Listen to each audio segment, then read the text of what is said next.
This is a production of the Norse Directive, a Sean Wyatt thriller, written by Ernest Dempsey, read for you by John Perhala. Prologue. Copenhagen, Denmark, August 1807. Francis Jackson peered through the darkness of the dim candlelight, unable to pull his eyes away from the target of his stare. He and his men had been digging relentlessly, taking 2-hour shifts in pairs, while 2 rested and 2 kept watch. They found the cave entrance exactly where they'd thought it would be, a small miracle in itself, considering it had been covered up by dirt, brush, and stones. The person who'd hidden the cavern had done a remarkably thorough job. It had almost gone unnoticed, save for the marker. The object was inconspicuous and would have been invisible to the casual observer. But when Jackson had seen the oddly shaped piece of granite jutting from the ground, he knew he was in the right place. Jackson had come to Copenhagen 3 days prior, officially on a mission of diplomacy for His Majesty, the King of England. On the record, Jackson was there to offer terms to the Danish crown prince that would basically serve as an alliance between Great Britain and Denmark. What the British really wanted was a clear route into the Baltic for trade and supply purposes. Rumor had it that Napoleon wanted the same thing, and it was purported that he'd already arranged a secretive deal with the Danes. Of course, that was the reason everyone believed Francis Jackson had come to Denmark, to arrange terms and secure the peninsula against the French. The surface story worked perfectly, giving Jackson just enough time to pursue what His Majesty really desired. Before entering the service of the royal court of Great Britain, Jackson had spent years of his life studying history. His appreciation of the past led him to become one of the foremost experts in the subject, a badge of honor that quickly resulted in an appointment with the king. Becoming an emissary for king and country was a natural fit for Jackson. His knowledge of cultures, people, and their heritage resulted in a great deal of travel to foreign countries as a delegate.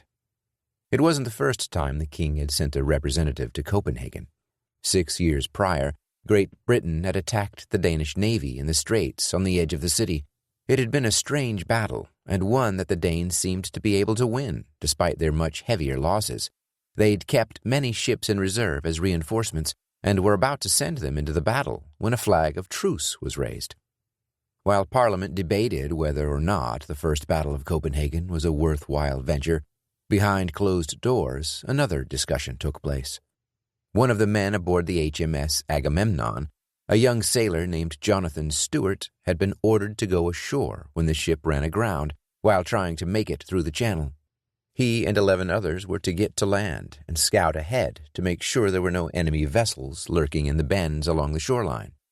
Such a force meant the disabled vessel would be a sitting duck, and the captain did not intend to let anything happen to his ship or his crew simply because they were temporarily stranded.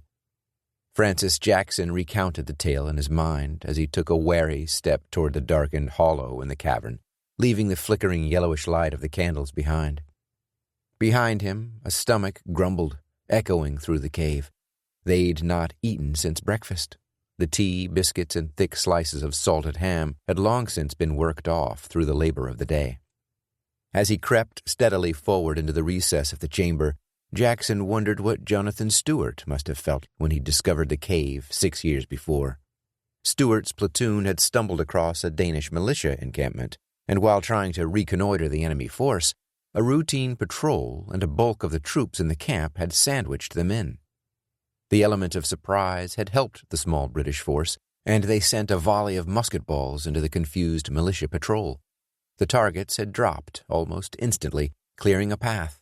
Stewart's platoon made a break for it, dashing into the woods in the hope the trees would provide cover from the enemy fire and maybe give them a chance to escape. As the story went, all the men in Stewart's platoon were cut down in the fighting. He alone escaped by sheer luck, falling into the very chamber where Francis Jackson now stood. According to the story, Stewart had discovered what he described as an ancient room, carved out of the rock of a small hill. He'd at first believed it to be some kind of burial mound, and when he felt his way to the stone sarcophagus in the deepest cavity of the room, he was certain it was the tomb of someone important. He hoped his eyes would adjust enough so he could see his surroundings. The darkness pervaded, though. With Danish militia in pursuit, Stuart didn't dare light a match. For hours, he waited in the pitch-black darkness of the cave until he felt safe enough to take a look outside. He poked his head just past the lip of the cave and checked his surroundings. The clearing and the forest had returned to silence. A bright half-moon shone down from the heavens among a blanket of stars. The Danes were nowhere to be seen. Stuart's first thought was to make a run for it and head for the beach. If he were lucky, he would find the remnants of the British fleet and catch up to them. He shook his head at the idea. How could he catch up to a ship out at sea? It was a fanciful notion. A sinking feeling clouded his heart as he realized he might very well be stuck. Rather than panicking, he returned into the depths of the cave to investigate. He pulled a leather pouch out of his damp uniform and found what he was looking for. The small flint and metal would be useless if he couldn't find something to burn. Risking another trip outside the cave, Stuart had stumbled upon a few sticks, which he used to create a small fire once he'd returned to the dark chamber. Now, Francis Jackson stared around at the ancient room, allowing another reverent moment to pass. It had been in this room where Jonathan Stuart had made his accidental discovery.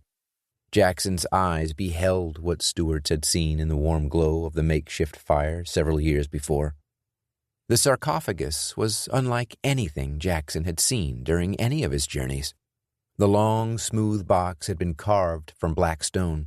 He wasn't entirely sure, but Jackson believed it to be onyx. The object was smooth and shaped to conform to a human figure. The top half featured the image of a bearded man with arms folded across the handle of a sword. Jackson cast a sideways glance at his most trusted assistant. "The perimeter is secure?" he barked. The assistant, a man in a dirty bandana, weather-worn vest and trousers, nodded. "Aye, sir." "Good." Jackson looked around at the men surrounding him in the room. "Gentlemen, shall we retrieve the king's prize?" He motioned to the sarcophagus with both hands. The men stepped forward with iron bars and wedges. Two held heavy ropes attached to a metal hook at the end. Within a few seconds, Jackson's crew was heaving at the lid, prying it from the base of the black box with all their might. The group's leader watched with intense curiosity as the lid loosened after several mighty pulls. A short burst of air and dust escaped from the sarcophagus, spewing into the air and causing a few of the men to jump back momentarily.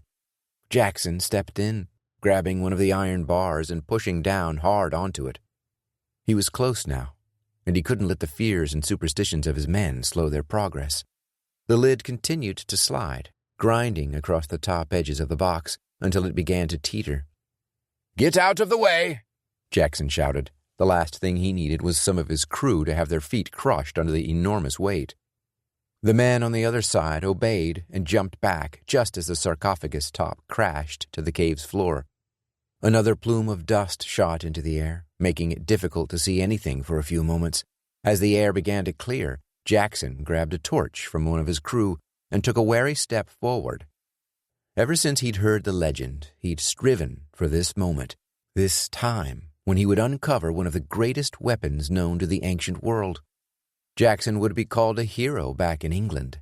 The king would no doubt honor him with great riches, land, titles, and anything else Jackson desired. For Francis Jackson, all of those things were great, but he understood what his discovery really meant for his king and country. England would be an unstoppable military force for 1,000 years. The dust cleared before the light of Jackson's torch as he shoved the blazing end of the shaft into the space over the sarcophagus.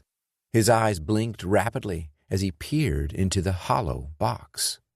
He swallowed hard, hoping his eyes deceived him. His vision, however, was fine. A terrible reality instantly swelled in his heart.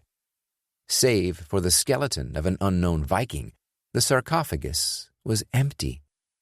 Jackson leaned over and examined the covering once more. A simple image of a long shaft with a pointed blade at the end had been engraved into the stone. He stood up straight again and examined the tattered clothing of the ancient warrior.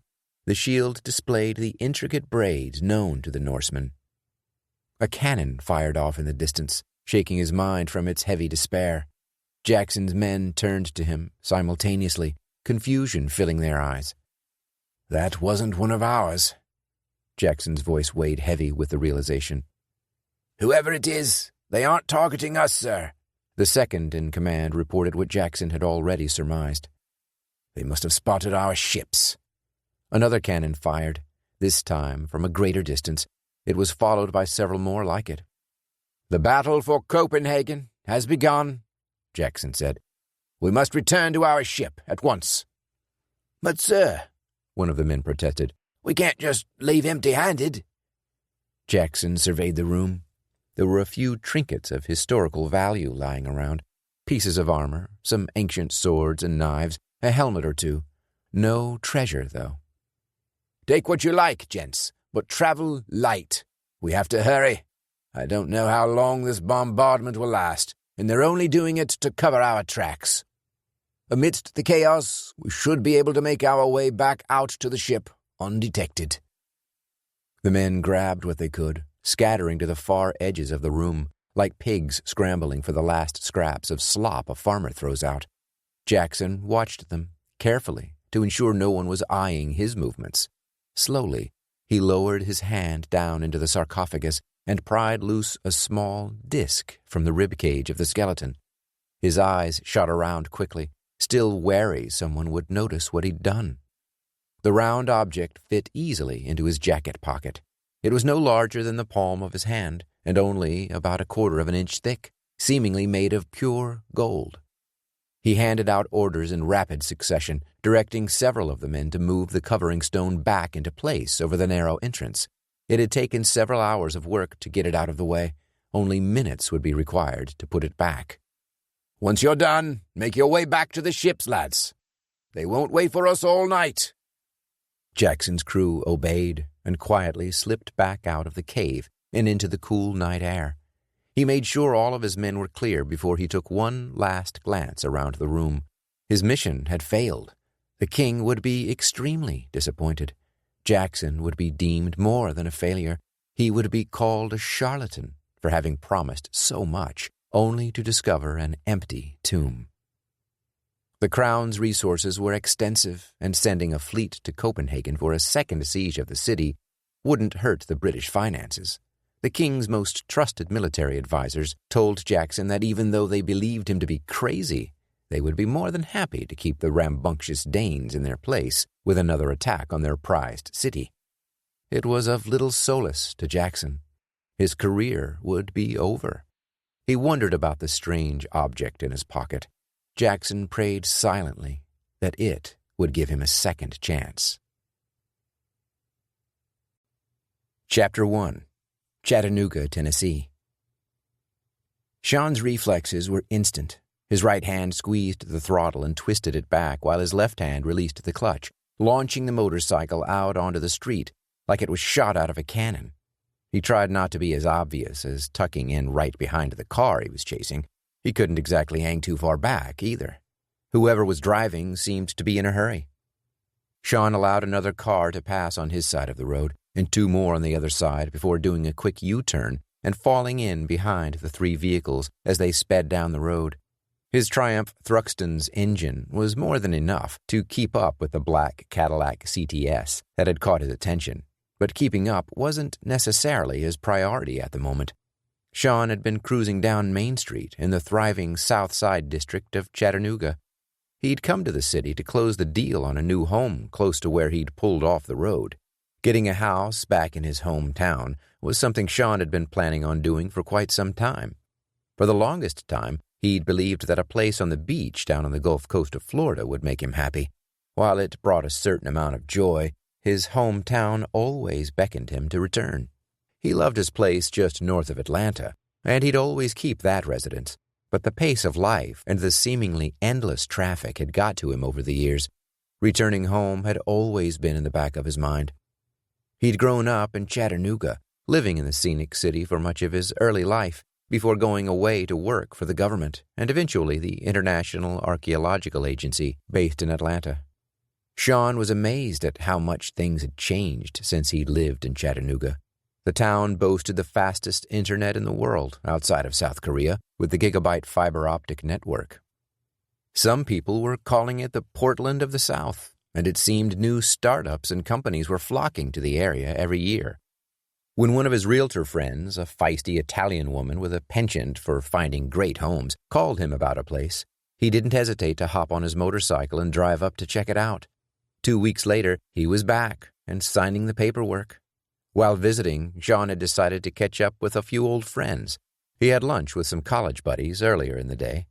After making a few stops downtown, he made his way back over to the south side to meet up for dinner with an old colleague of sorts. Sean had known Charlie Fowler for 10 years. He'd been a useful resource on top of being a fascinating person. Charlie had a knack for finding information, especially when it came to historical artifacts. With the growth of the internet, Charlie's abilities only grew more impressive. He could uncover information in a fraction of the time it used to take him when the only way to do things was drive down to a records hall and search through scores of paperwork and files. There'd been more than one occasion when Sean and his friend Tommy Schultz had required Charlie's assistance with a few difficult archaeological questions. Presently, Charlie ran an antique shop in an old mill in the North Shore area of the city. At 68 years old, he could have retired, but Sean knew Charlie was too stubborn to ever stop working. When Sean called a few hours before to make dinner arrangements, Charlie had been reluctant, saying he needed to get a little more work done before heading home for the night. After a bit of coaxing, he'd agreed to meet Sean for a quick bite, a fact that had made the younger man laugh out loud prior to hanging up the phone. Sean was on his way to meet his old friend when something caught his eye. Flashing by on the other side of the road, it was Charlie, being hurried out of his shop by a man Sean didn't recognize, and the expression on Charlie's face wasn't his usual grumpy look. It was one of grave desperation. Sean had pulled into an alley across the road and watched through his mirror as the stranger forced Charlie into the car and hopped into the driver's seat. The strong jaw, thick neck, and light brown hair cut close to the scalp caused Sean to immediately think the guy's background was military. Something about the man's eyes, however, was what bothered Sean the most. Even through the tinted visor of his motorcycle helmet and the windshield of the Cadillac, he could see the driver's cold, calculating stare. Sean had seen that look before, more times than he'd like to think, and death always followed close behind. Sean knew immediately that his friend was in trouble.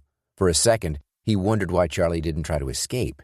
He must have been held at gunpoint or tied up. Either way, Sean knew what he had to do in a matter of seconds. Following the Cadillac, careful to stay a few cars back, he revved the Thruxton's engine as the train of vehicles merged onto Highway 27, heading north toward the river. Sean slipped into the middle lane, allowing other cars to get between him and the one he followed. A classic mistake too many people made when tailing another vehicle was that they tried too hard to look like they weren't following. Sometimes getting farther behind than an optimal distance could keep one from being discovered. Sean always worked from the assumption that whoever he was up against was a pro. The case of the Cadillac's driver was no exception. Better to assume the worst. The black luxury sedan sped along the twisting highway, making its way over the Tennessee River and past the exits for North Shore. They continued beyond the city limits, winding through the outskirts and into the thick forests and dramatic rolling mountains. Traffic thinned as Sean followed the mysterious driver, leaving him fewer and fewer places to hide on the highway. As much as he loved being on two wheels, now was one of those times he would have traded the motorcycle for an ordinary-looking Japanese sedan, a car that would blend in with the rest. His bike may as well have had sirens and flashing lights on it. He swerved behind a big rig and tucked in behind the trailer, watching each exit carefully to see if the Cadillac had left the main road. Off in the distance, charcoal gray clouds loomed over the mountains to the north. Sean hated riding in the rain. He'd been riding motorcycles since he was 6, but there were 2 times he actively avoided being on one of his many bikes, when it was raining and when it was cold. He remembered checking the forecast the day before, which had claimed the chance of rain in the area would only be 20%. It seemed he was traveling right into that slim window of possibility. He and the 18-wheeler passed another exit, and this time Sean saw what he'd been expecting. The black sedan, carrying Charlie, weaved around the curvy off-ramp and disappeared momentarily underneath the bridge, a second later appearing on the other side. Whoever was driving the car definitely wanted to get away from the crowds of the city to a more remote location. Concern boiled in Sean's mind. The driver had chosen an exit with no gas stations or restaurants and very little traffic. Sean had driven past the area once or twice, but never explored it. Keeping up with the Cadillac would prove to be more difficult now. He leaned the motorcycle to the right and sped around the ramp's long curve, merging onto the lonely country road. A rusted old pickup truck lumbered along in the left lane ahead. Beyond the dilapidated truck, Sean spotted the black sedan just before it disappeared around a bend in the road. He twisted the throttle, accelerating past the pickup truck in mere seconds. The road bent to the right, then back to the left in a serpentine fashion, heading toward the dramatic slope of a heavily forested mountain, blanketed in oak trees, dogwoods, and pine. Sean noted the clouds continuing to gather overhead. The prospect of trying to speed up a curvy mountain road in the rain wasn't something he found particularly appealing. The road inclined drastically as Sean deftly guided the motorcycle around one turn and then the other. Questions swirled in his head. Who was the driver? What did he want with Charlie? What had his friend got himself into? Charlie wasn't the type to get on the bad side of the wrong people. While he could seem grumpy at times, Charlie was a generally good-natured person. Stubborn, but good-natured. He'd been in the Army during Vietnam, a helicopter pilot by trade. When he returned to the United States, Charlie poured his energy into studying history. He even wrote a few books on the subject. Lately, his time had been occupied with the antique shop. Sean found it strange that Charlie had never married. However, he believed his old friend probably had a special lady somewhere. The motorcycle crested the ridge of the mountain, and the road stretched out in a straight line down into the Sequatchie Valley below. Vast cornfields, only recently planted, dotted the flats and rolling hills between the mountain peaks. In between each farm, thick forests of oak, pine, and maple separated the various properties. Sean eased back on the throttle a little, now in direct line of sight with the Cadillac. The car had put some distance between them, now probably 1/10 of a mile away, maybe more. Sean let the motorcycle coast down the long straightaway and watched carefully through his tinted visor. Thick black clouds roiled overhead, and Sean saw the rain line rapidly moving through the valley toward him.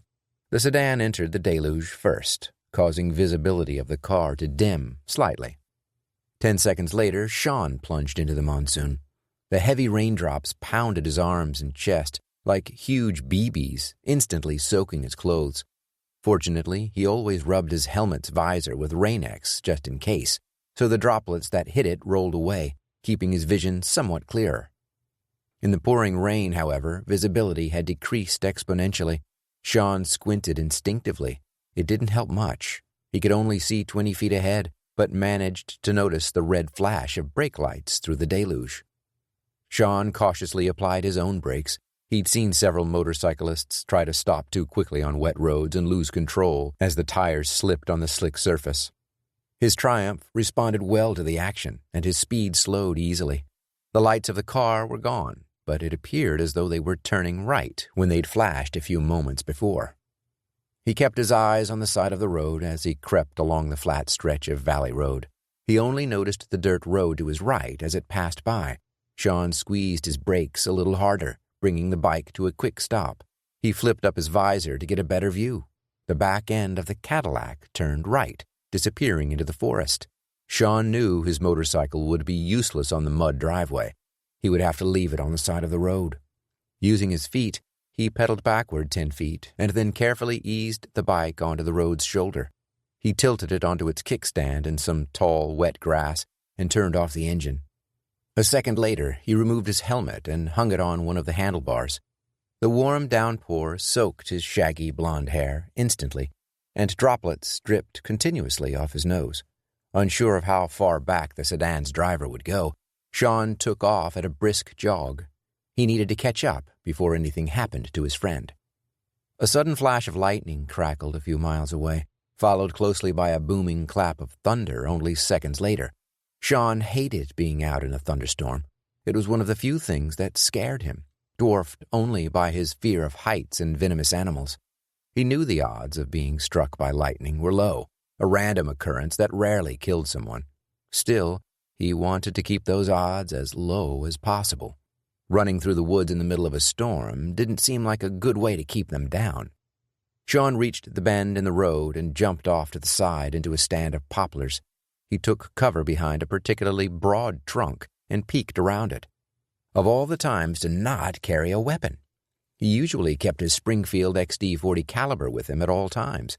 When on one of his motorcycles, he'd pack the compact version. At the moment, he had nothing, which could present a huge problem. The muddy road ahead snaked back to the left. There was no sign of the sedan. Sean darted out from behind his hiding spot and sprinted across the road to the next bend, taking cover behind another tree. After the road bent to the left, it straightened out into a clearing. The Cadillac had come to a stop next to an old barn with a rusty red roof. The building looked as if it hadn't been used in 20 years. Half of it had nearly fallen in on itself. Sean's attention didn't stay fixed long on the ancient barn. It was quickly drawn to the vision of his friend kneeling in the mud. A stream of blood mingled with the falling rain and trickled from his forehead and across his right eye and cheekbone. The man Sean had seen driving the sedan towered over Charlie. From this distance, it was difficult to measure how tall he was, but Sean guessed a few inches over 6 feet. The driver's powerful muscles on his tall frame told Sean the guy focused more on functional strength than just bodybuilding. That meant he was probably some kind of special ops, at least in the past. The stranger stared down at Charlie as if expecting him to say something.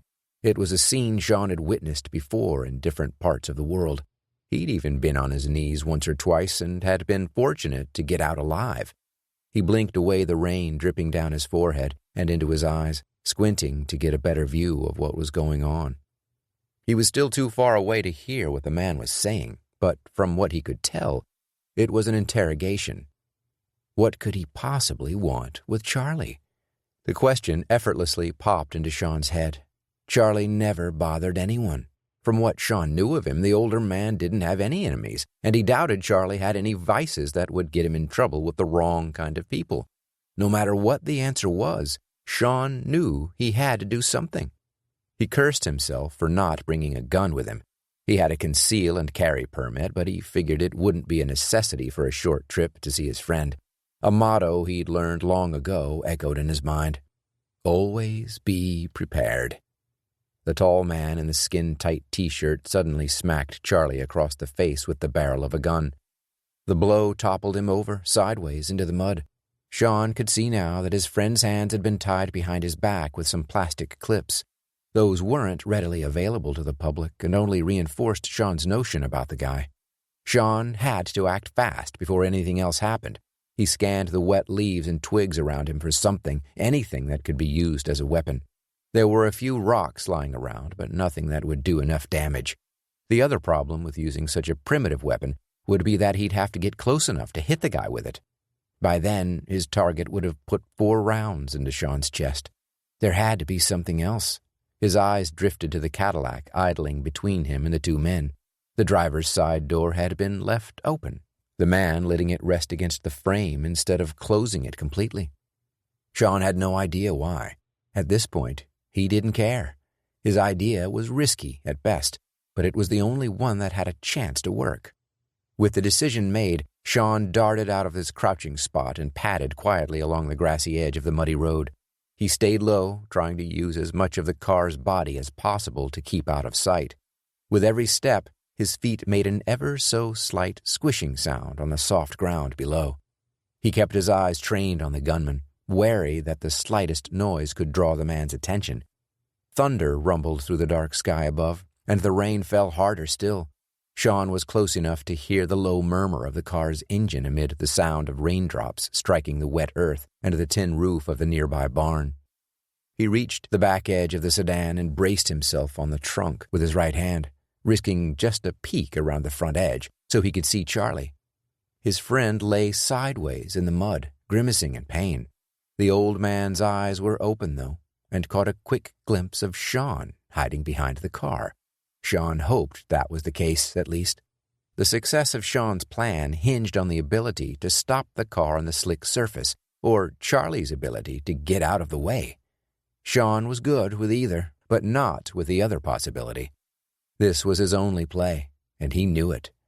Sean stayed low and crept toward the front driver's side door. Rain splashed through the opening, soaking the expensive leather and wood trim. The guy must have rented it. He let go of the thought and eased the door open, inch by inch, to make sure no alarms or sudden noises would alert the gunman to his presence. What seemed like minutes later, but was only a few seconds, Sean slid into the plush leather driver's seat. He gazed out of the windshield, praying silently that the man standing over Charlie wouldn't turn around and see him. His friend had pulled himself back up onto his knees again and spat a little blood out onto the ground. Sean smirked, defiant even in the face of death. "You're not going to die today, Charlie," Sean whispered to himself. The gunman said something to the old man again, this time pointing the gun's barrel straight at his face. Whoever the guy was, his patience had nearly run out. Sean had to make his move, or watch his friend eat a bullet. He gripped the gear shifter as gently as he could, as if the mere act of touching it would cause the car to lurch forward. With his foot firmly on the brake, Sean warily pulled back on the knob, putting the car in drive. He took a deep breath and jammed the gas. Chapter 2. Paris. Gerard Dufour stared through the one-way glass with an apathetic gaze. Dufour didn't show it, but he enjoyed seeing the young women tied to the aluminum poles in the other room. None of them struggled. They couldn't. Most of them were so doped up that they barely knew what was going on. Their glassy eyes wandered the room, most of the time just staring at the mirror in front of them. Dufour's men made sure the room remained mostly dark. The women were presented on a small stage against a backdrop of brown satin curtains. Dufour rubbed his chin with a thin index finger. His elbow rested on top of the other wrist. He rubbed his nose for a moment before turning to his head of security, a brutish-looking man named Fabien Caron, with a flat-top haircut that came to a point in the middle of his head. Caron easily stood 5 inches over his employer. Dufour wasn't short, but standing a few inches under 6 feet made his head of security seem even taller. "See them up to the holding rooms and get them cleaned up. We'll need to make sure they are ready before our guests arrive." Dufour twisted his head slightly toward Caron as he finished the sentence. Caron nodded and exited the viewing room. Dufour reached down and plucked a glass of Merlot from a small round table. He raised the wine to his lips and took a quick sniff before drawing a sip into his mouth. Many of his acquaintances disapproved of Dufour's affinity for Merlot, preferring other red wines. He didn't care what they thought. He doubted many of them would approve of him running one of the largest human trafficking operations in the world either. That didn't stop him. Women were nothing but a commodity to Dufour. They served a purpose, just like the slaves of old. To Dufour, it wasn't just about business, though. It was about the disdain he held for the fairer sex. As a young man, Gerard grew up in a home of lavish luxury. While some people were born with a silver spoon in their mouths, his spoon was pure gold. His wealthy parents possessed a fortune that had been passed down from one generation to the next. The story his father told him was that their ancestors had been in the Marseille shipping industry in the early 19th century. His grandfather was the last in a long line of Dufours to be involved with that particular business, something Gerard was fairly certain would have irritated the old man a great deal. Gerard's parents chose instead to spend their days frivolously spending the family fortune on expensive vacations, cars, and everything their wasteful imaginations could think of. Fortunately for Gerard, they could never spend it all, and when he collected his trust fund, he made a clean break from his familial ties. There were, however, a few traits he kept from his lineage. As a young man, Gerard watched his mother and father's infidelities play out on an almost weekly basis. His mother flitted about with various men from the aristocracy in plain sight of her husband and son. Some of her lovers were high up in the French political chain, a fact that didn't really hit Gerard until later on in life. His father treated all women like common streetwalkers. He had a stable of women on rotation that came through several times a week.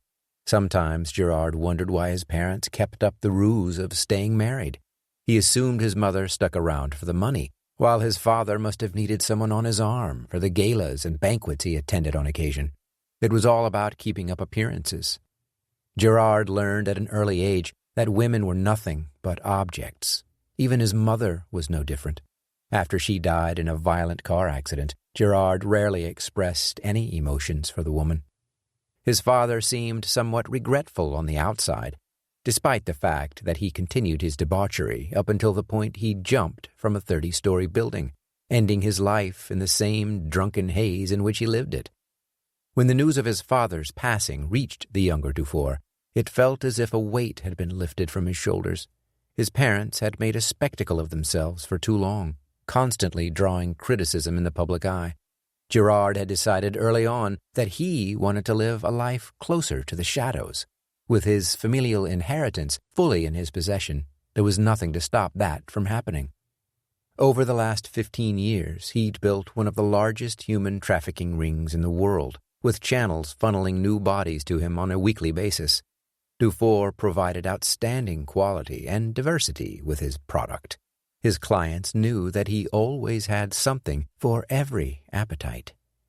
Although the business brought in hundreds of millions annually, Dufour didn't need the money, but it afforded him the luxury of remaining in the shadows, out of the public eye. His customers required that he remain a ghost to the world.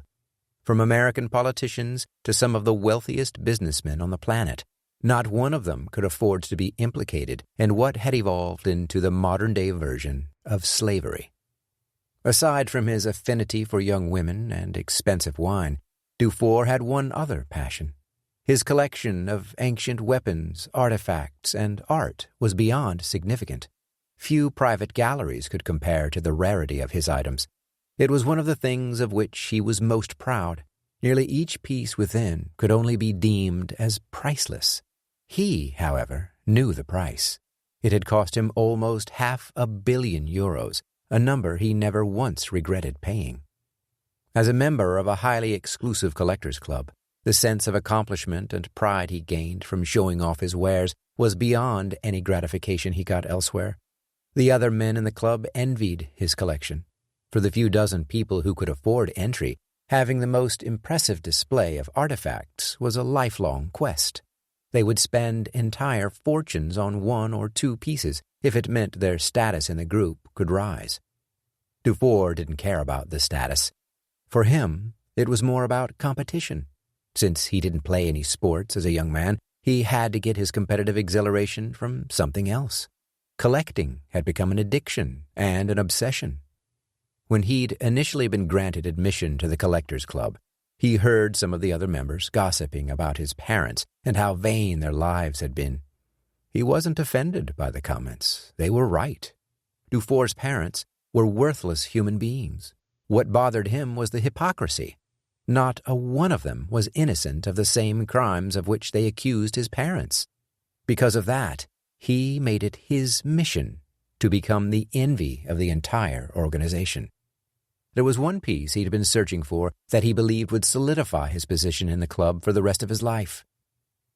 Caron returned to the room and stood by the open door, awaiting further instruction. Dufour set his empty glass on the table and crossed one arm over the other, resting his chin in his hand. "Any word from Petrov?" he asked his head of security. Caron shook his head. "Not yet. Last we heard, he was heading out of this city with the man he believed had the piece you require." "I assume he will question the man, and then eliminate him." A wicked grin crept onto Caron's face. He needn't say anything else. A simple nod sufficed. "Good. It is imperative he locate that piece. It is likely the last link to my greatest discovery to date." Dufour didn't try to contain the excitement in his voice. Despite all the worldly pleasures he enjoyed, getting one over on all the snobby members of the Collectors Club was the thing he liked best. "Anything else I should know about?" he asked as he buttoned up his black suit jacket. Caron cleared his throat. "One of the girls tried to escape. We're dealing with that. right now. Take me to her, Dufour said, with only a fleck of irritation. Anything else? His second-in-command paused for a few seconds. The momentary lapse told Dufour his bodyguard was holding something back. Go on. What else do I need to know? The larger man took in a deep breath, then spoke. I believe the Americans are watching us. Dufour crossed his arms and frowned. His face expressed curiosity, mingled with dissatisfaction. Now, why would they be watching us? Caron scratched the short hair on the back of his head. Sir, we do hundreds of millions of euros every year. You can't pass around that kind of money and not think someone is going to notice. The boss smiled sarcastically. That's what I pay you and all the others for, isn't it? You take care of all those things. We do, sir, and we believe your money is clean. You pay us generously, monsieur. It would appear that Mark has been throwing that money around a little too loosely. People have noticed, the wrong kind of people, and they're starting to ask questions. Dufour raised his head slightly, telling the man to go on. I'm concerned he's drawn police attention. Police? We own the police. There isn't a policeman in this town we can't buy off or kill without repercussion. It's not the police, Caron corrected carefully. It's an international threat. Dufour's posture changed, and his face washed over with a hint of concern. International? Caron nodded. Americans. Like I said before, there is no other local interest. FBI? CIA? We aren't sure, Caron said with a short twist of the head. We're working on that. Very well. What about Mark? A thin smile stretched across Caron's face. I thought you would like to handle that personally, monsieur. Dufour grinned. Take me to him. Chapter 3. Chattanooga, Tennessee. The man with the gun heard the sedan's engine rev behind him. His reaction was lightning quick, but it wasn't fast enough. Sean pounded the gas pedal, and the car lurched forward at the unsuspecting villain. The man's gun fired twice, sending rounds harmlessly through the right side of the windshield. Before he could get off another shot, the Cadillac struck him hard in the side. The body rolled up over the top of the hood and windshield, thumping down the back and over the trunk. Charlie had seen the whole thing unfolding, and as soon as his captor spun around, had leaped to his right out of harm's way. Sean stomped on the brakes, sliding the car to a stop, just beyond the place where his friend had been on his knees. He shoved the door open and jumped out. A second later, he was at the rear of the car, standing over the gunman. The man groaned slightly, rolling around in the mud. Sean saw the gun still in his hand and quickly crushed the wrist with his boot. The man grunted again, and the grip loosened enough for Sean to pry it out of his hand. He stood back up and pointed the pistol at the stranger. "Who are you?" The man didn't respond. Instead, he grabbed at his hip and grimaced in pain. Sean chambered a fresh round with a quick slide of his left hand. "Who are you, and what do you want with Charlie?" Sean couldn't help but feel enraged at the scenario.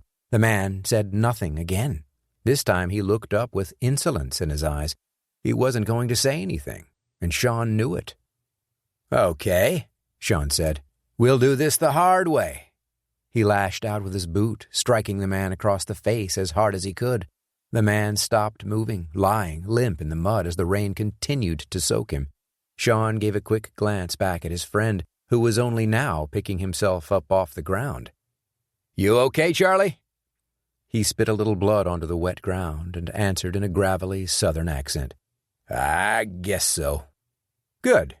Sean momentarily dispensed with the pleasantries. "Help me put this guy in the trunk." "You'll have to take these clasps off me first," Charlie said, and then squinted suspiciously. "In the trunk? What are you going to do with him?" "Same thing he was doing to you, minus the torture. I'm going to interrogate him." Sean displayed a mischievous grin. Charlie shook his head as he hobbled over to the rear of the car. Sean reached down and searched the unconscious man's pockets. He discovered a roll of $20 bills and a Polish passport. He checked another pocket and found the little key he was looking for. In a few seconds, Charlie's wrists were free of the restraints. "Polish," Sean said, returning his attention to the identification booklet. The picture on the inside looked identical to the man on the ground. "He ain't Polish," Charlie said, with his hand on his hips. "He's Russian." Sean peered up from the passport. "You sure?" "Yep. His accent is distinctly Russian. That right there must be a fake." He jabbed a thick index finger at the document. "What did he want with you, Charlie? Did you piss off the Russian mob or something?" The mysterious Russian groaned at their feet, interrupting the conversation. "Maybe we ought to load him into the trunk before he comes to, eh?" Charlie suggested. "Good idea." After opening the trunk, Sean strapped the man's wrists behind his back, the same way as Charlie's had been. The two friends hefted the heavy body into the back of the car and slammed it shut. "Follow me out of here," Sean said. "We'll take him back to the garage at your place." Charlie raised a questioning eyebrow. "Where's your ride?" Sean flicked his head in the direction of the old road. "Just through those woods. I'm on a bike." He glanced down at the Cadillac. "Try to keep up," he said, with a wink. "Don't get us stopped by the cops," Charlie warned. "Last thing we need is some blue shoes snooping around the trunk when that guy wakes up." Charlie took Sean back to his motorcycle and then fell in line behind him. The storm eased somewhat as the two wound their way back down through the valley. Sean couldn't drive as fast as he would like due to the slick roads, but at least he wasn't being pelted with hard droplets. 25 minutes later, Sean pulled off the street and into a small parking area in front of Charlie's place. The building had once been an auto glass business, but when it went under, it remained unoccupied for several years until Charlie bought it and fixed it up. The place still had a few of the old garage doors built into both the front and back. The inside had been transformed into a vintage-style home. Charlie had opted to keep the place looking like a garage through and through, featuring antique signs from the early days of automotive transportation. He'd cleaned out all the old equipment, selling some of it to collectors of unique garage memorabilia, and replaced it with new furniture and decorations. One of the things Sean liked most about the place was the exposed, original brick walls on the interior. It had been an impressive overhaul that took Charlie a few years to complete. The result was the ultimate guy place. Sean removed his helmet as his friend pulled the Cadillac up to the left-hand garage door. "It's unlocked," Charlie said, insinuating he wanted Sean to open the door. He smiled at the older man and quickly abided the unspoken request. Charlie guided the car into the building, just to the right of a long leather couch. Charlie had purposely left space behind the living room area so he could tinker with his vehicles in the winter if he wanted. Once outside, Sean closed the door and locked it into place. He turned his attention to the car's trunk. When Charlie had switched off the ignition and opened the door, Sean asked him to pop the trunk. The rear of the sedan opened, and Sean took a careful step back with the Russian's pistol pointing inside. Feeling the weapon in his hands couldn't have felt more natural, and yet it was something he wished he didn't have to do. After the trunk had risen completely, he stared in disbelief into the back of the car. It was empty.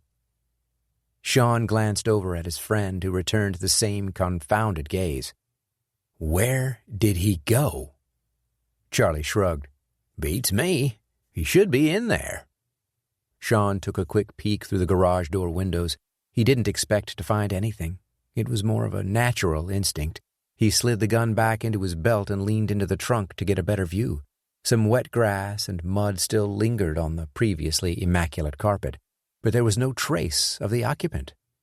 "Did you notice any warning lights come on when you were driving over here?" Sean asked, trying to put the pieces together on their missing prisoner. Charlie shook his head. "No, I don't think I noticed anything like that. But there's so many bells and whistles on these new cars, I don't know what half of them mean. It took me 10 minutes just to get the radio working." "You were messing with the radio?"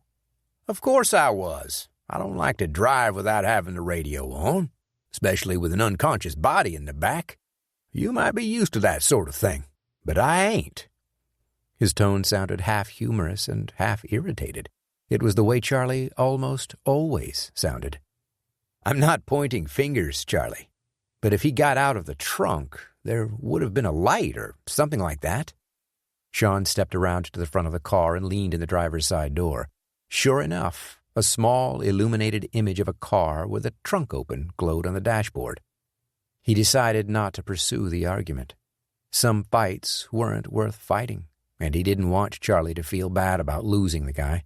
Part of the blame was on Sean, too, a fact he knew well. If he'd followed behind instead of leading the way back to his friend's house, he would have seen the man trying to escape. "Should we backtrack and see if we can find him?" Charlie asked with a hint of guilt in his voice. Sean returned to the rear of the car. He thought about the question for a second before answering. "No." He shook his head. "He'll be long gone by now." A few tense moments passed as Sean thought about their next move. "You'll need to stay somewhere else tonight. That guy might come back." Charlie's face curled. He clearly didn't like the idea of running away like a frightened animal. "Oh, come on, Sean. He's not going to come back around here. Besides, I'm armed and dangerous." He said the last part with a sly grin. "Trust me, if I was him, this would be the first place I would look. He might be careful about it. I'd say it's likely he will be. He'll assume you'll have contacted the authorities." "Cops?" Charlie spat. "A lot of help they were." His comment led Sean full circle to the conversation he'd been thinking about during the drive back to the city. "What did that guy want from you, anyway?" "I don't know," he said, waving his hand dismissively. "Something about a rare coin I put online. He wanted to know where it was and where I got it." Sean lowered his eyebrows to match the frown on his lips. "And he needed to take you out to the Sequatchie Valley to get that information out of you?" Charlie shrugged. "I was too busy getting roughed up to ask him about his methods." He touched a finger to his swollen lower lip and then walked over to the kitchen to get an ice cube from the freezer. Sean followed him and sat down at a short counter constructed out of reclaimed wood and butcher block. "Do you have the coin?" he asked. Still holding the ice to his lip, Charlie shook his head. "No," he said, through pursed lips. "I never had it. The thing belongs to a friend of mine. I tried to tell the Russian I didn't have it, but he wouldn't believe me. He kept insisting I'd tell him where it was or he'd kill me." Charlie laughed at this point, almost dropping his ice.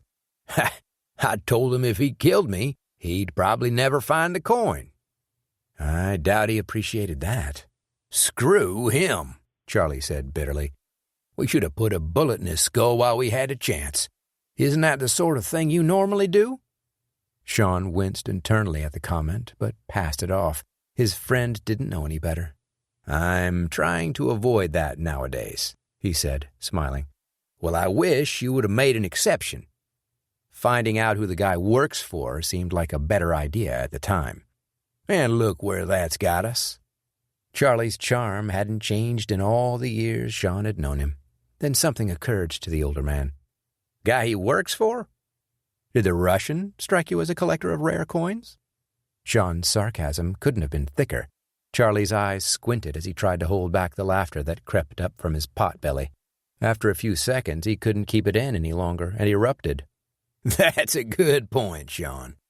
Good point. No, he didn't strike me as a rare coin collector type. Not one bit." "Right. That means he was after it for someone, and in my experience, when there is someone trying to acquire a rare item for someone else, that usually means bigger trouble is lurking behind the curtain." "Curtain? What curtain?" Charlie's laughter had subsided and was replaced with a confused stare. "It's a metaphor, Charlie." Sean shook his head. "I'm just saying there's usually a deeper plot than just a rare coin." The older man thought about what Sean was saying for a few seconds before he spoke. "So you think that this coin could lead to something bigger, like a treasure or something?" "Beats me." It was Sean's turn to shrug. There aren't too many coins out there that are worth killing someone. This gave him an idea. "You said you don't have the coin here." "Nope." "But you put it online. I'm guessing in a forum or something like that." "Yep." "Show it to me." Charlie led his friend over to a little computer workstation in the corner of the garage home. He'd made the desk from what appeared to be the same reclaimed wood as the kitchen counter. He opened up his laptop and hit several keys, then tapped Enter. A few clicks later, Charlie had found the image of the coin he'd posted in the forum just a few days before. Sean leaned in close to get a better view. His eyebrows furrowed as he tried to examine the picture. "Can you zoom in on this or make it a little bigger?" "Sure," Charlie said, and moved the mouse, made a few clicks, and watched the screen zoom closer. Sean stared at the screen. "I've never seen a coin like this before." "That makes two of us. Thus the reason I had to put it on this forum, to see if anyone knew anything about it." "Does anyone?" Charlie clicked back to the thread. There were no replies. "Nope. And this is a pretty active forum. Anyone who knows anything about antique or ancient coins is on this site almost daily. There are threads popping up constantly. I'm guessing no one knows what this is, or where it came from." Sean's eyes stayed locked on the round metal coin. It was in remarkable shape, still with rounded edges and a distinct raised image on the flat surface. Due to the screen resolution, it was hard to make out what the lettering said, but the man's face on it was clear as day. He had deep, weathered eyes and a long beard that stretched down past his neck. The face was staring forward and to the left at an angle, giving it a sort of three-dimensional appearance. "My friend said it's made from gold, but I'm not so sure," Charlie said as he stood up from his desk. He walked over to a bar in the opposite corner of the room. It was the only piece of furniture in the room that looked like it had come from a retail store. It featured a drop-down door on the top and two standard doors on the bottom. He pulled down the top door and removed a tumbler. "Want something to drink?" he asked in a friendly tone. Sean was still standing by the computer, trying to analyze the image of the coin. "No, I'm good, Charlie. Thank you." Sean was so mesmerized by the object on the screen that his answer was almost inaudible. Charlie plucked a bottle of bourbon from the top of the bar and poured a few ounces of the amber liquid into the glass. After putting the bottle back, he took a long, slow sip and let out a deep sigh. "That's more like it. Nothing like a glass of good whiskey after getting soaked in the rain." Sean ignored the comment and stood. "Why don't you think it's gold?" His host had taken another sip and swallowed before responding. "Gold's soft," Charlie said, holding out the tumbler to make his point. "It would have likely been through so much wear and tear through the years that the face on the surface would nearly be gone. Not to mention, gold is a fairly rare metal. To make a run of coins like that would take a huge load." He was right. Most of the gold coins Sean had seen were from the time of the Great Spanish Empire. Usually the surface of those pieces had seen a great deal of wear. Occasionally he would find one that looked almost new, but those were extremely rare. "And your friend didn't tell you where he found this?" Sean pointed at the screen as he asked the question. "Actually, he did. Said it was a family heirloom of sorts, passed down through a few generations. I guess he wanted to see if he could get anything for it, times being like they are." Sean thought for a moment. If the coin was something a person would send a professional hitman to kill for, it was probably worth looking into. The itch he'd been trying to ignore started to creep its way back into his mind. He thought about the life he'd adopted. He'd gone from the high-intensity world of international government work to running a surf shop on the Florida Panhandle. It was what he wanted. At least he thought it was. If that was the case, why did he always find himself plunging headfirst back into mysteries? Maybe it was an internal conflict he couldn't explain. He hated the stress that came with being shot at, but he enjoyed the challenge of figuring something out. Throw on top of it that Sean was good at what he did, and it seemed only natural he follow the breadcrumbs. "You think your friend would be willing to answer a few questions?" "Sure." Charlie rolled his shoulders. "I don't see why not. You want me to call him, or do you just want to email him?" "Actually," Sean stopped his host, "I'm going to need to do this in person. Does he live far away?" "Do you consider 2 hours to be far away?" Not when something's piqued my interest. Where are we going?" "We?" Charlie shook his head and set down his now empty glass. "I don't feel like making that drive."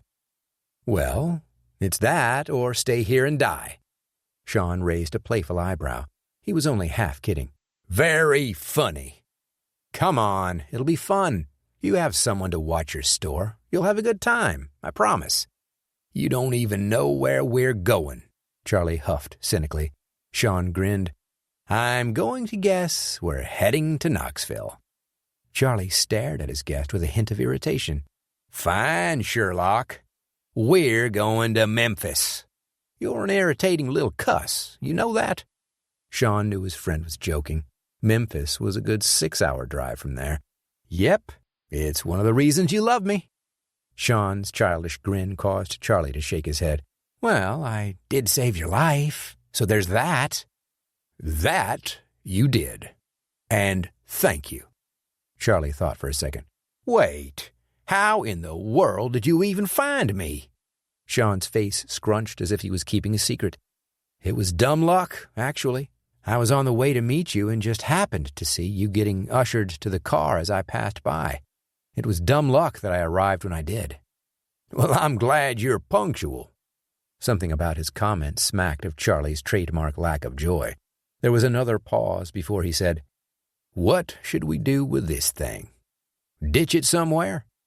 I think I know just the place." Chapter 4. Chattanooga, Tennessee. Nicholas Petrov clenched his teeth against the dull pain resonating from his hips and ribs. The car hadn't been going very fast when it hit him, but when a human body plays chicken with 2 tons of steel, the body doesn't have much of a chance. He wondered if one of his ribs had been broken. His left cheek was also swollen, with a thin bloodline across it, just below the jaw. He hadn't seen what happened, but he assumed the man who'd struck him with the car also struck him with his boot. The thought sent a fresh surge of anger through his body. He swallowed hard and leaned his head back against the rear window of the pickup truck. Getting out of the Cadillac's trunk had been difficult. His hands were bound behind his back, and he couldn't see much except for the glowing emergency handle dangling from above. He regained consciousness when the door had slammed shut. While still disoriented, he knew there wasn't much time. Petrov wriggled around, contorting his body so he could reach the trunk latch and make his escape. He'd been fortunate that the car was still bumping along the old dirt road near the barn when he jumped out, pulling the trunk shut as he rolled onto the ground and disappeared into a ditch. He waited there in the rain for several minutes, making sure both men were gone. One was riding a motorcycle, but he hadn't got a good look at him. Cautiously, Petrov made his way down the country road until he found a small farmhouse with a giant red barn 100 yards away. Inside the barn, he discovered a rack of tools, one of which happened to be a large set of fence cutters. After several attempts, he freed himself from the bonds on his wrists and peeked back outside the barn door. A beat-up old pickup truck sat in the gravel driveway, but all indications were that no one was home. He figured it was the family's spare vehicle. Whether it was or not didn't matter, so long as no one was home. The last thing he needed was some farmer's wife calling the police. His mission was supposed to draw as little attention as possible. He sprinted to the driver's side door of the truck and was pleasantly surprised to find the keys conveniently left in the ignition. His eyes darted around, making sure no one was watching. All he heard was the rain falling on a canopy nearby. Even the birds had taken shelter during the deluge. With no signs of life, Petrov hopped in the truck and revved the engine to life. He would head back to the only place that he knew in the area, Charlie Fowler's home. Upon arriving, he saw the man who'd struck him with the car standing inside the garage-turned home, conversing with Fowler. Surely the old man was telling this new guy all the details about what happened and what Petrov was after. He would have preferred to keep things less complicated, only pursuing one target at a time. No matter, he would make them both pay. Petrov's eyes squinted again. He had suffered worse pain before. He'd been shot a few times, stabbed once, and it wasn't the first time he'd been kicked or punched. Still, anger boiled inside him. No one ever got the drop on Petrov. He gave himself a little slack because it had been pouring rain. There had been too many variables. But how had the man behind the wheel found them? It was a lonely back country road. He'd not noticed anyone following them. He tried to recollect anything strange about any of the few cars he'd noticed on the outskirts of the city. Nothing came to mind. He winced again as he took in a deep breath. His employer would be livid. This was to be a simple assignment. Find the man who would put the picture of the coin on the internet, question him as to the location of the coin, execute him, and then retrieve the object.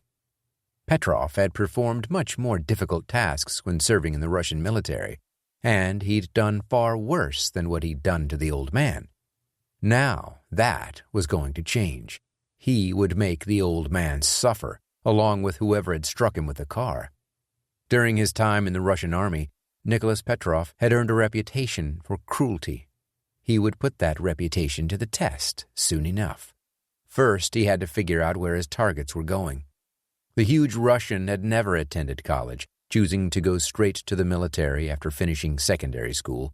While he didn't possess academic intelligence, he displayed incredible intuition and street smarts. Something else he made strong use of was patience.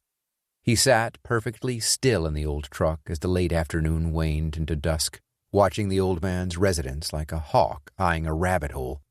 Waiting was something Petrov could do for days.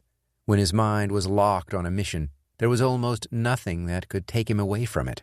Many men he knew in the army were big hunters. He remembered them talking about how they would sit for 12 hours at a time, just waiting for a deer to come by. Petrov's favorite prey was human. Not surprisingly, he didn't have to wait long for his quarry to reappear through the garage door. The man he didn't recognize was barely visible through the passenger's window as he drove the Cadillac, while Fowler jogged over to the black Mustang. Petrov didn't know what year the car had been made, but from the looks of it, he assumed late 1960s. The Mustang revved to life, and Fowler backed it out onto the quiet city street. The Cadillac pulled out as well and followed close behind, the two cars driving right by the empty pickup truck. At least they would think it was empty. Petrov had ducked out of sight, just peeking over the dashboard enough to see the vehicles go by. Fortunately, it had got a little darker, and he doubted they would notice him. He eyed the two vehicles warily as they rolled down the road, only turning on the truck's engine when he saw them turn right at the next street. Petrov revved the engine and whipped the truck out of the parking spot in a hurried U-turn. He was glad this part of the city seemed a little less busy. It might have been because it was a weeknight. Whatever the reason, he didn't want anyone to notice him. When he reached the street, he saw the two cars make a left at the next light. Petrov followed suit, careful to stay far enough behind so they wouldn't notice. 15 minutes went by as he played the game of cat and mouse. Eventually, his targets drove through an old gate in front of an abandoned steel mill. They had to be dumping his rental car there. Smart. He would have probably done the same thing if the roles were reversed. The rental company wouldn't tell anyone who had rented the car, not that it would do any good. Petrov had procured the vehicle under a false name. He had passports and papers from 4 different countries, allowing him to easily hop around the world without being noticed. He eased the pickup into a small parking lot next to a fast-food burger restaurant and turned off the ignition. If he followed the two men into the steel mill, there would be no real chance for an ambush, not to mention the fact that he was unarmed, something he would have to remedy in a hurry. A thought occurred to him as he considered what to do about a gun. Petrov reached over and opened the glove compartment. Resting inside was a short revolver. A quick check told him the gun was loaded. 6 shots, he thought. Hopefully, he would only need 2. Revolvers weren't his preferred weapon of choice, but given the circumstances, he would take what he could get. Glad to at least have something, he stuffed the gun under his right leg and continued to watch. Petrov only had to wait 5 minutes for the Mustang to reappear at the rusty gates. As suspected, the Cadillac was nowhere to be seen. He waited until his targets had got back onto the main road, heading into the city, before starting the truck's engine. A few cars went by behind the Mustang, giving him a little cover as he guided the truck into the far right lane. Despite being irritated at the surprise attack from earlier in the day, Petrov felt invigorated. He gripped the steering wheel tight, as the truck rumbled down the road, following the Mustang onto the interstate. His ribs still hurt, and his hip felt like someone had hit it with a sledgehammer, but the pain began to drift to the back of his mind. He was on the hunt again, and that renewed his energy. Soon he would have his kill. Chapter 5. Paris. Dufour stared down at the two people, bound and gagged, sitting upright on the cold concrete floor at his feet. The young brunette woman had a cut across her cheek. A smattering of blood stained her white nightgown. Her smooth, tanned legs were scuffed and bruised. She'd clearly been through some kind of struggle, her eyes filled with defiance and anger. The man next to her, a portly man, probably in his mid-40s, with a bald head rimmed by a thin layer of hair, was less defiant. Terror flowed from his eyes. He'd seen what his boss was willing to do to people who double-crossed him. Now he was about to face the same fate. Caron stood nearby, holding a black leather clutch, his face void of emotion. "Why would you think that I would never find out about your betrayal?" Dufour addressed the chubby man first. "Did you honestly think I would not figure out that you were talking to the authorities?" The man tried to speak, but the gag in his mouth only served to muffle the words. Dufour shook his head and wagged a finger in the air. "Shh. Do not speak. You will only anger me further. As it is, I'm going to end your miserable life fairly quickly. Like this common whore next to you." The words had no effect on the young woman. She simply stared up at Dufour, full of disdain. Again the man tried to speak, the urgency in his voice causing the muffled noises to grow louder in the enclosed space. "I do not wish to hear your lies. My men tell me that you are a policeman. Is that true?" The fleshy prisoner thought about his response for a moment, then shook his head. Dufour could almost understand the words. "No, I swear it," coming through the rag in the man's mouth. "Careful," he raised his finger again. "If you lie to me, I will make this much worse than what I'm going to do to her." He paused and stared into the man's eyes, into his soul. Dufour turned to Caron and removed a syringe from the leather clutch. "This girl," he said, as he removed the cap from the needle, "tried to run away from me. While I can understand her distaste for the life I've given her, it must be understood that no one ever turns their back on me. No one ever betrays me. No one ever threatens my way of life or my business. Is that understood?" The fat man nodded. "Good," Dufour said, and squatted down. He held the needle close to the man's face and waved it around slowly, taunting him with a pointed metal object. In a flash, Dufour turned to the woman and smacked her across the face with his other hand.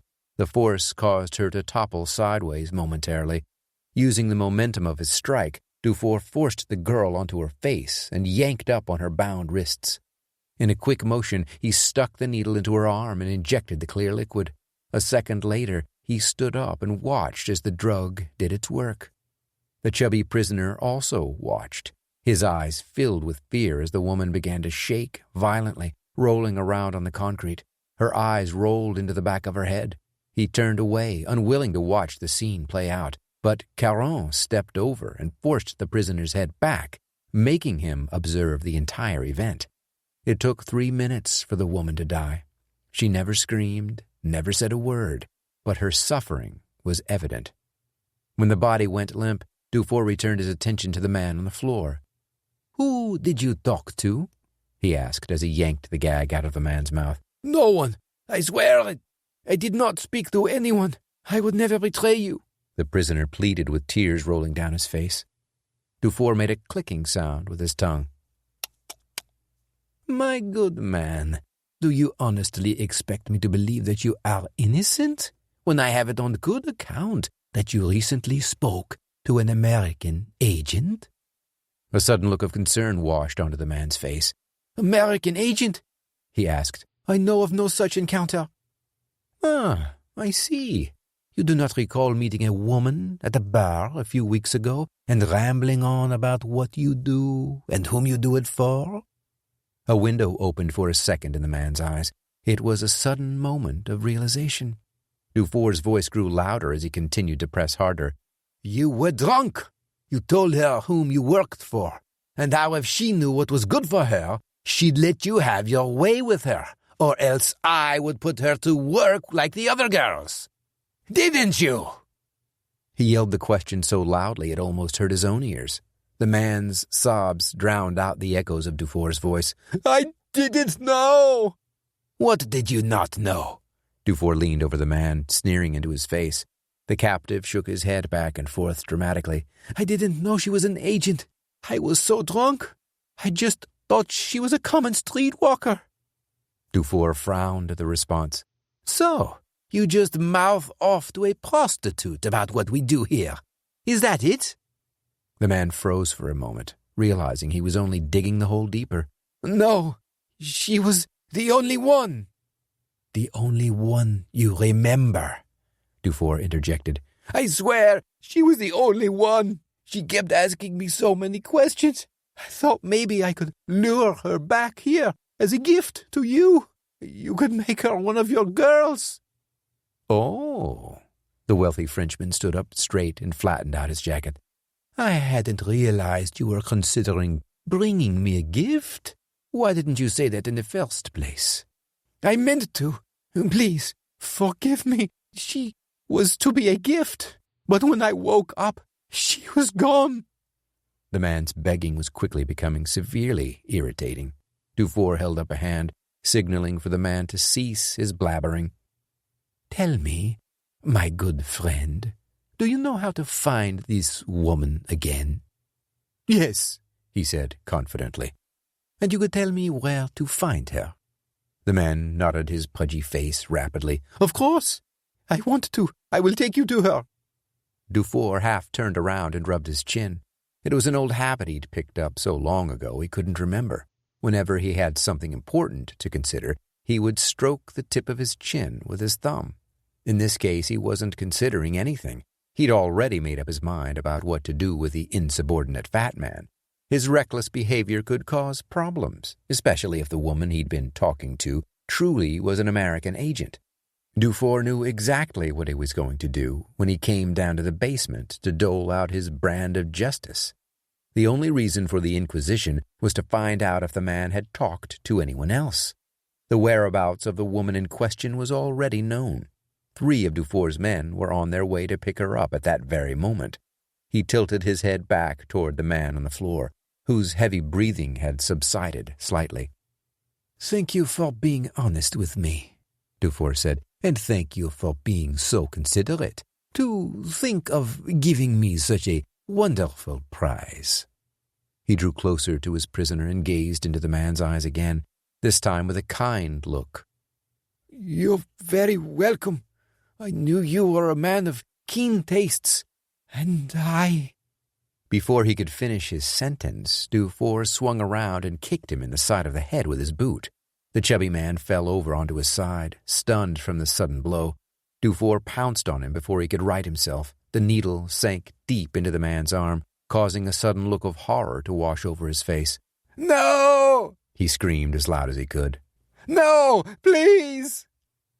It was too late. Dufour had already emptied the liquid into the man's veins. The drug performed its work quickly. It was something they kept in the compound to make sure the girls were always too stoned to run away, but awake enough to please the men that paid for their company. What Dufour had given the 2 victims was an amped-up version that would cause a horse to overdose. With a human, death was guaranteed. The fat man's yelling became blubbering, agonized moans as the drug began to toy with his mind. There was no telling what kind of hallucinations he was having. Some people claimed to see flames all around. Others said there were dragons being ridden by skeletons. By the time the body began convulsing, the hallucinations became more intense until the mind fried itself and started shutting down all the vital organs. From the sound of it, Dufour doubted it was a pleasant way to go, which was why it was his preferred means of execution. Getting rid of the bodies was as simple as propping them up by a dumpster outside a nightclub. The murder weapons could be left on site, furthering the illusion that it was just an accidental overdose by some smackhead. Dufour checked his watch as his betrayer began to slowly give in to death. At the 3-minute mark, the body had ceased its violent twitching. "Get 2 more of the men to help you take them down to the river.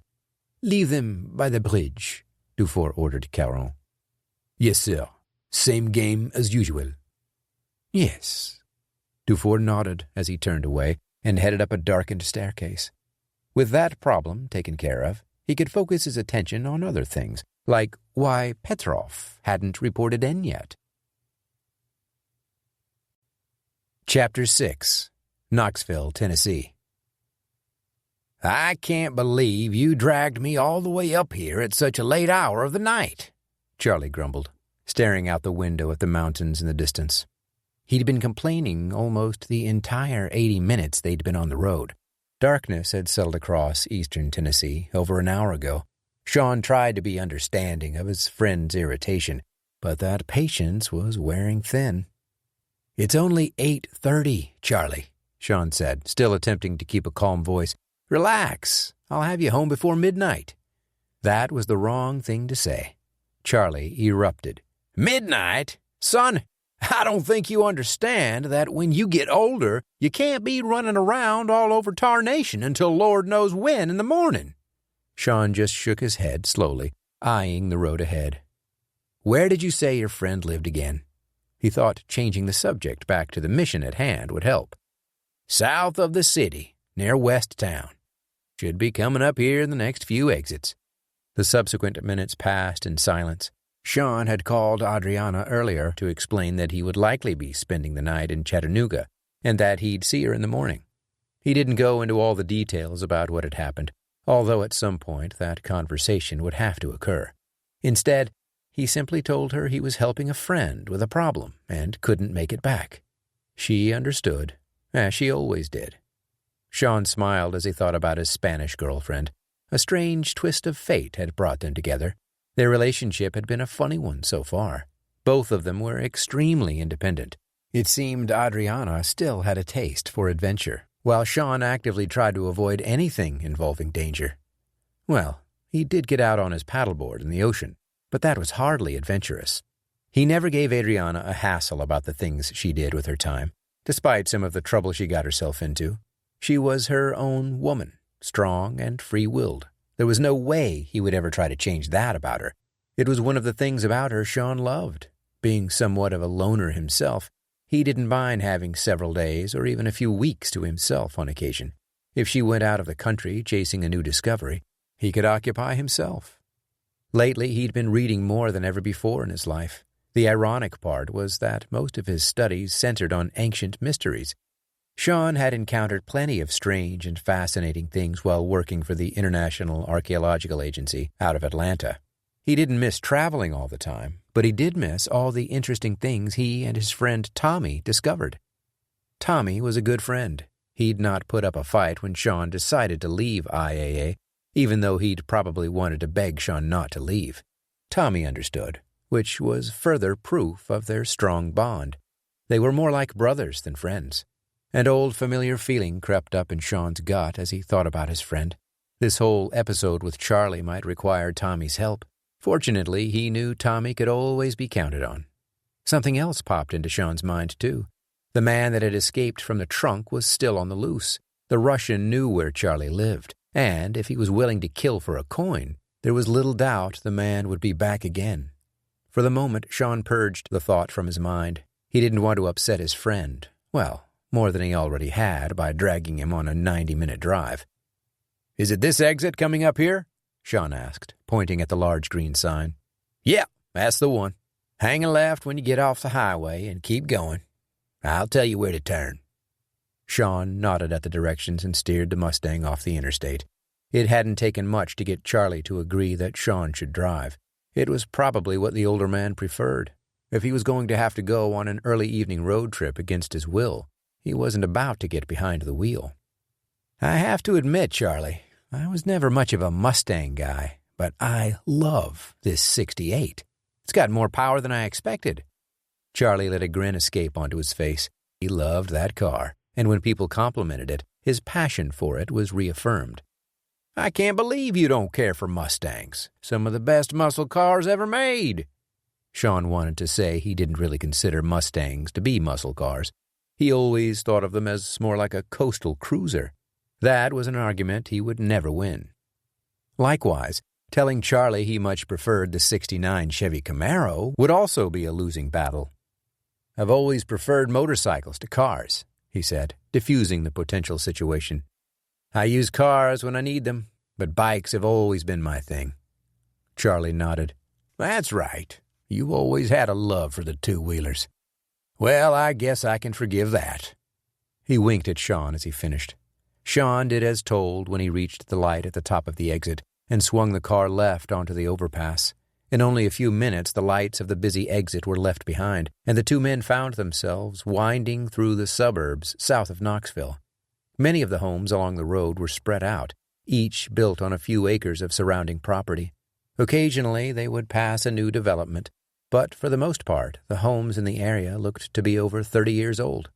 15 minutes after leaving the interstate, Charlie directed Sean onto a gravel driveway leading up to a small one-story rancher on a hill amid patches of tall pine, skinny maple, and sturdy oak.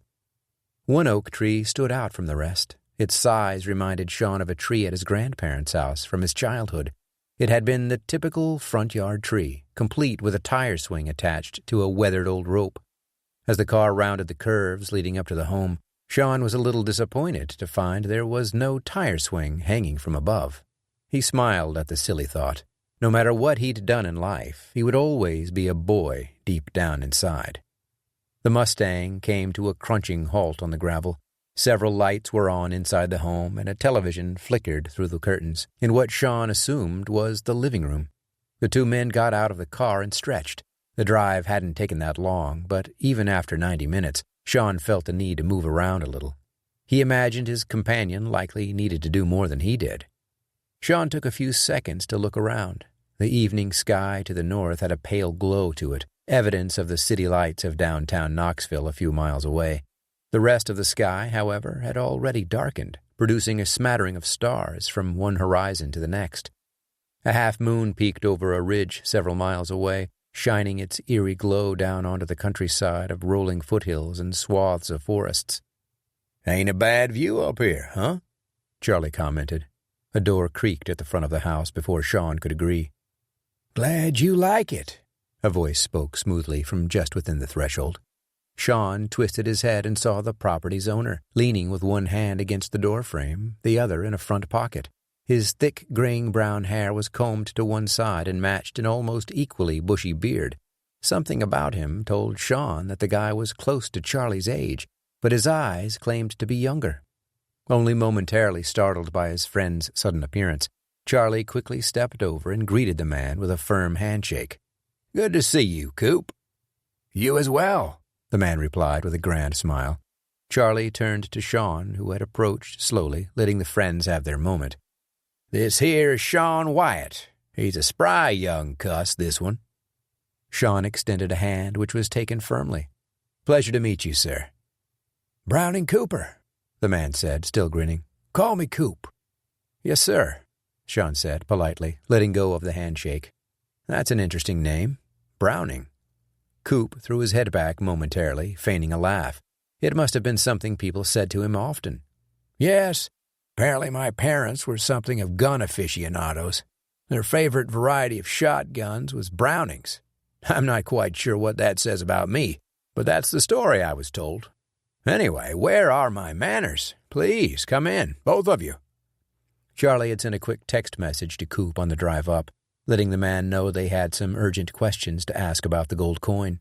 Coop was more than happy to see his old friend, and the possibility of finding out more concerning what he referred to as a trinket. The men entered the home, and Sean took in the surroundings. A giant flat-screen television on the far wall ran a show about the Nazis on the History Channel. A few beige couches surrounded the television. A propane fire burned in the fireplace beneath the mantel that held up the screen. The rest of the home had been minimally decorated. A few pictures hung here and there of Coop's friends and family. He graced some of them, while others featured the other people. There was no one he recognized. Coop closed the door and extended his hand, inviting the visitors to sit down in the living room. "Please, have a seat." He hurried over to the sofa in closed area and turned off the television. "Sorry about that. I was watching a fascinating show on Nazi experimentation with what they believe to be an interdimensional travel device." Charlie's face drooped in confusion. What device? Sean's interest piqued. Interesting. So they think the Germans were working on a portal to another dimension? Coop shrugged, never letting go of his smile as he sat down in a lone club chair off to the side. "Sure sounds like it. I can't remember what they were calling the device, but I'm recording a show so I can go back and watch it again. Very intriguing stuff." "I'll have to check that out when I get some free time," Sean said, borderline excited about the idea. Coop's hands rose from the armrests of his chair as he spoke. "So, what can I do for you? Do you have any information about the coin?" "Not yet," Charlie piped up. "That's what we're coming to talk to you about. We need some information from you." "Oh." Coop pouted his lips in a curious manner. "What would you like to know?" Sean spoke next. Charlie said that the coin was a family heirloom, handed down for several generations. "That's correct, yes," Coop nodded. "It was handed down by some great-grandfather several times removed. I don't know how many greats I would have to include in that description, but you get the idea." He snickered a little at the thought. "Anyway, apparently the original owner of the coin was a distant relative named Francis Jackson." He didn't ring a bell to Sean. History was littered with famous Jacksons, from the founding of the first colonies all the way down to Michael and Janet. Francis wasn't one he'd heard of. "How did your ancestor get the coin?" Sean asked. "I've never seen one like it before, and I've seen my fair share of historic coinage." Their host's face puckered. "That, my good man, is an excellent question. I'm not entirely sure how Francis came by the piece. I was hoping that my esteemed friend, Mr. Fowler here, could assist with that endeavor." He pointed at Charlie with an open palm as he finished. "I put the image on one of the forums I use for these sorts of things, but nobody seems to recognize the image of the guy on the face. The back of it is a mystery, too. The inscription is small and in ancient runes." Sean interrupted the two. "Would it be possible to see the coin?" Sean asked cautiously. He didn't want to intrude on someone's personal historical collection, but at the same time his curiosity was raging inside him, not to mention the fact that someone had tried to kill Charlie over the object earlier in the day. "Absolutely. I'd be happy for you to see it." Coop stood and walked over to an antique writer's desk in an adjoining room. He leaned down, opened the middle drawer, and shuffled through a few papers before withdrawing a small plastic bag. After reclosing the drawer, he stepped back over to the living room and handed the object to Sean. "Would you mind if I remove it?" Sean asked reverently. "Of course. Be my guest. You're the expert, Mr. Wyatt." Charlie leaned in close as Sean parted the seal on the plastic and removed the golden coin. It was barely larger than a quarter. On the front, a heavily bearded man stared off into the distance, his head capped by a domed helmet. Other than that, there were no other identifying features on the image. Sean flipped over the coin and examined the back. He recognized the runes from his previous glance on the internet, but had no idea what they meant. While Sean was capable of speaking a few different languages, reading ancient Viking script wasn't one of them. "This looks like it comes from a Viking land," he said after flipping the coin back over and staring at the head for a minute. "These runes are definitely some kind of Norse language, and the guy on the front has to be a Viking based on the headgear and his appearance." "Can you read the runes on the back?" Coop asked, now leaning forward in his chair. Sean shook his head. "No, but I know some people back at the IAA lab in Atlanta that could figure it out. They could run an analysis on the metal the coin is made from and tell us what those letters mean. Might even be possible for them to cross-reference the face with some possible matches." "You really think they could do that?" Coop sounded hopeful. He rested his elbows on his knees. "It's worth a shot," Sean shrugged. "They've got some pretty advanced stuff there at IAA. My friend Tommy spared no expense, and their research department is top-notch. They're a couple of regular bloodhounds when it comes to this sort of thing. Coop leaned back in his chair and considered the possibility. I'm assuming you're not trying to sell this, that you just want to know more about its origin. Sean interrupted his host's thoughts. Oh, absolutely. I would never consider selling such a piece. I desperately want to know more about it. Coop knew what Sean was asking, even though he hadn't directly asked. So, you would need to take it to this lab in Atlanta to find out more? Sean nodded. He knew it could potentially be a big deal to let such an heirloom go. This is the kind of thing I did for several years at IAA, Coop. I salvaged and delivered precious artifacts to various government agencies, private owners, that sort of thing. Your coin will be well cared for.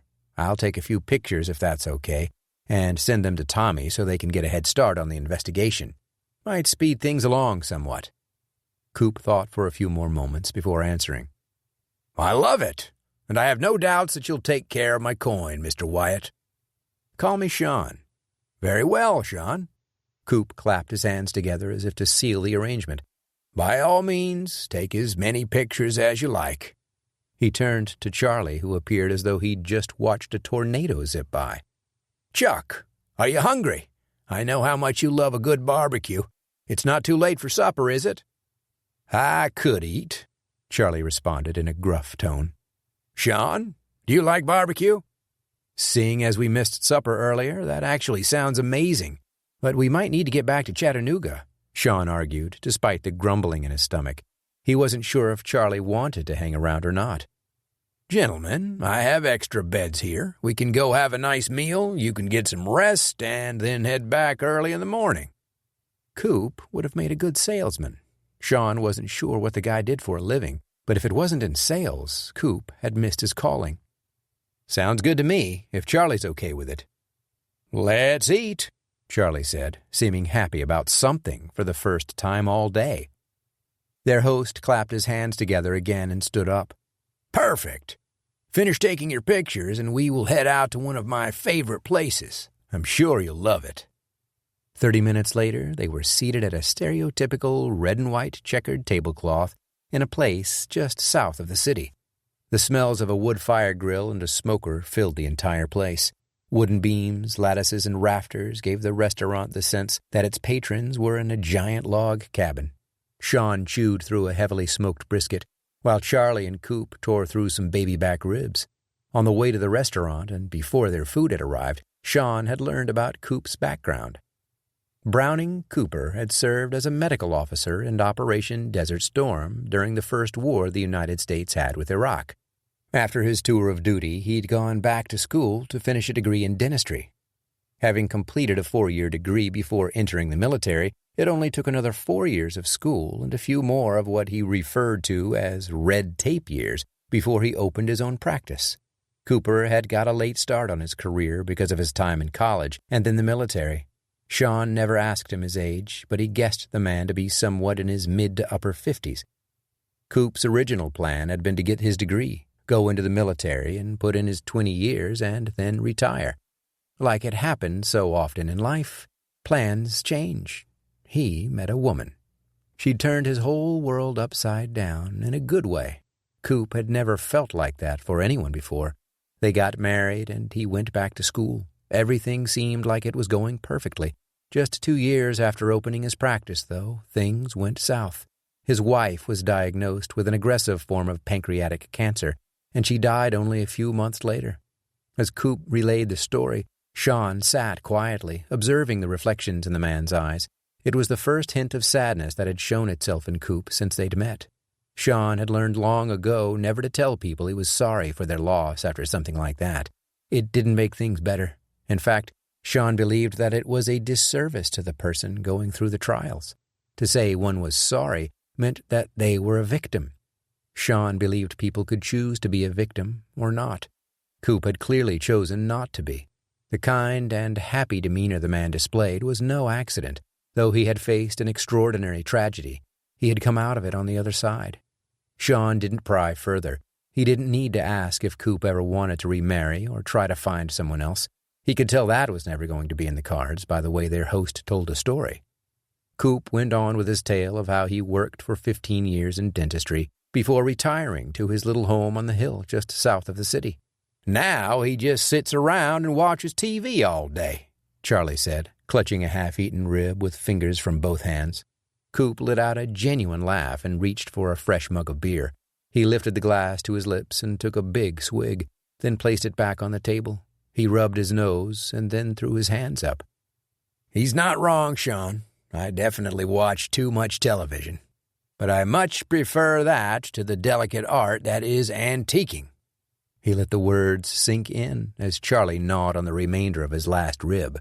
The old friends eyed each other for a moment before both erupted in laughter.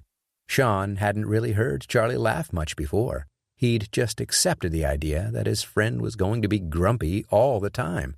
It was good to see him enjoying himself. Sean's phone vibrated in his pocket. He pulled it out of his jeans and checked the message.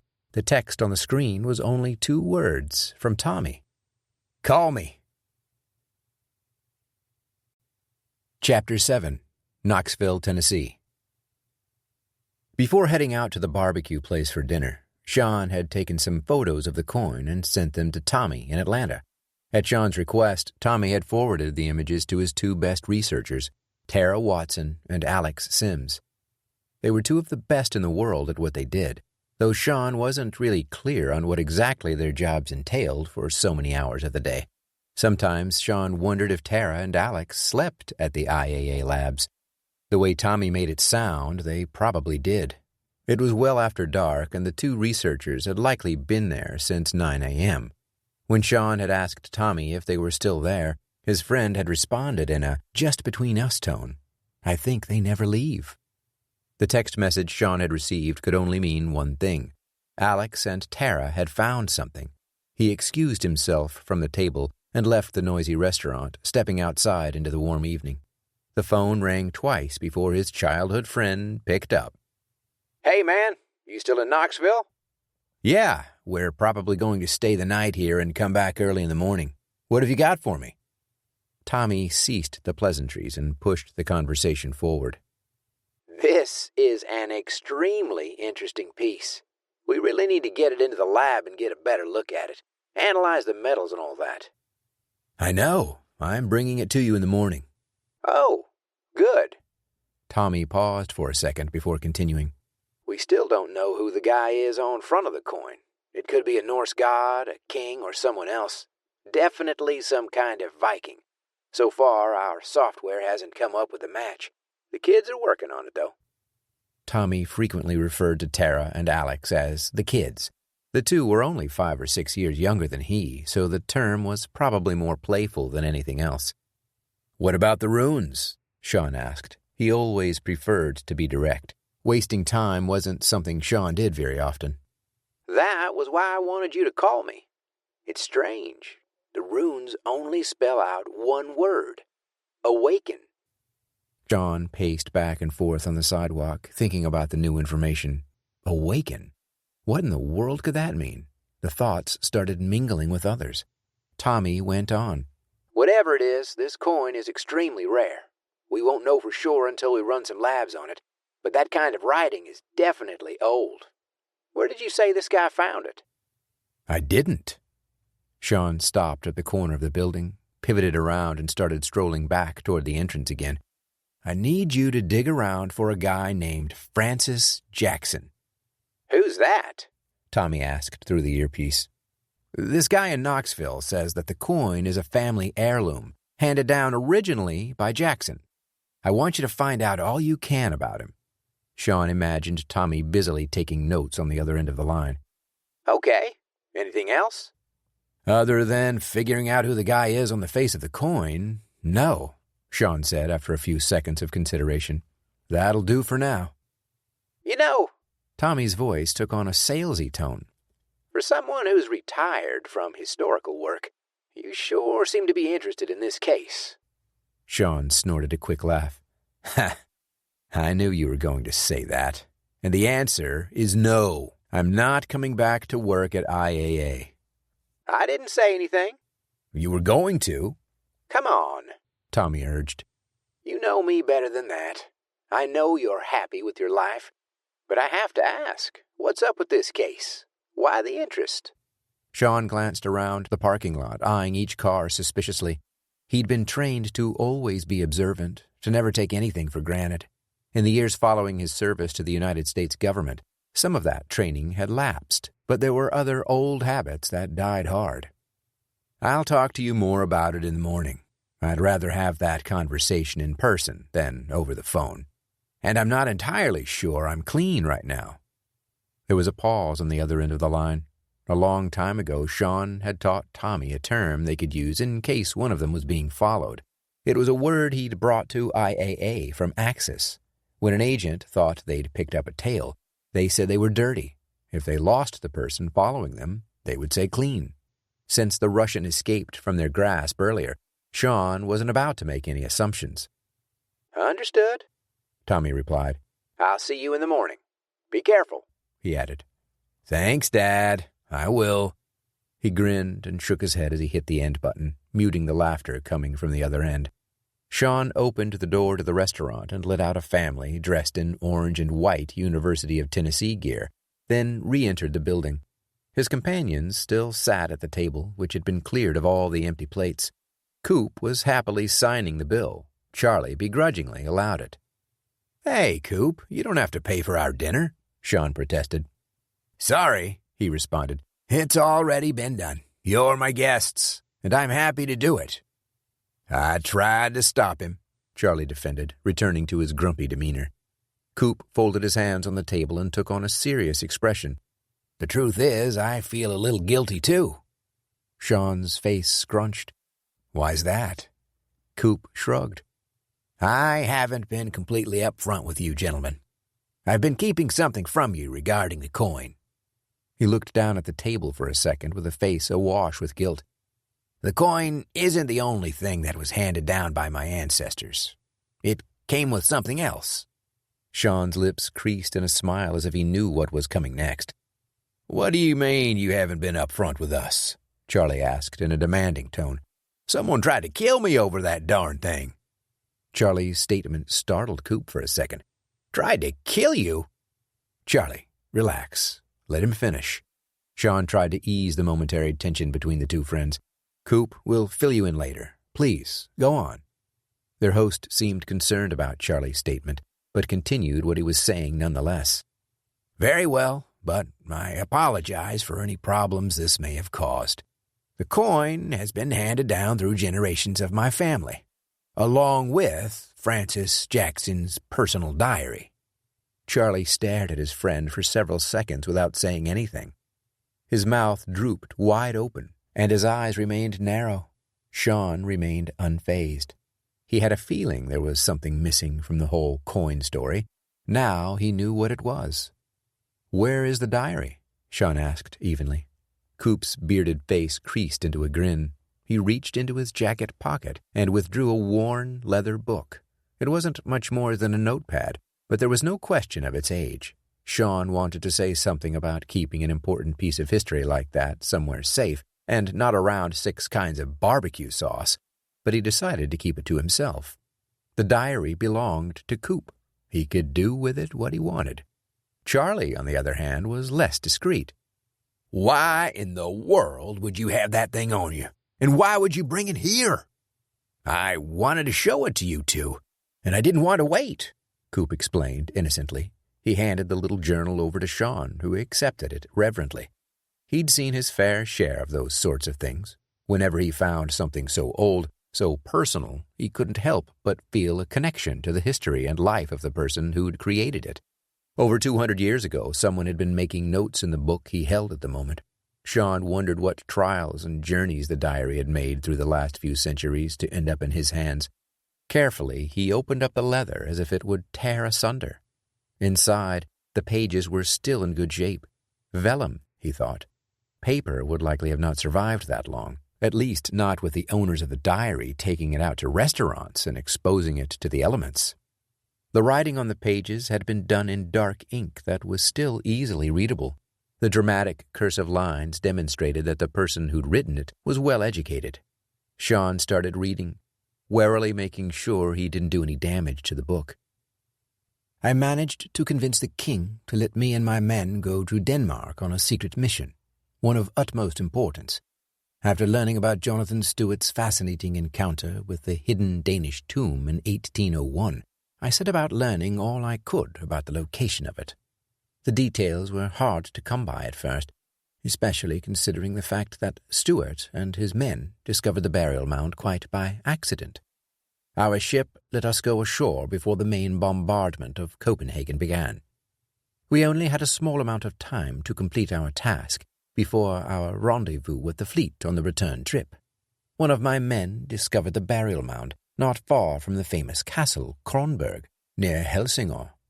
It was just as Stewart had remembered, a fact that surprised me given that he had to recount the events of his discovery through the fog of 6 years. On top of that, they'd found the tomb in the middle of the night, so seeing landmarks must have been nearly impossible. I suppose Stewart must have taken in the lay of the land during his escape the following morning. Getting into the burial mound took a bit of work. Fortunately, we brought the tools necessary for the job, including picks and shovels for digging.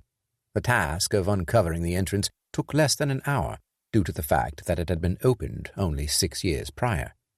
Once inside, we were greeted by a stone sarcophagus in the center of the chamber, but upon investigation, it proved empty. In spite of some paranoia and superstition from my men, we spent the night in the tomb, thinking it far more prudent than venturing unwittingly into an enemy encampment in the dark. We left early the next morning. As my men evacuated the mound, I lingered for a few moments and took a closer look at the inside of the sarcophagus. That was when I discovered the shard. It was a small piece of stone, no larger than the palm of my hand. On the surface of the object were strange markings, like none I had ever seen before. I now know these odd lines and shapes are the language of the ancient Norsemen. Sean turned the page, his eyes wide with fascination. Charlie impatiently tried to shift into a position where he could look over Sean's shoulder.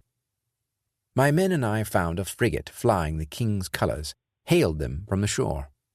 The ship was returning from the bombardment of Copenhagen with the rest of the fleet.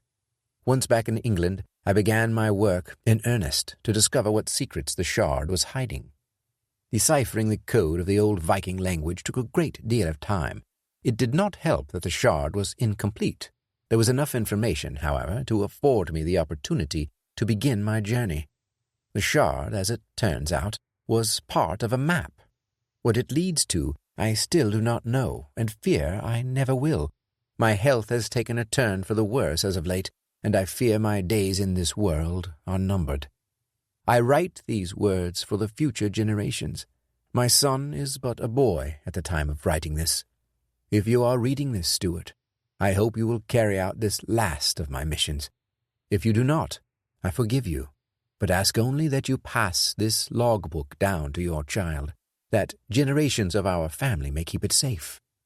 Along with the journal, I ask that you do the same with the first of what I believe is a set of 4 golden coins.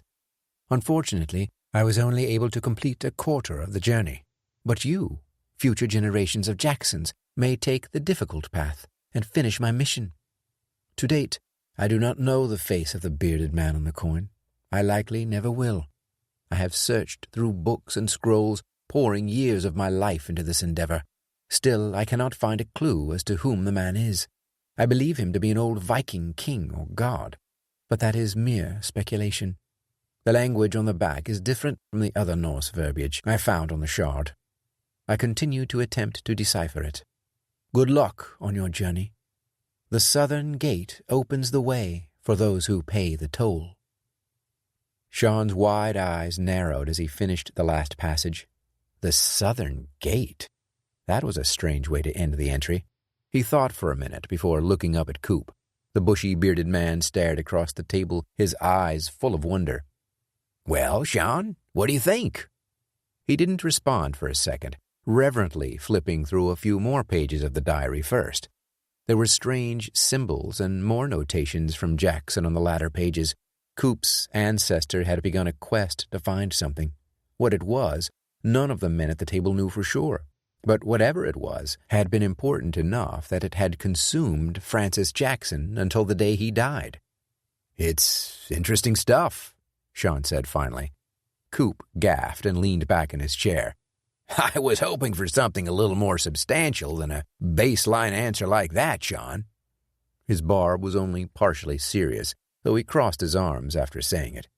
Sean tilted his head to one side and then the other, still carefully eyeing the outside of the leather book. "Sorry to be so vague. It's just that I'll need some time to think about what's in this." He held up the journal. "I'll also have to do a bit of research on your ancestor to find out all I can about him, as well as anyone else who might have used this to look for whatever he was trying to find." Coop nodded his approval. "You may take the diary with you to Atlanta. I assume you would like your researchers to have a look at it as well." "Probably," Sean shrugged. "They'd love to get their hands on this. To be honest, you're lucky it's in such good shape. Something as old as this doesn't usually keep very well unless it's in an airtight container. Since it's made from lambskin and leather, surviving the last few hundred years wasn't as difficult." "What about the riddle at the end of his entry?" Charlie asked, sliding his chair back to where it had been previously. "Not sure, Charlie." Sean flicked his eyes at his friend and then back to Coop. "Could mean anything at this point. We're trying to put together a puzzle without looking at the picture on the box. For now, let's get this back to IAA and see what the kids can come up with. I'll start trying to dig up anything I can on Francis Jackson and any of Coop's other ancestors that might have known anything about what he was looking for." "Splendid," Coop said, throwing his hands up in the air. He raised the tall, half-full mug of beer to his face and proceeded to pour the rest of the contents down his throat.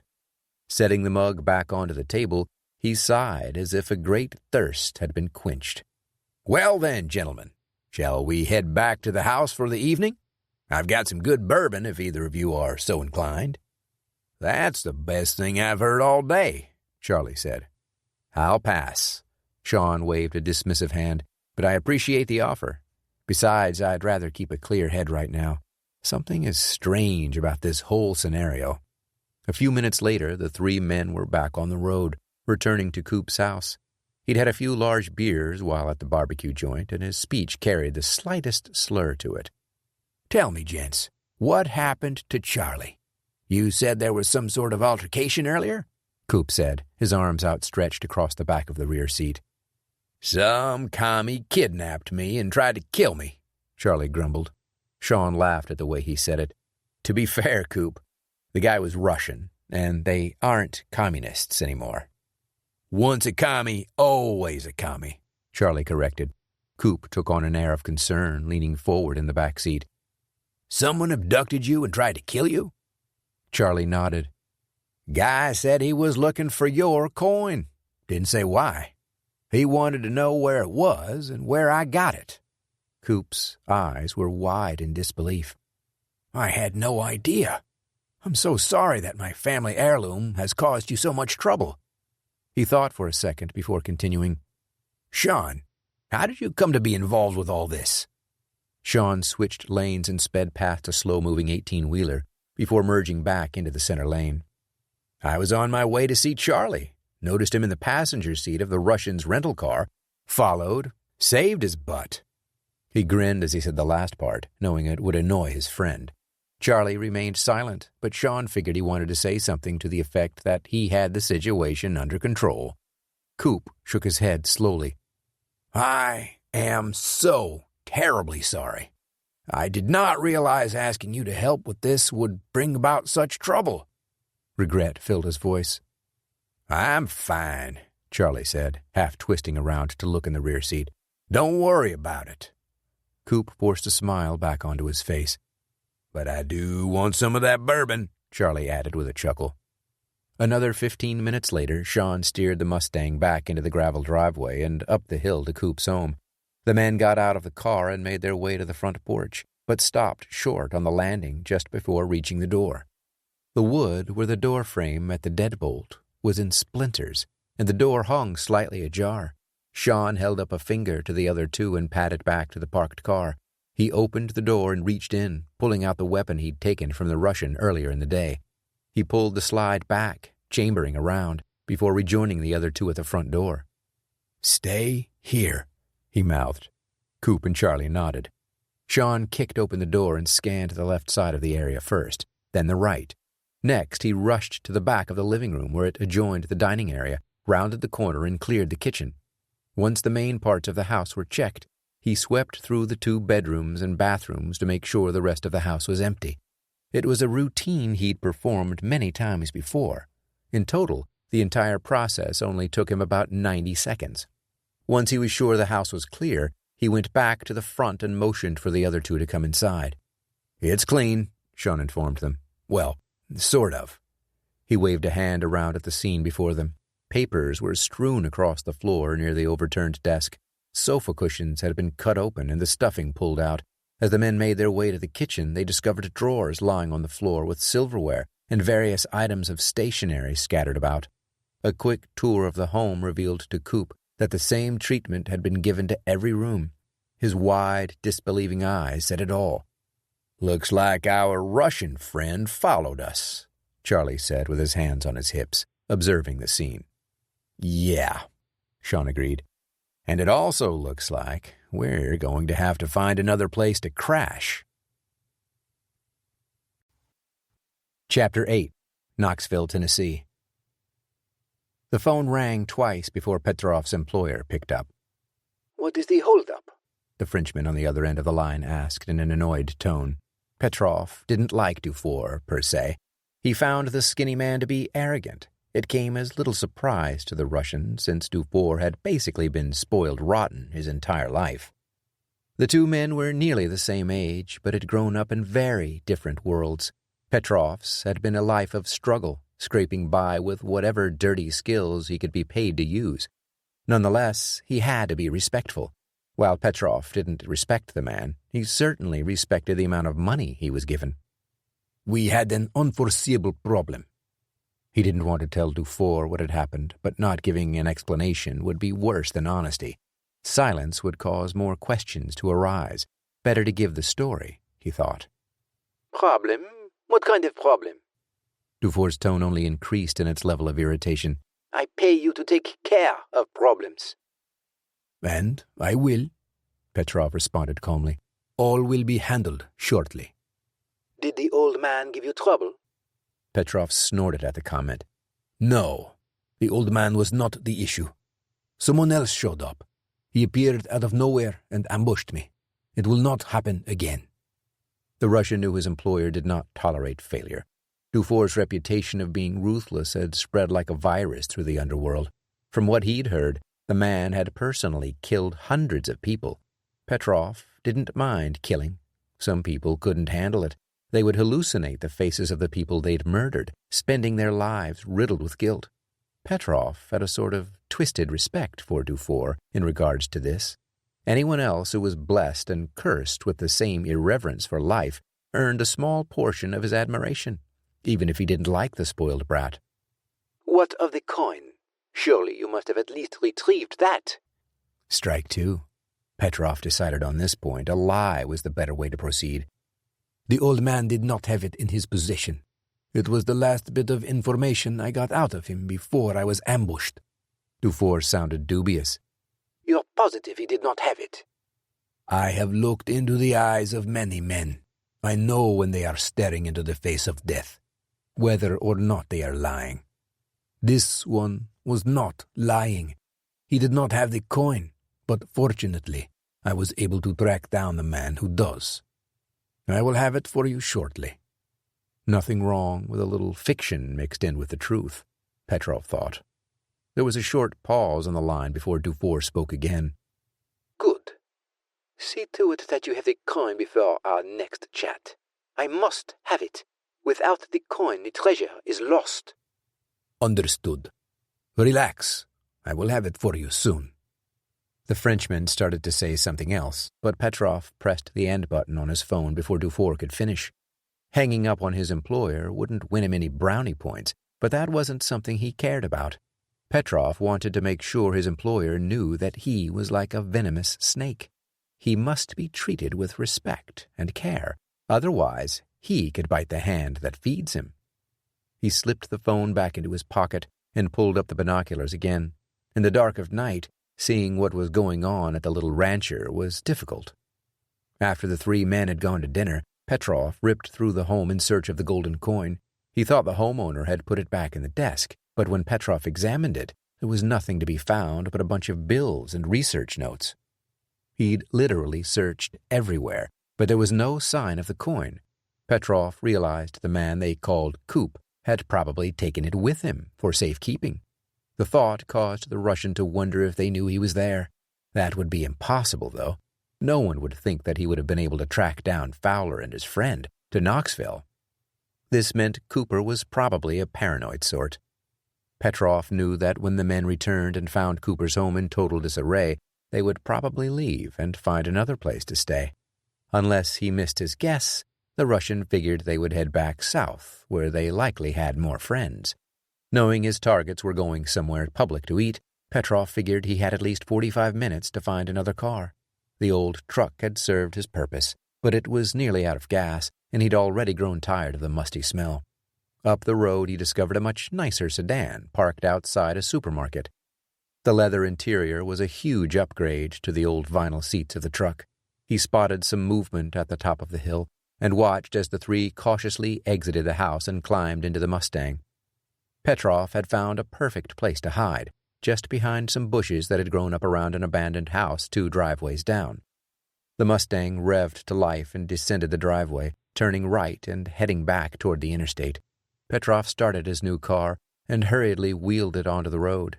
He loved it when people were predictable. A few minutes later, he watched the Mustang leave a gas station and steer onto the interstate heading south, back the way it had come before. Petrov smiled wickedly. He knew they would be watching for him, but on the busy highway, he could easily blend in with the flow of traffic. His targets would never see him coming. Chapter 9.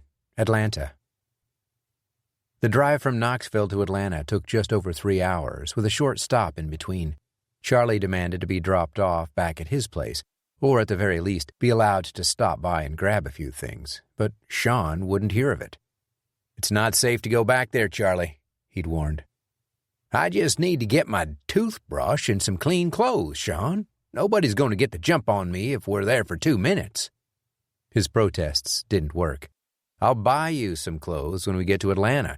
There's a mall close to my place, so you can get whatever you need." Coop enjoyed the argument from the back seat, though he still had his own concerns. "I can't believe they tore up my home." Sean peeked into the mirror, locking eyes with the occupant in the rear. "I know, and I realize that calling the police is normally the right move, but let Emily put people on it. She's extremely thorough and will get us more leads than the cops." Between Knoxville and Chattanooga on the trip back, Sean had called his friend Emily Starks, the director of a super-secret government agency known as Axis. While only 12 agents worked for the organization, the director had access to other branches of the government. Essentially, if Emily needed a CSI unit somewhere, she could call any of the larger agencies and have them on hand in no time. Axis had been formed right after the end of World War II and had survived through the decades as a ghost agency. If one of the operatives was killed in the line of duty, their identity was erased and any ties to Axis were completely dissolved. Being an agent in a ghost operation was not for the faint of heart. Sean Wyatt had done the job for several years after finishing college. He went against the typical recruit the agency looked for. Both of his parents were still alive. Usually they went after orphans, but the director who'd brought Sean in thought that a breath of fresh air might do the organization some good. An agent with something to lose might become one of the best around. Sean had proved the man correct during his tenure, but the high stress of the position took its toll, and Sean resigned, opting to take a position with his old friend, Tommy Schultz at IAA. Those connections to the government still helped Sean more than he cared to admit. It seemed like he was calling Emily for a favor every month, though he actually only talked to her once every 90 days or so. He shook his head at the thought. Emily was a good friend, and he knew he should call her more often just to chat instead of only calling every 3 months when he needed some strings pulled. Then again, she was a busy woman, and probably didn't have much time for socializing. During the drive, Coop had wanted to know more about what Sean did for the IAA. Sean explained the services the organization provided, along with the basic search and recovery things that they did. Coop's fascination radiated from his face. "Sounds like you've seen the world, and then some." His tone was almost reverent. "I've been a lot of places, not all of them good, but I was afforded the chance to travel, discover things that had been lost for a long time, and even have an adventure or two." He winked into the mirror at the man in the back. Coop's face crinkled a little. "It sounds like an amazing lifestyle. If you don't mind me asking, why did you quit?" Sean knew that question was coming. It wasn't the first time someone had asked him that. "Eventually, all the running around gets tiresome. Ever since I got out of college, I've been on planes, in hotels, dodging bullets, getting the crap kicked out of me. Trust me, it gets old pretty quick." "Well then, I definitely owe you an apology for—" "No, you don't." Sean stopped him in mid-sentence. "You don't owe me an apology. Bad things happen sometimes, and sometimes bad people jump into our lives. We can't help that. All we can do is make the best decisions and take the best actions to handle it." Coop was impressed by the answer, so impressed that he didn't say anything for another 20 minutes. When they reached North Atlanta, Sean guided the car through the maze of streets, forests, and lavish homes.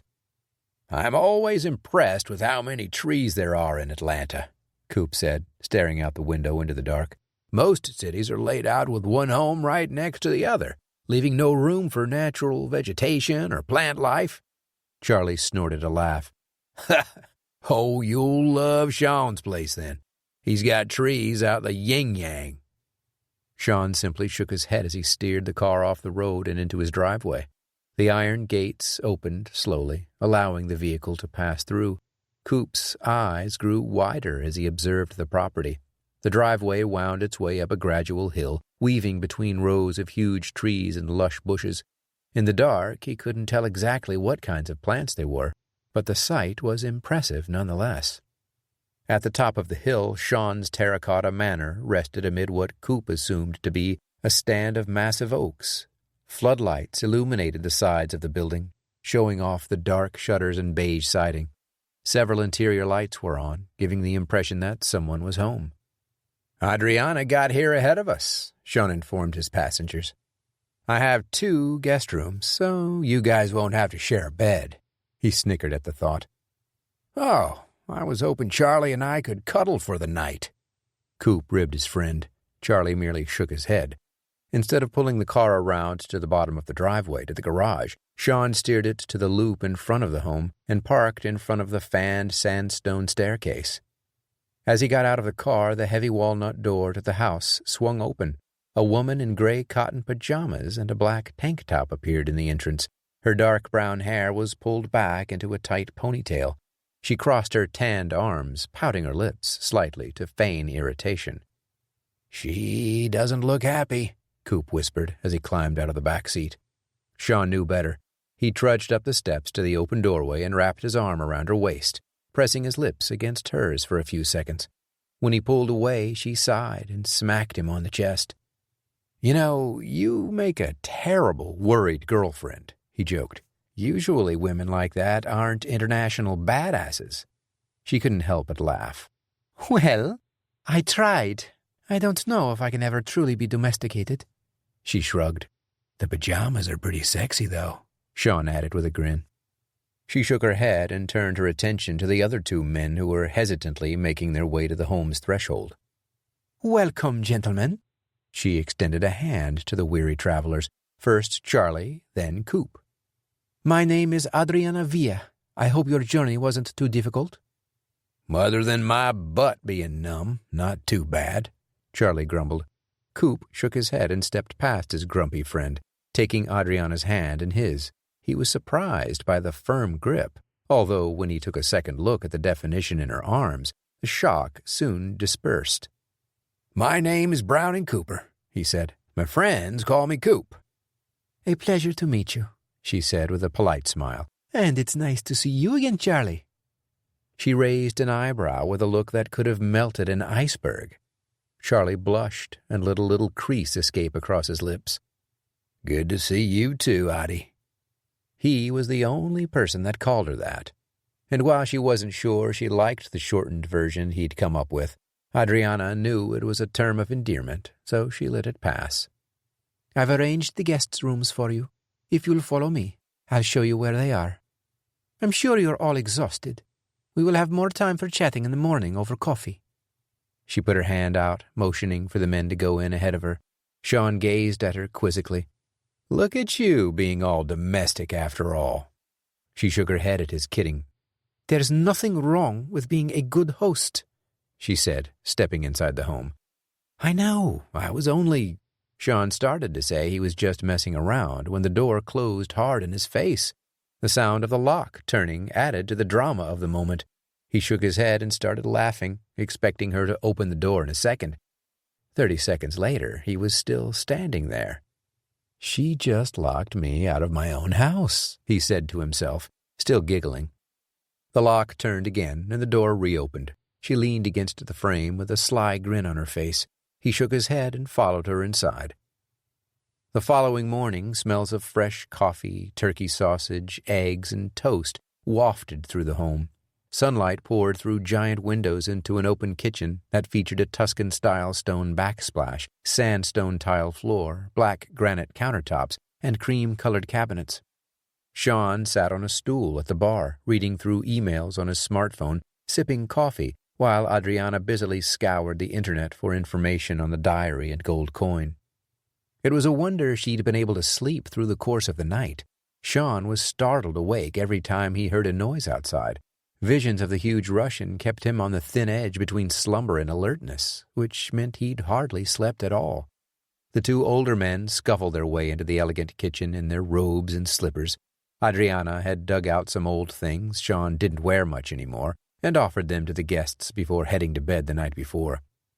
Nice duds, kid, Charlie said, spinning around in a green and brown robe, modeling it for his hosts. Glad you like it, Charlie. Did you guys sleep okay? Sean took another sip from his cup of coffee. It was simply one of the most comfortable beds I have ever slept in over the course of my entire life, Coop proclaimed, stretching out 2 arms. I must know where you bought it. Sean's eyes squinted as his lips narrowed in a grin. I'll give you the name of the company before you leave. They're down here in Atlanta. Make really good mattresses. I might just be in the market after a night of sleep like that. Coop stopped and sniffed the air dramatically. And something smells outstanding. Adriana closed her laptop and smiled at the compliment. I put the food in the oven because I wasn't sure when you two would be getting up. From what Sean tells me, you've had a harrowing last 24 hours. She meandered over to the stainless steel oven and removed a few glass dishes containing foil-wrapped objects. Once the dishes were on top of the stove, she unwrapped the foil to reveal the sausage and eggs. She then stepped over to a loaf of bread, removed a few slices, and put them in the toaster. Looks good, Charlie said with hungry eyes. You didn't have to go through all the trouble of cooking that. It was no trouble at all, she assured them, melting their worries with her smile. Do you men take coffee? Both nodded. Yes, please, Coop said. 1 cream and 1 sugar. Just like Sean's, Adriana said as she poured the first cup and added the prescribed amount of sugar and cream. 1 sugar for me is all, Charlie said, politely. Something about her always disarmed his usually gruff nature. Sean interrupted the morning niceties and slipped his phone into his pajama pants pocket. We need to take the coin and the diary over to the IAA labs once we finish breakfast. Tommy and his crew should be able to give us some more information on what we're looking at. When the toast was ready, the 2 older men sat down at a little breakfast table nearby and devoured the food. How did you two meet? Coop asked. He cut the sausage in half and put a piece in his mouth while waiting for the answer. Adriana took a gulp of coffee before responding. She lovingly put her hand on Sean's shoulder and rubbed it for a second. Las Vegas. Sean let out a quick laugh. It wasn't that he'd forgotten their first encounter, but hearing it out loud like that did sound funny. Oh, Coop nodded slowly. Were you out there for a convention or something, Sean? Not exactly. I was playing in the World Series of Poker. I had just got knocked out of the tournament. A hit squad came to my hotel. And I saved his life, she added with a subtle smile. Sean rolled his eyes. I would have found a way out of there. Really? She raised her eyebrows. With a line of armed men behind you and in front of you? Sean laughed again. I could have jumped through the window. Down onto the street, and that window was at least 3 inches thick. You would have killed yourself just trying to get through it. He turned to their guests. She did save my life. You're welcome, Adriana said, her mouth hidden behind the coffee mug. The 2 older men laughed as they finished shoveling the food into their mouths. Silence pervaded the room for a minute before Sean's phone suddenly started ringing. He glanced down at the screen. It's Tommy. Hey, buddy. What's up? We have some more information on that coin of yours. Awesome. Is it okay if I put you on speakerphone? Sure. Sean set the phone on the counter and pressed the speaker button. Okay. You're on. Tommy took his cue and began. So, it took quite a bit of digging, but we were able to find out some interesting information about the face on the coin and on Francis Jackson. Tara and Alex stayed here until 1 a.m. working on it. And they're already back at work, aren't they? Sean asked, already sure he knew the answer. Yep. I can't keep them away. Anyhow, the face on the coin was harder to figure out. We ran it through every piece of facial recognition software we could find. It took a few hours, but we're pretty confident we have a match. Have you ever heard of a Danish warrior named Holger Dansk? Sean thought for a second, and then shook his head and glanced at the other 3 people in the room. They all did the same. Nope, none of us have ever heard of him. I figured. He's not a prominent player in world history. Holger Dansk is more of a local legend in Denmark, particularly the area surrounding Copenhagen. No one said anything, so Tommy went on. As the story goes, several hundred years ago there was a great Viking king who roamed Scandinavia, pillaging, warring, and basically wreaking havoc. Doing what Vikings did, Sean added. Right. As a result, the king amassed a vast number of enemies. When he returned home from his travels and decided to settle down, the people he'd pissed off began to come for him. The Swedes were the most persistent and constantly invaded Zealand. That's the Danish island where Copenhagen is located. He wasn't sure whether or not his audience knew that. Anyway, the king sent out his mightiest warrior, a general who had led some of his foreign campaigns, to meet the threats. And that general was Holger Dansk, Sean interrupted. Right again. Holger was, apparently, the Viking equivalent to Goliath, minus the debilitating giantism. The legends say he was a massive man and unmatched on the battlefield. Long story short, Holger defeated the enemies of Denmark every time he faced them. Coop and Charlie listened intensely at the breakfast table, as did Adriana. When Tommy paused, she spoke up.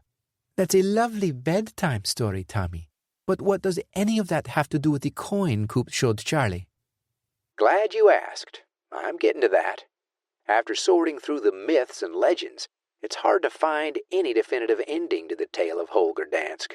Truthfully, most people don't give the story any credence and pass it off as fantasy. We did find one interesting piece that might give us a clue as to the reason behind the coin's existence. When Holger had reached a ripe old age, he knew he would soon go to his eternal rest. The problem was that he had established such a reputation with the Danes that they had come to believe he was immortal. Even the king had declared Holger was sent by the gods.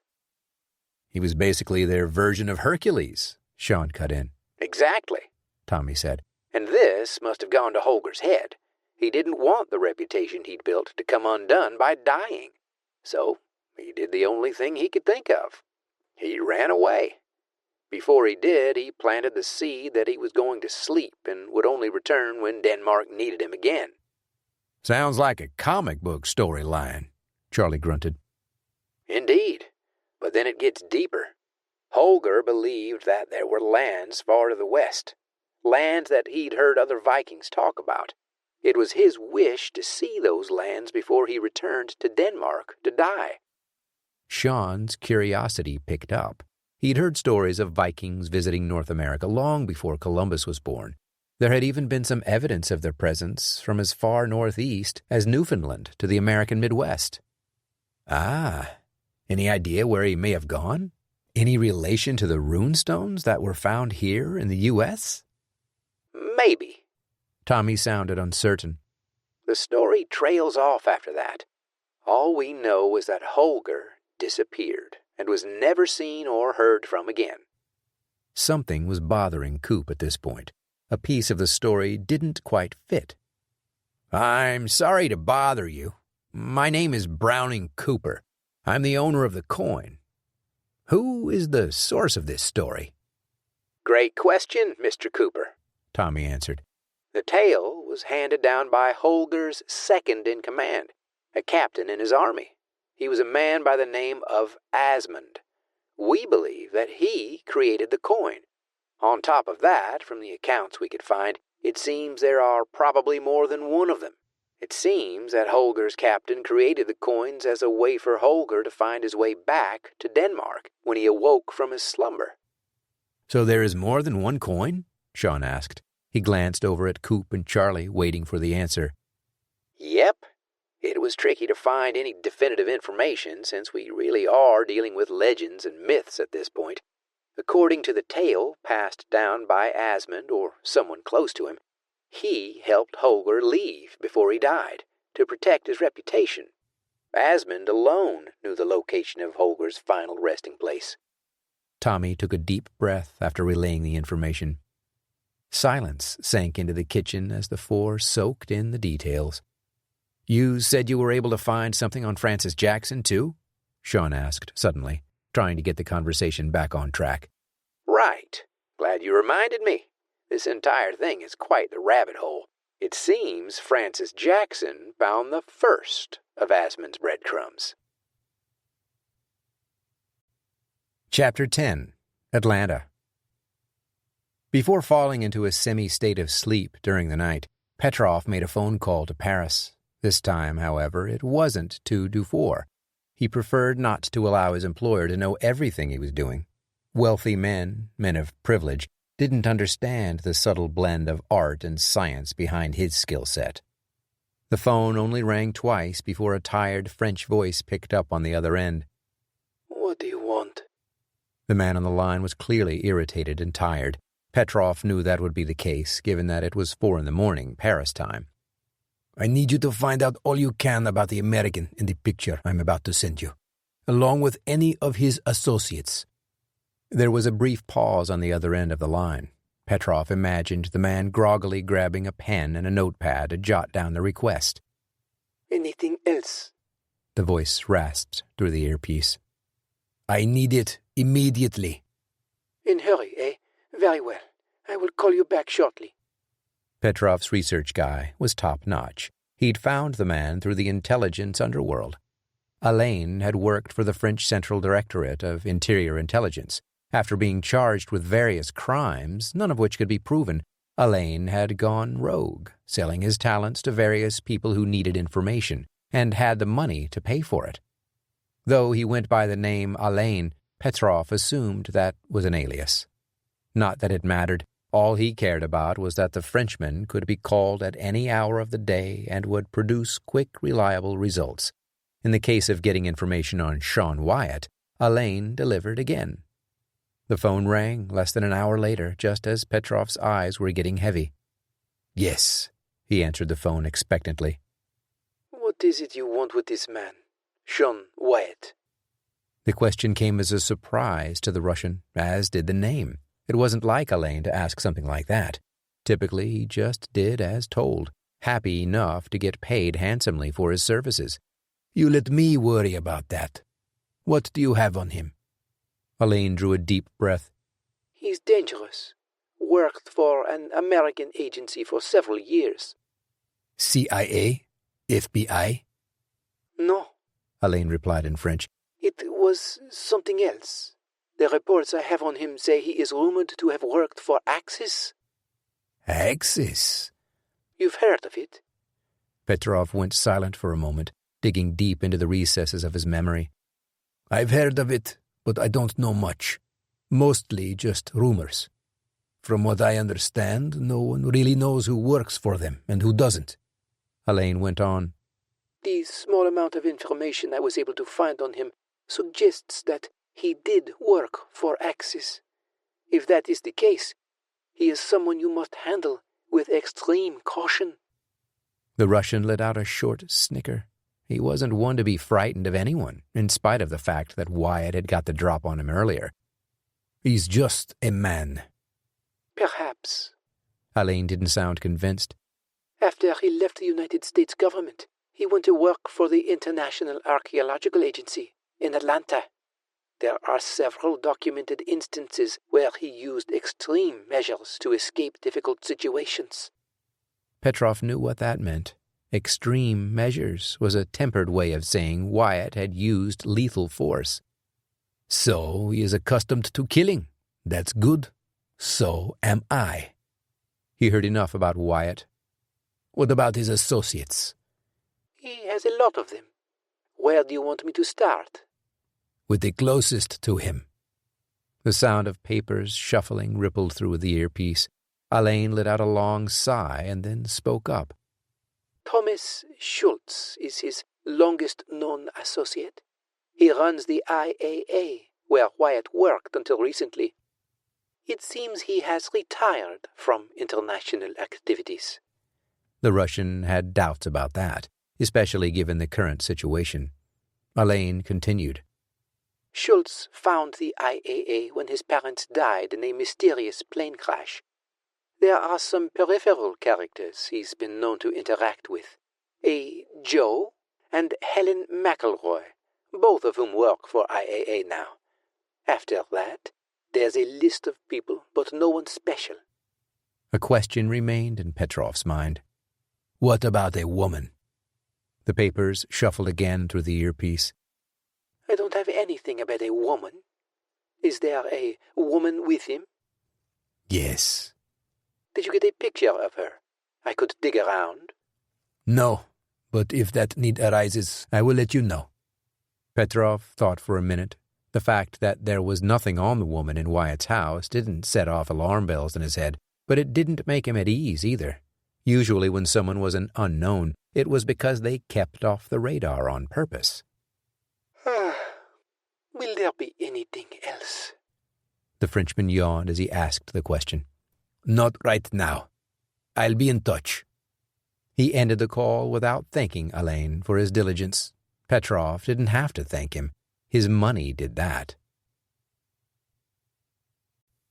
Chapter 11.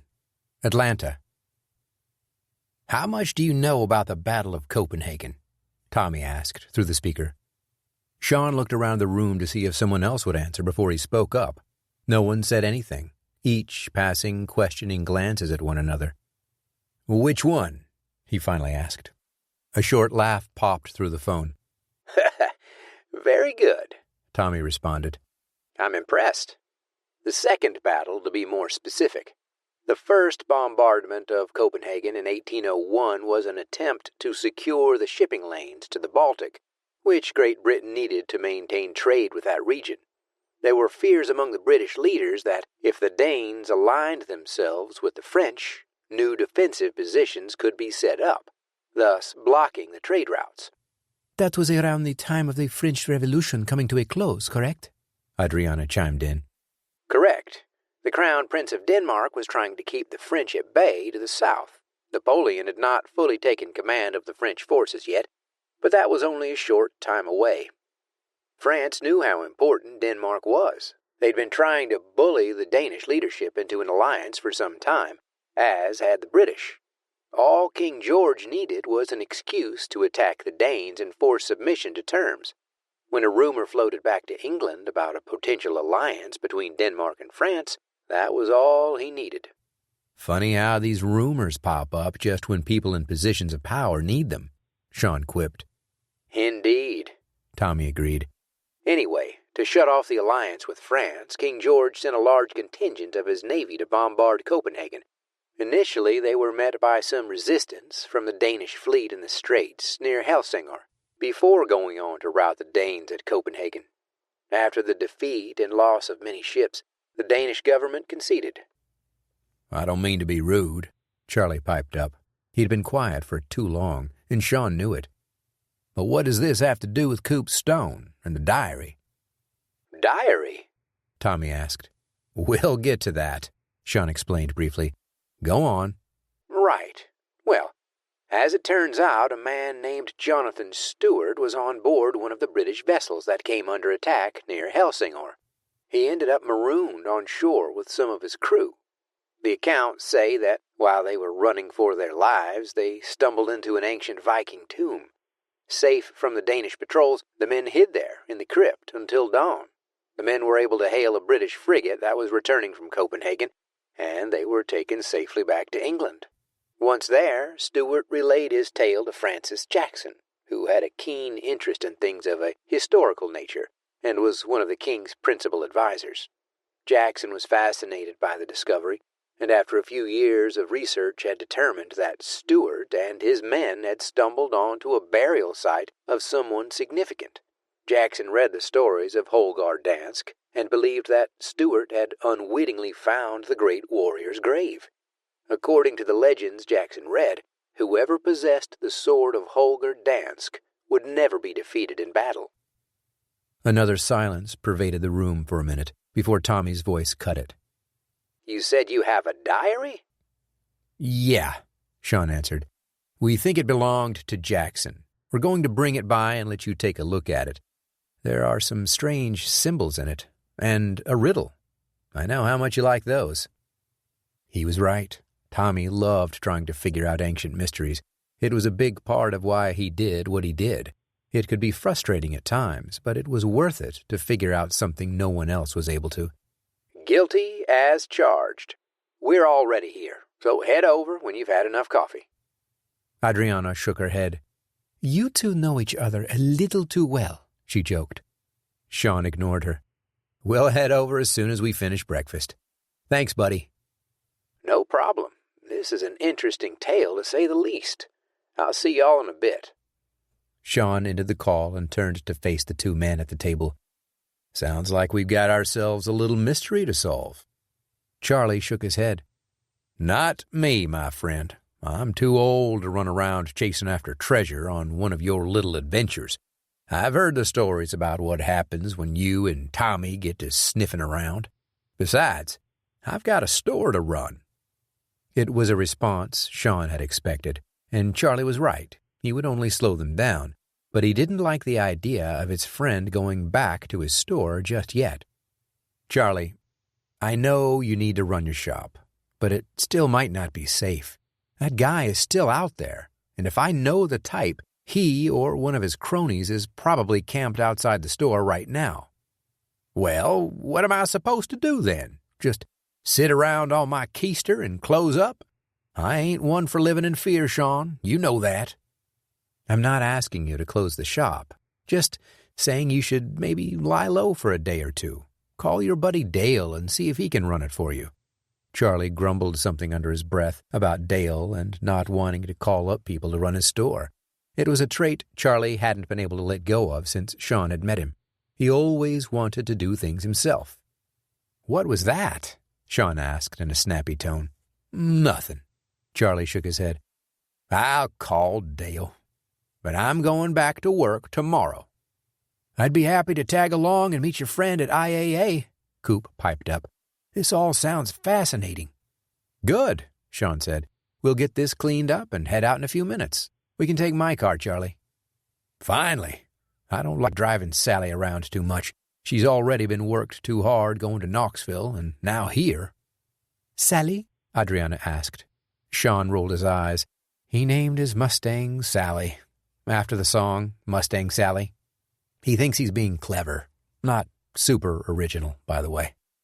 Charlie beamed a proud and awkward smile. "I like it. So screw you." Coop burst into laughter, and the others joined in. Outside the house, hidden in the giant shrubs surrounding the exterior wall, Petrov listened to the conversation. He'd managed to follow the group to Atlanta the night before.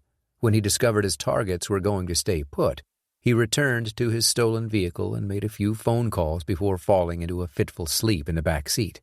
Sleeping in a car wasn't a big deal to him. He'd slept in far worse. Cold winters in Russia taught him how to endure almost any uncomfortable circumstances. It wasn't the makeshift bed that kept him waking up every few minutes. Years of constantly staying on high alert caused him to be wary of any sounds or movements. While he had been confident his targets wouldn't leave, there was no guarantee. The phone calls he made were to mercenaries he'd worked with before. One was an American, a former Army Ranger gone rogue. The other two were European, one from Serbia. The other, Petrov wasn't exactly sure. Not that he cared. The only thing Petrov needed was for them to perform.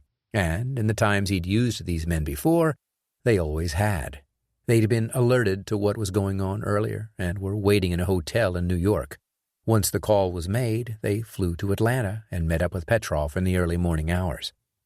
Now the three men waited patiently to see what they were to do next, their guns held tightly at their sides, ready to strike. Petrov turned around and faced his men. "They are going to Midtown to a research facility. One of them is in possession of a diary. We need that book. He also has the coin. They must not reach the facility alive. You must be careful not to damage the book. Our employer will need it intact." The three men nodded. "We'll wait until they leave. Then we kill them all." Chapter 12. Atlanta. Sean felt more at ease as he slid the Springfield XD 40 caliber into a belt holster. For all the time he spent trying to avoid guns, there was something comforting about having his trusted piece on hand, especially after the events of the previous day.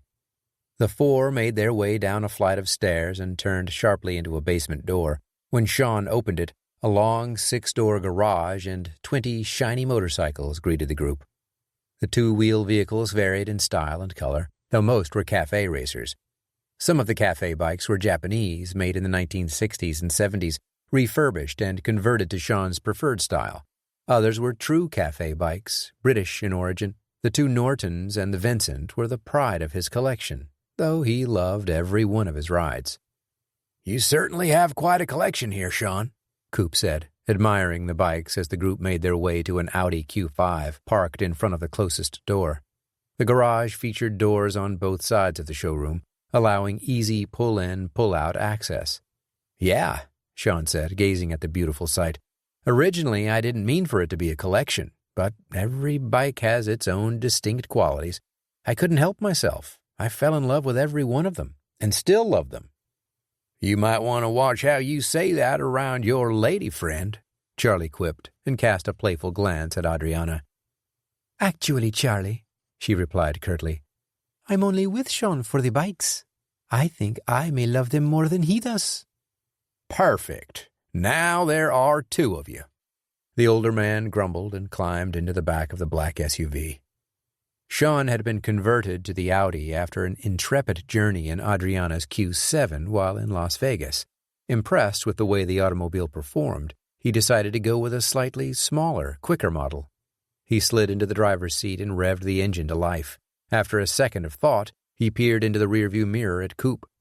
"You still got the coin and the diary, right?" The bearded man beamed and patted his jacket. "Yep, got them both right here." Sean gave a quick nod and put the SUV into gear as the garage door opened. Sunlight poured in, and Sean eased the vehicle out onto the driveway. Adriana flipped on the satellite radio to one of her favorite alternative music stations and leaned back in the seat. The SUV rolled leisurely down the hill, past the magnolias, maples, oaks, spruce, hemlock, and poplars, toward the front gate. A row of fiery pink azaleas bloomed along the right side of the driveway. Coop stared out the window at the property. "It's like a little piece of heaven in the middle of the city," he said, admiring the landscape with a longing stare. "Thanks," Sean said. "I used to work on a piece of property very similar to this when I was in high school. I always said that when I had enough money, I would build a sanctuary like that one. It's my fortress of solitude." "Okay, Superman." Adriana laughed and shook her head. Sean ignored the jab at first, but a thin smile slipped onto his face. As the SUV rounded the curve in the asphalt, Sean slowed down upon seeing a white utility van parked on the street near the gate. His eyes narrowed suspiciously as he eyed the vehicle. The sticker on the side said it was a plumber's van. Why it would be parked there, however, he wasn't sure. The gate opened automatically as the Q5 drew near, and Sean steered it through at a near crawl. When the front wheels touched the main street, he could see around the front edge of the van. The plumber's right side tire had gone flat, which explained the odd place he'd decided to park. The hapless man in jeans and a T-shirt was busily trying to figure out what to do with the spare. "You need any help?" Sean asked after rolling down his window. "Nah," the plumber said. "I think I got it. Just frustrating. I have to get to a job here in the next 30 minutes, and this happens. That's what I get for stopping for breakfast." The man reached around his back, an emotion Sean had seen dozens of times before. Sean didn't wait to see what he was grabbing. He mashed the gas pedal, squealing the tires briefly as he whipped the car out onto the street. "Get down!" he shouted to his occupants. The word hadn't come out of his mouth completely before loud pops started echoing from next to the white van. Rounds pounded the back of the Audi. A few spun through the rear window, shattering it into a tangled spiderweb of glass. Coop and Charlie bent forward while Adriana slid down in her seat. She reacted quickly after her initial defensive posturing and pulled a Glock subcompact from an ankle holster. Sean quickly put distance between the gunman and themselves, but up ahead the road was blockaded by a white SUV. 2 more men stood in front of it with pistols extended at the oncoming Audi. They opened fire, sending rounds pinging off the hood and grille. One found the center of the windshield and went through to the back, finishing the job on the rear window and causing it to cascade to the ground in a waterfall of broken glass. "No way the insurance company's going to cover this," Sean joked, and slammed on the brakes. He spun the car around in a quick U-turn and accelerated the other way. The 2 men rapidly reloaded their weapons and continued firing. The man by the white van had pursued on foot, but now Sean noticed another vehicle blocking the road in the other direction. Adriana rolled down her window and leaned out as they zoomed closer to the fake plumber. Bursts of flame erupted from her weapon's barrel as she unleashed a hail of hot metal. Sparks shot up from the asphalt around her target. One bullet found the back window of the van. The man stood his ground, bravely returning fire at the oncoming vehicle until one of Adriana's rounds found his leg. He dropped to the ground on one knee, but still fired off 2 more shots, emptying his magazine. Sean veered the Q5 at him. The target dove out of the way, rolling underneath the white van just before the front bumper of the SUV could strike. "What in the blazes is going on?" Charlie yelled from the back, still keeping his head down. "Just stay low, Charlie. I'll get us out of here." Sean pressed harder on the gas pedal, then quickly let up. On the road ahead, a silver sedan sat in the way, blocking both lanes. Standing by the broad side of the car was a man Sean had seen before. The Russian leveled a submachine gun, pointing it at the oncoming SUV, and waited for them to be within range. Sean had to think fast and act faster. Within a few seconds, they would be peppered with a wave of bullets. He slammed on the brakes, bringing the Q5 to a skidding stop, and then shifted into reverse. The Russian up ahead didn't wait any longer and started firing his weapon as Sean gunned his vehicle backward. As soon as he neared the front gate to his property, he hit the button to open it and swung the SUV around, pointing the nose at the driveway. A slight flick of the wrist shifted the Audi back into drive, and he pounded the accelerator again. The gate doors were only half open when he sped through. As a result, the 2 side mirrors exploded when they struck the wrought iron rods. Adriana winced and ducked her head to avoid the flying debris. Sean reached up and pressed a button on the light console. Behind them, the gate started closing again. "That won't hold them for long, will it?" Adriana asked, looking back at the metal blockade. Sean sped up the driveway and glanced into the rearview mirror.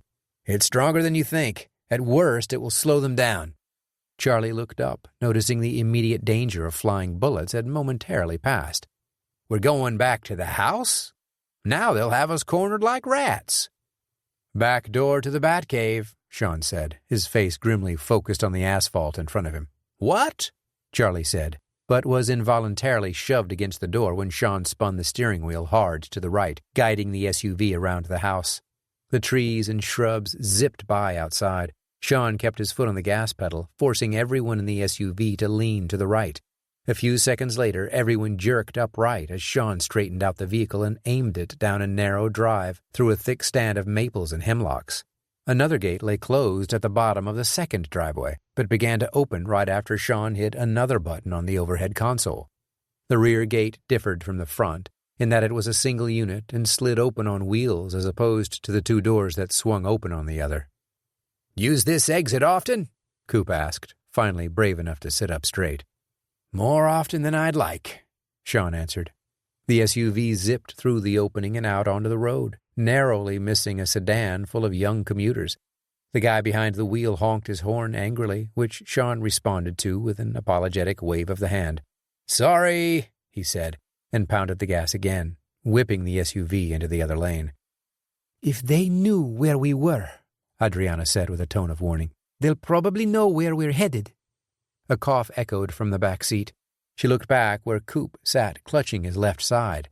Thick crimson liquid seeped through his hands. "Coop's hit," she said urgently. Adriana opened the glove box, pulled out a fistful of napkins, and passed them back to the bleeding man. "I'll be okay," he said, still trying to force a grin on his face. "Just drop me off at the hospital when you get a chance." His casual demeanor would have been funny if Coop hadn't been bleeding. "Keep pressure on it," Adriana said, pushing the napkins into the wound. His hand futilely attempted to prevent the bleeding. "It's only a flesh wound," Coop said, gritting his teeth. It was evident he didn't want to look down at the damage. "Hold on," Sean said. "There's a hospital not far from here. Just hang on, Coop." Sean jerked the wheel down a side street, cutting off a produce delivery van in the process. The Audi roared down the road, zipping by craftsman homes, restored modern ranchers, and old brick houses. Sean was forced to slow down upon reaching a busy intersection. He slammed on the brakes as the light turned red and patiently watched as a couple of young men in business suits strolled through the crosswalk. To the right, a young guy in a blue hoodie sat at a cafe, drinking a coffee beverage of some kind and typing furiously on his laptop. "Sean, you need to hurry," Adriana said, looking back at Coop, whose head was now slumping to the side. "Yeah, screw this," he said, and stomped the gas again. He deftly swerved the SUV around a minivan that was creeping its way through the intersection and flew by it, clearing the crossroad in only a few seconds. Another car going the other way honked loudly, the driver clearly unhappy with Sean's disobedience of the traffic laws. He paid no attention and corrected course, getting his vehicle back in the correct lane and speeding toward the hospital. Sean guided the SUV through the North Druid Hills area of Atlanta, doing all he could to avoid slowdowns and traffic. With his intimate knowledge of side streets and driver tendencies, he was able to save precious time. 10 minutes and several angry drivers later, the Q5 screeched to a stop in front of the emergency room at Emory Hospital, next to a parked ambulance. The tall white building overlooked the Atlanta skyline, standing between it and the burgeoning cityscape of Buckhead, just to the north. Sean hopped out of the driver's seat and opened the back door, careful not to let Coop fall out. "Coop, can you hear me?" He gently smacked the man's face repeatedly to make sure he was still conscious. Coop's eyes were closed, but he opened them slightly. "Dizzy," he mouthed through pursed lips. Adriana ran through the hospital's sliding doors and vanished inside. Charlie leaned over and spoke loudly. "Coop, you're going to be all right. Just hang in there, buddy." It was the first time Sean had ever seen anything closely resembling worry or caring in his old friend's face. "What do you know?" Coop said, just above a whisper, then coughed a sickly laugh. Adriana reappeared through the glass doors, followed closely by a nurse with a gurney. The woman saw and assessed the situation instantly. She yelled back through the sliding doors for 2 more people to come out. They were names that Sean didn't recognize and wouldn't remember anyway. A male nurse and an orderly jogged through the opening and ran over to where Sean and the nurse were helping Coop onto the rolling stretcher. "We'll take it from here," the woman in the pale blue scrub said. "Are you related?" "No," Sean said bluntly. The 2 men wheeled the gurney into the hospital while the nurse lingered behind. Sean caught her eyeing the damage to the SUV with a suspicious gaze. "What in the world have you all been up to?" "It's a long story," Sean answered as coolly as possible. He watched out of the side of his eye as Charlie followed Coop into the hospital. "We drove through a bad part of town." He hoped the lie would render her less paranoid. "He's been shot. Not sure if any vitals were hit, though." "It's a long story," she said, narrowing her eyes. "If you'll excuse me, I need to make sure your friend doesn't die. It looks like he's lost a lot of blood. We may need the cops here to make sure whoever did this doesn't come to finish the job." The woman nodded and removed her cell phone from a front pocket.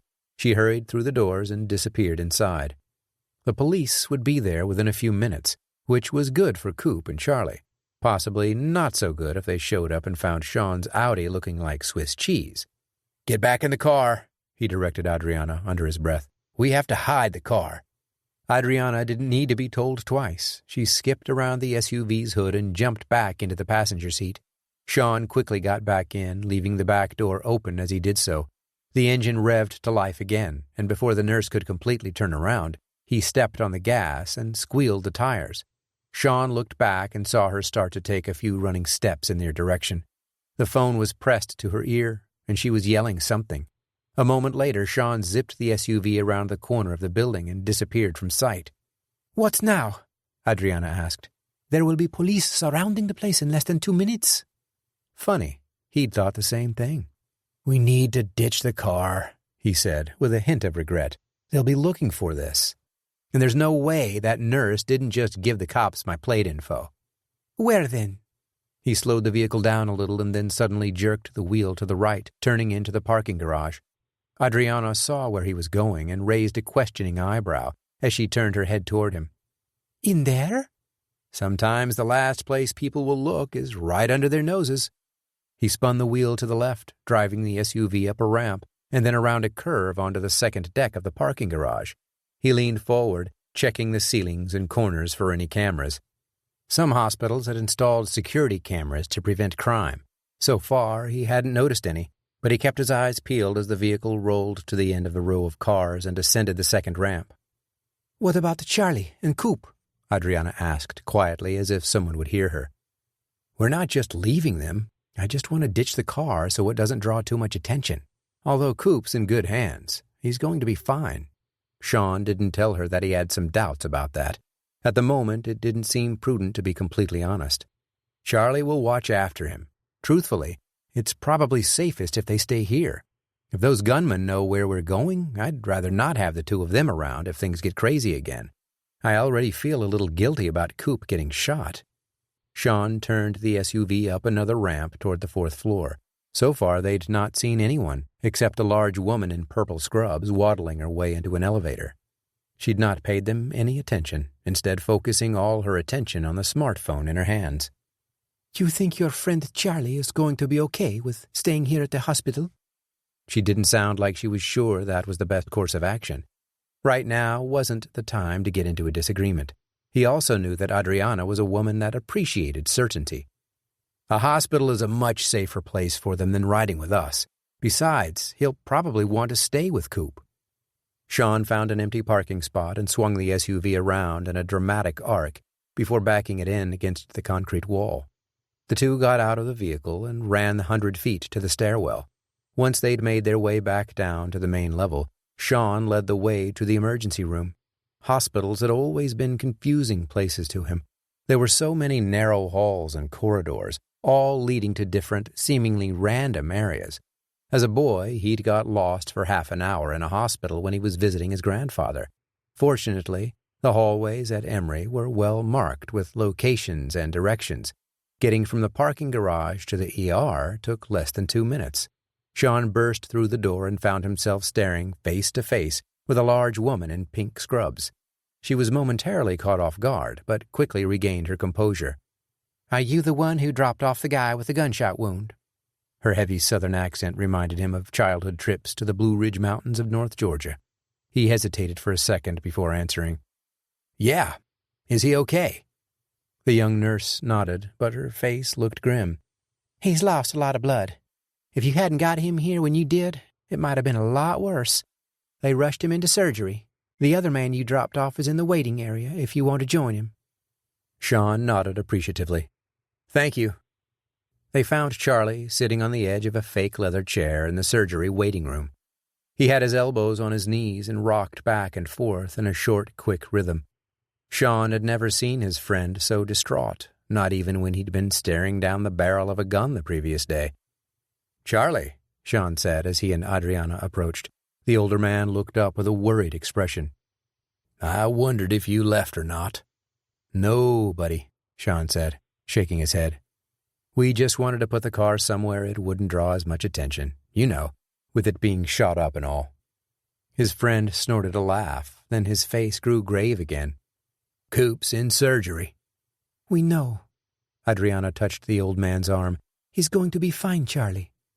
So much had changed in such a short amount of time, Sean thought. 40 minutes ago they were finishing breakfast and coffee, talking to Tommy about a strange, ancient treasure. Now everything had gone the way it always seemed to in Sean's life. Guns, bullets, and blood, every time it seemed like things were calming down. "I hope so," Charlie said, snapping Sean's thoughts back to the moment. "He'll be okay," Sean said, putting his arm on Charlie's other shoulder. Charlie's head drooped again. "I feel like it's my fault." Sean frowned. "Hey." He waited until Charlie's pale eyes met his. "None of this was anyone's fault but the bad guys, okay? Your friend wanted to know more about a family heirloom, and you helped him with it. There was no way for either of you to know any of this would happen, so let that crap go." Charlie thought for a minute before speaking again. "I suppose you're right, but I still feel bad, and there's no reason for you two to get dragged into this." Adriana raised an eyebrow. "Don't worry about us," she said, smiling. "We can take care of ourselves." The situation had changed drastically, and Sean knew it. His next concern came to the forefront while Charlie was talking. If the men who'd attacked them knew where he and the others were going, that would be the next place they'd appear. Sean excused himself from the other two and pulled his phone out of the front pocket of his khakis. A few seconds later, Tommy answered on the other end. "What's up, man?" "Well, we have had a change of plans. I need you to get everybody either locked down or evacuated from the building. We were just attacked by some kind of hit squad. The guy from yesterday brought some friends to the party. They ambushed us at the house this morning as we were headed to your office. My guess is they probably know where we were going." Tommy listened carefully before saying anything. "These guys must really want that coin." "Apparently." "Where are you now?" Sean looked around the waiting room more out of instinct than anything else. He'd learned long ago not to become too comfortable in public settings. That's when bad things could happen. "We're at the hospital. Charlie's friend, the owner of the coin, was shot.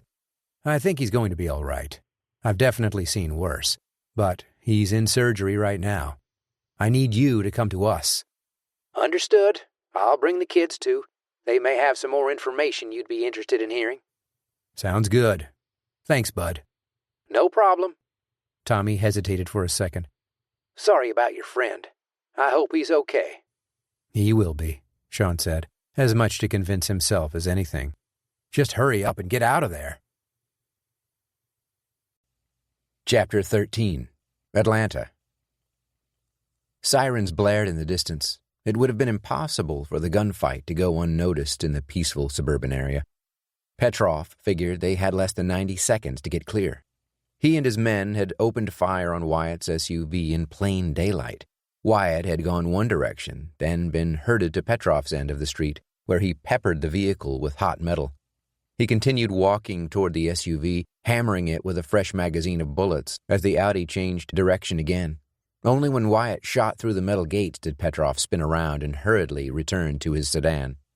Once inside, he stepped on the gas in an attempt to catch up to the fleeing target.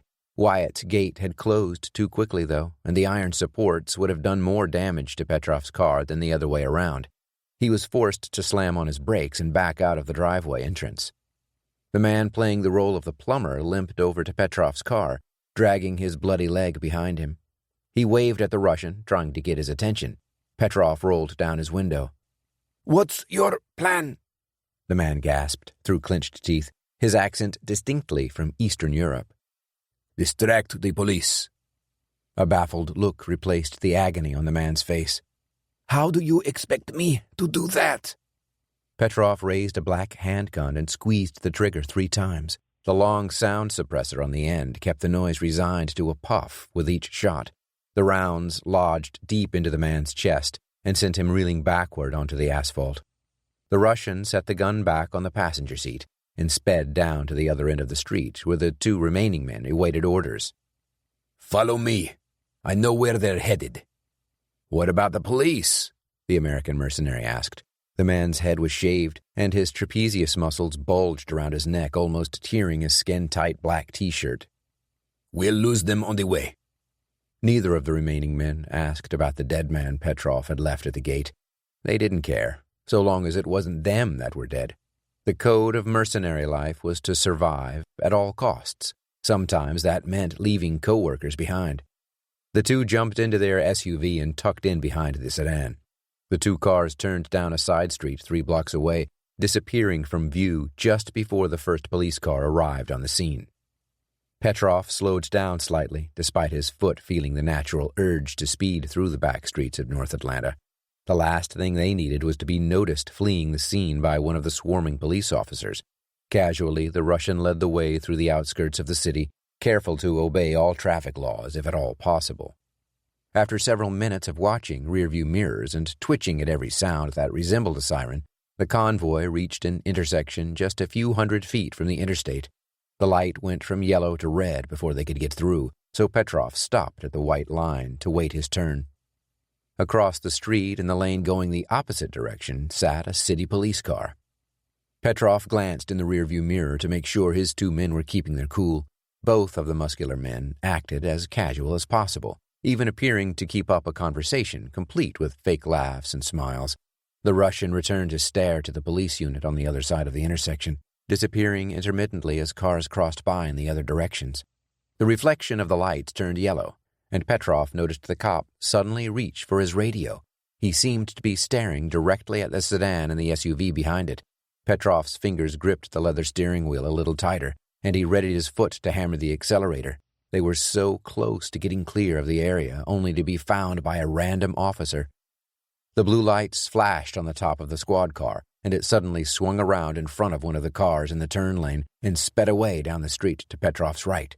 The light turned green, but he didn't notice at first. His eyes still stared off in the direction the policeman had driven.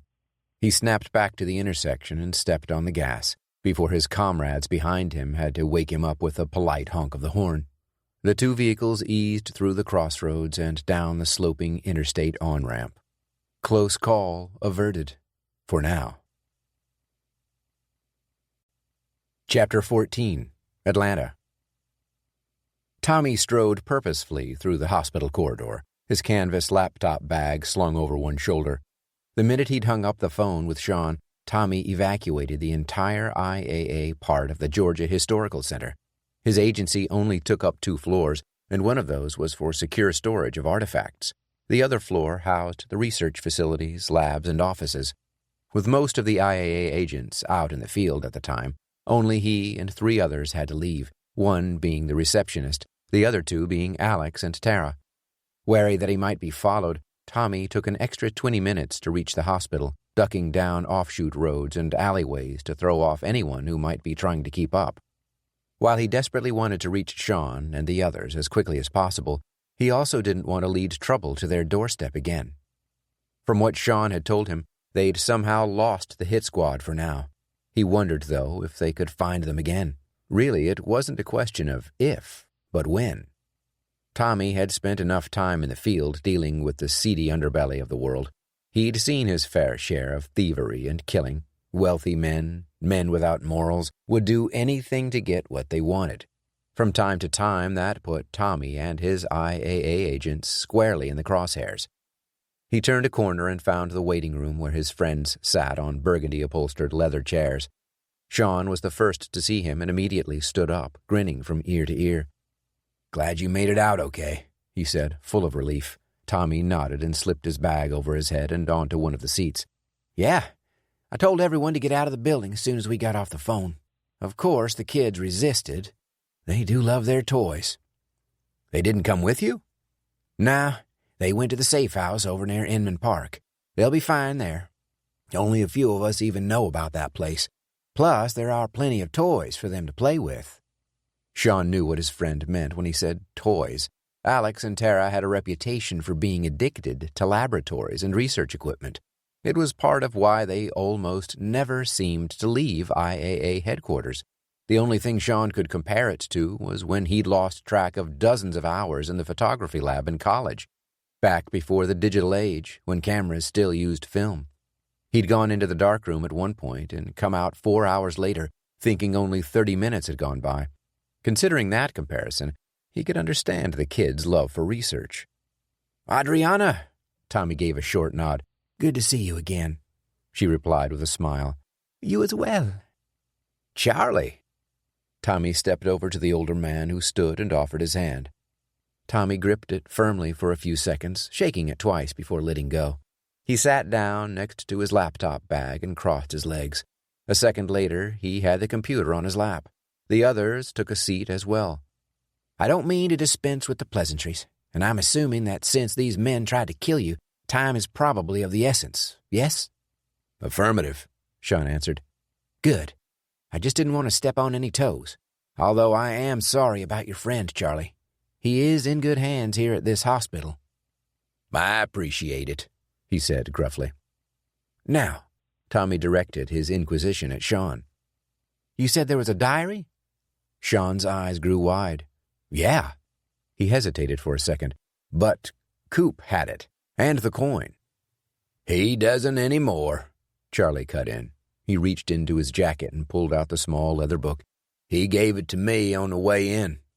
Charlie stood momentarily and handed the journal and the coin over to Tommy. There were a few dark smudges on the outside from where Coop's bloody fingers had handled it.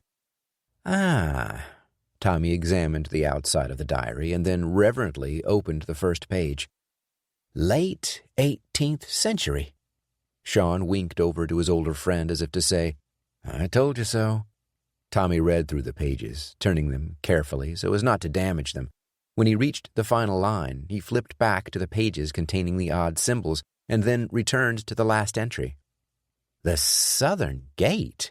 he asked, more to himself than to anyone else. "We were wondering the same thing," Adriana spoke up. "And we have no idea what the part about the toll means," Sean added. Tommy frowned and ran his fingers across the keys on his computer. A few seconds later, a new page appeared on the screen. "Nothing comes up for the term Southern Gate. At least nothing promising." He entered in a few more search terms to try to clarify what he was looking for. Still, nothing seemed to fit. Sean pondered the riddle for a moment before saying, "The diary says that he only finished a quarter of the journey. Jackson found the first coin, but none of the other 4. "And he didn't say where he found the first one," Adriana threw in. "Right." Tommy processed the information with a finger pressed against his right temple. 2 doctors in white lab coats approached, but continued walking by the group, their conversation echoing through the corridor after them. "Did you ever find out where Francis Jackson was from?" Sean asked, breaking the silence. Tommy frowned for a second, trying to remember if he'd been able to get that information, then shook his head. "I don't think so," he said, "but I've got all the information the kids were able to dig up on a shareable document. Seems like I remember seeing where Jackson was from on that." He tapped rapidly on the keyboard and a few seconds later used his forefinger to scroll down a list. Near the top, he found the detail he was looking for. "Says here Jackson was from Southampton, England." "Is that where he was born or where he spent his last days?" Sean wondered. "Why does that matter?" Charlie butted in. "Because." Sean stood up and began pacing around. He felt like he always thought better when he was pacing. "If Southampton was his birthplace, it likely has nothing to do with our search, and we'll need to find where he died. But if Southampton was where Jackson spent the end of his life, then we can narrow our search." "It was where he died," Tommy interrupted. He pecked away at the keys again. Suddenly his face perked up. "Uh-huh. Looks like we might have a winner." Adriana leaned closer and Sean stepped over to see what his friend had discovered. "Bargate," Tommy said. "Looks like Bargate is a famous location in Southampton. It appears to have been there for an extremely long time, certainly before Francis Jackson's lifetime. Might be worth looking into. He spun the laptop around so the other three could see the screen better. Wait a minute, Charlie protested after taking a short glance at the computer monitor. Don't tell me you three are going to fly all the way to England based on some ancient riddle you found in some crazy man's diary. Sean's eyes shifted over to Charlie. Come on, Charlie. You know that's exactly what we're going to do. Well, we need to make sure that's where we believe Jackson left the first clue, Tommy said. And on top of that, Sean, you should probably leave this sort of thing to the professionals, seeing that you don't work for IAA anymore. He raised a mischievous eyebrow. Adriana almost laughed out loud but covered her mouth with her hand. Funny, Sean said, putting his hands on his hips. But we do need to make absolutely certain that's the first place to go. Traipsing around the world on a wild goose chase isn't the most prudent of plans. Tommy turned the laptop around and began typing once more. He hit the enter key, clicked the mouse pad a few times, and then scanned the page he'd landed on. Says here that Francis Jackson was buried in the Southampton Old Cemetery. Wait a minute, Charlie interjected again. Don't tell me you're going to go dig up some guy's grave and all this. He had a scowl on his face that accompanied the chastising tone. Ideally, Sean waited a few seconds before continuing. No, but I don't think we can rule it out at this point. This time, Adriana couldn't keep from laughing. I'm kidding, Charlie. We aren't going to dig up Francis Jackson's grave, unless we absolutely have to. And if that is necessary, we'll go through the proper channels. I'm sure Tommy's got some connections to the right people over there to get us the permits for such a thing. Charlie shook his head. Let's just hope you don't have to get them. If you ever go poking around my grave after I'm done, I'll haunt your dreams until you join me. Tommy burst out with a short bout of laughter and then continued reading on the screen. Another doctor in a lab coat approached the group. This time the guy didn't continue down the hall. He stopped when he reached them. Are you the people who brought Mr. Cooper in? Yeah. Charlie stood up. That's us. Are any of you relatives of Mr. Cooper? The question sent a blade through everyone's throats. A question like that from a doctor usually didn't carry good news with it. He doesn't have any relatives, Charlie said in a grim voice. He knew what was coming next. The look on the doctor's face didn't help. Oh, the man said awkwardly. He glanced down at the chart in his hands and made a few notes. So you are friends of his? Yeah, Doc. Is Coop going to be okay? Charlie asked with heavy concern. The question caused the doctor to perk up. Oh, yes, he will be fine. The bullet missed all his vital organs, so far as we can tell. He will need to stay overnight for observation, considering the amount of blood he lost. But your friend is going to be okay. Relief washed over Charlie's face. He's still in surgery right now, but he will be moved to recovery and then a regular room in a few hours. Thank you, Doctor, Sean said. We appreciate it. You're very welcome. The man looked over the rim of his glasses. His tall forehead shone from the fluorescent lights overhead. I am curious how this happened. Was he cleaning his gun or something? Everyone's eyes drifted to Sean as if they expected him to answer the question. He reacted quickly. From the way the doctor had asked the question, he knew the nurse had already informed him about the bullet-riddled SUV. I wish that were the case. We were caught going through the wrong part of town. It felt like a drive-by shooting. Unfortunately, we didn't get a good look at the shooters. The doctor's eyebrows lifted. Oh. Have the police been informed? Not yet, Sean said, but we will give them all the details we can. That's a good idea. The next person that drifts through that area might not be so lucky. I'd hate for that to happen if it can be prevented. The doctor tucked his clipboard under his armpit. You all have a good day. I'm sorry about your friend's misfortune. You should be able to visit him in a few hours. Thanks, Doc, Charlie said amid the thank yous from the others. The man nodded and strode back down the corridor. At least Coop's going to be all right, Sean said, turning back to the group. Charlie's face turned ashen. When he spoke, his voice carried a dreary tone. Sean. His gaze pierced Sean's eyes all the way to his core. You have to make these people pay. Whoever they are, and whoever they're working for have to answer for this. I don't care that the Russian guy beat me up and was threatening to kill me, but when it gets to the people I care about, That's when I get mad. I would hope that we don't have to see them ever again, Charlie, Sean said. But he knew better. It was foolish to think that there wouldn't be another clash. All he could really wish for is that they would put enough distance between them and the hit squad. We know they're after the coins. Why is another question. Agreed, Adriana said, easing back into her seat and crossing one leg over a knee. So, our next stop is England. Looks that way, Tommy shrugged. I'm staying here with Coop, Charlie stated. I'm too old to be running around with you young'uns. No one protested. Charlie was right. He would only slow them down, though no one wanted to say it. Staying with Coop was the best thing he could have done. Sean tilted his head back in Tommy's direction. Southampton, huh? You coming? Well, it has been a while since I've had good fish and chips. Chapter 15. Atlanta. You lost them? Dufour's rage blared through the earpiece of Petrov's phone. The big Russian sat in his sedan staring at the glimmering white facade of the hospital. When he arrived at the IAA headquarters, his quarry was on their way out. Petrov and his men hung back and made sure they weren't noticed. 4 people left. 2 were young, probably in their early 20s. The woman, a tall brunette, probably in her late 30s, was among them. But Petrov's attention remained locked on Tommy Schultz, who exited the building with a laptop bag and a few papers in hand.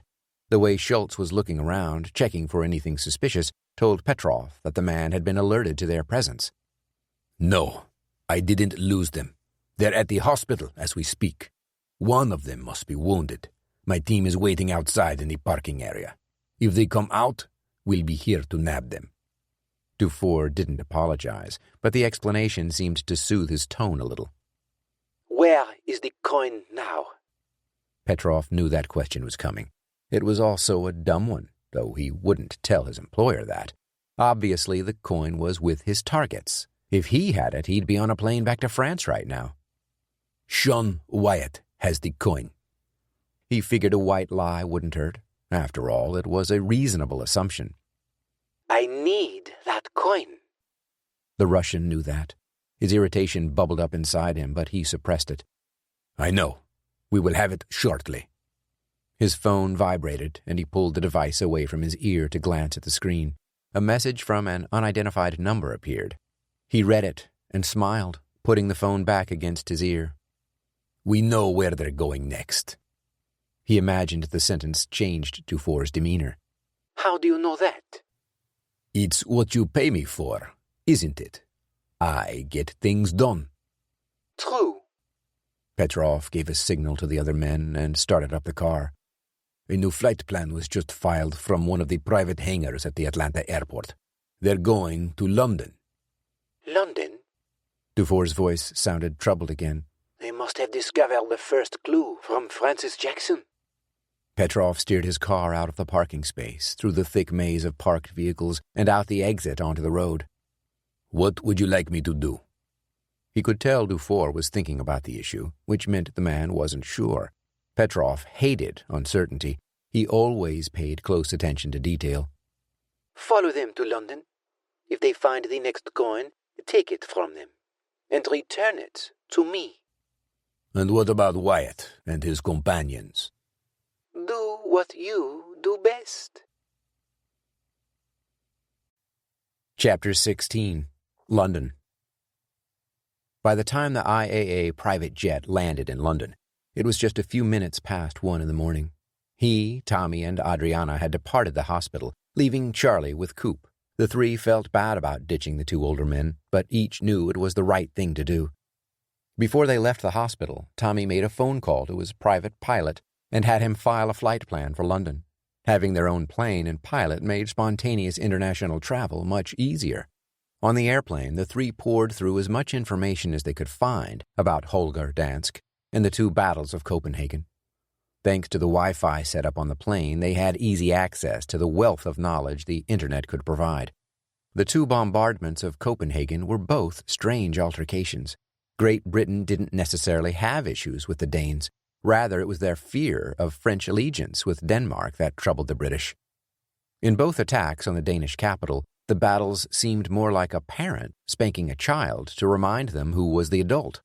Very few land battles occurred, mostly involving a siege of the city and some artillery shelling. The most damage was done from the sea by British warships. While the attack only lasted a short time, the results were devastating. Over 3,000 Danish soldiers and sailors were killed, and nearly 200 civilians died in the bombing. 1,000 city buildings lay in rubble by the time the ceasefire was called.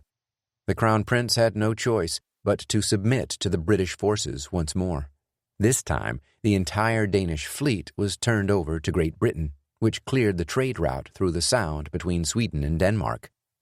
Another interesting item of note from the story was that Francis Jackson's name was only mentioned a few times. He worked as a diplomat under George Canning, who eventually became Prime Minister.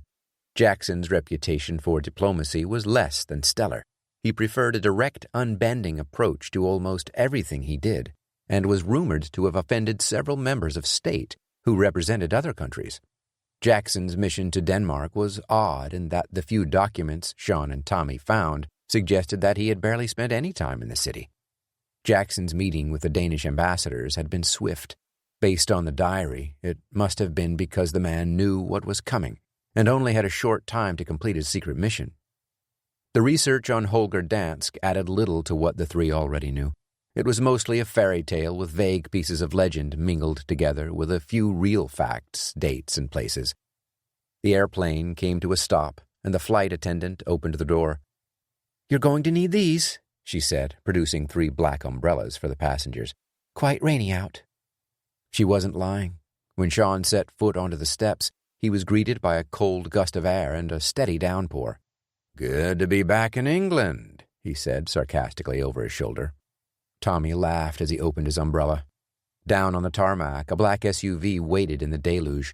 The driver hurriedly exited the front of the vehicle and opened the rear doors as the three approached. The man was in a black suit and tie. His short, buzz-cut hair was soaked instantly, but he greeted the group in a friendly manner. "Hello," he said, offering to grab Adriana's bag as she approached the SUV. "My name is Jim. I'll be your driver." His English accent distinctly hailed from London's north side.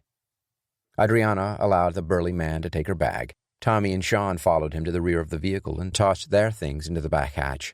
Tommy ran around to the front and hopped in. Sean sat in the back with Adriana. Jim secured the rear door and returned to the driver's seat, soaking wet. "Sorry about the rain," he said cheerfully, and put the SUV in gear. "Fairly typical this time of year, although not usually this hard." "I was about to apologize to you," Tommy said. "Dragging you out here in the middle of the night in this?" He motioned to the weather outside. Jim steered the SUV through the required checkpoints and out onto the road, leading away from the airport. "I don't mind. I'm a night owl anyway, and I'll be home and dried off before you know it." "Well, we appreciate it," Sean offered from the back. "It's no trouble at all. I understand I'm to take you to your hotel, correct?" "Yes," Tommy confirmed. "And tomorrow we are heading to Southampton?" "Right again. Based on all the different factors involved, I'm going to guess that you three aren't here on holiday." Jim glanced to his left at Tommy. His question was innocent enough. "We're here to investigate a piece of English history." The man nodded. "Must be important for you to up and fly from the USA all the way over here on such short notice." Tommy knew the guy was just making small talk. The IAA had used that particular driver agency dozens of times when visiting England. The conversation reminded him of nearly every cab ride he'd taken in every major city he'd frequented. "Time is of the essence," Sean said. "I suppose it is, sir." Jim grinned and flipped on his blinker, merging onto the highway leading into downtown London. Sean had always found the London skyline fascinating. Off in the distance, he could see the section of town that housed the famous buildings every tourist wanted to see, like Big Ben and Parliament House. Along the same line of sight, the newly famous London Eye stood out, even through the downpour. The stark contrast of the more modern downtown area of London wasn't lost on Sean. New skyscrapers, apartment buildings, and businesses seemed to sprout up nearly every time he visited the old city, a reminder that the melting pot of England still boasted a thriving economy, at least in some areas. Traffic was light, both due to the late hour on a weeknight and the monsoon that seemed to be hitting the area. Jim took his time getting them to the hotel, which didn't bother any of the passengers. They would rather arrive safely than quickly. It was going to be hard for any of them to sleep anyway. Back home, it was still fairly early. Their bodies wouldn't begin to feel fatigued for a while yet. The SUV exited the highway and merged onto an offshoot street surrounded by shops, old apartments, pubs, and restaurants. Sean stared out the window as the vehicle splashed through huge puddles and the occasional pothole. The pubs were the only places that still claimed a few patrons.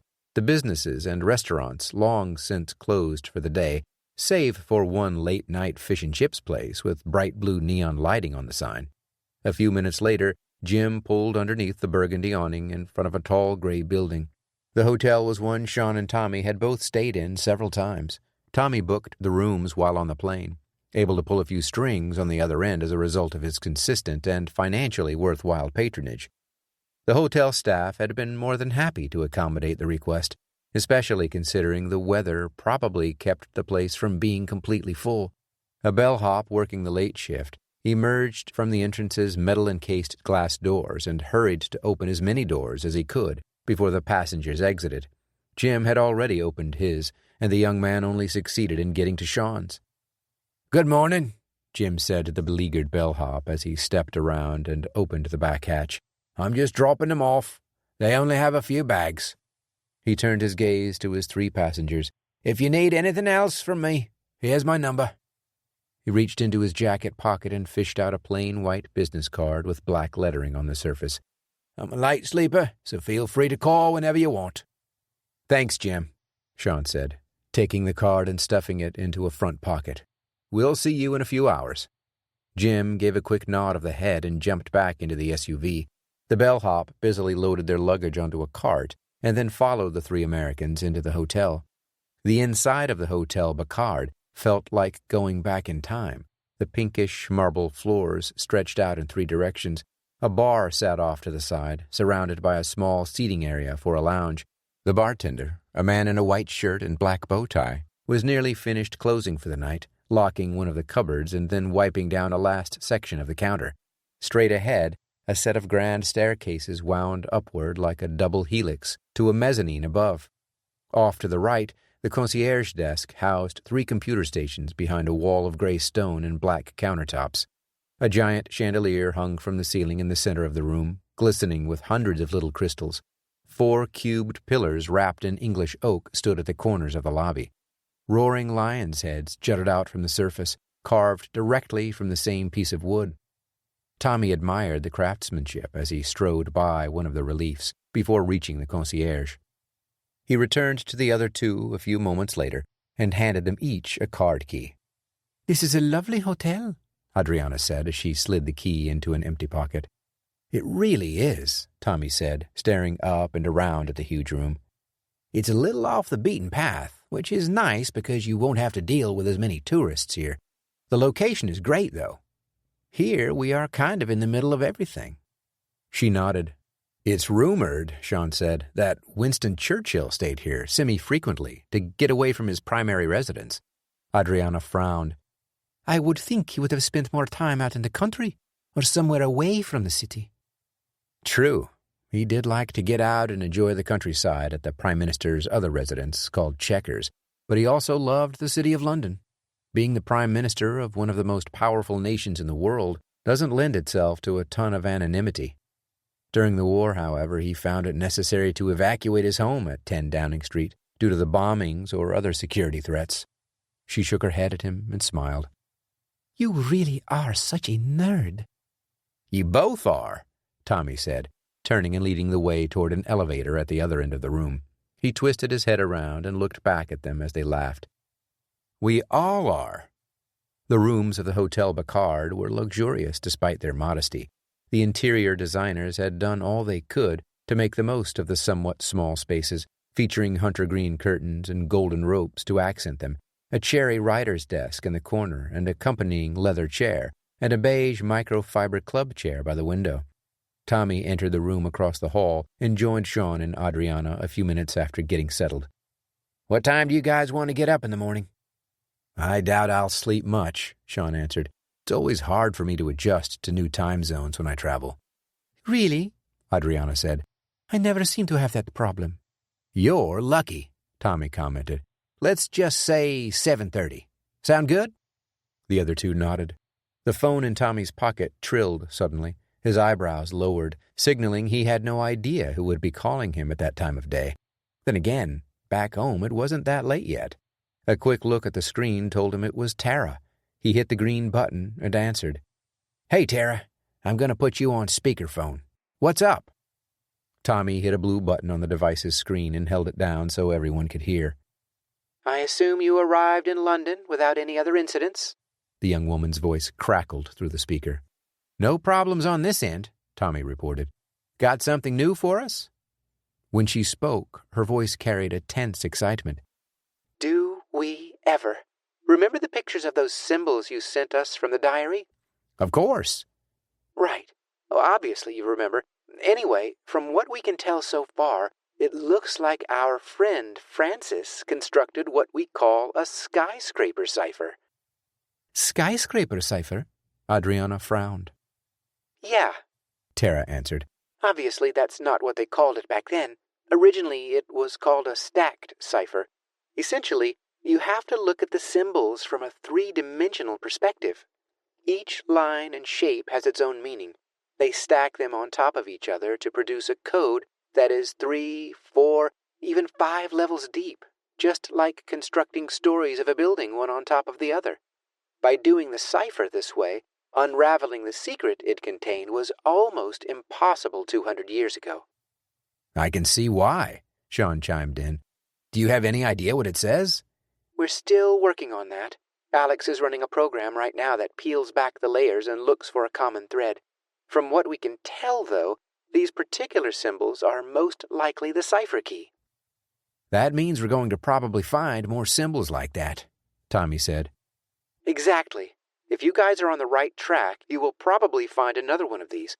Hopefully we will have the key unwrapped by the time that happens." "Hopefully," Sean echoed her sentiments. "Anything else for us?" Tommy asked.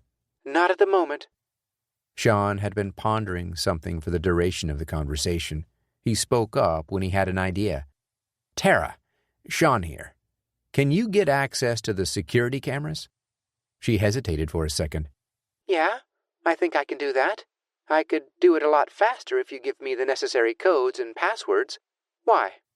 "I'll text you the information. I need you to look through the surveillance footage and look for the spot where we were attacked. It should have been somewhere around mid-morning. See if you can zoom in on any of the men in the images, and if so, take a snapshot and send it to me." There was another moment of silence on the other end as Tara took down a note of what Sean needed. "Gotcha. I think I can handle that. Anything else?" she asked again. Sean shook his head at Tommy. "Nope, I think we're good on this end. We'll talk to you again when you get that cipher figured out. It's late over here, so we're going to try to get some sleep." Tara laughed through the speaker. "Sleep? What's that?" she asked in a playful tone. "Talk to you fogies tomorrow." Tommy ended the call and put the phone back in his pocket. "Let me guess. You're going to see if Emily knows who those men were." Sean shrugged and smirked. "They seem to know a lot about us. I just want to play on an even surface." Chapter 17. London. When the three Americans stepped out of the hotel, they were greeted by a pleasant surprise. Though a few gray clouds still swished through the sky, the sun occasionally poked through, warming the city and its residents. The streets still glistened from the night's heavy rain. Mobs of pedestrians hustled along the sidewalks, checking their smartphones, waiting by crosswalks, or standing at a bus stop. A steady stream of cars drove by, their drivers likely on their way to work for the day. Jim stood by the SUV with an equally warm smile on his face. Sean couldn't help but think that the driver's awkward grin seemed a little out of place on such a brutish man. At some point, Sean wanted to make it a point to learn more about the guy's past. For now, however, he would be content to let Jim just do his job. "Good morning, ladies and gents," he greeted them, opening a rear door for Adriana behind the right-hand driver's seat. "I trust you were able to get at least a few hours of rest." Sean had tossed and turned most of the night. As predicted, sleeping on new hours was a difficult thing for him to adjust to. Tommy and Adriana seemed to be fine, and she had slept like the dead for the majority of the early morning hours. When the three awoke, they made their way downstairs and beyond the lounge where a small cafe provided a simple breakfast of biscuits, English muffins, beef sausage, eggs, and a variety of fruits and cheeses. All three were also glad to see the cafe offered coffee, which they sipped gratefully. "The accommodations were excellent as always," Sean said, dodging the part about not sleeping well. Jim's eyes squinted with his proud grin. "Fine place, this. You know, they used to say that Winston Churchill used to frequent this hotel." "Is that so?" Tommy said as he slid into the front seat. "That's what they say." A few minutes later, the SUV turned onto the M3, heading to Southampton. With the skies clearing, the group was able to take in the full scope of London as they sped along the road, leaving the city. Old buildings mingled with new, towering masterpieces of modern architecture.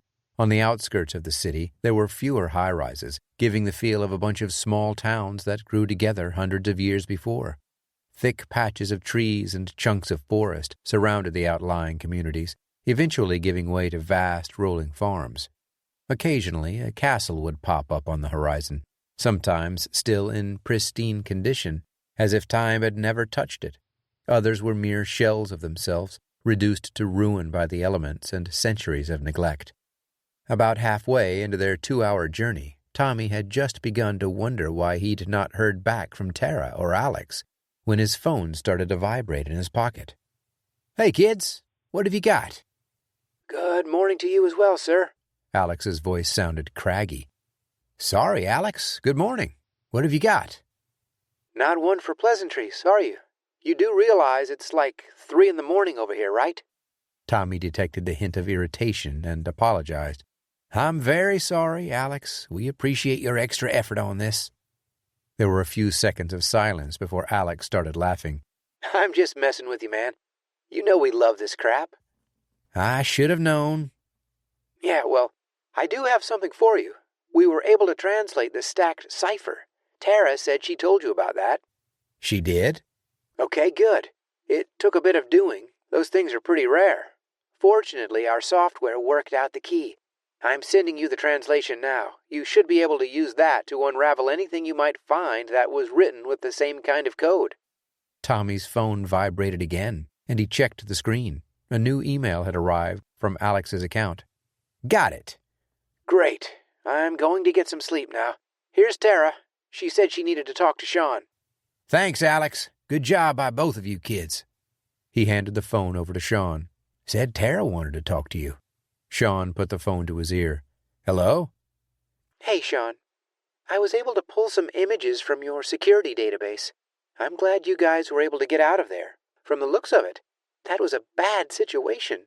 Smart move going back through the rear entrance." "Thanks. Are any of the pictures clear enough to get a proper identification?" "Oh, yeah," she said emphatically. "There are 4 or 5 really good ones. I'm sending them to your email now." 20 seconds later, he felt the phone in his pocket vibrate. "Perfect. Thank you, Tara. You two go get some rest.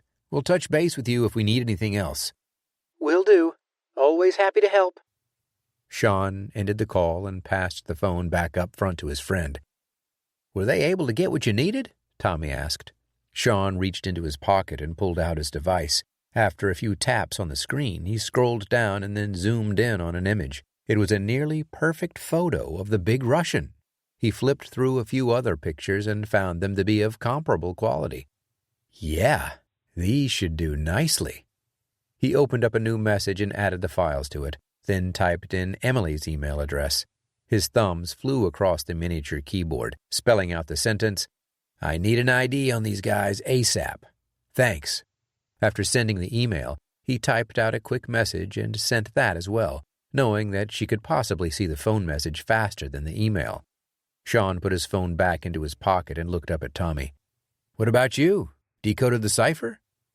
Tommy finished scanning the screen of his device before answering. "Yes, they solved the cipher. Looks like it's a key, which means we need to expect to see some kind of encrypted message." "No other information beyond that?" Adriana asked. Not yet. Jim had been wearing a bewildered expression for the last 10 minutes. When his passengers hadn't said anything for a few minutes, he spoke up. So, what kind of business are you all here for? Same old, Tommy answered as he stared out the window. It sounds like you're into some deep stuff. You have no idea, Sean commented whimsically. Jim's face contorted slightly. Are you here for some kind of excavation or something? Tommy took this one. To be honest, Jim, we aren't really sure. We don't even really know what we're looking for. The only thing we think we know is that we are supposed to go to Bargate in Southampton. We have no idea what we will find or where to even start. The driver raised his eyebrows. Have you ever been to Southampton? All 3 passengers shook their heads. Oh, well, it's a delightful town. Wonderful pubs, great seafood, and the people are quite friendly. Sounds like you've spent some time there. Sean's comment carried a pinch of hope to it. If Jim knew his way around the area, it could save them time. Sure. I spent many a day and night in that town. I enjoy going to watch the soccer team, too. Sean had a thought. Do you happen to know anything about Bargate? Jim considered it for a second. Only where it is. I don't know much about its history or anything like that. It's surrounded by a shopping centre now. Always a lot of people milling about. At least it's in a public place, Tommy said, and instantly wished he hadn't. The driver cocked his head to the side. Public place? What does that matter? You aren't doing anything illegal, are you? We certainly hope not, Jim. Adriana soothed the situation with her caramel voice. The idea that they could possibly be involved in some kind of shady activity seemed to excite the driver rather than put him off. Oh, I'm no saint, he admitted. So long as no one has to get hurt and it doesn't involve thieving. I don't mind a little walk on the other side of the line, if you catch my drift. Tommy turned around and grinned at Sean. I think Jim is our kind of driver. 45 minutes later, Jim steered the SUV off the M3 and into the peripheral villages of Southampton. Cars dotted the sides of the streets outside residential cross-timber homes. A few people strolled casually along the sidewalks. Far fewer than in London, and in much less of a hurry. An elderly couple walked together, holding hands as they ducked into a butcher shop. Up ahead, tall white masts bobbed back and forth on the horizon, signaling that the group was approaching the coastline. As they drew nearer, the boats at the wharf began to reveal themselves. Most of them were rugged fishing vessels. A few trolled toward the open sea, leaving the bay behind to try their luck. The car veered around a curve, and the boats disappeared behind the buildings that lined the road. Southampton is where the Titanic departed. Jim broke the silence with what at first seemed like a random fact. That's right, Tommy agreed. I'd forgotten about that. There's a memorial here that was built in honor of the engineers who tried to keep the boat going as it went down. I can take you there if you like, after you find what it is you're looking for. Not sure if we'll have time, Sean said, but we'll see. Jim nodded, taking no offense at the refusal of his offer. He carefully guided the SUV through the light traffic of little cars and motorcycles. Up ahead, a crowd of people milled about in what looked like the English equivalent of an outlet mall. Right in the middle of the pedestrian roundabout, an awkwardly placed medieval stone wall rose up from the ground, reaching close to 3 stories tall. That's the thing you're looking for, Jim said, pointing at the odd structure. Really? Sean seemed surprised. That's Bargate? Yep. Kind of a strange thing, isn't it? I think it was originally built several hundred years ago as part of a castle or a fortress of some kind. They took down the rest of the building but left the gate. I suppose as some kind of historical reminder or something. He turned the car onto the side street between 2 clothing stores and then into a tight parking area wedged between cinder block walls. There were several spots available, and Jim slipped the SUV into one between a Citroën and a Volkswagen Jetta. Do you need me to come with you, or is it all right if I stay here with the car? Jim asked politely. I think we're good, Tommy said. We'll roam around for a little while and see what we can find. Of course you could come with us if you want to, Adriana added. I'd hate for you to sit here with nothing to do. Jim smiled at the offer. "Don't worry about me. I have my phone. I never get bored as long as I have it with me. Feel free to text me if you have any questions or would like me to help with anything." "Thanks, Jim," Sean said. "Hopefully we won't be too long." The three Americans exited the vehicle and stepped out onto the sidewalk. The shopping center seemed to be the focal point of activity for the city. Despite the wall of buildings blocking the view to the bay, the distinct salty air filled the visitors' nostrils, mingling with the scents of steamed onions, sausage, and deep-fried fish. A woman with 2 young children walked by, heading toward a modern building. A blue and yellow sign on the facade read, "Bargate Shopping Center." Several tourists posed for pictures in front of the medieval wall. A few of the younger ones took self-portraits with their phones. Sean started to take a step out onto the sidewalk, but froze in place for a second before turning around and moving back into the confines of the parking area. "Where are you going?" Tommy asked, confused by his friend's sudden change of direction. Sean stopped when he was a few feet farther behind the walls. "Take a look for yourself. The 2 guys in the gray sedan, 4 cars down on this side of the street, they're just sitting there, waiting." Tommy and Adriana both glanced down the side street and simultaneously took a step back. "Well, now they know that we know they're here," Sean said at the awkward reaction of his companions. "What should we do?" Tommy asked. "Last thing we need is to get in a shootout here in England. They don't look too kindly on firearms." "So, what then?" Adriana glanced over, her brown ponytail whipping around her head. "No use in hiding now. I find that in times like these, the direct approach is often the best one." "I was afraid you were going to say that," Tommy sighed. Sean walked back out onto the sidewalk with the other 2 following closely behind, turned left, and headed directly toward the gray sedan. The 2 men inside shifted uneasily as he approached, but made no move to leave the automobile. Sean waved as he passed by. The man in the passenger seat was the Russian. The driver was one of the men from the shootout in front of Sean's property.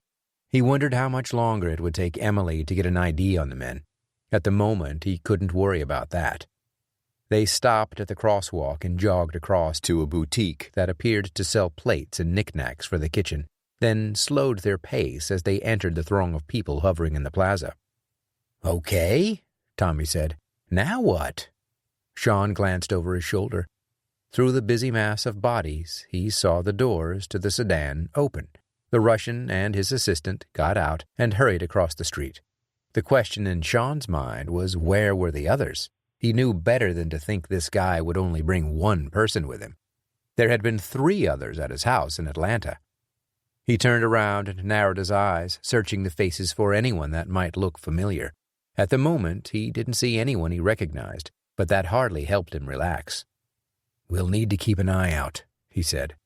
"I doubt they'd be stupid enough to try anything with all these people around." He motioned with a nod of the head to a few policemen standing by a guardrail nearby. "Plus, you've got a few cops here. Right now, we're safe. We may as well start trying to find Jackson's clue." "Right," Tommy said. "Let's move closer to the gate and see what we can find." The 3 moved as one through the throng of shoppers and sightseers to where the brick and asphalt changed to concrete in front of the massive stone gate. A cable boundary hung loosely from heavy steel posts surrounding the area, more to keep cars from parking there than to prevent people from getting close. In front of the pale wall, the foot traffic decreased significantly. Only travelers and history seekers loitered in the area. The gate featured a single portcullis that stretched to a pointed arch, with a rectangular column on either side that reached up to the top of the Barbican's ramparts. 2 arrow slits in the shape of crosses loomed over the entryway. "Let's look around," Sean said, "but stay together. If we get split up, that might make it easier for those guys to get the upper hand." "Agreed," Tommy said. The 3 moved closer to the structure, examining every inch of the surface. "What was the riddle again?" Sean asked the other 2. "Something about paying the toll?" Tommy answered, quoting the last line from the diary. "The southern gate opens for those who pay the toll." Adriana frowned. "But the gate is already open," waving her hand at the gaping void. Sean had noticed the same thing. Right. I wonder if there's another gate. They walked around the left side of the wall and to the back of the structure near the entrance to the shopping center's entrance. The rear opened wide, featuring 5 entryways leading into the building. Above the openings, 4 windows faced out toward the sea. A sculpture of a regal-looking man in emperor's attire stood between the 2 inner windows. "This would be the south side of the gate, I suppose," Tommy said, looking back toward the wharf. Who is the guy between the 2 windows? Sean wondered out loud. Adriana had the answer, as she always seemed to, for odd questions like that. King George III. He wanted to be dressed in emperor's clothing for the sculpture because he wanted to be compared to Hadrian, founder of the Roman colonies in Britain. Read that online, did you? Sean winked at her. She passed him a quick smile and a shrug. I like to know things. Sean stayed alert, scanning the crowd constantly. Let's do the touristy thing and get a picture. Stand over here. He took out his phone and pointed at a spot on the concrete that would allow him to get a view of the plaza and more of the faces in the crowd. Tommy started to protest the silly idea, but a warning glare from Sean shut him up. He and Adriana huddled together and put on the typical staged smiles for the camera. Sean tapped the red button on the screen a few times for posterity. He gazed beyond the device and into the throng. A familiar face revealed itself for a second and then disappeared into the tangled mess of people. Sean kept smiling, pretending nothing was wrong. He didn't want to let on that they knew the men were there. They're in the crowd, behind you. The information threw Tommy for a loop and instantly made him uncomfortable. Don't worry, Sean said, trying to ease his friend's mind. Remember, too many witnesses. They won't be dumb enough to try anything here. We hope, Tommy threw in his 2 cents. Sean took a deep breath and stared at the looming stone construction. It still doesn't help us with the part about the toll, unless we're thinking about the riddle in the wrong way. Tommy stood close by. What do you mean? Well, typically, we think of a toll as something you pay to get through, like on a road or a bridge. What if it isn't that kind of toll at all? I don't follow. Tommy shook his head, clearly lost. Think about it, Sean said. What other way can the word toll be used? Tommy thought about it for a moment, then answered. I don't know. I guess this whole mystery has taken its toll on me. Sean snorted out a laugh, but indicated his friend was wrong with a slow twist of the head. A bell tolls, Adriana said after a few more seconds of reflection. Exactly. What does that have to do with this riddle? Tommy asked. He followed Sean's gaze and realized the answer. At the top of the bar gate, wedged between the ramparts on the southwest side, an old iron bell hung silently. Chapter 18. Southampton, England. Sean led the way to a wooden door just inside the far right entrance. A sign hung next to the door that read, Keep out. Authorized personnel only. He reached out to grab the iron hoop attached to the door when Tommy stopped him. Maybe we should get the proper authorities to give us access up there. Sean raised one eyebrow. Seriously? Like who? Well, I don't know. Tommy rolled his shoulders. A park worker or something. Sean gave a quick look around and then pulled on the latch. I don't see anyone. If they ask how we got up there, I'll tell them we tried to find someone. His friend sighed but protested no longer. The door came free fairly easily after a hard tug and a loud clank. After you, Sean said to Adriana, who cast Tommy an unworried grin as she crossed the threshold and bounded up a flight of stone steps, disappearing into the dark within. She doesn't seem bothered by the sign, Sean said with a smirk and followed after her. Tommy lingered for a moment before letting out a long sigh. I really don't want to be arrested again, he said to himself, and stepped into the stairwell reluctantly. The view from atop bar gate was less impressive than any of the 3 Americans would have imagined. The structure was higher than some of the surrounding buildings, but there were many others just as tall or taller. They weren't there for the panorama, though. Adriana moved quickly, careful to stay crouching low. The ramparts provided them enough cover so as not to be spotted from below. Sean and Tommy copied her technique. Moving along in that manner made the going slow, but it was worth it to keep out of sight from curious onlookers, or worse. It was a short distance between the doorway and the bell, and they made it across without much difficulty. Adriana knelt down underneath the object and cocked her head sideways so she could see inside. "Anything?" Tommy asked nervously, glancing back and forth along the walkway. The British flag, high atop the flagpole, made a sudden whipping noise that almost caused him to jump out of his pants. "Try and relax, man. You've definitely been in way worse spots," Sean chided. "True." The statement seemed to calm him down somewhat. Adriana pulled her phone out of her pocket and switched on the light. She stuck the device into the underside of the bell and took another look. "There's something here. I'm going to take a picture of it. We can analyze it later." Good call.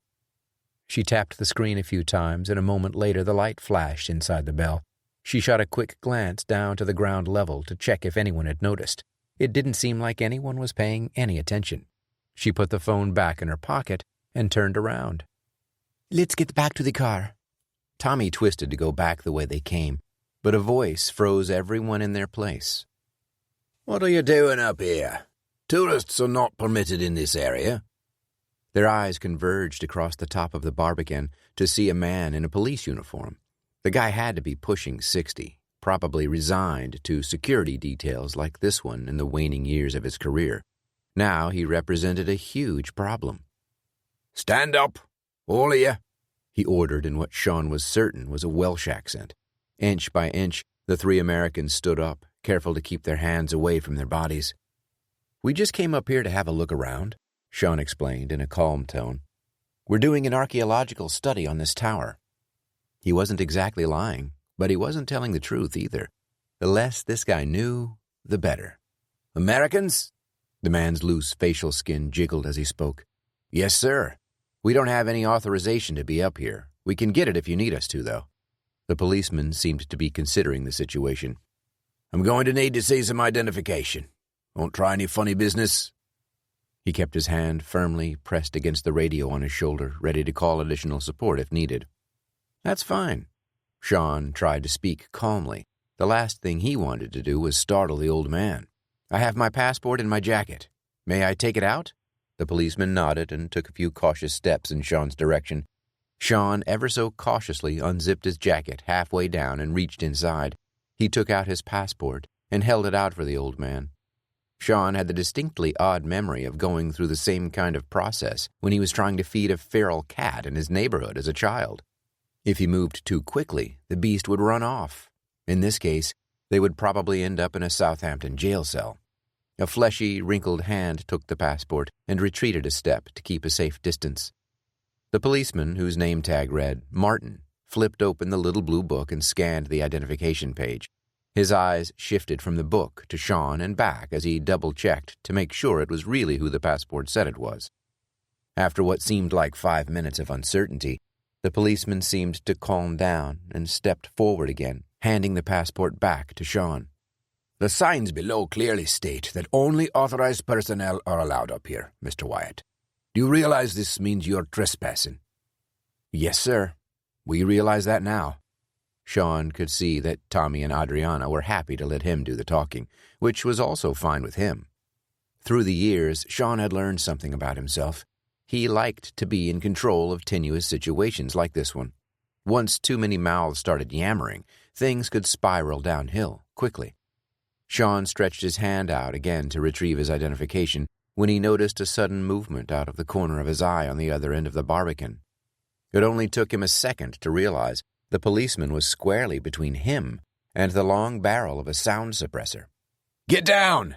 he ordered sharply. Sean reached out and grabbed the cop by the shoulder boards, yanking him to the stone surface with a crash. He made the move just in time. A piece of the ramparts behind his back exploded into dusty fragments. You might want to use that radio now, Martin. Sean spoke evenly. The old man appeared overwhelmed and panicked. Another bullet found the middle of the wall behind them and ricocheted off with a spark. Are they American too? The cop said as he dragged himself onto his hands and knees. Sean shook his head. No, and they are not friends of ours in case you were thinking of asking. He pulled on Martin's jacket to help him move faster and tugged him around the interior corner of the barbican to temporary safety. Tommy and Adriana looked to Sean for an answer. "Are they really shooting at us up here? In broad daylight?" Tommy asked in disbelief. A million smart-aleck answers flashed through Sean's head, but none of them would help them escape this situation. "Where is the other one?" Adriana asked. Sean was already wondering the same thing. If he'd been the Russian, he would have gone up one flight of stairs and sent the other guy up the other, effectively blocking all exits. For the moment, there was no sign of the other guy. That probably wouldn't last long, though. They needed to move fast. "This way," he ordered, leading the way back down the walkway as fast as he could. Martin slowed their progress, but they still made the crossing back to the staircase in short order. As soon as they reached the upper door, it started to creak open. Sean held up his hand for the others to stop. He let the door ease out a little farther, then barged hard into it with his shoulder. The heavy wood stopped against something semi-solid with a thud. This was followed by the sound of a tumbling body, accompanied by several grunts of pain. The Russian was hurrying around the front of the barbican's walkway. He saw what happened and slowed down to squeeze off another 3 shots. Sean ducked safely out of the way, the rounds pounding into the door's oak planks. He didn't hesitate, instinctively flying down the stairs 2 at a time. He reached the other man halfway down the spiral staircase. The guy was wedged up against the wall, moaning in agony. One hand covered his bleeding nose, his eyes half closed.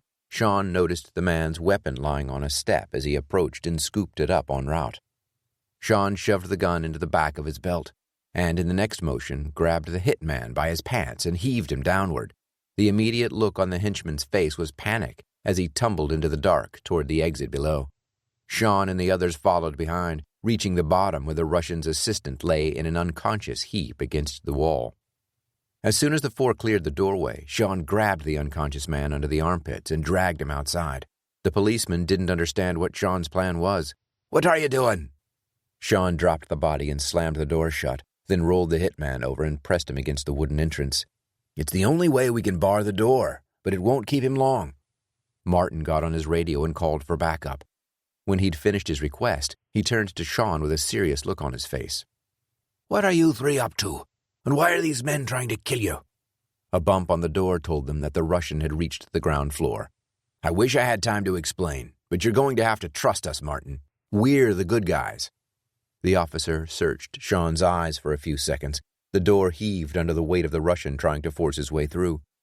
Martin glanced back at it, then turned to Sean and the others. "Best be on your way. We'll take care of these boys. No more trespassing in the future. Eh, Mr. Wyatt?" "I'll do my best, sir," Sean said, and took off, running across the plaza with Tommy and Adriana in tow. They weaved their way through the mass of pedestrians like football players running through a defense, cutting left, juking right, trying not to run over anyone. Sean considered grabbing the phone from his pocket as they continued their sprint back to the car. Jim could probably use the heads-up. A sickening thought occurred to Sean. What if Jim had stepped out to grab a cup of tea or something? He'd have to risk it and worry about that when the time came. The 3 ran across the street, fortunate not to have any cars coming by at the moment. The distinctly British sound of sirens whined in the distance. Sean figured they'd have about 60 seconds until the police arrived. Even if the cops weren't coming after them, they needed to put as much distance between themselves and the Russian as possible. They reached the car and opened the doors in a rush. Jim was sitting in the driver's seat reading a book on his phone when they jumped in and slammed the door shut. "Time to go," Tommy said in a nervous tone. "We should probably hurry." Jim didn't ask why. He could see the urgency in his passengers' faces. He started up the vehicle and backed out of the parking space, whipping the SUV around to face the street. Once they hit the asphalt, Jim floored it, pressing the gas pedal all the way to the bottom. The tires screeched for a half-second before they sped away down the village street. "Are those police sirens for you?" he asked. Jim steered the car onto a residential street filled with quaint 19th-century homes, surrounded by lush gardens, low-hanging trees, and green lawns. "Technically," Sean responded, "no. They're here for someone else, but we may have had something to do with causing their arrival." Jim glanced into the rearview mirror and read Sean's facial expression. He offered a nervous laugh to the driver, who still seemed perplexed. "What kind of archaeologists are you people?" Tommy corrected him. "To be fair," She's not actually an archaeologist, and Sean is retired, so it's complicated. Right. Well, if we're going to have the police involved, I'd like to know just what it is you all are up to. He jerked the car to the right and slowed down. They could no longer hear the sound of the sirens and were clear of the danger, at least momentarily. Tommy looked at Sean as if asking for permission. We didn't lie to you, Jim. We don't actually know what it is we're looking for, Sean said. Then he relayed the story of how they'd come to discover the golden coin, the diary, and the reason they were in Southampton. So, you're treasure hunters. Jim tried to make the connection with what they were doing and how they went about things. I am, Adriana confessed. I hunt down expensive things that were stolen from people and get them back to the proper owners. She specializes in priceless art the Nazis stole during the war, Sean added. But we aren't really treasure hunters, Tommy explained. Treasure hunters do it for the money. We're in it for the historical value of the things we find. Jim was still trying to understand, but he decided to figure it out on his own. You're not treasure hunters, but you hunt for things that are valuable, and you don't do it for the money. Though, considering how much it costs to rent me for the day and the hotel you're staying in, I'd say you aren't exactly poor. That can only mean you must be drug dealers. An awkward silence hung in the cabin of the SUV for a moment. Then it erupted into laughter. Jim tried to keep a straight face, but eventually succumbed to the hilarity of his own joke. When the laughter died down, he turned serious again. Sounds like you all have run into a bit of a problem with this Russian bloke. Understatement of the month, Sean thought. Do you have any idea who he is or who he works for? Jim continued. Sean reached back into his pocket and saw he had received a text message from Emily during the melee. Urgent. Check your email. Emily Starks and Sean had worked together for Axis on a number of projects and missions. She never overreacted to anything, so when she used the word urgent in her text message, he knew that there was something serious he needed to look at. Looks like we might, Sean answered Jim's question. He opened the email app on his phone and tapped on the new message from Emily.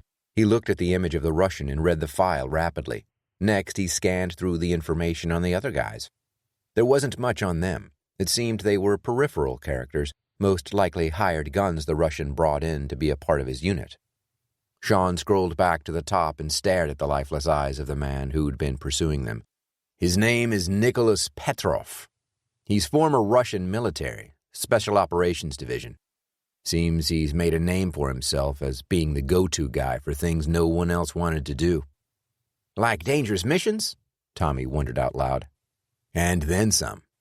Looks like he did the dirty work for the army.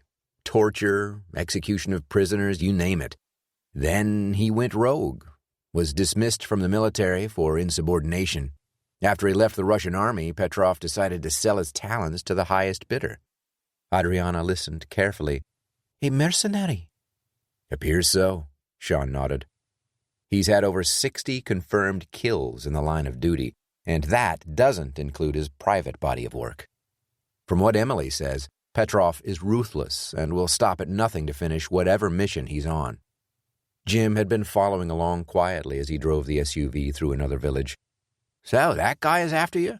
Sounds like you need to pick a safer, more lucrative line of work. Believe me, Sean quipped. I've tried. He flipped back through Petrov's file one last time. There's nothing here on who he's working for. Not surprising. The guys with the finances typically try to stay in the shadows. Sometimes you never know who is pulling the strings. The dossier says he's had connections in France, though. Might be a lead we could tug at. Jim's face curled with discomfort, as if he were trying to hold down a huge secret. You okay, Jim? Tommy asked, noticing the man's obvious state of unrest. Aye, I'm fine. It's just that I might have someone who could help. The three passengers simultaneously raised their eyebrows at the revelation. Help with what part? Sean asked, his curiosity aroused. I wasn't always a corporate driver. I've got a few friends that one might say are a little less than on the level. He hesitated, unsure if he should keep talking. I've got a connection in France that does a little, how should I say, entrepreneurial work. Nothing terrible, He just runs a few 100 kilos of marijuana into the country every year." "I'm sorry?" Tommy stopped. "Did you just say a few 100 kilos?" "Yeah," Jim snickered. "I guess it's not a small operation." "That just took the previous understatement's place," Sean commented coolly.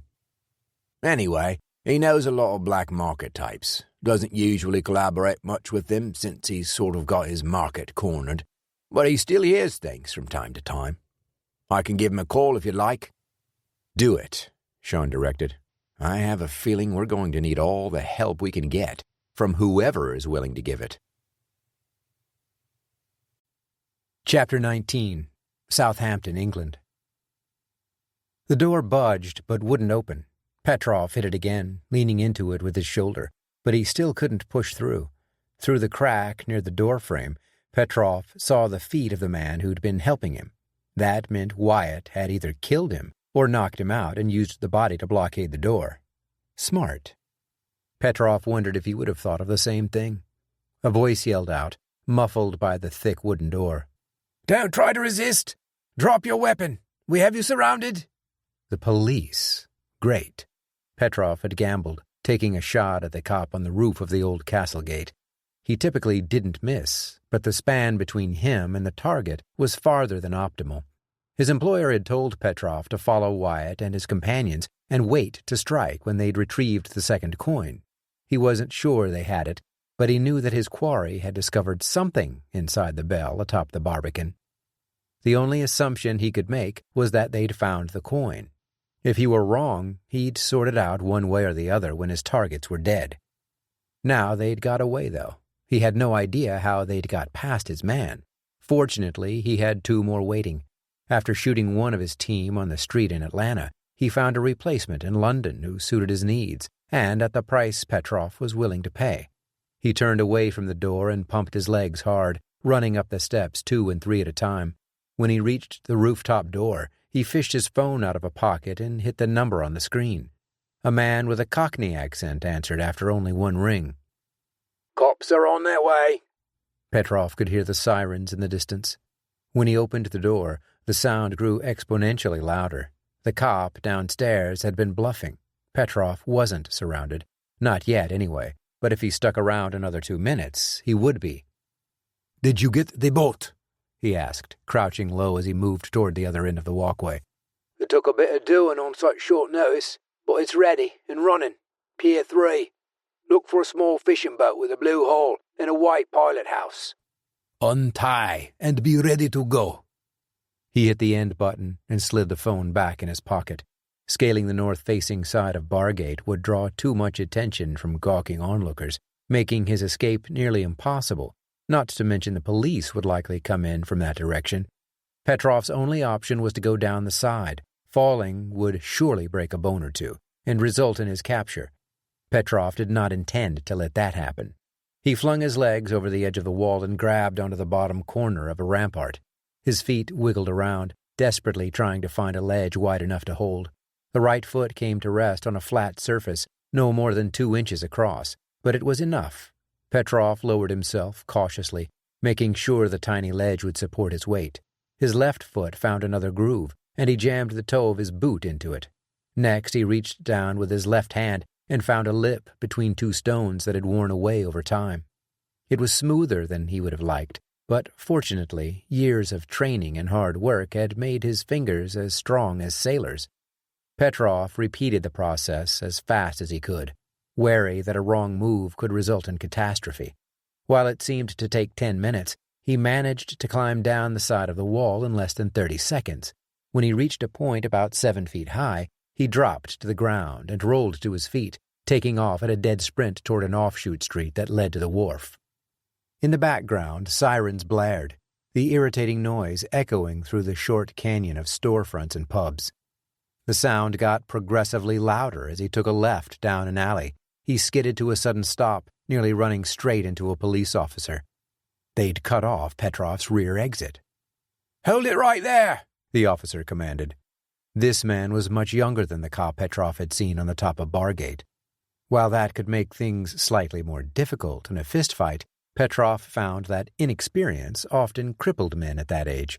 He took a wary step forward, keeping his hands in front of him, palms facing out. "I don't want any trouble with you." Petrov's voice carried smoothly through the alleyway. "Don't move," the young cop yelled. He removed a taser from its holster and held it out at arm's length. Petrov tilted his head to the side, as if amused by the non-lethal weapon. He took another step forward. "I'm telling you, I'm not the one you are looking for.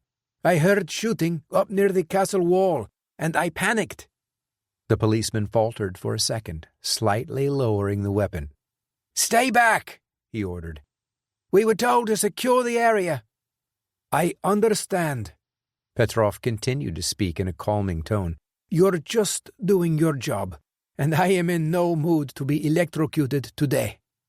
The cop lowered his weapon farther, disarmed by the convincing story. Suddenly his radio crackled. The voice on the other end gave the description of the muscular Russian, almost to a T. The realization hit the young officer too late, as he tried to raise his arm holding the taser. Petrov was too close now, and lunged at the cop. He grabbed the man's arm and pulled him forward, using body momentum to jerk the arm over his shoulder and snap it down. The joint cracked at the elbow, and the cop let out a scream that would have put a young schoolgirl to shame. The weapon clacked on the asphalt. Petrov kicked the man in the back, sending him sprawling with his broken arm. The Russian then picked up the weapon and fired the leads into the policeman's back, the officer's body gyrating as the voltage pumped through him. Petrov dropped the weapon and took off again, headed to the end of the alley.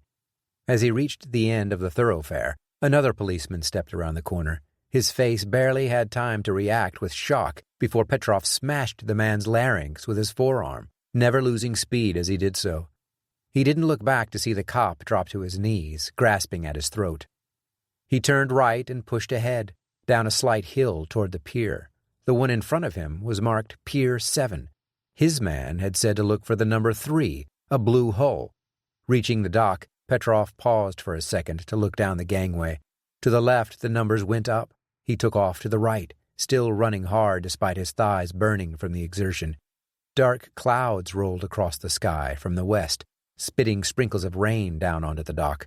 Ahead on his left, Petrov saw the blue and white fishing boat, along with his 2 men hurriedly preparing to leave. He cut left down Pier 3 and forced himself to sprint the last 30 yards to the boat. The sirens blared from the town behind him, just over the rise. Petrov leaped over the edge of the vessel and onto the deck. The thing was little more than a small whaleboat, but it would do.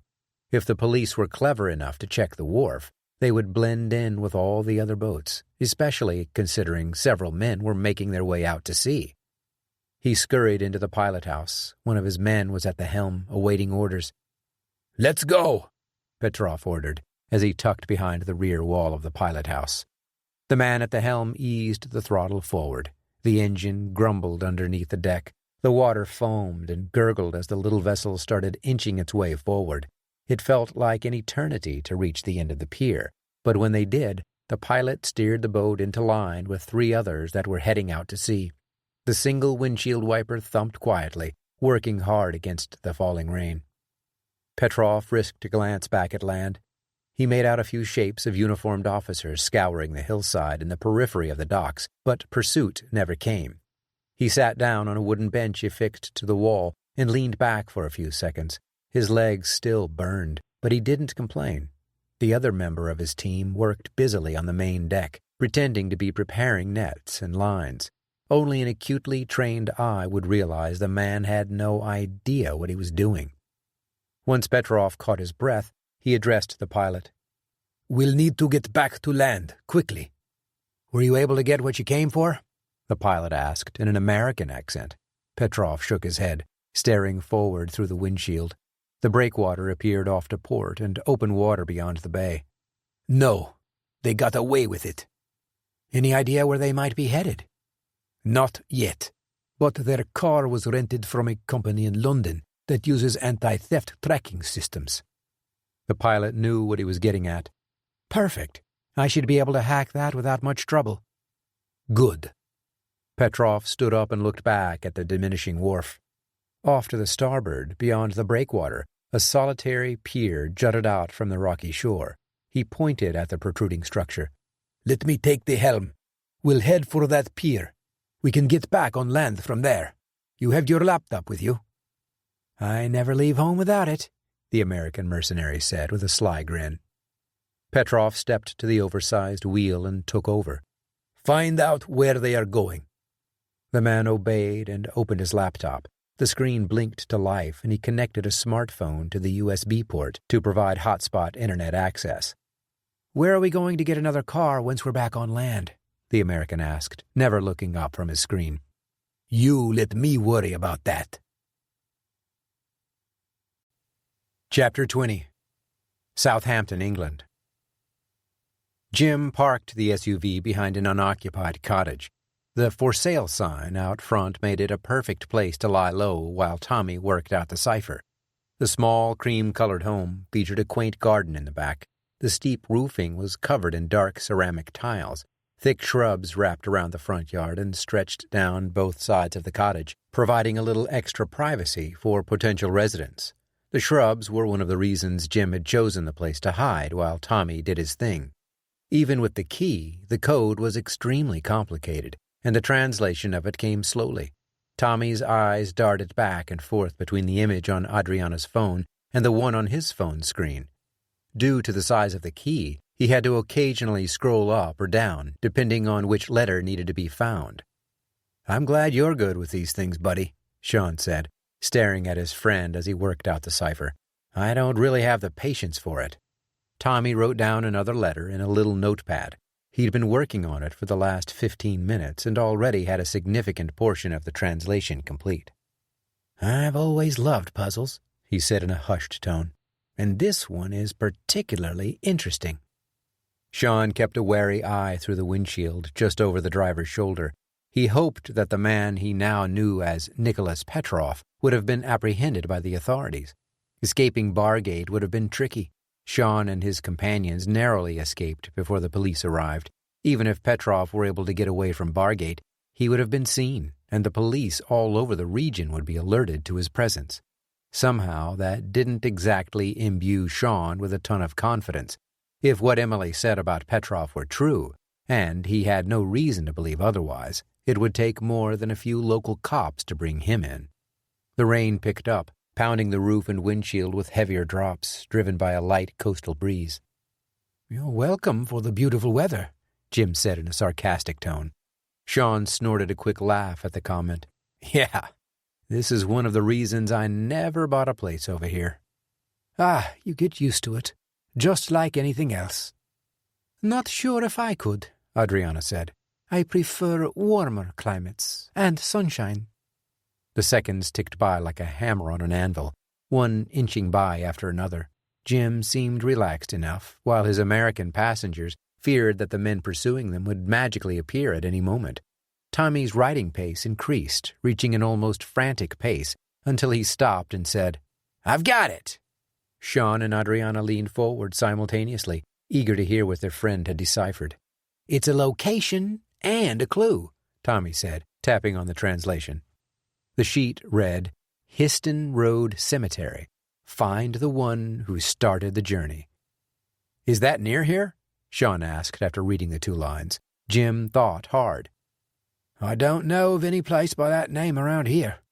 There are several old cemeteries in Southampton, but I don't know of one by that name." Adriana was already on it, working her magic with the internet on her phone. "What about Southampton Old Cemetery?" she asked, about to click on the map to point the way. "Oh, sure, I know that one." "It seems the cemetery was formerly known as Histon Road, but the name was changed in 1846 when it reopened." Jim nodded slowly. "Right. That one is about 10, maybe 15 minutes away." "I thought you two were hoping you wouldn't have to dig up any graves," Adriana commented wryly. An eyebrow lifted slightly at Tommy and Sean. "With any luck," Tommy said, "we won't have to." Jim's eyes darted suspiciously around the SUV's cabin. "Wait, what do you mean by digging up graves?" The deluge dissipated to an occasional spit of rain. though the heavy clouds overhead remained a constant threat for precipitation. Jim pulled the SUV off the road and into a parking lot that had fallen into disrepair decades prior.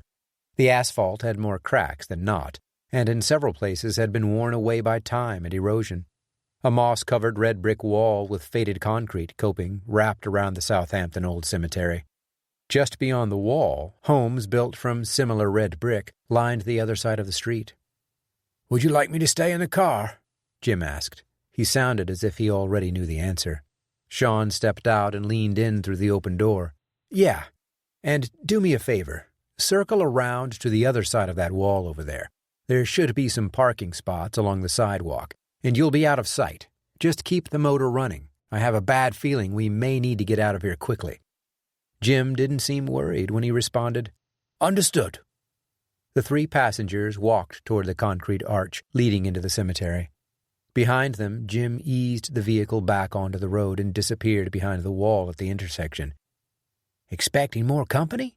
Tommy asked as he turned his head from left to right, surveying the area. "You know me, buddy. Always be ready." They passed through the enormous stone archway and made their way by the white stone nonconformist chapel. When the graveyard reopened, the Bishop of Winchester had consecrated a certain section of the land, leaving a small portion of it unconsecrated for the people they called dissenters or nonconformists. The chapel's bleached rock walls appeared surprisingly new, along with much of the landscaping near the entrance. "According to this," Adriana pointed at her device, "over 100,000 people have been buried in this cemetery through the centuries." "That's a lot of graves," Tommy said, trying to stay respectful in spite of his shock. "Especially when you consider it only covers 27 acres, Adriana added. "Many are likely in catacombs." Sean entered the conversation, then turned it back to the task. "We need to find a quicker way to Francis Jackson's grave. Any ideas other than wandering around looking at the headstones?" The other two didn't have any suggestions. "There's a map," Sean said, pointing at a bulletin board near the walkway. Tommy shook his head. "That identifies sections, but it won't necessarily have names on there, only names of some of the more well-known tenants." "We're going to have to split up," Adriana said. "It's the only way for us to save time. I'll head that way. You two can decide which direction you want to go. If you find Jackson's grave, text the other two." She headed off toward the northwestern area of the cemetery, leaving Sean and Tommy gawking behind her. "I thought you didn't want to split up, since it would be safer that way," Tommy said with a slack jaw. Sean shrugged and gave a lopsided grin. "Yeah, but when she sets her mind to something, there's no stopping her. Either get on board or get out of the way. She sure is determined." "You have no idea. Just put it this way. If someone does find us here, it would probably be better for them if they found you or me." Sean pointed behind the chapel.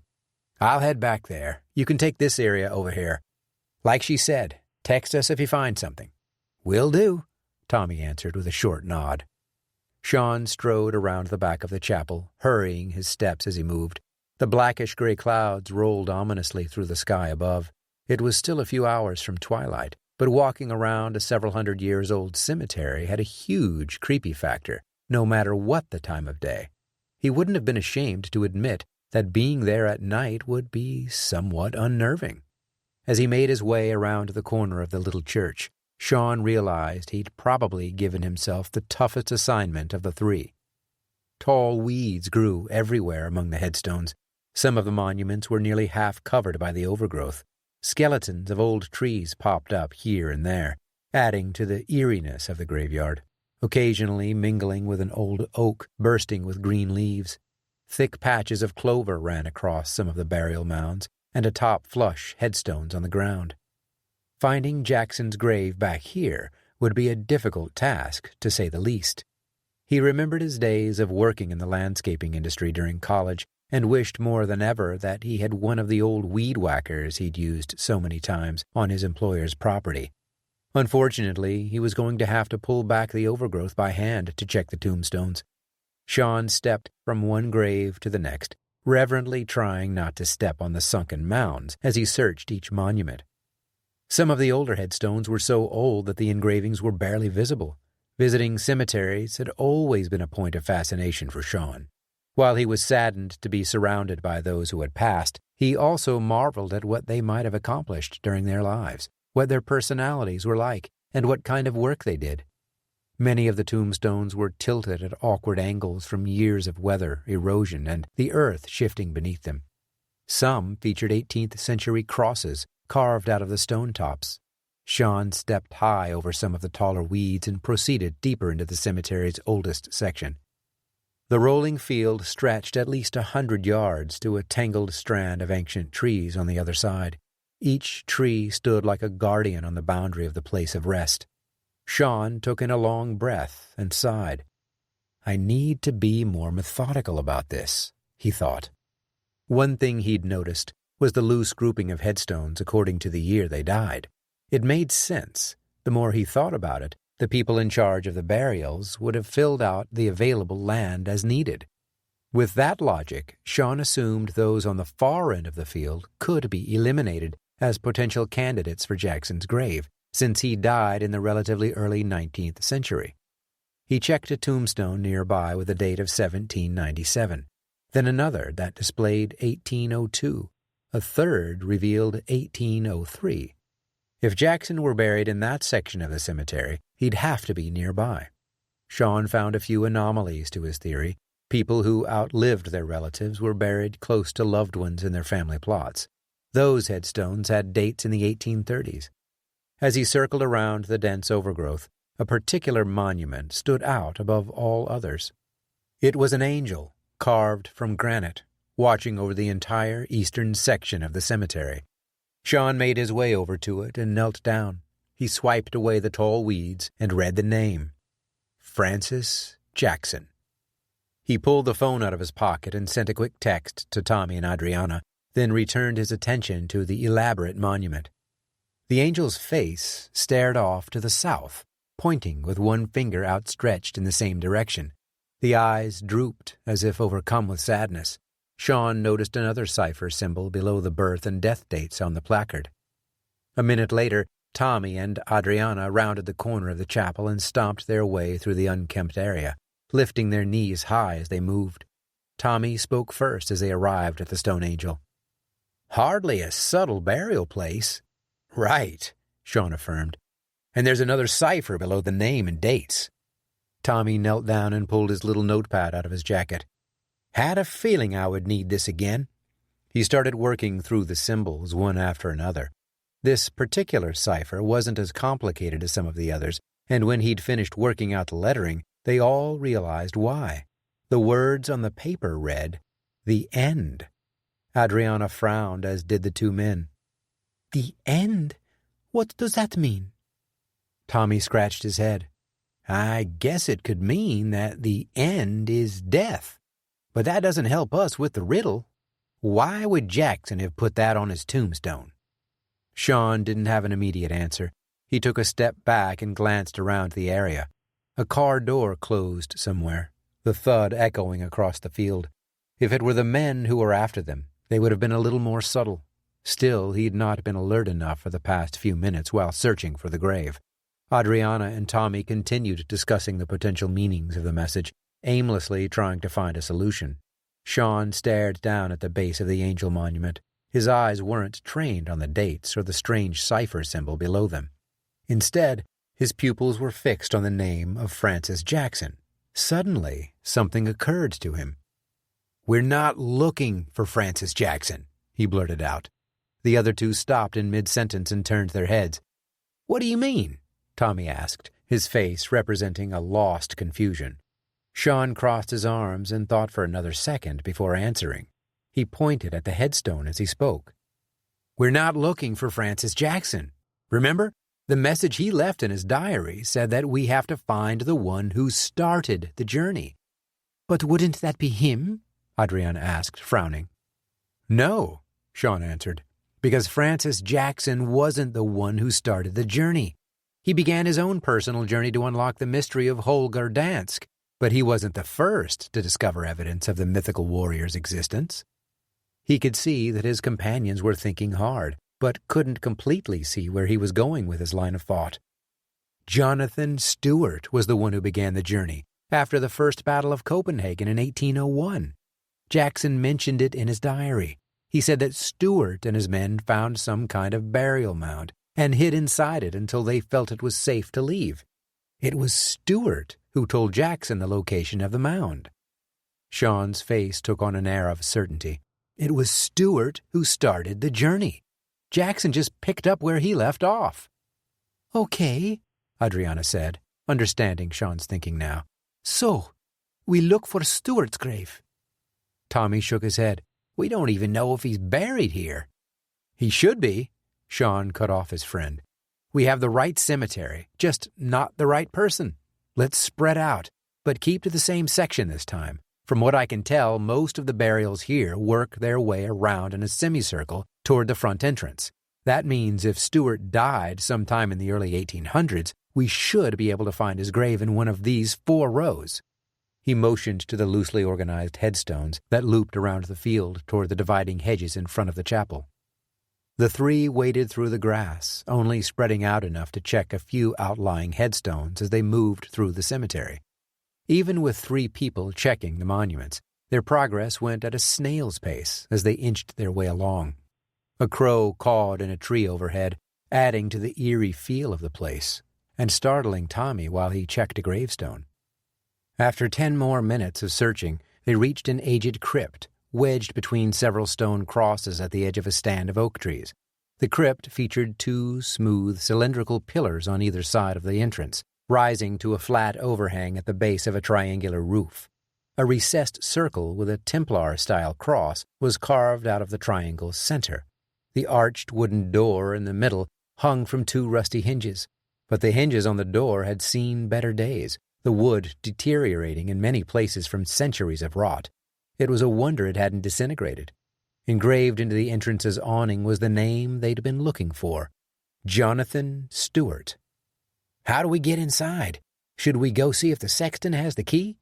Tommy asked, pointing at a rusty lock hanging in the middle of the door. The mechanism looked like it was 200 years old. Sean grinned mischievously at Adriana. "I'd rather not have to use a key if at all possible." She stepped toward the door and pulled something out of her pocket that looked like a small Swiss Army knife. Adriana knelt down in front of the mechanism and began working her magic, inserting a straight micro rod into the opening, followed by a flat metal hook. "Wait," Tommy tried to stop her. "You're not just going to break in, are you? We're not grave robbers." She continued working, ignoring his protest. "Relax," Sean said, holding out a defensive hand. "We're not going to take anything.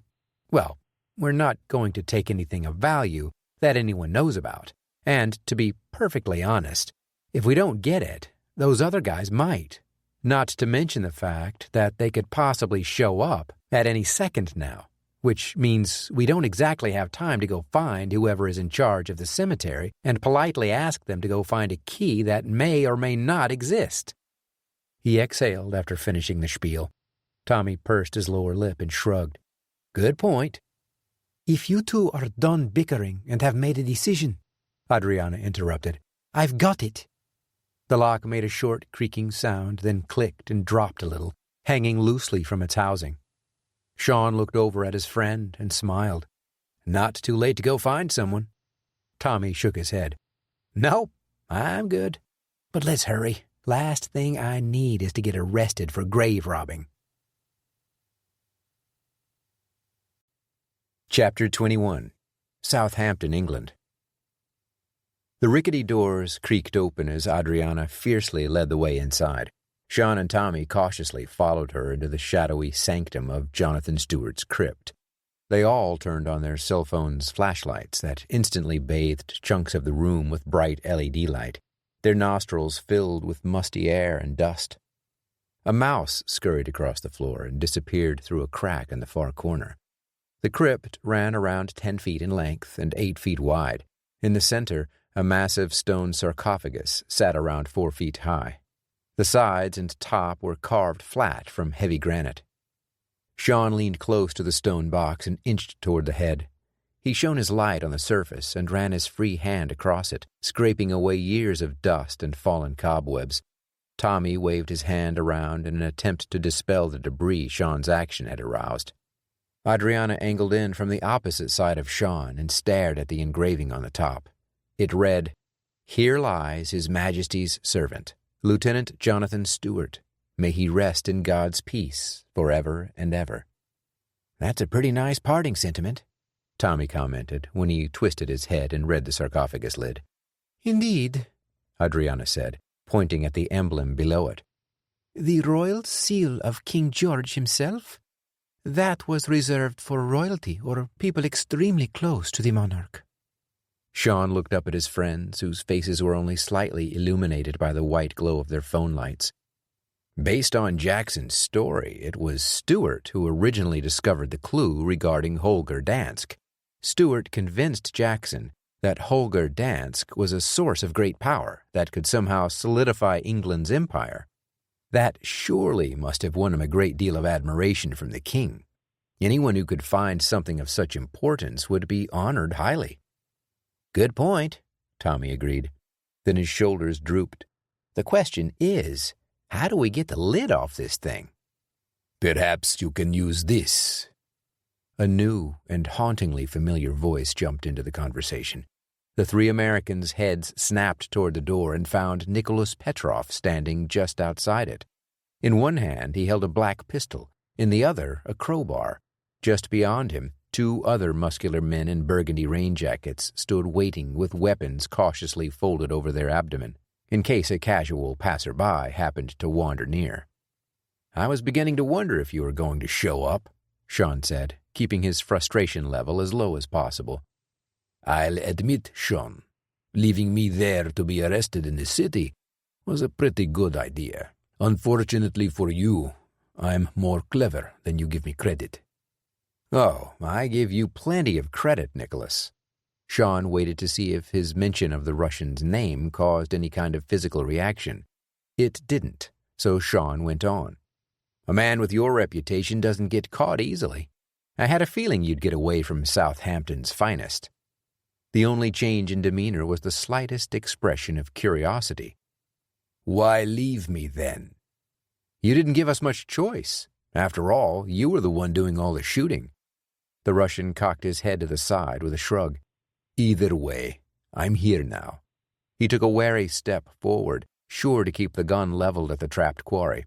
"If it's not too much trouble, I would appreciate it if you would open the box." He turned the gun and aimed it at Adriana.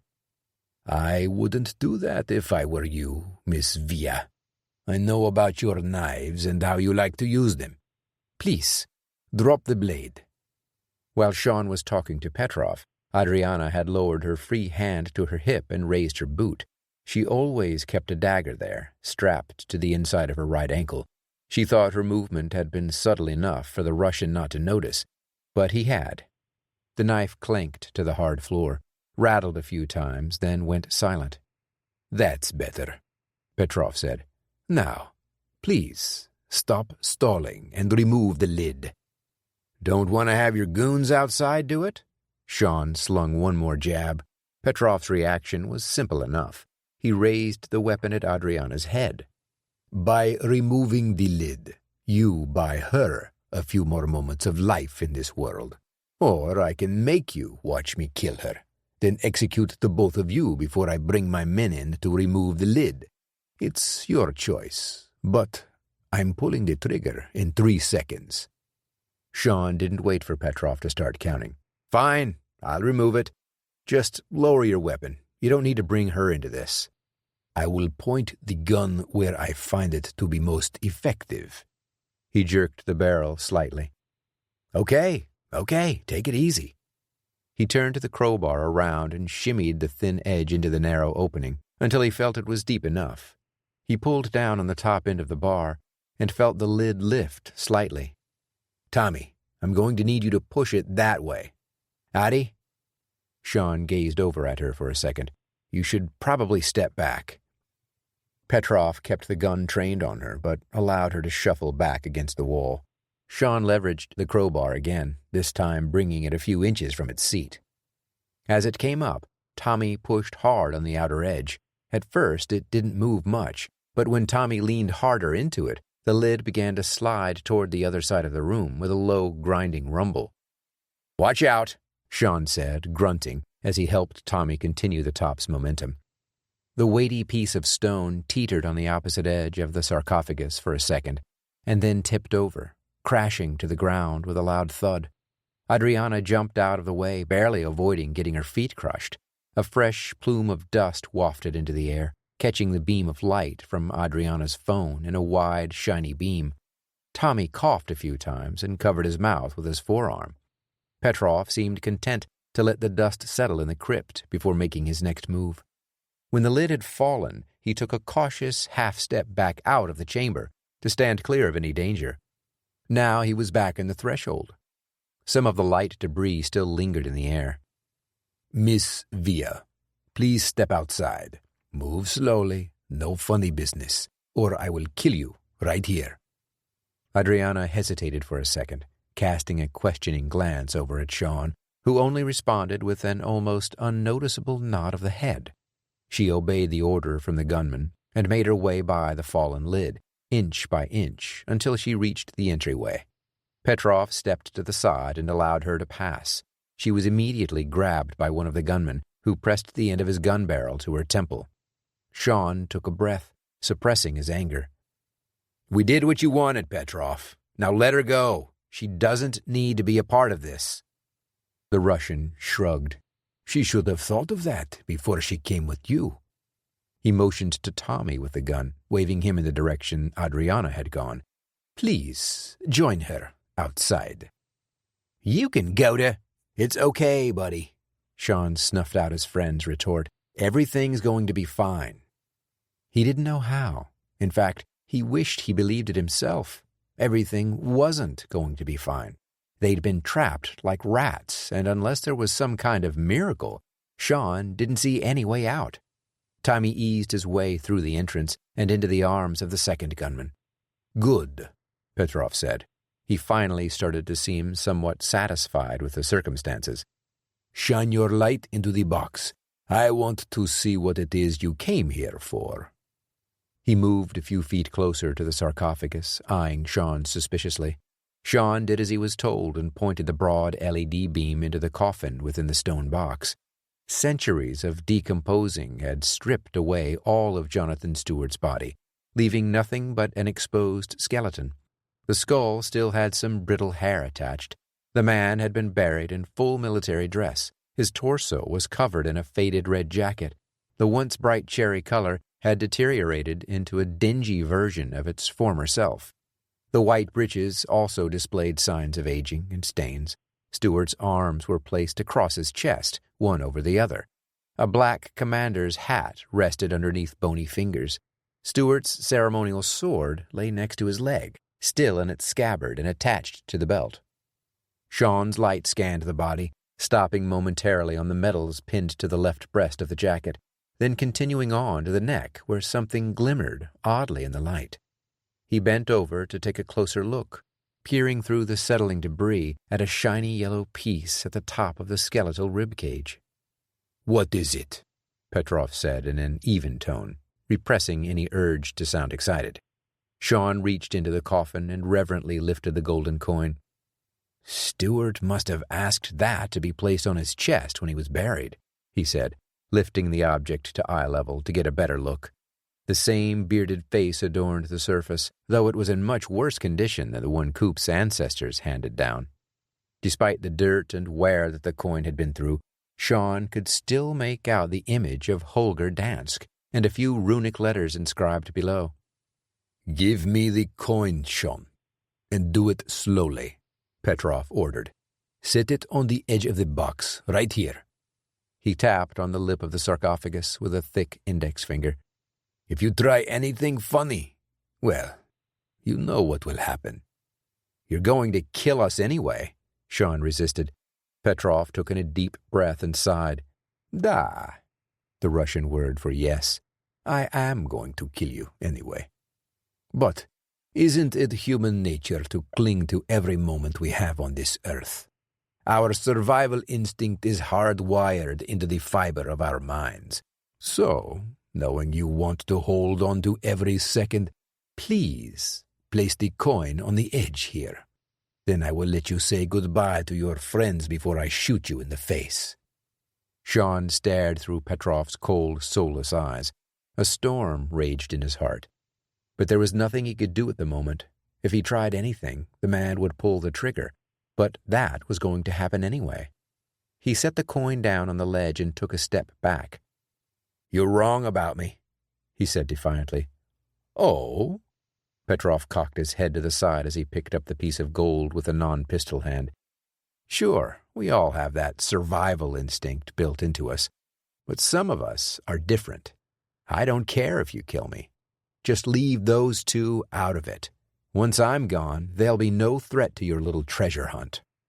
The Russian's stoic expression cracked, if only for the briefest of seconds. "If you think this is just about money," he shook his head, making a clicking sound with his tongue, "it is much more than that." Sean had been trying to stall, but now he was curious. He decided to see if he could egg the conversation on a little further. "I doubt that. People like you and whoever you're working for only care about two things, money and power." "Exactly." The elongated muzzle on Petrov's silencer puffed loudly, accompanied by a quick waft of smoke. Sean tried to turn, but there was nothing he could do. The bullet struck him and knocked him back a few feet and onto the floor. A burning pain in his chest seared through his nerves. At the entrance, Adriana started to scream, but the man holding her muffled the noise with a firm hand over her face. "Nicholas!" The man watching Tommy got the Russian's attention. "There are people coming." Petrov stepped out of the alcove and looked down the path. A funeral procession was slowly making its way in from the parking area, just beyond the great stone arch. It would be only a matter of a minute or so before the procession reached the crypt. "Put the others inside," he ordered. Immediately, the two henchmen shoved Adriana and Tommy into the chamber, one after the other. They grabbed the door pieces and yanked them together. The mercenary with the American accent grabbed the lock and forced it back into place, sealing the entrance shut.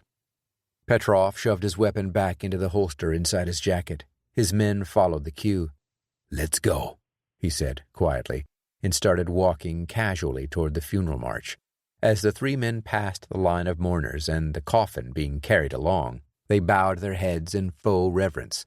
The people wouldn't know that the secondary reason for the strangers' actions was to hide their faces. Once they were around the corner of the stone arch, Petrov and his men picked up their pace until they reached their vehicle. A minute later, they were gone. Chapter 22. Southampton, England. Sean gasped for breath as he lay on the cold stone floor inside the crypt.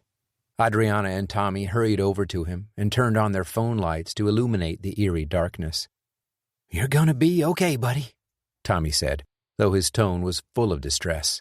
Adriana knelt beside Sean and put her hand on his face. A tear welled in her eyes, though no one could see it in the black chamber. She remained silent, though her heart yelled out 1,000 different things. Sean grunted, his face twisting as he winced in pain. "There are so many profane things I want to say right now."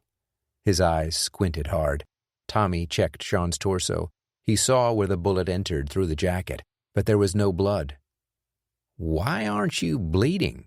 Tommy asked, wondering how that was possible. Sean planted his hands on the ground and scooted over to the side of the sarcophagus. He labored to perform even a simple movement. He rested for a second with his back against the heavy stone, then reached into his jacket pocket and removed his trusty money clip.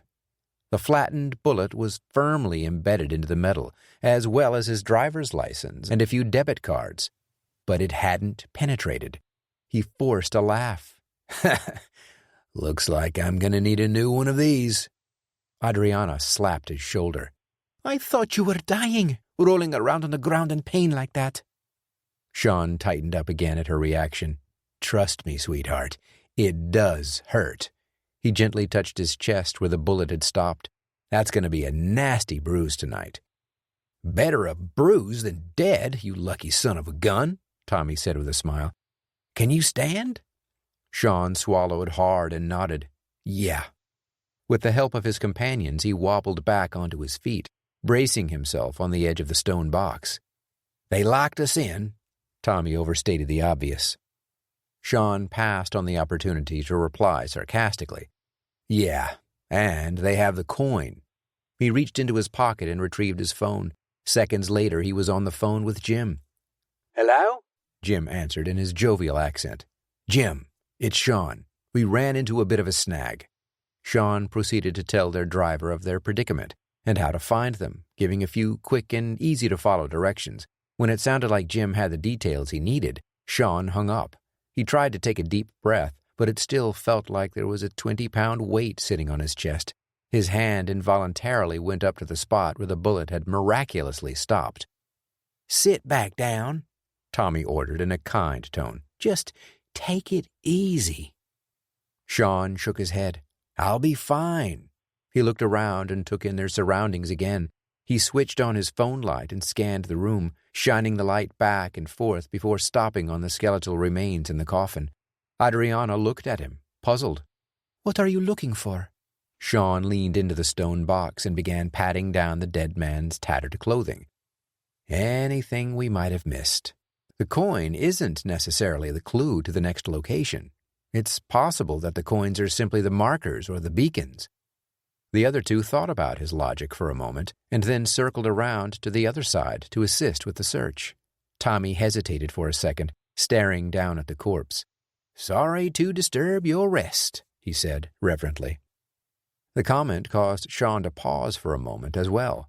He gave a quick nod, and the three began checking pockets and inner compartments of Stewart's uniform. Sean carefully moved the hands away from the torso and pulled the left breast of the red coat back, but there was nothing inside. Adriana gently removed the man's hat and checked the inside. She stuck her hand into the headpiece, her fingers tripping across something unusual. She grabbed the object and pulled it out. I've got something, she announced, causing the two men to stop their search in its tracks. All three lights redirected to the object in Adriana's hand. Their wide eyes stared at it in disbelief. Whatever she was holding had been wrapped in cowhide, like a Christmas present, and tied with a bow made of hemp. The rectangular object within was only about 8 inches long and maybe 6 wide. Adriana set the piece down and carefully untied the knot. The string nearly fell apart in her hands, but she was able to get it undone. Next, she pulled back the folds of the dried-out leather, one section at a time, to see what was inside. Each person in the room held their breath in anticipation. When her delicate fingers had finished unwrapping the cowhide, the curiosity factor increased by a factor of 10. Tommy swallowed hard. Do me a favor and give me that, he said, taking off his jacket. We don't want our fingers to damage it. She nodded slowly as Tommy held his coat across both hands to provide a makeshift hammock. Adriana ever so carefully placed the object into the cradle Tommy had created. The three Americans continued to stare at what she'd found. The pale glow of the LED lights revealed a book that appeared to be several hundred years old. The edges of the pages had browned over time and were brittle to the touch. The tanned cover, made from a leathery substance that Sean assumed was calfskin, displayed a few faded words on its surface. The companions arched their backs, hunching over the sarcophagus to try to get a better view of what the lettering spelled out. Sean hovered over the cover with his light for a few more seconds before he read the title of the book out loud. Hamlet, by William Shakespeare. Why? Tommy asked. Why would he have a copy of Shakespeare's Hamlet buried with him? Sean tipped his head to the side and then straightened. Why was Frank Sinatra buried with a bottle of Jack Daniels? Because it was his favorite. Good point, Tommy sighed, though he wasn't convinced that was all there was to the story. He knew Sean wasn't either. Adriana continued to stare at the book. She'd been silent, deep in thought about it for the last minute or two. Now she spoke up. It most certainly has more to it than that. Remember what we learned about Holger Dansk? She didn't wait for the men to answer. He was from Denmark, and there is a statue of him in the basement of the Kronborg slot in the town of Helsingør. Sean started to connect the dots. His face lit up at the realization. Right.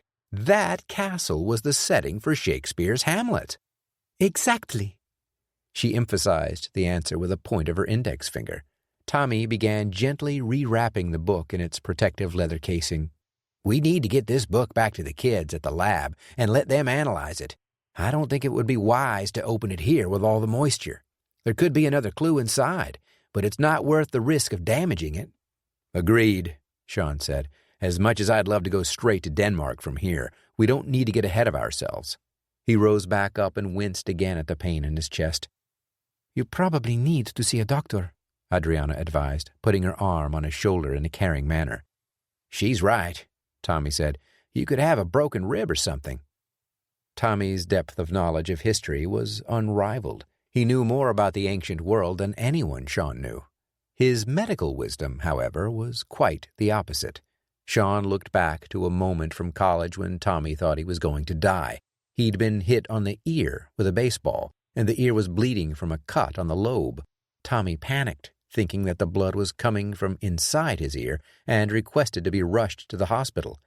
The doctor said he was fine, and that he might experience a little ringing for a day or two, but there was nothing life-threatening. Sean decided not to bring that story up, instead blowing off the dull pulsing from his rib cage. I'll be fine. When we get back to the States, I'll have someone take a look at it. Then his attention went to the door.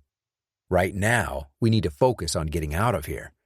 He stepped over to the entrance and shone his light on the crack between the two doors. It was nearly completely sealed, barely revealing any daylight from the other side. He listened closely and heard the sound of footsteps skidding to a stop. There was a momentary pause before something heavy tapped on the door. "Sean? Are you guys in there?" Jim's accented voice echoed in the tiny stone chamber. Sean could tell their driver was trying to be subtle. If anyone saw him talking to a crypt, they might start to wonder. The idea nearly made him laugh. "Yeah, we're in here. Can you break the lock?" The doors shuddered for a few seconds. Jim was clearly grasping the lock and jerking it back and forth. "We'll probably need a bolt cutter," he said finally. "I don't think I can get it open. I'm assuming you don't want me to find the cemetery manager and get them to open it." "We would definitely like to avoid that, if at all possible," Sean said, grinning in the dark. "Okay, there's a hardware store up the street. Stay here, and I'll go get something to cut that lock off." "All right," Sean said sarcastically. "We'll stay put." Jim didn't respond for a moment, realizing the hilarity of what he'd said. "Right. Sorry about that. I'll be right back." The footsteps tracked away from the crypt's alcove and faded away. Sean walked back over to the side of the stone box and stared into his friends' faces. He motioned with his head toward the entrance. "He'll be back in a minute." Tommy raised an eyebrow. "Nothing like hanging out in a crypt with a dead person for a half hour." While they waited on Jim to return, Tommy contacted the IAA pilot and requested that he file a flight plan to return to Atlanta in the next 3 to 4 hours. The man acknowledged the request and ended the call. 28 minutes after he left, Jim rapped on the crypt's wooden doors. Sean and the others rushed over to the entrance. "We're still here," Sean said, cynically. "Right," Jim responded, ignoring the humorous comment. "I got the bolt cutter. Just give me a minute and I'll have you out of there." Seconds later, the sound of metal on metal creaked from just beyond the doorway. It was followed by a sudden snap and the clank of a lock hitting the stone threshold. The two doors swung open, and the gray Southampton daylight poured into the crypt. Despite the day being overcast, the sudden exposure back into the open air caused the three Americans to squint and cover their eyes for a moment. Jim stood just beyond the alcove with a pair of heavy-duty bolt cutters hanging from one hand. He wore a proud look on his face that was also painted with befuddlement. "How in the world did you get locked in there?" "We'll tell you all about it," Sean answered first. "Did you happen to see anyone suspicious leaving the grounds?" Jim thought about it for a second before answering. "Nah." He shook his head. "Not that I can think of." Sean didn't worry about it. Whether Jim had seen the men or not would make no difference. "Although," the Englishman raised a finger, "I did see a few blokes in black coats leaving in a car together. I figured they were here for a funeral or to pay their respects or something." "Petrov," Tommy said. Jim put the story together on his own. So, the guys that were chasing you followed you here and put you in that grave. Why? And how did they know you were here? Not sure, Sean said, but we need to get back to London. We have a plane to catch. Jim looked at one, then the other, then back to Sean. He put his hands out. Hey, you're the boss. Sure you don't want to stick around for the soccer match this afternoon? The Saints are playing Aston Villa. Next time, Sean said with a grin. Chapter 23. Paris. Petrov watched closely as the parade of 4 scantily clad girls marched out of the room through a door in the far corner. Dufour sat in a high leatherback chair, staring at the last of the females as she disappeared into the dark underbelly of the mansion. He'd just received the new batch earlier in the day. Since arriving, they'd gone through the standard procedures of being cleaned, checked for diseases, and then promptly drugged. The latter was extremely important. One of his connections was with a drug dealer who had produced an excellent mixture. It kept the girls awake, but in a heavily stoned state. They wouldn't fall asleep like with some sedatives, which was something many of Dufour's clients had requested. The door in the corner closed, and Dufour stood from his chair. His head of security, Fabien Caron, lurked nearby against the wall, next to the exit. Of all the rooms Petrov had seen in Dufour's mansion, this one seemed the most menacing. It resembled a miniature ballroom without the dramatic drapes, carpets, or chandeliers. Blank concrete walls surrounded the lone chair in the middle. It was where Dufour did a sort of intake interview of his new stock. Today's haul had been impressive. 3 of the young girls had an exotic look to them. If he'd had to guess, Petrov would have said they were from South America, most likely Brazil. "Show me." Dufour held out his hand and stalked toward the Russian. Petrov dug into his black windbreaker and fished out the coin. He palmed it for a moment, looking down at it with a kind of arrogance. Dufour wasn't a patient man, so Petrov gave him the coin quickly.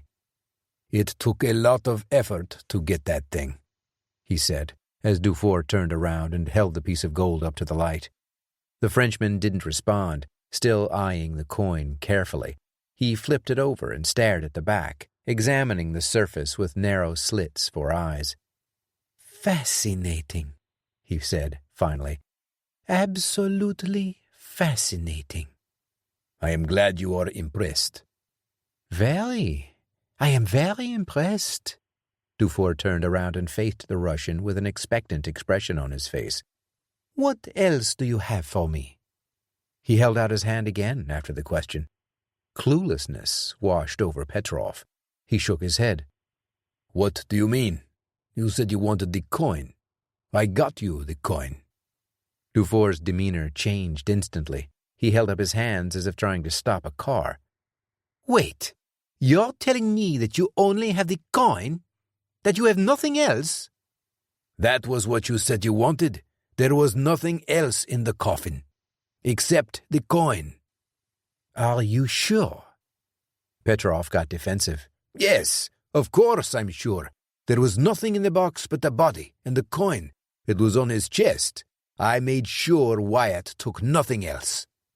Dufour's eyebrows lowered at the last bit of information. "Wyatt was there? At the cemetery?" "Yes. We followed them to the grave that contained this. We trapped them in the crypt. I killed Wyatt and left him there." "And what about the other 2? For the moment, Dufour was distracted from the topic of the coin and was now concerned about loose ends. Usually, the Russian was extremely efficient, ruthless even. In this instance, it seemed he'd got a little sloppy. "A funeral arrived while we were in the process of taking the coin. I shot Wyatt in the chest, and we locked the other 2 up in the crypt with him." Petrov stumbled through the explanation, hoping it satisfied his employer. One of Dufour's eyebrows rose slightly. "You shot him, and then locked the 3 of them in the crypt, with a dead body?" "Da." There was a momentary pause. Then Dufour erupted in laughter. He spun around as he continued to bellow. Petrov waited for the laughter to die down before he spoke again. They will not be any trouble to us, if they even get out of there. Wyatt is dead, and the other two are harmless. The treasure is as good as yours." Dufour took a long, deep breath. When he finished, his face grew sour, seeming to take on every shadow in the room. "Did you see Wyatt die?" "What? I told you. I shot him and locked them in the crypt. We left quickly to get the coin back to you." The Frenchman stepped closer. Petrov could smell his expensive cologne as it wafted up and trickled through his nostrils. "Did you see him die?" Dufour was sure to emphasize every single word as pointedly as possible. Petrov glanced over at one of his men, the American standing next to Fabien Caron.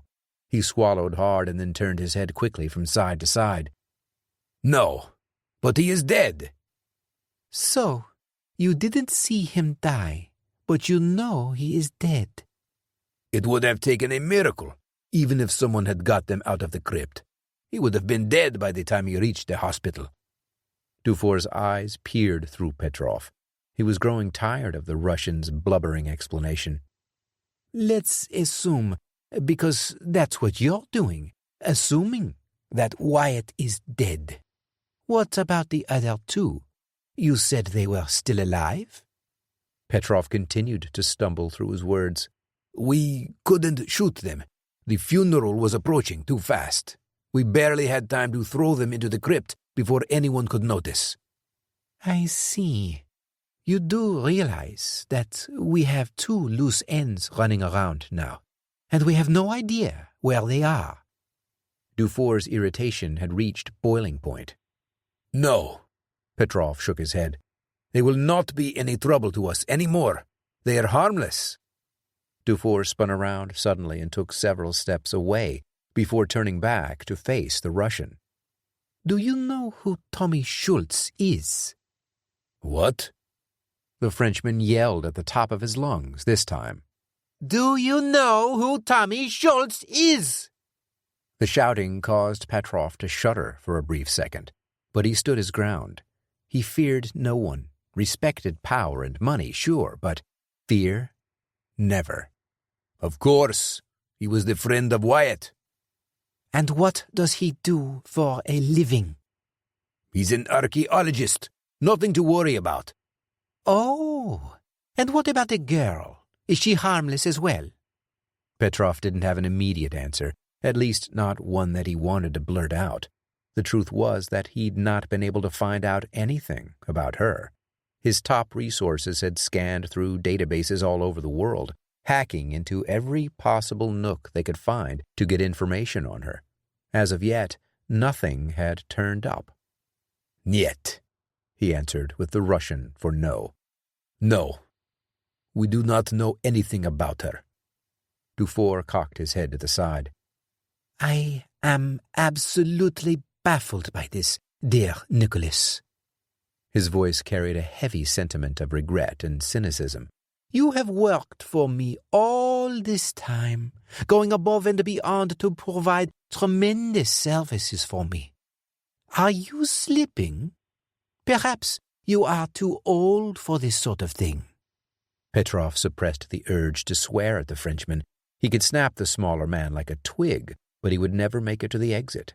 Petrov's men were armed, but one was upstairs in the main part of the mansion. The other one was outnumbered, and he was a mercenary. If a gunfight broke out, he'd look to save his own skin first. The tension in the room continued to build, like the deep rumble in a mountain just before an avalanche. "Schultz is a trained killer, Nicholas. He may not be as proficient at it as his counterpart. But make no mistake, as long as he is alive, he's a threat. What's worse is that he has vast resources. Money is no object to him, and if he wants, he will spare no expense to get whatever it is he seeks." Dufour drew in another breath before continuing. Petrov's level of discomfort was evident to all eyes in the room. "I'll give it to you on the topic of the woman, though. Information on her was difficult to find. That task took deeper measures than I would have expected. Her name is Adriana Villa. She was born in Spain to a wealthy landowner just outside Madrid. Her father did undercover work for the Spanish government and is rumored to do surveillance and intelligence for the United States as a freelancer. We aren't sure exactly where, but all signs point to him living somewhere in South America. She has homes in the United States, Spain, and a few other locations in Europe. It seems she likes to jump around. Embarrassment was beginning to set in on Petrov's face. He started to offer an explanation, but Dufour cut him off, holding up a dismissive hand as he continued to recite the dossier. The woman is an international thief, stealing priceless art from the wealthy and giving the paintings away like a mad Robin Hood. The stories claim that she returned stolen art to the original owners. He spat a quick laugh at the last part. How cliched. My question for you, dear Nicholas, is how was I, a humble business owner, able to dig up all of this information and you were not, when that is your area of expertise? I don't know where you got all of that, but I can assure you that I did all I could in my power to find her identity. A bead of sweat rolled down Petrov's temple. The way you have handled this entire operation has been sloppy, Nicholas. It feels like you are becoming a loose end yourself. Dufour motioned for Caron to step forward. The bodyguard obeyed and took 3 long strides toward his boss. He reached into his jacket and produced a black pistol. The long black barrel was a signature of the company that made it. Most people didn't use a .50 caliber handgun. Caron used it only for special occasions. Dufour took the weapon with a bow of the head and pulled the slide back. He raised it swiftly, aiming it at Petrov's heart. Do you know what a Desert Eagle .50 caliber will do to a human chest, Nicholas? Petrov never flinched, but he gulped a big swallow of air, and the concentration on his face showed he was desperately trying not to break. He would not apologize, not to this weak little man, and not in front of his cronies, especially Caron, with his snooty, aristocratic expression that seemed permanently glued to his face. Petrov gave no answer. Surely you have seen what a weapon like this can do to a man, Nicholas? Dufour egged further. When Petrov spoke, he kept his voice even and calm. I have stared death in the face more than any man in this room. If you want to kill me, go ahead, do it, but do not think that I fear it. I do not fear death, and I do not fear any man. Dufour seemed to consider the words for a moment. He tilted his head sideways and stared through the Russian. Caron's expression was unchanging. Petrov's fearless eyes stared through Dufour's. You have courage, Nicholas. Of course, I already knew that. It's one of the reasons I hired you so long ago. Dufour lowered the weapon. He retraced his steps back over to the leatherback chair and laid the gun on the seat.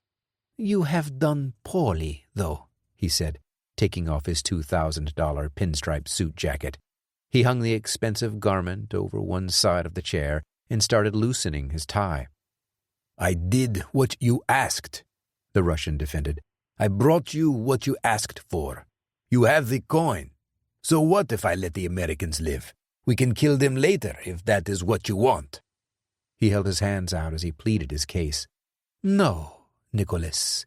They are most certainly gone now, probably back in the United States at this point. Dufour had removed his tie as Petrov tried to convince him things were fine. He laid it across the jacket on the chair and unbuttoned the top button of his white shirt, revealing a little olive skin at the base of his neck. He turned and faced the big Russian. So, we go back and get them? No. Dufour shook his head slowly from one side to the other. That won't do. I think we are going to have to make a change in that department. What do you mean? Petrov eyed the Frenchman suspiciously. He wasn't sure why his boss had removed his jacket and tie. It looked like he was getting ready for a fight. Surely the little man didn't intend to engage in hand-to-hand combat with him. Petrov was certain he would break Dufour in half. Dufour showed a slow, deliberate step toward the Russian. A man so highly decorated as yourself deserves to die on his feet, not like a common criminal. Petrov's face twisted into a frown. You would not fight me. Dufour rolled his shoulders. It's that, or I blow a hole in your chest. The choice is yours. Even though two other guards lingered in the room, close to the wall, they all took a collective step back to make additional space. Petrov continued to gaze at the little Frenchman, surprised he would be willing to risk his own life. And what happens when I kill you? He asked bluntly. Dufour held his hands out wide. You are free to go. Do whatever you want. My men will not harm you. He cast a sideways glance at Caron to make sure his right-hand man understood. Caron acknowledged the order with a nod. Petrov looked around the room at the men's faces, making sure they all would play by the rules. Satisfied, he slowly removed his jacket and tossed it aside on the floor. He cracked his neck from side to side and loosened his arms. Not that he needed to stretch.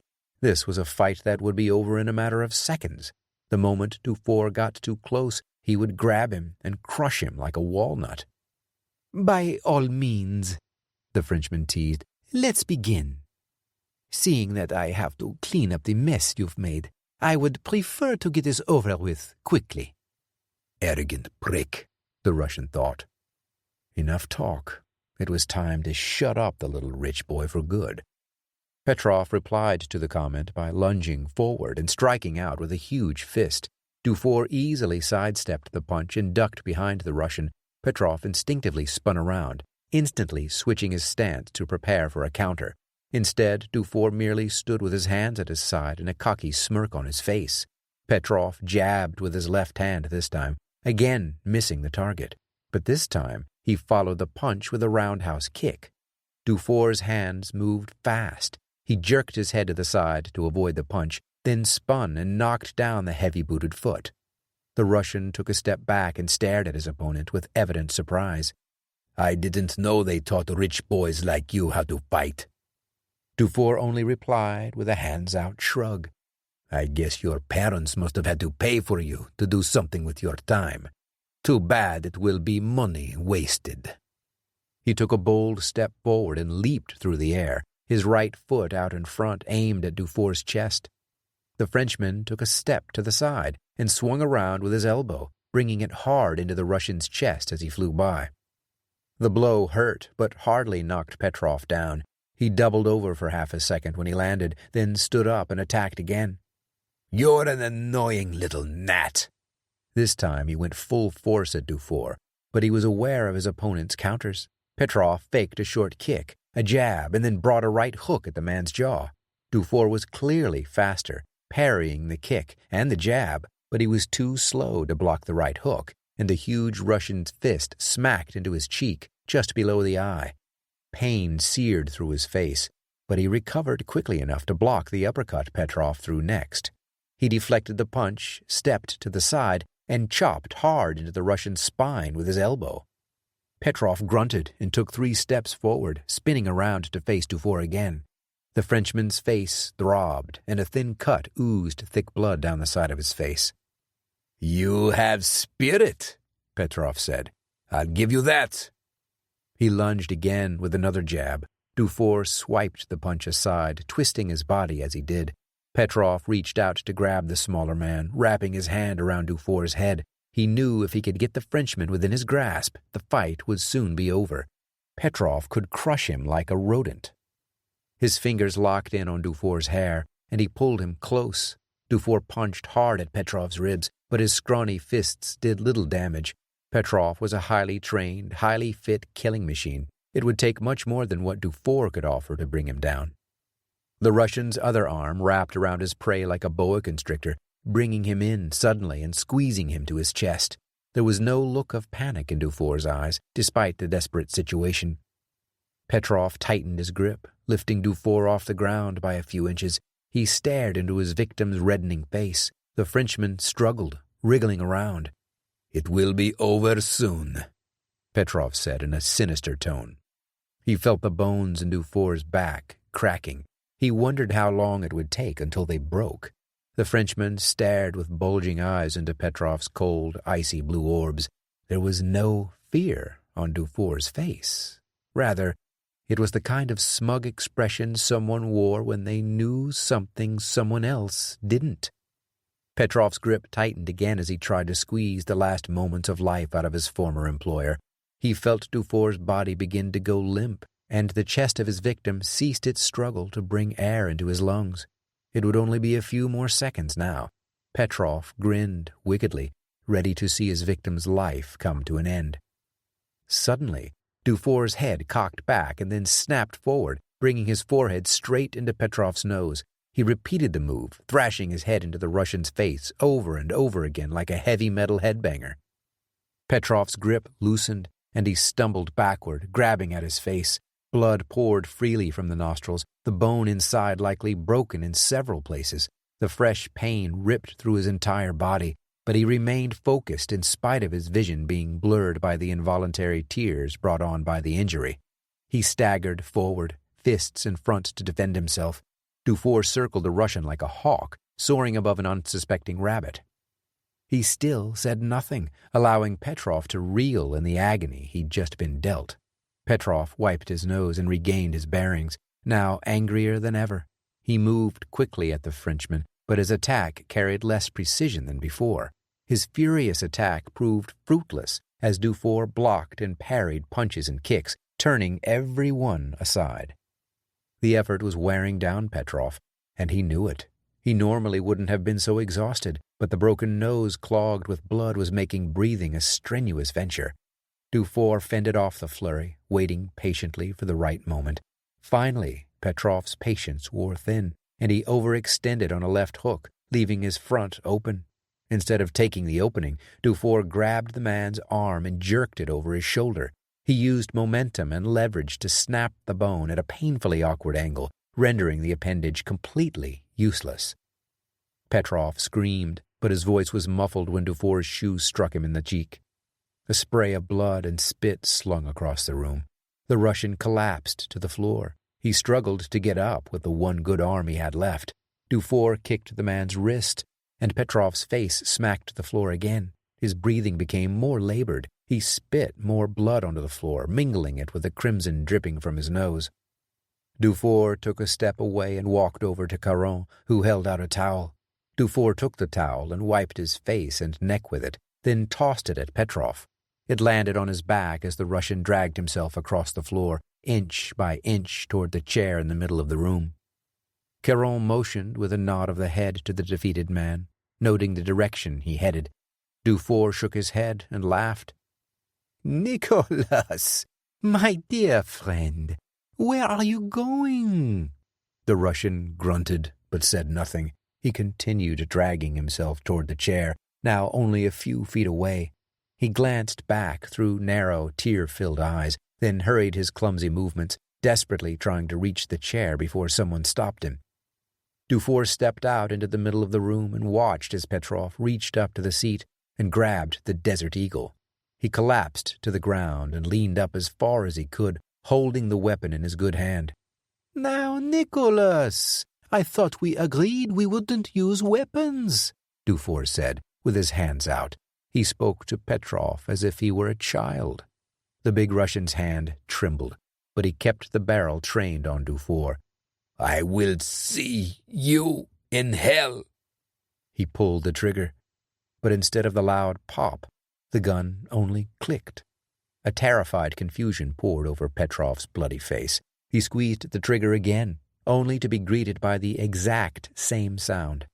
Dufour took a deliberate step forward, followed by another and another, until he reached Petrov's feet. The Russian continued to pull the trigger until he realized that no salvation lay within the empty magazine. He yelped and dropped the weapon to the floor, still barely propping himself up on one elbow. "Did you really think I was going to fire that weapon in this room, Nicholas?" Dufour asked in a snide tone. "It would have made us all deaf." He waved a hand around to the rest of the onlookers. Petrov breathed hard, anger once again rising inside him. There was nothing he could do, though. He was beaten, and he knew it, a fact that only served to enrage him further. To say losing was never an option would be an understatement. Now he stared death in the face, a pale, thin, weak face. It was a face that represented everything he'd loathed in life, the people who grew up in a life of privilege, never having to work for what they needed, just like so many millions of those born into a life of poverty throughout history. He was going to be crushed by the boot of the wealthy. He dropped the gun to the floor. The clank echoed through the room for a few seconds before surrendering to the silence once more. "You served me well, Nicholas," Dufour said, standing over the strong man who'd been made so weak. "Because of that, I will spare your life." The Russian's eyebrows lowered. He wondered what the Frenchman was up to. "You will be useless to the world now. That arm will never heal. No one will hire you to do their dirty work, and you will have to live in humiliation for the rest of your life." Dufour reached into his pocket and removed a small metal object. It was a single .50 caliber round.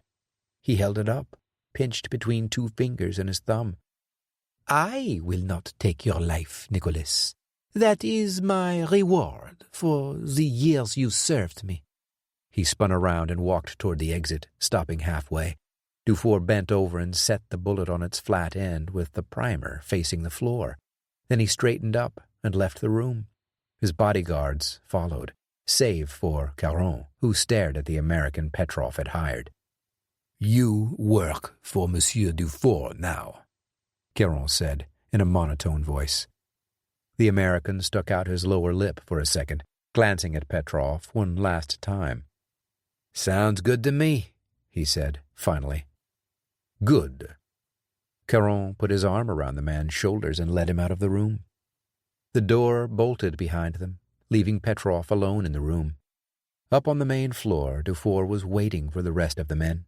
When they had all gathered in the massive dining room, he stared at each one of them, then at Caron. "Find me those Americans. Take whatever they found in that crypt and bring it to me at all costs." A bang echoed through the lower sections of the mansion, muffled by several feet of concrete. Everyone's eyes darted around the room, save for Dufour. Only he stood unwavering. "That is the price of failure, gentlemen. Success, however, will be richly rewarded." Chapter 24. Paris. Gerard Dufour stood in his plush study, surrounded by hundreds of volumes of first editions, cherry wood paneling, and lavish navy blue curtains with frayed gold edges. He took a sip from his glass of cognac as he stared out his window to the busy street below. Pedestrians hurried down the sidewalks in both directions. Traffic seemed at a standstill on the road, though Dufour knew it was just that time of the day when things were backed up more than usual. He placed one hand on his hip and took another sip, deep in thought about something. Finally, he asked, "What would you do?" Up until then, Caron had been sitting in one of the two guest chairs facing the massive oak desk with his head cocked to the side, awaiting orders. "I would use her as leverage." Dufour turned around with an eyebrow raised. Clearly, his interest was piqued. "Go on." Caron tilted his head to the side and explained. "She's an American agent. That much we know. What we do not know is who she is working for. We could use her to flush out who exactly is watching you, and why. Plus, we could possibly even work out a deal for her." Dufour balked at the last idea and gave a quick shake of the head. "No, the Americans never go for those sort of things. They don't make deals." "Well," Caron shrugged, I would say the next thing we do is to make her part of your stable. It would send a message to the Americans to leave you alone." Dufour nodded, following that line of thought, but he pointed with one of the fingers holding his cognac. "It would send a message, but then they would come here looking for her." "Not if we sold her quickly. Then her blood would not be on our hands, and we would have plausible deniability. There would be no trace that we ever even knew she was here." To this, Dufour nodded slowly. It was a good idea. Actually, he'd thought of the same thing, but he wanted to consult his right hand before making the final decision. When it came to dealing with things of an international nature, it was always good to have a second opinion, even if he didn't always go with it. Caron and his men had found the female American agent trying to leave a nearby hotel.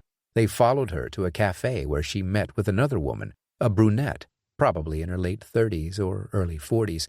She was dressed like a businesswoman, in black pants and a matching black jacket over a red blouse.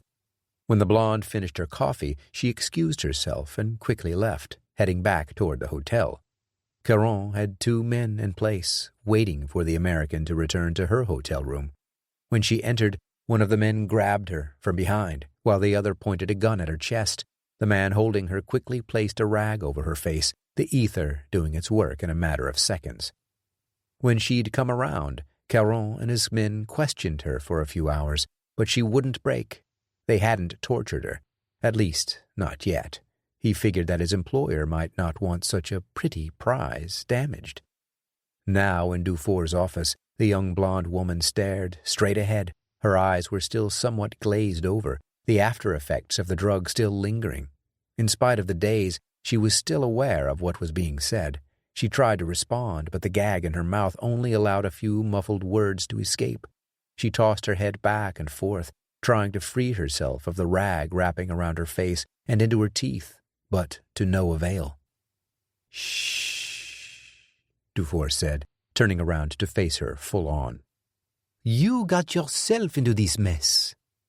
He walked casually over to where she was sitting, bound at the ankles and wrists.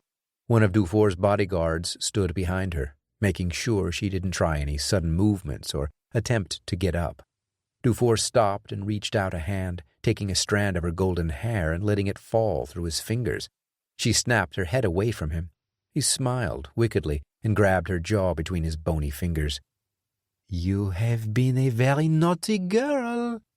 His face was only inches from hers. The woman's nostrils filled with the scent of his expensive cologne, and she tried to pull away. Dufour held her firm, though, and took in her smell as well. He looked down at her neck and let one of his fingers drag its way from her ear to the top of her chest. His finger found its way to the top button of her white blouse and plucked it free with a swift motion, loosening the shirt and revealing a matching white bra underneath. He stared at her undergarment for a moment, her breath causing her breasts to heave up and down. Dufour lingered for a few seconds more, considering what to do next. Part of him wanted to take her for himself, but that wasn't typically his style, especially not with other men in the room. Despite his criminal history and current mode of business, Dufour was no rapist. At least, that's what he told himself. Murderer? Certainly. Seller of sex slaves? Absolutely. But even he had his limits. Dufour stood back up and let out a deep breath. "She will make a fine addition to this month's stock. Put her in the group that will be presented in 2 weeks. I have a feeling some of our friends from Russia will be very interested in her." The blonde struggled again, but the guard behind her kept her firmly planted in the chair. "Put her with the others," Dufour said. "Make sure she doesn't hurt herself before the presentation in 2 weeks. The customers don't like it when the girls look beat up." "Of course, monsieur." The guard gave a single nod and yanked the girl up by her armpits. Another guard, who had been standing quietly in the corner, moved over and grabbed her by the ankles. The 2 men disappeared through the 2 large French doors and around the corner in the other room, leaving Caron and Dufour alone. "You know the Americans are going to start asking questions as soon as that girl fails to report in," Caron said, doing his best to inform Dufour without sounding condescending. His employer needed the warning, though. Yes. Dufour finished the last sip of cognac and set the empty glass on the edge of his desk, where the leather writing section met the wood. They will undoubtedly show up on my doorstep and demand to be shown the grounds. Won't they need some kind of warrant to do that? Dufour rolled his shoulders and eyebrows. Usually. Although the Americans tend to find ways around red tape. So, what should we do? Caron stared up from his chair, his eyes full of questions. We show them around. There is plenty to see in this mansion without showing them everything. Right now our stock is fairly low, is it not? Yes, including that one. He motioned to where the American woman had been sitting. We only have 7 right now. Good, Dufour said. We can easily hide 7. When the Americans come, put the girls in one of the holding bins until we get rid of the snoopers. Caron nodded. Then the employer changed the subject. Any word on the situation with Sean Wyatt? They went back to the United States. One of our hackers was able to break through the firewall and access the IAA laboratory computers. As we speak, they are scanning pages of an old manuscript. It appears to be Hamlet. Dufour's face expressed amusement at this last bit of information. Hamlet? By Shakespeare? Yes, Caron nodded. We are not certain, but that book could be the item Petrov missed in the cemetery. Dufour walked back over to the window and stared out at the bustling city below. What would Hamlet have to do with any of this? We aren't sure. All we can see is the images they scanned into their computers. The reasons are still unknown. Dufour paced back and forth, walking to one end of his enormous study to the other. He paused when he got back to the desk and thought for a moment. Hamlet took place in Denmark. Caron was confused.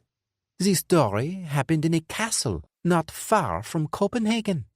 That castle must be a part of all this. Dufour's assistant was still not connecting the dots. I don't understand. Even if this castle somehow plays a part, surely it is in ruins now. Not at all, Dufour corrected. It is in pristine condition and is a tourist hotspot for that area. I have actually been there once myself. Oh. Caron processed the information for a few seconds.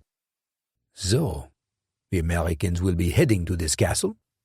It certainly seems that way, and it makes perfect sense. It is the epicenter of the legend of the man. What would you have me do?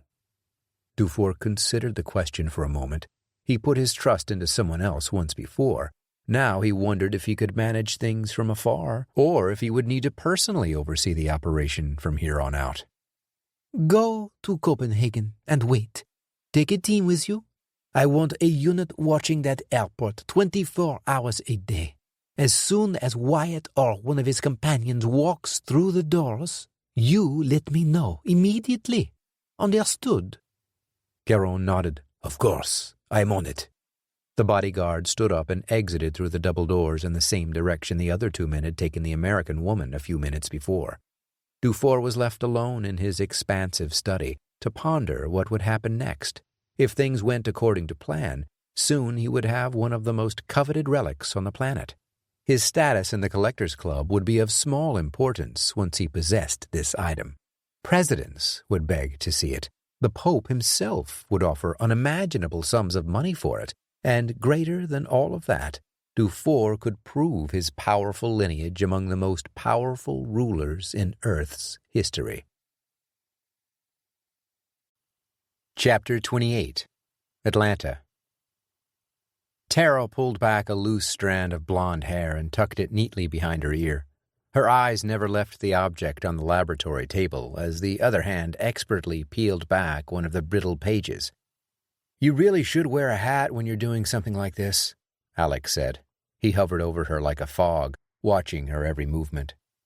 His brown hair was combed to the side with a part near the left center of his high forehead. His thick black glasses completed the look of a lab researcher. Other than the mask over her face, Tara could have pulled off the librarian or the scientist look. "I'm fine," she said, just above a whisper, "and I only wear a hat when I'm at a baseball game or at the Kentucky Derby." Between the two of them, Tara had the higher passion for sports, while Alex preferred to sit at home and spend his time on a different kind of addiction, various television series. Tara teased him about it on an almost weekly basis. Thanks to his Netflix subscription, he had an almost unlimited supply of television shows to watch throughout the week. While he spent the majority of his time in the IAA lab, he always cut out an hour or two for good television just before bedtime. She gently turned another page with a pair of tweezers. Alex scanned the page with a high-resolution camera, as he'd done with all the others before. "I wonder why we haven't seen any other underlining after those 6 letters. Got a theory on that?" she asked, turning another page. "It's strange. They only underlined the one word. We'll need to talk to Tommy to get some context." "Talk to Tommy about what?" A familiar voice entered the conversation from across the dimly lit room. Most of the light the two were using came from 2 mechanical lights propped on the table. Tommy's question nearly caused Tara to rip the current page out of the book, but she held steady enough to keep from doing any permanent damage. "I'm working here," she said with the slightest irritation. "You know, I could have ruined this thing. Shouldn't sneak up on people when they're working on potentially priceless artifacts." Tommy put up his hands apologetically. "I'm sorry. Couldn't resist." He made his way through the labyrinth of tables, chairs, microscopes, and other lab equipment. He was followed closely by Sean and Adriana. "What do you have so far?" "Not much," Alex answered, taking an image from the next page. "We're documenting everything at this point. But we did notice one oddity," Tara added. "The thing you needed to talk to me about?" "Yeah," Tara confirmed. "There were several letters underlined throughout the book. Seems weird to us, especially since they were all jumbled up. In order, it didn't spell out anything. LTACSE. It reminded us of one of those word puzzles where you have to figure out what order the letters need to go in. Not exactly the toughest code to crack, except that the underlining was done in invisible ink. We used our radiant heat lamps to make sure we weren't missing anything." "Good thinking," Sean said, clearly impressed with the thoroughness of the project. "What's the word?" "Castle," Alex answered. "The word castle was what we came up with. Not sure why that was the message the owner of this wanted to get across." Tommy scratched the stubble on his face for a second. "Most of the events of Hamlet happened at a castle." "The Kronborg slot," Adriana corrected. On the flight back to the United States, the three spent a few hours researching the different aspects of Shakespeare's tragic tale. The setting for the story took place in a castle Shakespeare had visited during a journey to Denmark. He was so inspired by the design and surroundings of the castle that he made it the main setting for Hamlet. After arriving back in Atlanta, the three parted ways to get a little more sleep at their respective residences, Adriana going with Sean. After a few hours of rest, showers, and a quick rendezvous breakfast at their favorite coffee shop, the three made their way to IAA headquarters in downtown. At first glance, the location where Hamlet took place didn't matter much, but several words being underlined with invisible ink changed everything. "I was so caught up in trying to figure out the meaning of the story and how it relates to this whole saga that I didn't consider the location." Tommy seemed a little ashamed of himself. "In hindsight, it seems fairly obvious." Sean chuckled. "Don't beat yourself up too much. None of us thought of it. Plus, we were exhausted." He grabbed his chest as he laughed. He still ached from where the bullet struck his money clip. He was right. They'd done what research they could on the plane, but eventually all three of them had succumbed to fatigue. Sean remembered when he was in his early 20s, staying up for 30 consecutive hours didn't seem like such a big deal. Now it wasn't the same. All the more reason he was glad he'd retired from such ventures. "I probably would have thought of it," Alex prodded as he remained focused on the task at hand. "But I think differently than the rest of you." Tara took offense. "Excuse me? Pretentious much?" It was far too late for Alex to apologize, though he certainly tried. "I didn't mean it like that. I just meant that I'm kind of a weird thinker is all. It wasn't like I was saying I'm smarter than everyone else." The three older people in the room watched the conversation with hushed amusement. Sean and Tommy had seen it play out before. It was Adriana's first experience. "So, you think you are smarter than the rest of us?" Tara asked, the entire time carefully maintaining her rhythm of turning the old pages. "No!" Alex said so loudly it bordered on yelling. Tara smiled. "I know you don't. I just like pushing your buttons." He shook his head and went back to the discussion of the castle. "You guys should definitely check out that fortress. It's pretty impressive, and it certainly seems like the previous owner of this book had a special place in his heart for that particular spot." Sean glanced over at his friend. "Looks like we're heading back across the pond, buddy." "I know. I wish we'd thought of this sooner. Could have saved us a trip. London to Copenhagen is such a long way to travel." Sean put his arm around his friend's shoulders. "All part of the adventure," he said with a broad smile that nearly stretched from ear to ear. "While we are here, we should check on your friend at the hospital," Adriana suggested. "Good idea," Sean agreed. "And we should probably see if he killed Charlie." He winked as he finished the last sentence. Before anyone else could add more to his attempt at humor, Sean's phone started ringing in his pocket. "Excuse me for a minute." He glanced down at the screen but didn't recognize the number. The call was coming from somewhere in Europe, London if he didn't miss his guess. Then he remembered the request Jim had put in regarding Petrov. Sean made his way to the far side of the lab to take the call.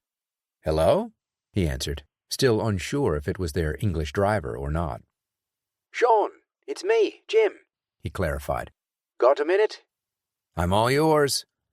"I don't know if anyone is listening in on this conversation, so I will have to be brief. There's way more at play here than I thought." "Okay, hit me." Petrov was working for a guy named Gerard Dufour. He's a big-time scumbag, really wealthy too. He lives in Paris but has connections all over the world. There are as many as a dozen legitimate multi-million-dollar businesses connected to him, although most of his money originally came from the trust his parents set up before they died. "So he was born into it," Sean said. "Based on the fact that you used the word legitimate, I'm guessing he's got his fingers into some things that are less than on the up and up." "Right. On top of all that, he gets pretty shady." Jim paused for a few seconds before elaborating. "The darkest thing I heard is that he runs a human trafficking ring.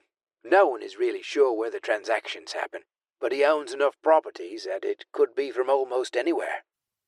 Sean considered the information. "Sounds like this Dufour needs someone to teach him a lesson." "People have tried. No one's been able to convict him of anything. He has most of the Parisian politicians in his pocket, and Interpol won't touch him. There's definitely something fishy going on with him, but whenever someone tries to pin something on him, it either goes away or they end up dead." That last part made Sean remember something he'd wanted to ask Jim at the beginning of the conversation.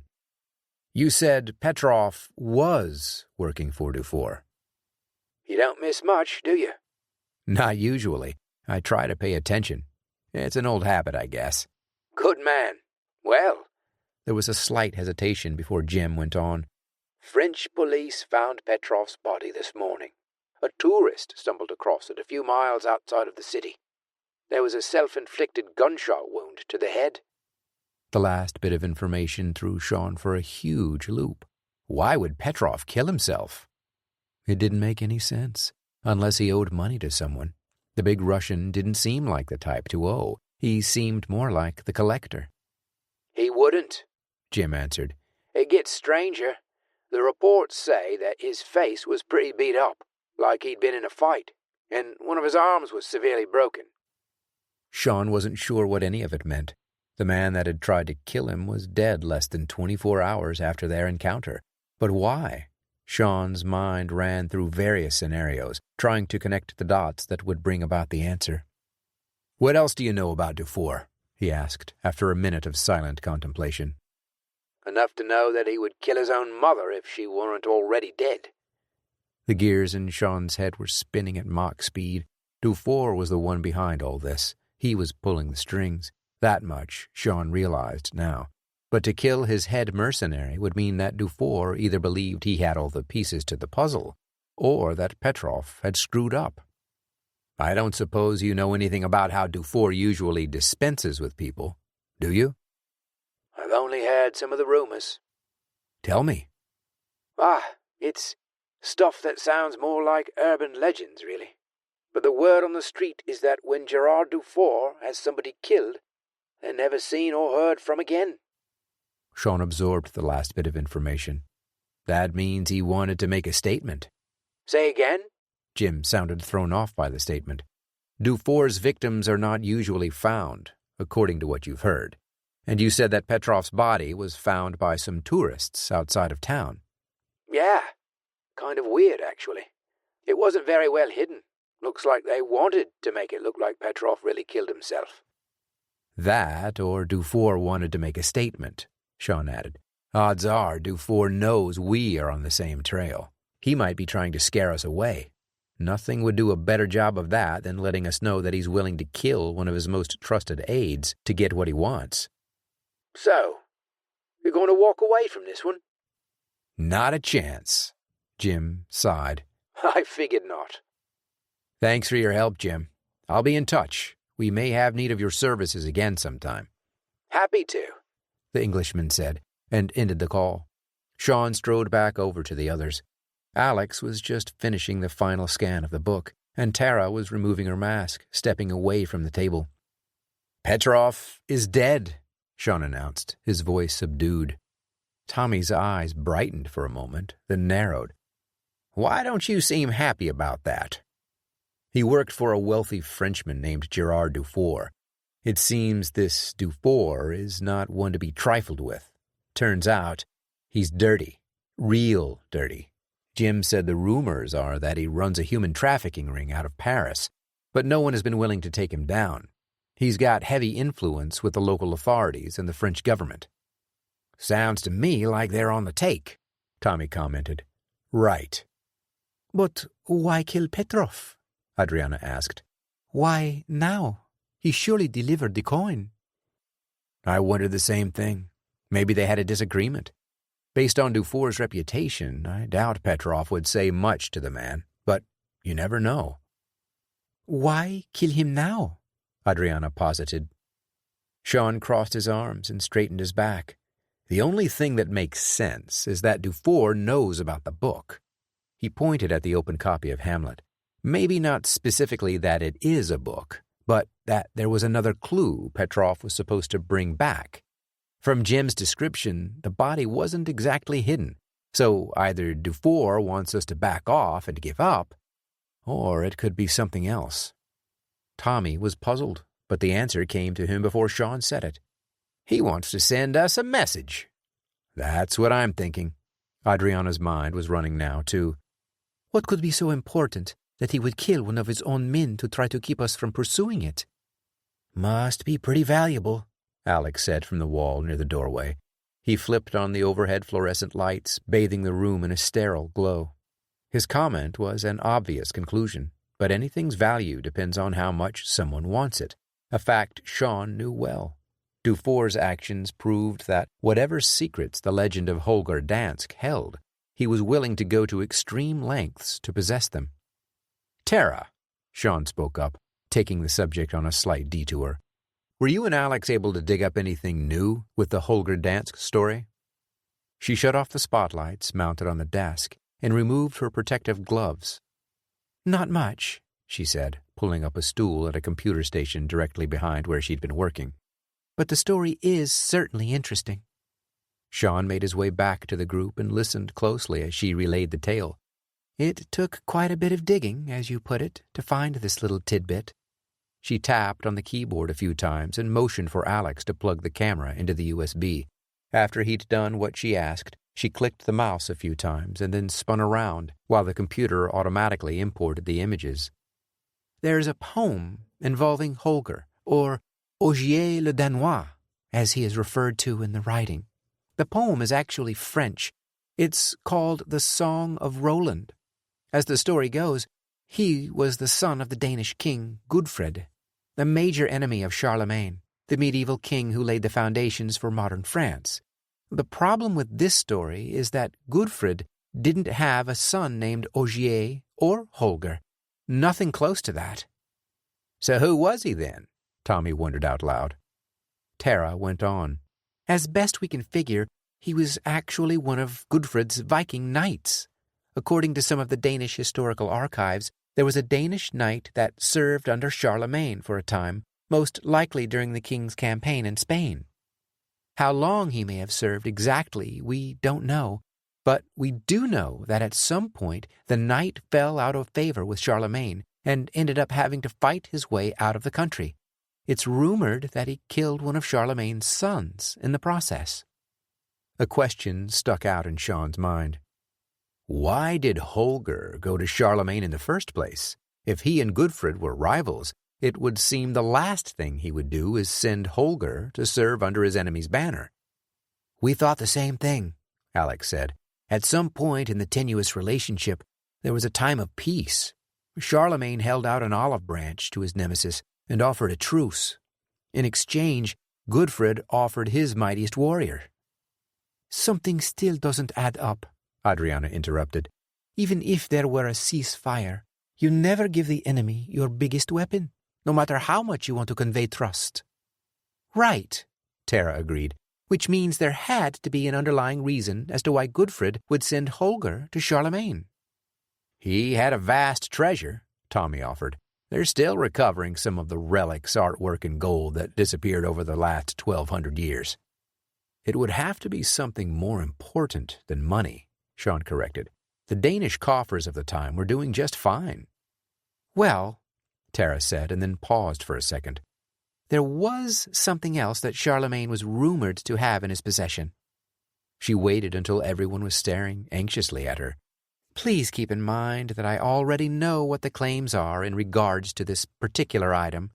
Alex and I discussed it at length. But the truth is that even though many people say they have the authentic one, it is extremely difficult to validate. The other four in the room stared at her with a spit-it-out-already expression.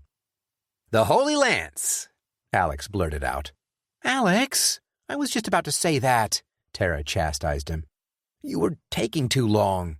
Yeah, because it's just a tad crazy that we're telling them we believe that the Holy Lance isn't in the Vatican City or any other sacred place, and that all the people who claim to have it are really just charlatans peddling relics. To be fair, Sean quipped, you never actually called anyone a charlatan. No, Tara agreed. But some people take those things very seriously. We're aware, Tommy said.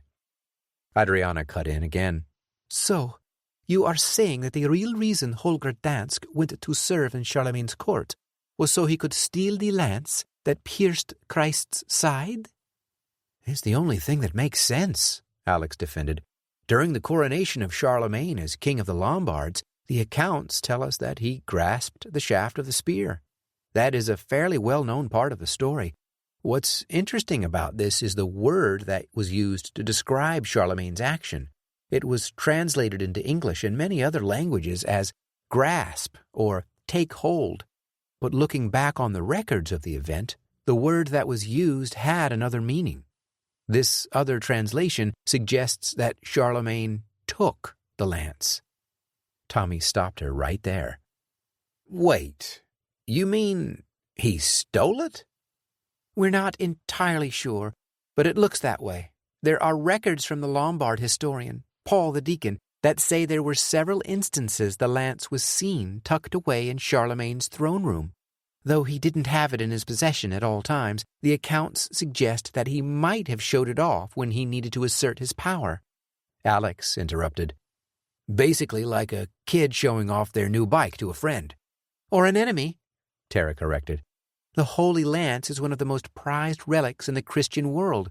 Many rulers, including some of the early popes, believed that it held special powers.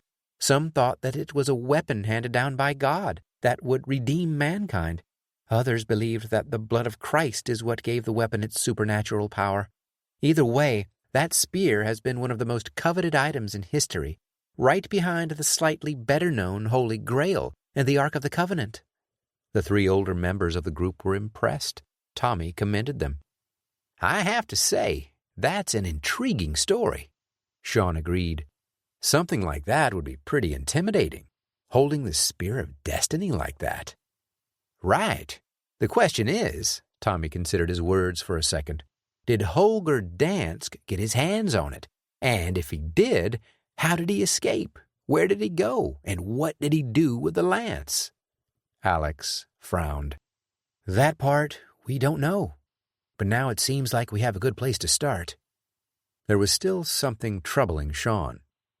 "You know, this all seems like a lot of trouble to go for a man that most of the history books don't recognize as being real.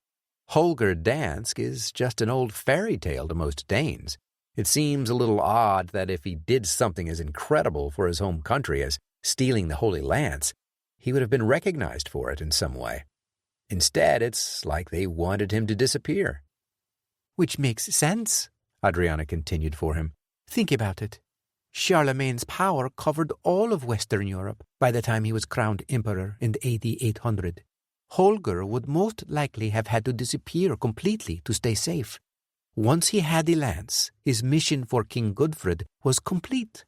But he could never return home to Denmark. With the help of his trusted friend, Asmund, he vanished forever." Sean nodded. "Good point. And if Charlemagne really did steal the lance, there's no way he could make a public claim about it. He would have to try to recover it in secret." "That would be a tough operation to keep quiet," Alex said. Tommy had been thinking for a few minutes and finally posed a question to the group. "So, we think we know what we're looking for, and we think we know where to look next. But what about the guys chasing us? Why do they want the lance? It would be nearly impossible to sell something like that, even on the black market. No way they could keep that a secret for very long." It was a good question, and no one had an answer right away. Tara did have another question, though. "What did you say the name was of the man that's after you? Not the underlings, the guy in charge." "Jim said his name is Gerard Dufour. Apparently he's bad news." Tara ran a quick check online but could only find the things Dufour was comfortable with the public at large knowing. Sean knew she wouldn't find much on the internet, which was why he had someone better he could talk to for this kind of situation. Chapter 26. Atlanta. Sean made the phone call once he, Tommy, and Adriana were back in the car and headed to the hospital. Tommy was busy making flight arrangements to Copenhagen while Adriana drove the car. She shook her head and passed Sean a wry smile. "What?" he asked as Emily's phone rang in his earpiece. "You boys and your phones," she answered in a dry tone, staring straight ahead with a mischievous look in her eyes. Before Sean could defend himself, his longtime friend Emily Starks answered.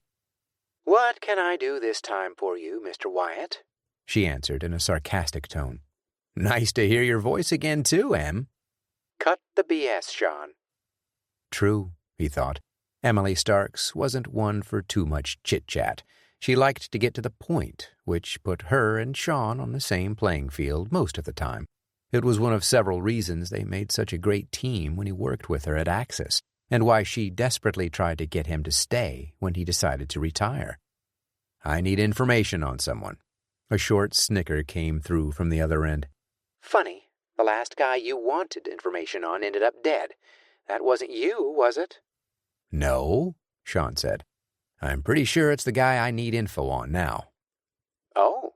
She sounded intrigued. "Who's the next dead guy?" "Hilarious." Sean shook his head as Adriana steered the car down another street. The white sides of the hospital appeared on the horizon, beyond the huge oaks and smaller buildings intermingling on the outlying area of the campus. "His name is Gerard Dufour. Frenchman. I think he lives in Paris. I hear he's pretty ruthless. Also hear he has quite a bit of money." "Quite a bit would be an understatement." Emily cut him off. "Dufour's wealth is in the billions. He inherited a huge sum when his parents died. Some speculated he was the one that caused the accident. No one will ever know for sure. Too much time has passed now."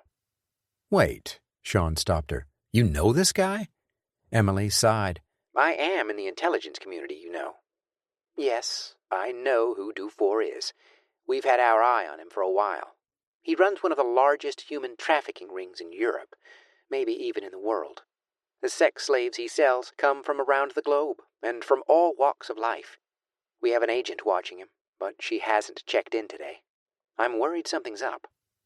You don't think he got wind of what she was doing, do you? Not sure. We're checking on it now. If I don't hear from her by 2 o'clock this afternoon, I'm going over there to have a look around for myself. This last piece caught Sean off guard. You're in Paris right now? Yeah. We have a team in place, ready to take down Dufour, but we can't go in until we have concrete evidence on him. Up until now, everything we've got won't hold up. Sean didn't like the idea of Emily going into the lion's den all alone, but he also knew she would have a backup plan. If she had a team in place, and they knew she was going in to take a look around, Dufour wouldn't dare lay a finger on her. If she failed to return, her team would tear down the building. He decided to pry a little further. What else can you tell me about Dufour? Well, she paused for a moment. He's a fairly prominent member of the Parisian community. He engages with many charitable organizations, probably to keep eyes off his darker exploits. Of course, hobnobbing with those wealthy elite types might be another way he networks for more business. Ironic. For sure. He is also a member of an extremely private collectors club. Sean's face curled slightly. Collectors club? Like vintage race cars or something? No, Emily corrected. the kinds of things that you and your boy Tommy dig up all the time. They're into ancient artifacts, relics, and pieces that should be in museums. Usually they buy things from treasure hunters on the black market. Sometimes they get them from legitimate auctions. I guess you could say that Dufour's club is kind of the IAA's competitor. Whoever has the rarest and most expensive items is held in the highest regard.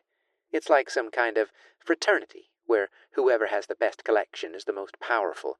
The whole thing sounds kind of strange to me. Adriana eased the SUV into a parking spot and shifted it into park while Sean finished his conversation. It was Emily's turn to ask a question. Why all the interest in Dufour? I'm helping an old friend with a treasure hunt. He oversimplified the answer. I guess Dufour is looking for the same thing we're looking for, except he's sent some of his henchmen to stop us. Oh. The pieces started to come together. That's why you wanted to know about Petrov. Right. Well, you don't have to worry about him anymore, but Dufour will have others you will have to be ready for. He has a lot of people working for him, and many of them are just as dangerous as Petrov, if not more so. Awesome, Sean responded sarcastically. I look forward to meeting them. Be careful, Sean. Dufour doesn't play fair. None of them ever do, Em. Thanks for the info. You be careful, too. Let me know what you find out. Will do. Sean ended the call and found Tommy and Adriana staring at him, waiting for answers. I'll explain everything on the way in. Chapter 27. Atlanta. During the short walk into the lobby, Sean explained everything Emily had told him so far about Dufour, his underworld business, and the Collectors Club. He could tell Tommy had a few more questions, but by the time Sean was finished relaying the information, they'd reached Coop's room. Inside, Charlie was sitting in a vinyl taupe chair, reading a newspaper. His face appeared as grumpy as ever. Coop was in the hospital bed. He had it propped up so he could see the television more easily. The volume was at a fairly low level, mostly coming from the bedside speaker. He turned his head upon seeing the three enter. Charlie lowered his paper, peering over the top of it with weary eyes. "Hey, guys," Sean said, leading the way into the room. "Coop, how you feeling?" The bearded man smiled. His skin was a little pale, but he appeared to be recovering. "I've worn nicer things than this," he said, and gave a tug on the nightgown. "I hate this silly thing. But other than that, I'm doing much better." Charlie cut into the conversation, setting the newspaper on the seat next to him. "Doc says he should be able to go home tonight or tomorrow. Said he was real lucky the bullet missed his vitals. Another inch either way, and old Coop might be in the morgue right now. Thank you for that, Coop joked, shaking his head. Just telling him what the doc said is all. Coop ignored him. I'm fine. I think I'll be able to leave tonight, but the doctor may want to keep me for observation, which I believe is a sneaky way to get another night's rent out of the patients. The three visitors chuckled at the comment. Then Coop's face turned serious. Tell me, were you able to find out anything more about the coin? Tommy made his way over by the window and stood near Charlie, while Adriana and Sean stood under the television. Tommy answered the question first. Yeah. It looks like the coin is tied to an ancient Viking legend. Vikings? Coop's eyebrows lifted as if given a shot of renewed energy. Mm-hmm, Tommy murmured. We went to Southampton, England, and found the grave of the man who was said to have discovered the clues to this ancient treasure. We ran into some trouble along the way, Sean jumped in, but we found a missing piece to the puzzle. You did? Well, that's fantastic. Coop pondered what he'd heard and then said, You mentioned you ran into some trouble. Was it the men from before? The ones that did this to me? Yes, but nothing we couldn't handle, Tommy said confidently. Adriana spoke up. The clue we discovered suggests the next waypoint is the Helsingør Castle in Denmark. We're heading to Copenhagen this afternoon, Sean added. Coop was dazed by the statements. You were just in England yesterday, and this afternoon you're flying to Denmark? When do you people get any time to sleep? You get used to it, Tommy lied. We intend to see this through to the end. Whatever your ancestor was looking for was important enough to keep hidden for several centuries. And it's important enough to kill for, apparently. Charlie chimed in for the first time. Right, Tommy agreed. Coop's eyebrows lowered. Do you have any idea what it is you're looking for? Sean looked at Tommy, then at Adriana. They also exchanged the same wondering glances. Finally, Sean spoke up after the other two gave him the go-ahead nod. This may sound a little crazy, but we're pretty sure that what Francis Jackson was looking for was the lance that pierced the side of Christ. He let the words sink in and watched Coop's reaction. The man's eyes grew wide as he considered the possibility. Before he could say anything, though, Charlie spoke up. Are you serious? The Holy Lance? You know that thing is in the Vatican, right? Yes, Tommy answered. Under St. Peter's Basilica. We don't believe that is the original spear, Adriana explained. Coop looked bewildered. I'm sorry. You said something about a Viking legend, and now you're talking about the Holy Lance? I don't see how the two connect. Sean relayed the story of Holger Dansk and what they'd learned from Tara and Alex about the Jonathan Stewart diary.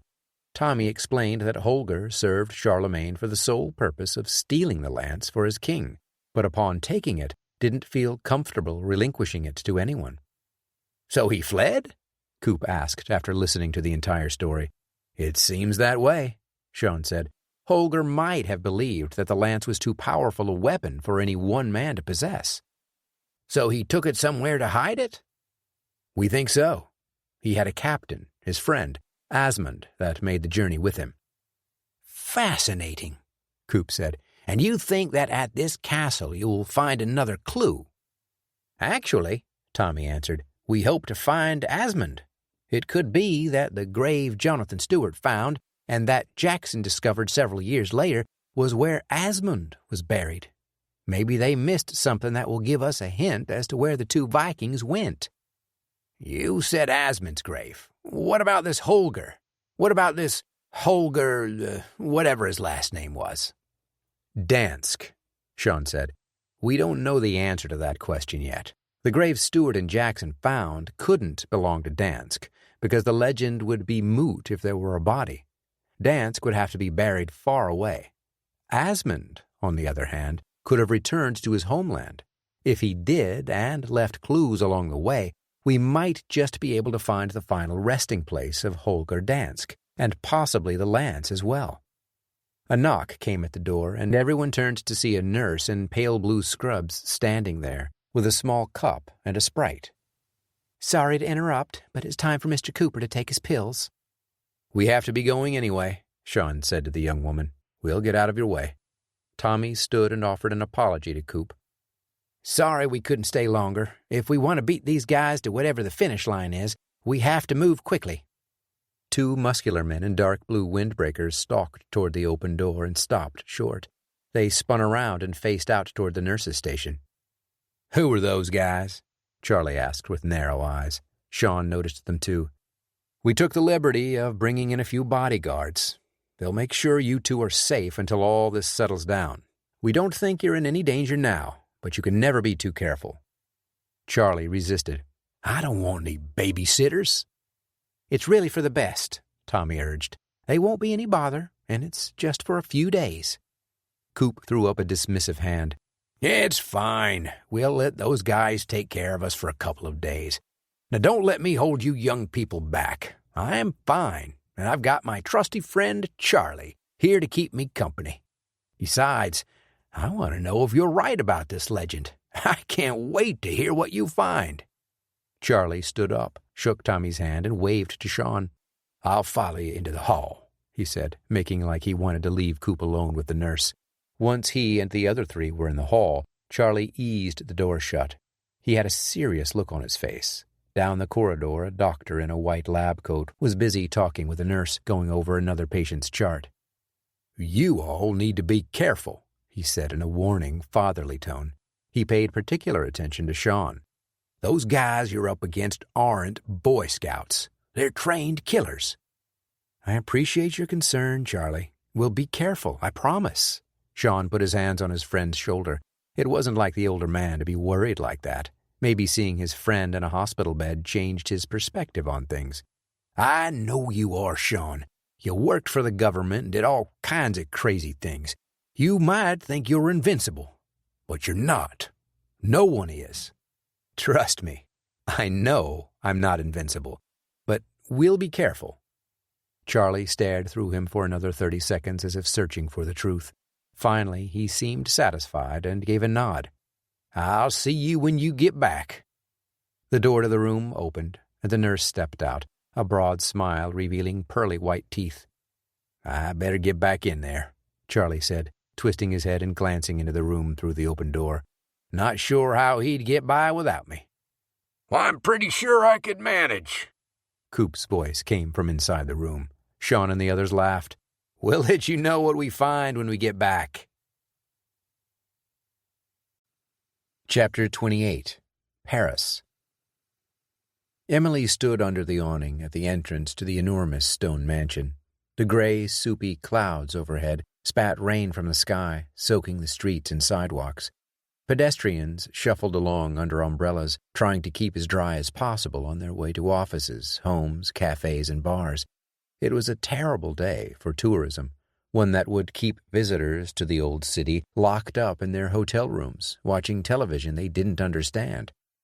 She'd only hit the button on the doorbell once before a butler arrived in a black suit and matching tie. He said something in French to the effect of asking how he could help her. Emily responded in kind, having learned enough conversational French to get along. I need to speak with Monsieur Dufour, she said as politely as she could. On the rare occasion she spoke the language, she felt like she almost sounded rude. Please state your name and business. Monsieur Dufour is a very busy man, he responded in almost perfect English. The butler must have assumed she was an American. Oh, you speak English. Good. My name is Emily Starks. I work for a branch of the United States government, Special International Division. The butler allowed a smug grin to creep onto his face. Though he was older, his white hair had been neatly cropped.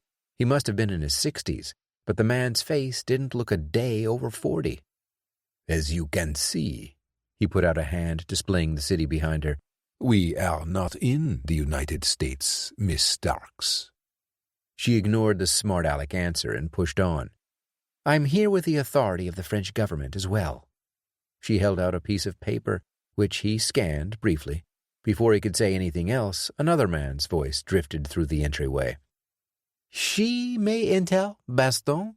I can carve out a little time to speak with a lady. The accent carried an aristocratic tone and clearly a nasal French accent. Baston let out a sigh and reluctantly stepped aside. Please, do come in. Even his invitation was lathered in resentment. Emily passed through the doorway and into a grand foyer. A stairway to the left ascended up 4 steps, before turning sharply to the right and climbing all the way to the second floor. Directly above, a chandelier with hundreds of gleaming crystals hung from the ceiling, illuminating the immediate area. The walls had been painted in flaked gold over a navy blue base. To the right, a bust of a Roman emperor stood on a pedestal between a painting of Napoleon Bonaparte and one of a king she didn't immediately recognize. The walls ahead were lined with similar paintings of kings and leaders from history, along with several more busts of various people. History wasn't exactly her area of expertise, so she only recognized a few. The one closest to you is Charles I. Some called him Charles the Great, though most of history has referred to him as Charlemagne, the last great emperor to unify nearly all of Europe. The same voice from before came from a thin man standing atop the stairs. He rested both hands on the railing for a moment before letting go and making his way elegantly down the stairs.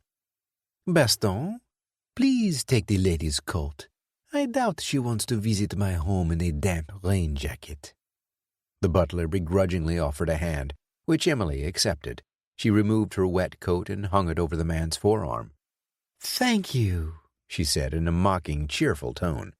Baston nearly rolled his eyes, but resisted, instead taking the coat over to a hanger in an adjacent waiting room, where he hung it carelessly on one of the lower rungs. "Will there be anything else, sir?" he asked. The other man had finished his descent down the staircase and stood on the main floor only a few feet from Emily. "No, that will be all. You may leave, Miss—" He turned to her again and asked the question with his eyes. "Starks." She filled in the gap for him. "You may leave Miss Starks and me alone." Baston gave an elaborate bow and backed out of the room. Once he was gone, the owner of the house turned to face Emily. "I do apologize for his attitude. He has been quite the pill as of late. I believe he is growing tired of servant work." "I could see how it would be a drag." The man shrugged. "I pay him very well. He gets 4 weeks of vacation every year and never has to work holidays. I don't understand what the problem might be." "Maybe he just wants to do something else with his life." "Perhaps." The man cocked his head to the side. "My name is Gerard Dufour." He extended his hand. Emily grasped it firmly and shook it a few times before letting go. "Emily Starks, United States Government." Dufour's eyebrows peaked slightly. "Yes, I heard you mention that to Baston a few minutes ago. I was in the room to the right upstairs when you introduced yourself. You said you are also working with the French government?" "That's right." She eyed him suspiciously. Emily had been in the field long enough to know when someone was full of BS, and this guy had it oozing out of his ears. "By all means," he said, motioning with a hand toward the vast corridor. "Make yourself comfortable." He escorted her down the hall, past busts and elaborate paintings, and toward the dining room located through an archway at the other end. "Who are all these people?" she asked, pointing at one of the paintings. "Ah," Dufour said, walking with his hands folded behind his back. "This is a collection of some of the greatest leaders in world history. At one point or another, these men had the vastest kingdoms of their time." "What about that one?" she asked, pointing to a specific painting at the end of the wall. It featured a man with a wreath wrapped around his head. He brandished a short broadsword, and men in Greek military garb from the Bronze Age surrounded him. "That is Alexander the Great, one of the most brilliant military tacticians of all time." "You must have a great deal of admiration for men of power." She kept the thoughts to herself about what that usually meant. Typically, she felt it meant the person was hungry for power themselves. Emily doubted Dufour was any different. They are all deserving of respect and admiration, Dufour answered.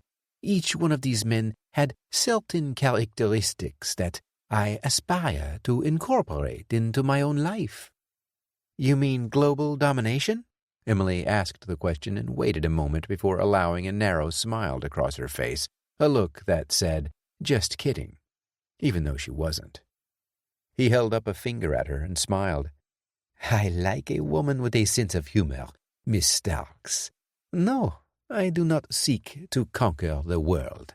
Nothing even remotely close to that. I simply hope to enjoy the finer things in life and perhaps help someone in need when I am able. The last part of his speech nearly made her vomit. She retained her stoicism, though, and continued. Yes, your charitable deeds are very well documented. One might wonder as to the reason why they are so well documented. What do you mean? Dufour asked with a puzzled look. Oh, Emily shrugged. It just seems like your good deeds get an awful lot of publicity. I've noticed you donate a great deal of money to several charitable organizations, all of which is highly publicized in the local and national media. You must have a shrewd public relations person. He held out his hands as if to say, You got me. A glimmer of cynicism escaped his eyes. Seriously, though, is it wrong to take credit when doing something good for someone? She pursed her lips before speaking, as if considering the question. No, I don't believe so, unless you're trying to exploit someone, although you don't seem the type to do something like that. Dufour cocked his head to the side with a "Who, me?" look on his face. A good Samaritan deserves some credit. Besides, I need all the good press I can get. There are a great many people in the world who try to damage my reputation. At this very moment, I fear there are those attempting to conspire against me. He took on a crestfallen demeanor. I wish it were not the case, but it is, like I said, the price I pay for being a high-profile citizen.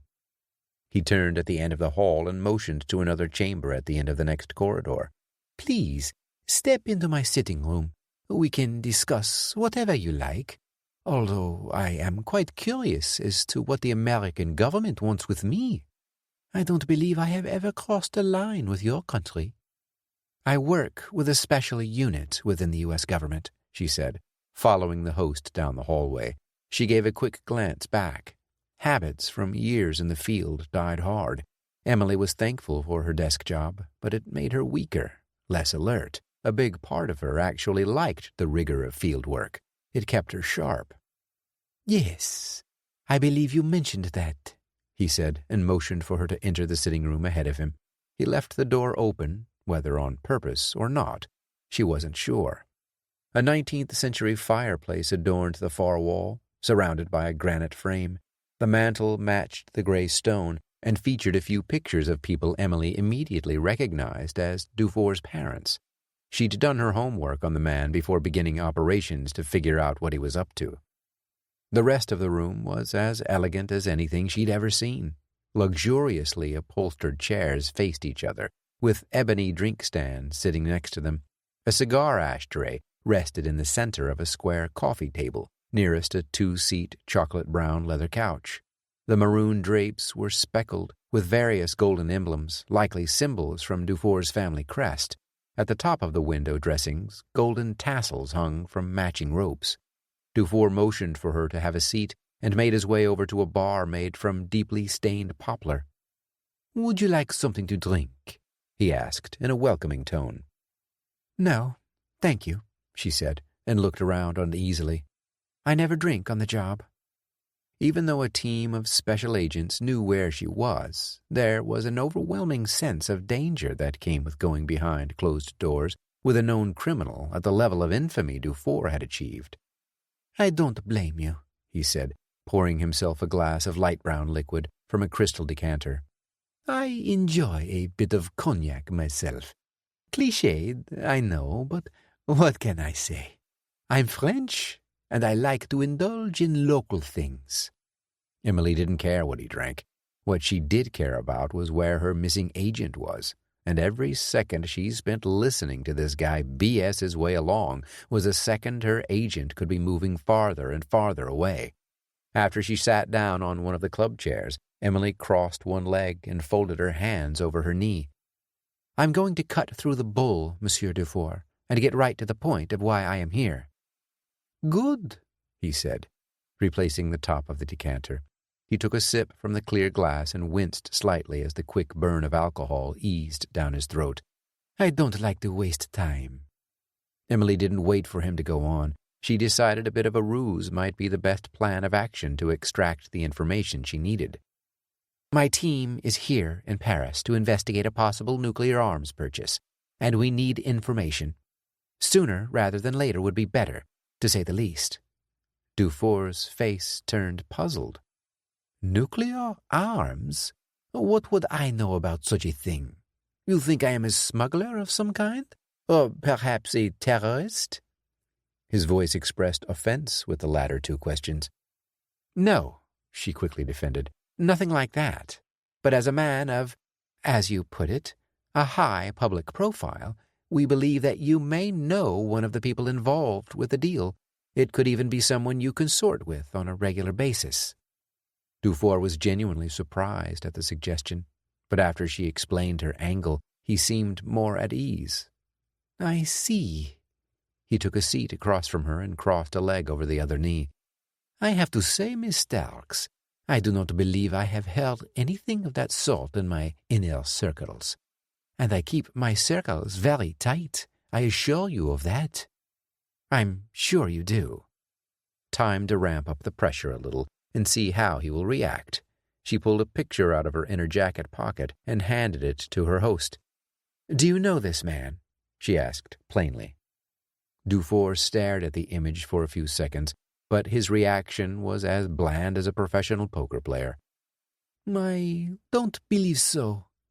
He continued to peer at the glossy photo of a muscular blond man with steely blue eyes. "Should I know him?" He handed the picture back to Emily, who took it and put it back in her suit jacket pocket. "I hoped you would. His name was Nicholas Petrov. His body was recently found badly beaten with a gunshot wound to the head. I guess you wouldn't know anything about that either." "No," Dufour said coldly. "But, again, I do not know this Nicholas you speak of." "I see," Emily responded. "We have reason to believe that he was one of the people trying to make the deal for the nuclear warhead. Rumor had it he was the connector for a few wealthier folks who have a tremendous amount of money, not unlike yourself." Dufour laughed. "Now, Miss Starks, what would I want with a nuclear device? I can't imagine one reason why having one of those would help me in any way." She shrugged. "Well, you could make a lot of money with one, or destroy an entire city." Emily continued to lay it on thick. From the looks of it, he was taking the bait. "I assure you, I have no reason to purchase a nuclear warhead, and as far as I'm aware, I don't know anyone who does. Yes, I have wealthy friends, but I do not associate with terrorists." Emily let out a long sigh. "I was afraid you'd say that. We were hoping you might be of assistance. Perhaps had heard something that could have given us a clue." "I apologize for letting you down." "Well, thank you for your time, Monsieur Dufour. I'm sorry if I wasted it." She stood up and made as if she was getting ready to leave. Dufour stood as well. "You don't have to hurry away so quickly," he said. "If you want, you could stay for dinner." Emily tried hard not to jump on him and beat him to death right then and there. The guy was actually hitting on her, asking her to stay for dinner. He had nerves, she'd give him that. But inviting a government agent to stay longer was not something a person with something to hide usually did.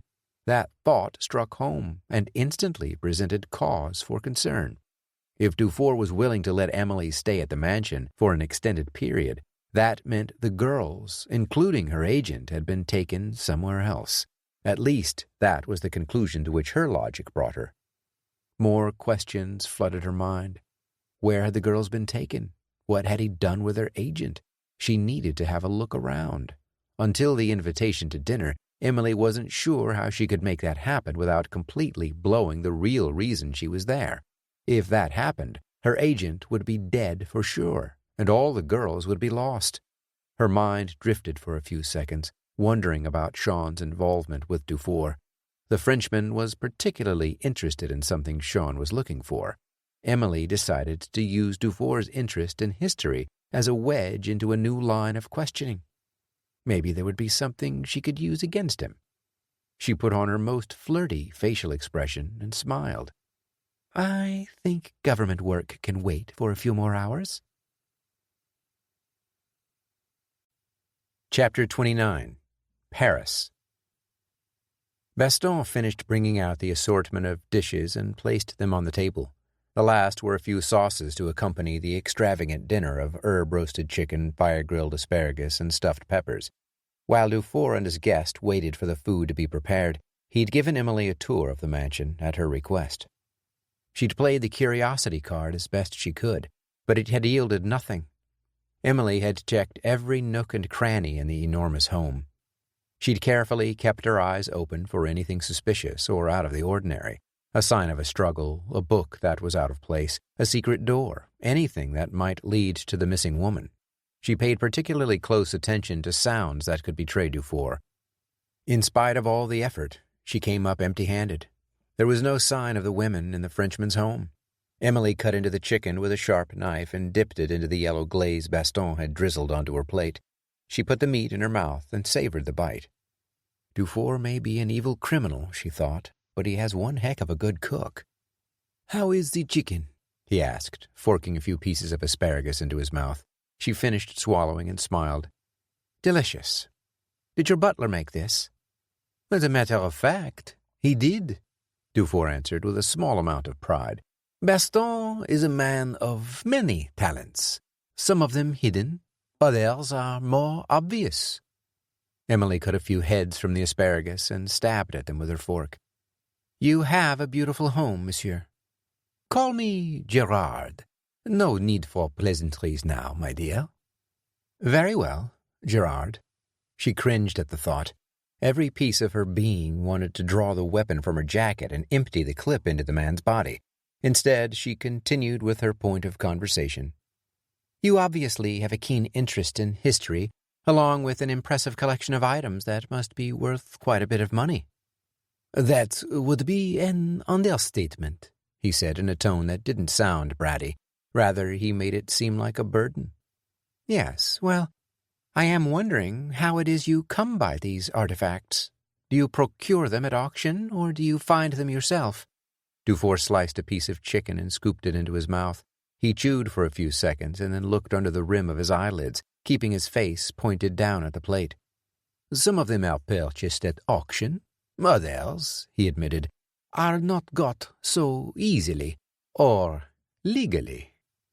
She was surprised at the honesty of his confession, but let him keep talking. Your original line of questioning gives way to your knowledge of how I attain some of my priceless pieces. He reached over and took a glass of white wine, putting it to his lips for a moment, before putting it back on the white tablecloth. Yes, I know some people in the black market, Miss Starks, but only in the realm of items I deem historically significant. I don't know anyone who sells nuclear arms or, indeed, weapons of any kind. So, if you were here to arrest me for buying smuggled artifacts, I would invite you to contact my attorney. He will provide enough paperwork for you to sift through until the end of your career. She was shocked at how suddenly Dufour had turned the conversation from polite to offended. It was a classic redirection she'd seen a million times from high-end criminals. Emily let him believe that she believed his little game. I apologize, Gerard. That isn't why I'm here. I don't care about your artifacts or artwork. It seems you've taken good care of those things. I have. It is my belief that they are better off here with someone who can appreciate them than in front of the gawking hordes of tourists and onlookers who can't possibly take any satisfaction from what they are seeing. He started to adjust his demeanor to a less offended one. Please, I am terribly sorry. I was just curious. I assure you, I am not the art police." He shook it off and cut off a section from the red bell pepper on his plate. "It is fine. Perhaps I overreacted." "No, the fault is mine," she reassured him. Emily pondered her next words carefully. She didn't want to give away anything. If she did, it could prove fatal. "Is there anything you've got your eye on?" Dufour glanced up from his food and tilted his head to the side with a flirtatious expression. "Present company not included?" She shook her head and pretended to accept the compliment with a bashful grin. "There is something I've had my eye on for a long time," he said after gulping down another sip of wine. "Oh? What is it?" She put on her best curious face. He shrugged. "It's a weapon from a long time ago. I think it will be the final crowning piece to my collection." "Sounds pretty impressive. What is it? A sword? A spear? An arrow?" She tried to gauge his reaction to the different questions. His face never faltered. "Something like that." He rolled his shoulders. "Perhaps when I have it, you can come to see it." "I'd like that." She lied, but didn't push the issue further. There would be no cracking him tonight. The entire operation was a failure. The rest of their dinner went by with conversation about the typical things people in the upper echelon enjoyed discussing. The symphony, opera, art, and fine wine were all topics Dufour seemed to have an opinion on. Emily knew enough about all of them to hold her own, although during the entire talk, all she wanted to do was burst out of her chair and run back out into the street. That wasn't an option, so she endured the laborious discussion until the food and wine had been consumed, and her host seemed ready to release her. "Well, I thank you for the wonderful dinner and the tour of your lovely home," she said. "I really must get back to my investigation." As she stood up, Dufour stood with her and dropped his handkerchief onto the table. "I do wish you could stay longer, but I understand." He stepped around the table and took her hand in his, shaking it gently. "I want you to know that I've been thinking about your situation, and I believe there might be someone who can help you find what you're looking for. Keep in mind, I don't know him personally. I only know him by name." He picked up a pen Beston had left on the dining table next to a plain white business card. Emily had noticed the objects and thought they were a little out of place on a dinner table, but didn't say anything about it, thinking there must have been a reason for it. Now she understood, as Dufour leaned over and scribbled a name onto the card. When he'd finished writing, he laid the pen back on the table and motioned toward the door. "Allow me to show you the door." For an evil man, he certainly was capable of showing immaculate manners, a trait she rarely saw in people of his ilk. Emily led the way to the front door with Dufour close behind. His presence in her blind spot weighed like a 10-ton brick on her back. She learned a long time ago to never turn her back to an enemy, especially one as cunning as Dufour. But she reminded herself that her team would break down the doors if she didn't get back in the next 30 minutes. She reached the door and was more than a little relieved when Dufour stuck out his hand and turned the doorknob for her, letting in the cool, damp city air. Outside, pedestrians still scurried about with their folded umbrellas in hand or tucked under armpits. Cars jammed the streets with people trying to get home from a day's work. Daylight waned, and dusk fast approached with an overwhelming sky of gray. "It was a pleasure," Dufour said, bidding Emily goodbye. "For me as well. Thank you, again." The Frenchman's teeth shone brightly as he exaggerated his smile, waving with one hand. The door closed heavily, causing Emily to shudder for a moment. She took a long, deep breath and spun around. Her eyes ran a quick survey of the area, another old habit. She knew her unit was watching from a window, a cafe table under an awning, and at least one other position. Emily let out the breath in a languished sigh. She was relieved to be out of the mansion, but frustrated that her visit had revealed nothing. Her hand instinctively started to crumble up the business card that Dufour had given her. She doubted he would willingly give up the name of someone who could help with a fictitious arms deal. Then she stopped herself and decided to look at what he'd written down. She unfolded the wrinkles and stared at the name on the card. A chill snaked its way down her spine all the way to her toes. Not much unnerved Emily. It was part of being a top-level government asset. The name on the card, however, took apart every piece of training and experience she'd ever gone through. It was the surname of the missing Axis agent. Chapter 30.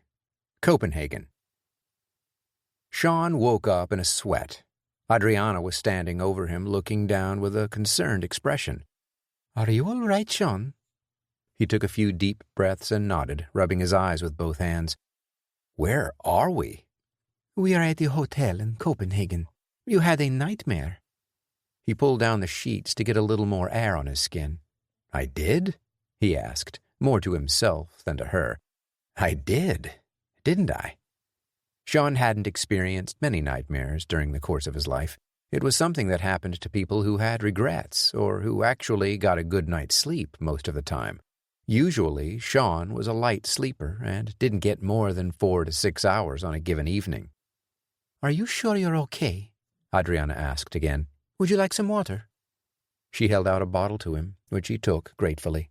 "Thanks." He removed the cap and gulped down half of the contents, then set the bottle on the nightstand. "I never get nightmares. That's the second one I've had in the last week."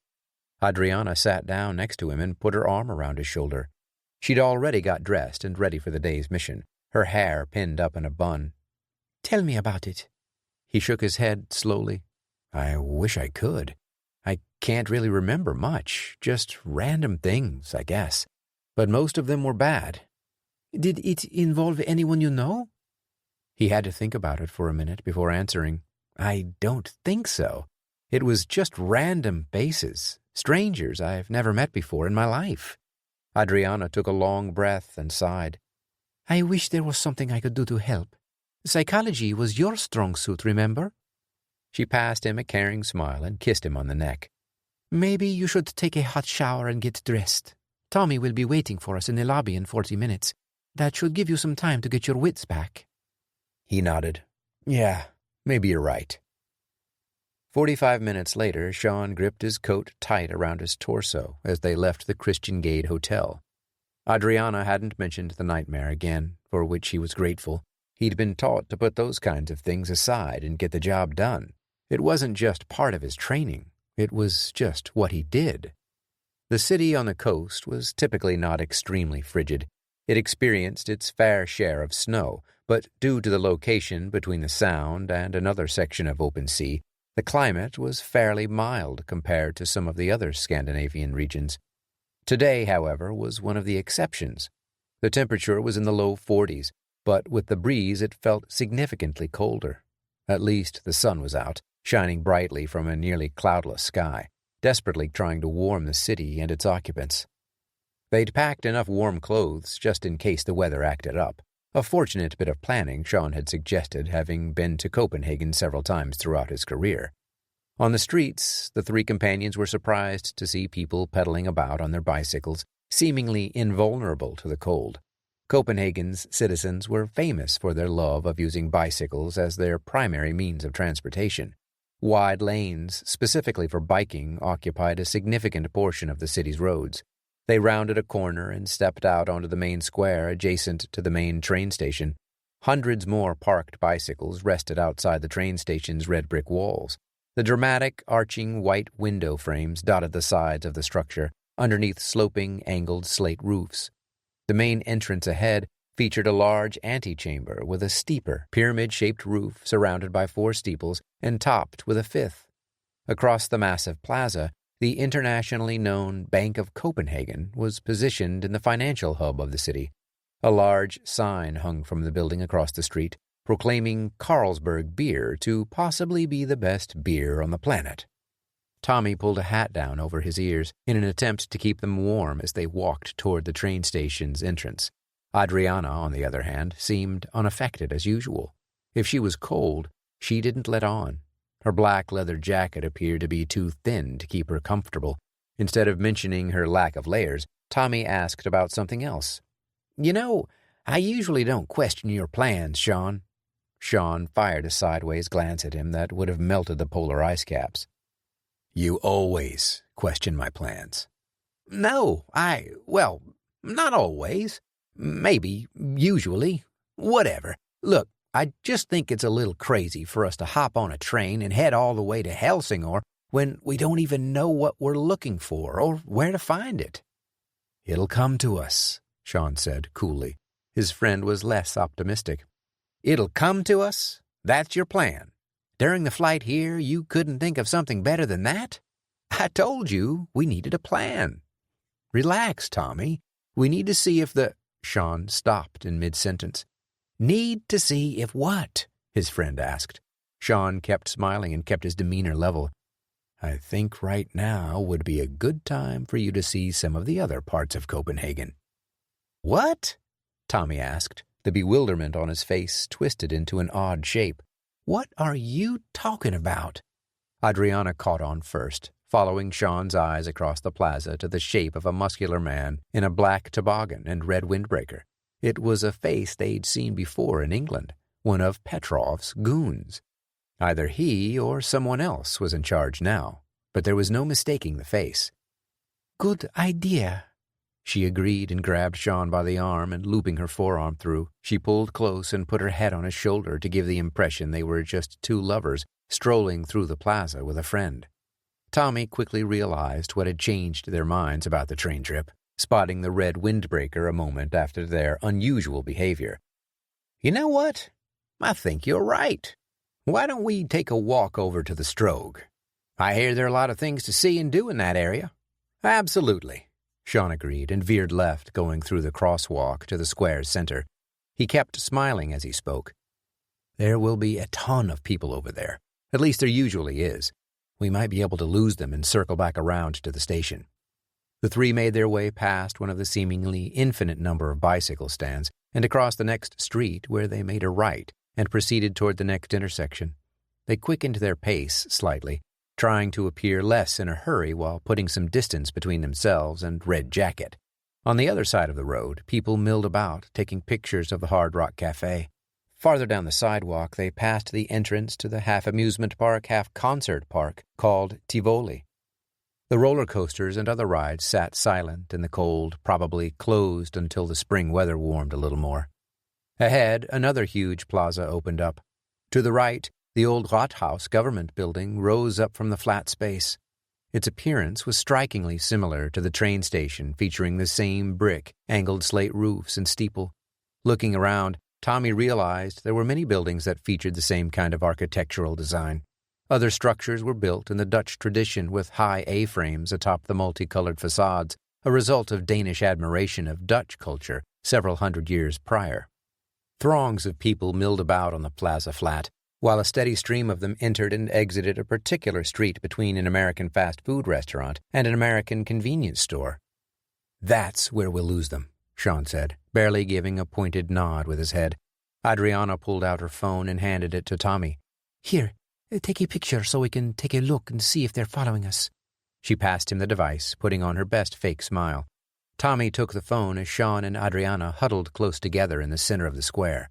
He snapped a few pictures as if he were a common tourist before handing the phone back to Adriana. "Thank you so much," she said sweetly, and in a way that any lip reader would understand. "Did you see them?" Tommy asked.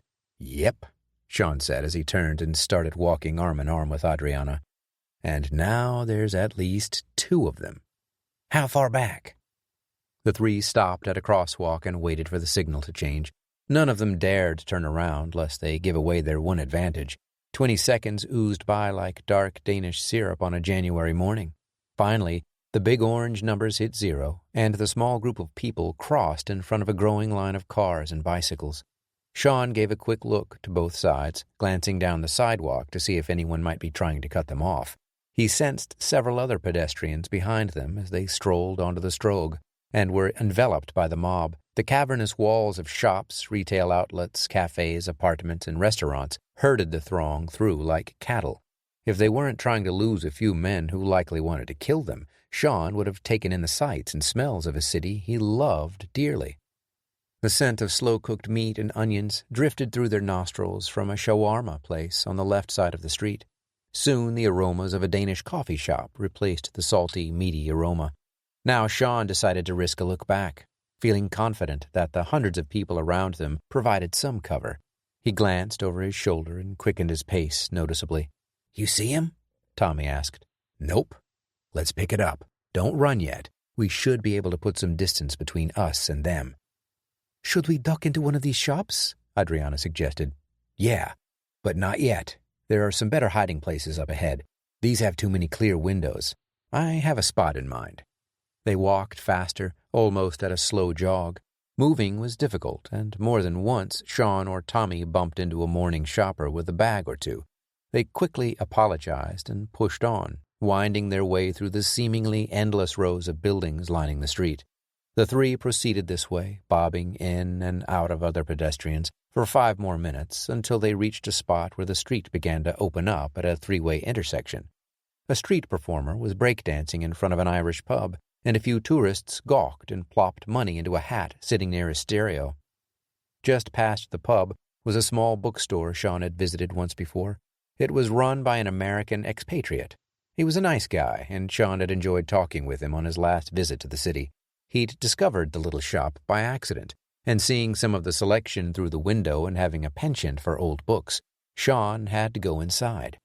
The man was a few years older than Sean and had a strange name. He couldn't remember it right off the top of his head, but he recalled thinking the name sounded funny. He had a feeling the American would help them, but as they neared the store, he saw that the lights were off and that they weren't open at the moment. Sean turned around quickly. Plan A is closed. Let's duck into this coffee shop. He pointed at a cafe on the other side of the Irish pub. It had an old wooden sign hanging from an iron arm over the door. Turning back was a risky move, but they should have at least created a little more space between themselves and the men following them. The three pushed through the wooden door and hurried inside, their nostrils instantly filled with the smell of fresh-brewed coffee and the nutty aromas of roasted coffee beans. The blonde girl in an apron behind the bar welcomed them with a smile and a few words in Danish. Vi taler ikke dansk, Sean said to her in Danish, rapidly explaining that they didn't speak the native language. Can we help ourselves to a table? Of course, she answered, her bright white smile never wavering. She motioned to the room through an arched doorway. There are plenty of seats available. Would you like to order something first? 3 cappuccinos, he said, and placed a 20 kroner on the counter. Keep the change.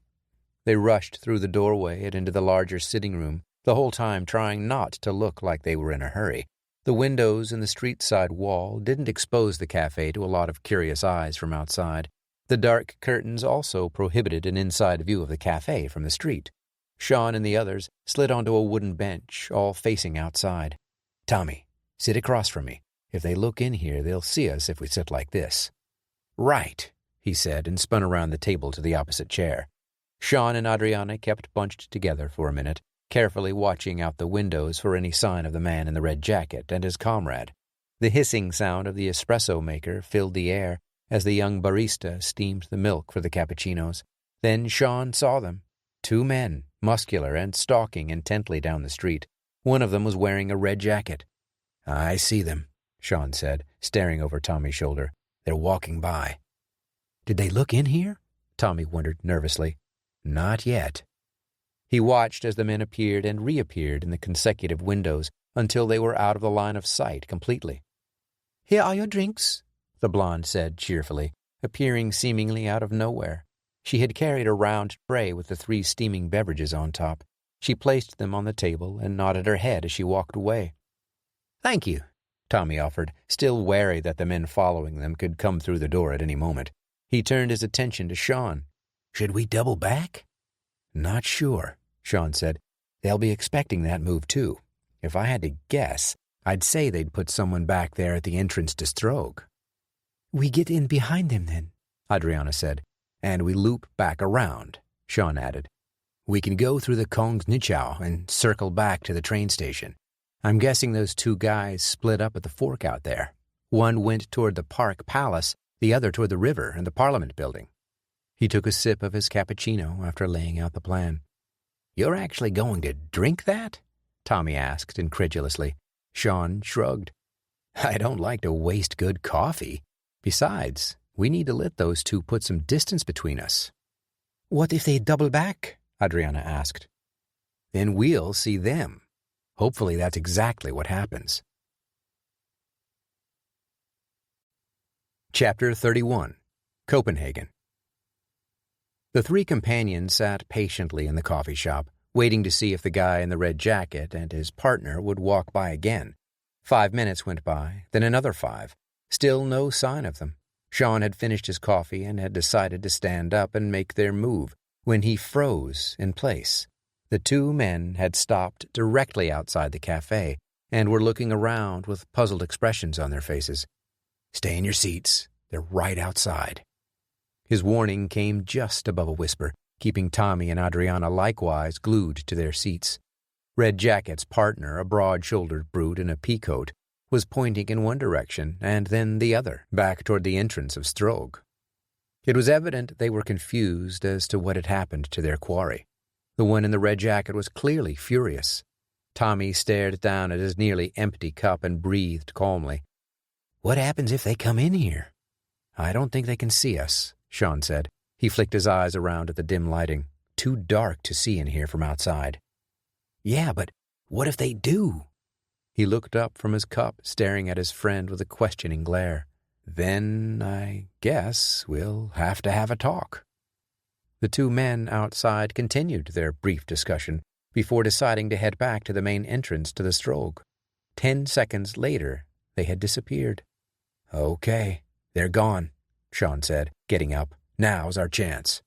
The three slipped out from the front of the coffee shop and back into the mass of people. They turned right and made their way past the closed bookstore and down the next street. Ahead, they could see the monstrous roundabout known as the Kongens Nytorv, or King's New Square. A greenish metal statue stood proudly in the center, surrounded by small sections of trees and shrubbery. Kongens Nytorv had been the concept of the old Danish king Christian V, inspired by a visit to the royal city in Paris. Taking ideas from other European cultures and making them their own was a common trait of Danish royalty. Upon visiting Amsterdam, Christian loved the canal so much that he purchased vast amounts of land around the city of Copenhagen and dredged the earth to create their own waterways. Surrounding the square were some of the city's notable buildings: the Royal Danish Theatre, Charlottenborg Palace, the Throt Palace, and the famous Hôtel d'Angleterre. Sean stopped next to a rack of city bikes at the edge of the square and looked in both directions. Tommy glanced down at the bicycles and had an idea. You got any kroner coins? He asked, fishing through his own pockets. He pulled out 2 metal discs. Yeah, Sean said.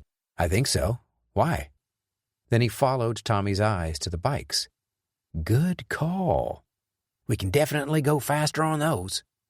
The City of Copenhagen's Bicycle Initiative provided thousands of public bikes all over town, in specified locations. Visitors or citizens could rent the bikes for 25 kroner and drop them off at other designated areas. Now the bikes gave the three companions an unfair advantage. They slid their coins into the locking mechanism and freed the white bicycles.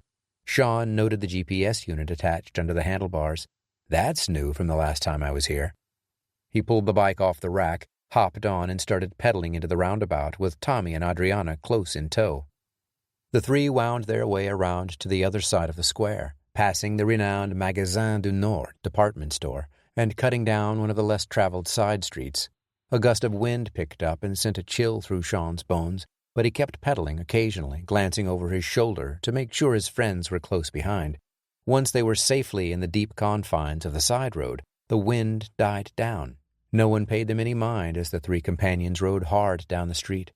After 5 minutes and 3 pairs of burning quads, they reached the main stretch of road that stretched beyond the plaza and the entrance to Strogue. They waited for the light to turn green and then pedaled across, darting behind the Rathaus to avoid being seen by one of their trackers. The bikes rolled around the back of the old brick building and then turned sharply to the right. Sean stopped his bike suddenly, nearly causing Tommy to crash into the back of him. Adriana pulled up next to both of them. We need to split up, Sean said. We'll be easier to spot if we stick together. I'll go first. Adriana, you follow me, then Tommy. Go to the train station and get your tickets, but keep separate. They're looking for all of us, not one of us. I'll see you on the train to Helsingor." Tommy gave a quick nod. "Sounds good." Adriana agreed as well. "Okay, be careful," she said. Sean flinched. Careful doesn't really seem to be my style, but I appreciate the sentiment. He winked and took off, pedaling at a leisurely pace and blending in with several other cyclists who were riding in the same direction. "It's really not his style," Tommy said. "It's not yours either." "Touché." They watched as Sean reached the next intersection and waited for the light to signal traffic to turn left. He turned his head both directions a few times, making sure none of the henchmen were around. Then, when the light changed, he hurried through the crossroads with the other bikes, disappearing around the corner near Tivoli. "You're up," Tommy said. "I'd say be careful, but it's probably moot at this point." She reached up and kissed him on the cheek, causing him to blush. "Thanks for caring, Thomas." She stepped on the pedals and took off, merging with another batch of bikes. He shook his head as he watched her take the same route Sean had just used, waiting patiently. After she vanished around the corner, Tommy hopped onto the seat and started to push, when he stopped himself and put his feet back on the ground. At the stoplight, the man in the red jacket was jogging through the crosswalk, followed closely by his partner in the peacoat and another guy in a black leather jacket. Tommy pulled his phone out of the front pocket and quickly found Sean's name and hit the call button. After the third ring, "Come on, Sean, pick up. They're following you." Sean didn't answer, though, and Tommy knew why. His friend's phone was probably on vibrate. Without the ringer turned on, he probably wouldn't feel the phone going off as he was riding along the rough pavement on a bicycle. Tommy got back on the bike and started pedaling, falling in line behind a small cluster of cyclists as they rolled toward the stoplight. He frantically looked to the left and down the sidewalk at the men in pursuit as they disappeared around the corner of the Hard Rock Cafe. He turned back to the turn signal that seemed to be taking forever. The seconds ticked by, each one putting him farther and farther behind, and putting both of his friends in danger. "Ah, screw it," he said, and shoved the bike to the sidewalk, letting it fall to the curb. The people around him shot him looks of surprise and confusion. Tommy didn't stick around to explain. He darted through the mass of bikes and sprinted across the street, ducking in and out of cars as they passed by. Angry drivers slammed on their brakes and honked, one of them in a Volkswagen nearly clipping him with the front bumper. Tommy held up an apologetic right hand and kept going, pumping his legs hard as he flew down the sidewalk as fast as he could go. Sean parked his bicycle in one of the designated city bike return stations next to a pile of what looked like 1,000,000 other bicycles. He looked back and saw Adriana approaching around the square as he pushed through the massive door into the train terminal. Tommy still wasn't in view, but if his friend timed it right, they would all be about the same distance apart. Sean didn't like the idea of being separated, but at the moment it seemed the safest course of action. Adriana and Tommy would take care of themselves. At least that was the thought that continually ran through his mind as he strolled past the cubed information desk and small food court to get in line at the ticket office. He continued to glance around the room until he reached the ticket counter, checking for any familiar faces. Hey, the blond man with a kind face said in the traditional Danish greeting. "How can I help you today?" "I need a ticket that will get me to Helsingor and back." Sean was familiar with the way the Danes sold their train passes. A particular amount of money would get you to certain zones on the map. Even other cities were assigned zones. The system seemed odd to an American who was more accustomed to paying for a round-trip ticket to a specific place. The Danes were less precise, but it seemed to work fine. If a traveler needed to go a little farther than they expected on their journey, they could just add a few credits and increase the number of zones. "Going to visit Kronborg Castle?" the ticket agent asked politely as he passed the stub across the counter. "It's quite an impressive sight." "Yep, doing a little historical tour of Denmark, and can't miss that castle." Sean made small talk to keep up appearances, when all he really wanted was to get his ticket and go. Once he had it in hand, he thanked the man in Danish and walked quickly toward the escalators leading down to the trains. As he strode through the mobs of people, he stole a glance over at the entrance and saw Adriana coming through the doorway. He gave a slow, subtle nod and flashed the ticket in his hand. His intentions were to wait at the train platform for her and Tommy to arrive, then board the train together. Sean stepped onto the escalator and started his descent. looking back again to see if Adriana entered the short line at the ticket office. He shifted nervously, waiting to reach the bottom of the conveyance. Being on escalators unnerved him, simply because he felt they moved too slowly. A man in a fedora, brown blazer, and khaki pants passed by on the way up, eyeing Sean suspiciously. He wasn't sure why the man was looking at him that way, but it seemed whenever things became tense, people around became a little too nosy. Sean diverted his glance to the right, pretending to check out the lines of red train cars parked by the platform. He walked along the gangway, underneath high arched ceilings supported by red steel beams and illuminated by thousands of skylight panes. He stopped next to a tall metal clock and looked around. The clock's surface had aged poorly in the elements, showing hints of green on its original black surface. For a second, Sean imagined the clock had been there for several decades, probably dating back to World War II. He continued checking his surroundings. A gray-haired woman in a plaid jacket stood 10 feet away from him, staring forward. An older man with thin white hair sat on the bench nearby. He had a cane propped against the edge of the bench while he spoke to someone in Danish. A man closer to Sean's age checked his watch for the third time as he stared at an empty section of track, apparently waiting for the next train to arrive. He carried a briefcase to go along with his trench coat, signaling he had business somewhere outside the city.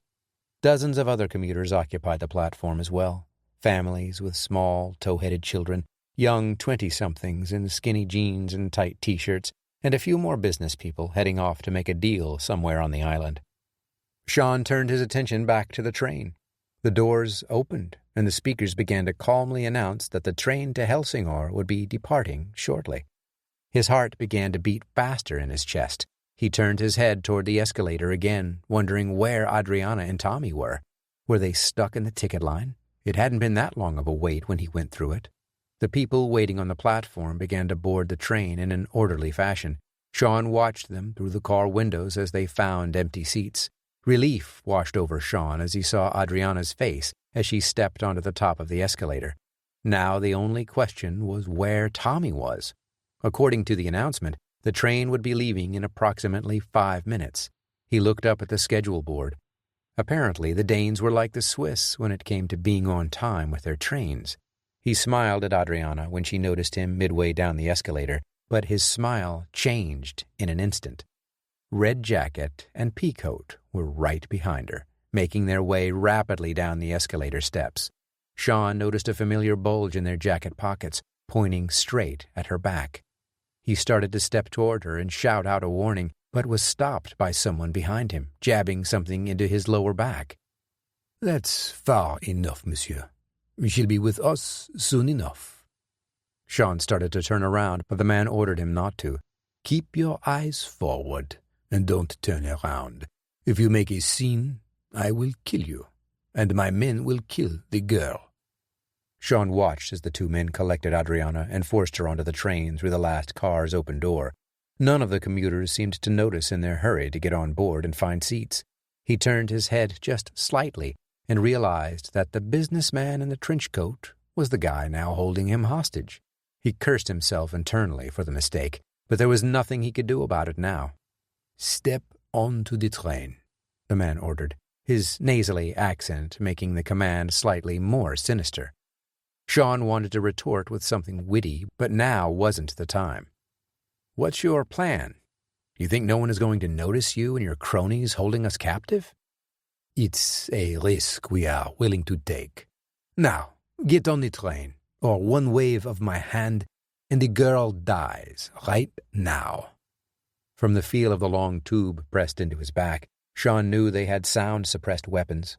Most of the passengers wouldn't notice the low-level pops if one of the men fired their weapon inside the train. Sean had to pick his battles, and right now wasn't the time to fight. "Fine," he said, and started shuffling toward the door at the end. "That's better." Sean's eyes scanned the escalator, wondering where Tommy was. He should have been here by now, but his friend was nowhere to be found. He must have been stuck in the ticket line. The announcer came over the loudspeakers again, letting the travelers know that the train would be departing within the next minute.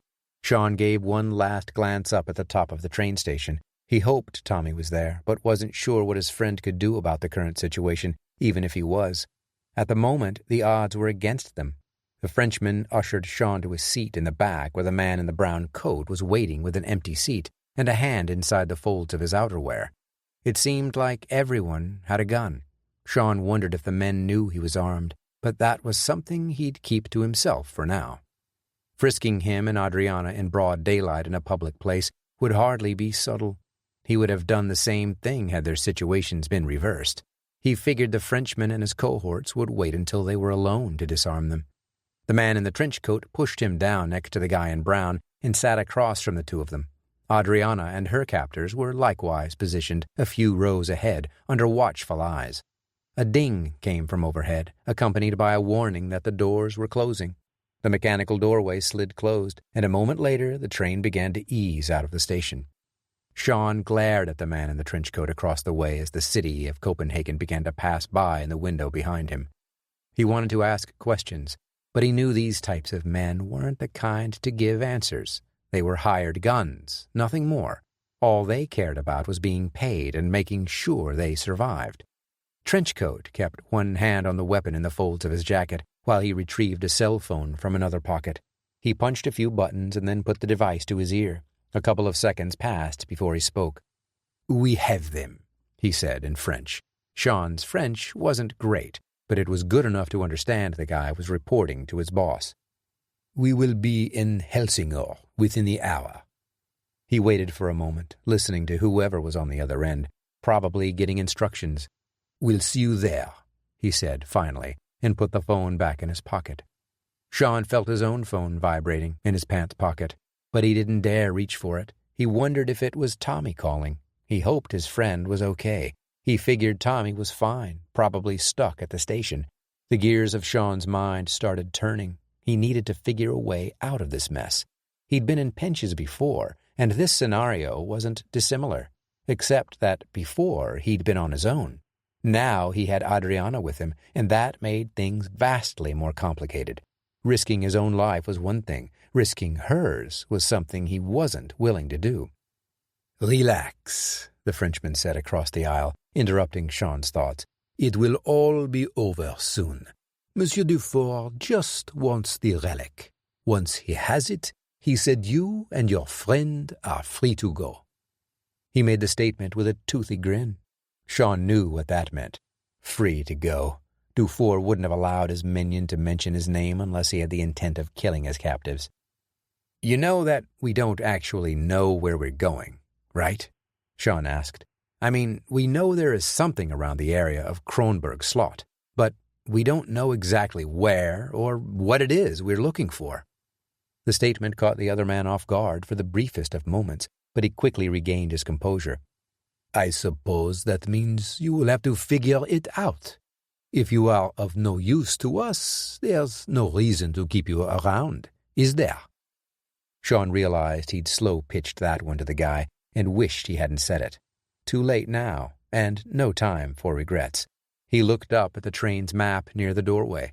The transport began to slow down, nearing one of its many stops on the journey to Helsingør. "Österbro!" the conductor's voice came through the speakers. Sean knew he only had about 45 minutes to come up with a plan, and he wasn't sure that was enough time. Chapter 32. Copenhagen. Tommy ducked behind an enlarged map of the city at the top of the escalator.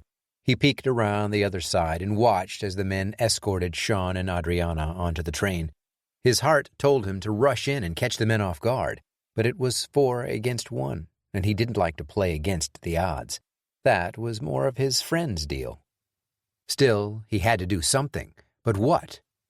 The speakers announced that the train was departing shortly. Could he catch another ride to Helsingør? He shot a glance at the schedule board and saw that the next train to that destination wasn't leaving for another 40 minutes. He couldn't wait that long. "The train to Helsingør will be leaving in 1 minute," the speaker said loudly.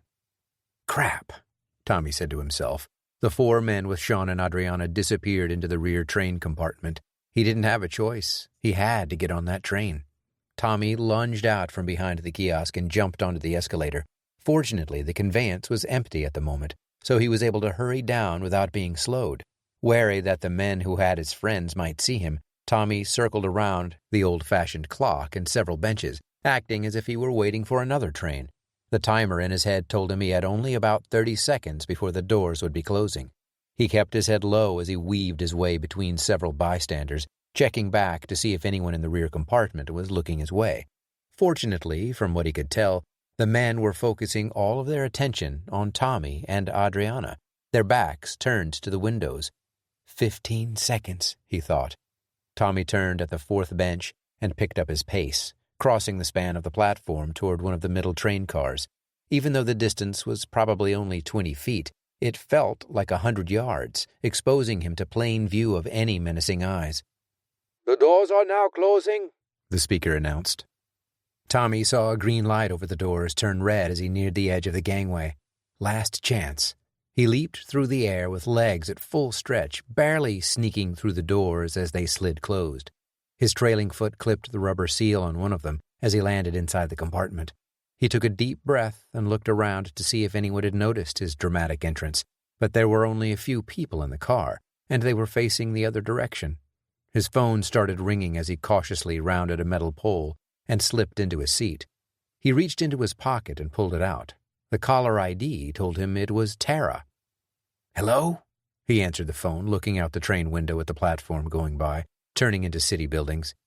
"Where have you guys been?" she asked pointedly. "I've been trying to call you and Sean for the last 10 minutes. "We were on bicycles," he said bluntly. "Bicycles? No wonder you sound so out of breath."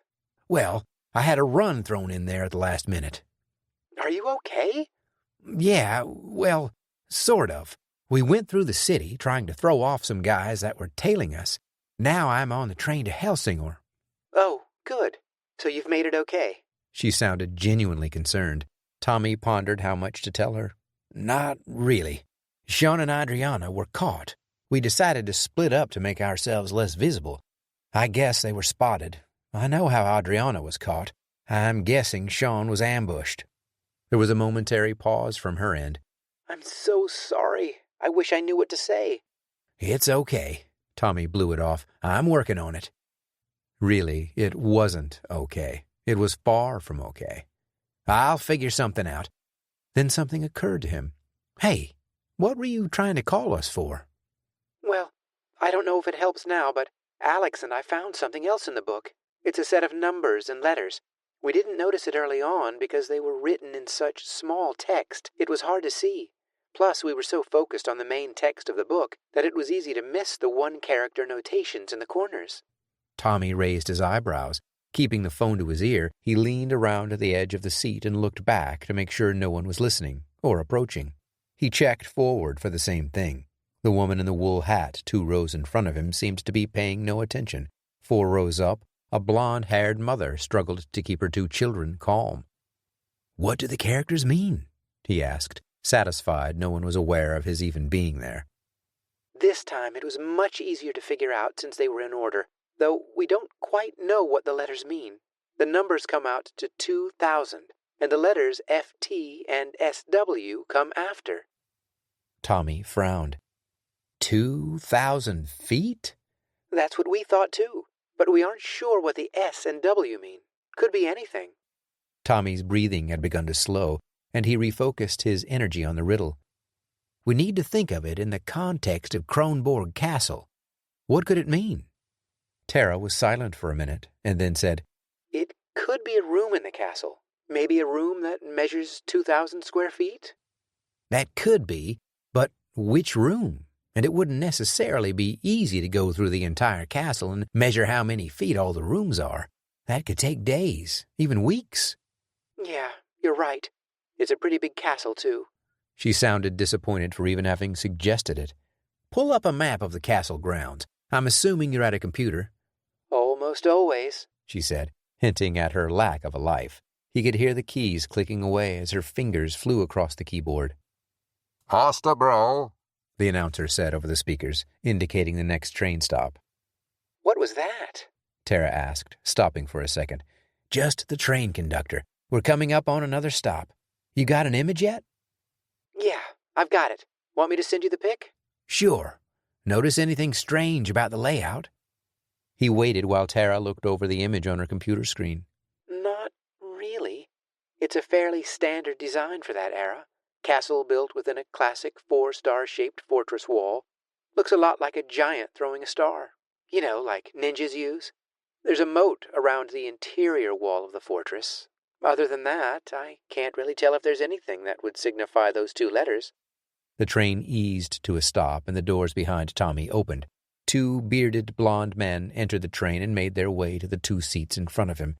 A moment later, the doors closed, and the train resumed its course. "That castle is on an easterly peninsula, right?" Tommy asked, just above a whisper now. Even though the men in front of him were probably no threat, he'd prefer safe than sorry. Yep. Sticks out right into the sea. The king that built this place sure knew how to pick a great spot. He thought about what she'd said regarding the wall. "You said an interior wall. That means there's an exterior wall as well?" Correct. The castle was built within a 4-star wall, and that was built within a much larger array of battlements. The thing covers an entire island. The information gave Tommy an idea. "Okay. I'll take a look at that image and get back to you. Thanks, Tara." No problem. Stay safe, and please be careful. Those guys sound dangerous. "Danger is part of the job, Tara," he said, and immediately regretted how cheesy it sounded. "Talk to you soon," he added quickly, and ended the call. He slipped the phone back in his pocket and stared out the window at the city rooftops passing by. His mind was racing now. Tommy believed he knew where he would find the next clue. Chapter 33. Paris. Emily knew why Dufour had written down the name of her agent on that business card. He was sending her a message. He wanted her to know that he had the American agent, and that Emily's little scheme to check out the residence didn't bother him at all. It was also his way of telling her that he believed himself to be untouchable. The entire story about the nuclear arms deal and everything involved with it was for naught. There was a bigger problem at play. Emily had hoped that by gaining entry to the mansion, she would be able to find a clue as to where her agent was, as well as the other women Dufour had kidnapped. If he so easily opened his doors to an authority such as herself, that could mean only one thing. Dufour had moved the girls. She plopped down on the firm sofa placed against the wall in the hotel suite. 4 other Axis agents stared at her, wondering what they needed to do next. They expected orders. Emily was their leader. She'd been the director of Axis for more than 4 years now. Nothing was ever easy when it came to assassinations, gathering intelligence, or counter-espionage. Every single day at the job required her to be at the top of her game and see every possible angle. Now she wasn't sure she was seeing them all. What she did see was the reasons piling up as to why her best, Sean Wyatt, had retired nearly 3 years ago. The agents in the room, 2 men and 2 women, all under the age of 32, needed answers. She remembered what her predecessor would have done. He was bolder than her, a relic from a time when things were black and white. It was the West against the communists. Lines were drawn, everyone knew the rules, and everyone knew how to bend or break them. Now things were so much blurrier. Emily drew in a breath and started speaking. "Ellington, you had eyes on the house for the last 2 weeks. Any reports of any vehicles leaving, deliveries made, or any kind of movement that was out of the ordinary?" "Nothing I haven't told you about, boss," the young black man with short hair and sad brown eyes answered. His Brooklyn accent was unmistakable. He sat atop a bar stool next to the other male agent, this one with dirty blonde hair that reminded Emily too much of Sean. Normally, she wouldn't have referred to them by their real names. They all had a number. She was number 1. The kid from Brooklyn was number 10. "This guy Dufour has cars coming through the driveway at all hours of the day. It's nearly impossible to keep up with who's coming and going, and why." "But you saw nothing of note? Any larger vehicles?" The blonde guy spoke up this time. "Several SUVs came by. But other than that, just a laundry service that comes by every week on the same day. Pretty sure Dufour left the house right after you did. Images indicate he took off in one of those SUVs. Emily perked up at the last bit of information. "Laundry service?" she asked, ignoring the part about Dufour leaving the compound. "Yeah," the guy from Brooklyn said. They come by every week on Wednesday. So they were there yesterday? Emily's pulse started pounding, but she kept her cool in spite of the growing concern in her mind. Yeah, the truck came by yesterday. Emily stood up. That's our truck. That's how they get the girls in and out of the mansion. She turned to one of the girls, a redhead with her hair pulled back tied into a ponytail, revealing the creamy skin on her neck. I can run the plates if Joey can pull up the image. Shouldn't take more than a couple of minutes. Do it. 5 minutes later, 4 laptops were running on the dining table. Got it, the redhead informed the rest of the room. Who is it registered to, and where can we find it? Emily stood over the rest of the agents with her hands on her hips. We'll go you one better than that. I ran a simultaneous check to see if they had anything like an anti-theft tracking system on there. And? They do. And we know exactly where to find it. I'm locking in on the coordinates now. 10 long seconds later, the girl spoke up again. There you are. The screen displayed an image from one of the many street cameras city officials had installed. They were helpful in monitoring traffic as well as potential crimes, while it made daily life seem a little more like a conspiracy novel with the government always watching. The cameras seemed to do more good than harm. The picture on the screen was of a warehouse on the outskirts of town where the river wound into the city. You're sure the truck is in that building? Emily asked. As sure as we can be. My guess is that whoever leased this truck didn't bother to remove the anti-theft system. A minor oversight. Emily stared at the screen with a determined gleam in her eyes. And one that might just save the lives of those girls, and one of our own. Load up. We need to be on the road in 5. Bring all the ammo you can. I have a feeling that warehouse isn't as empty as it looks. Ma'am, the other female agent said, you know the repercussions if the French authorities catch us doing something like this. It sounded like a question, but it was more of a statement. She was right, and Emily knew it. If something went awry and French agents showed up, there would be hell to pay, career-ending hell. It was a risk she was willing to take. At Axis, we keep things small for several reasons, she began, stepping over to a window and looking beyond the double doors and balcony out into the city. One is so that we can move quietly in the night. It allows us to be the shadows in the darkness that evil people fear.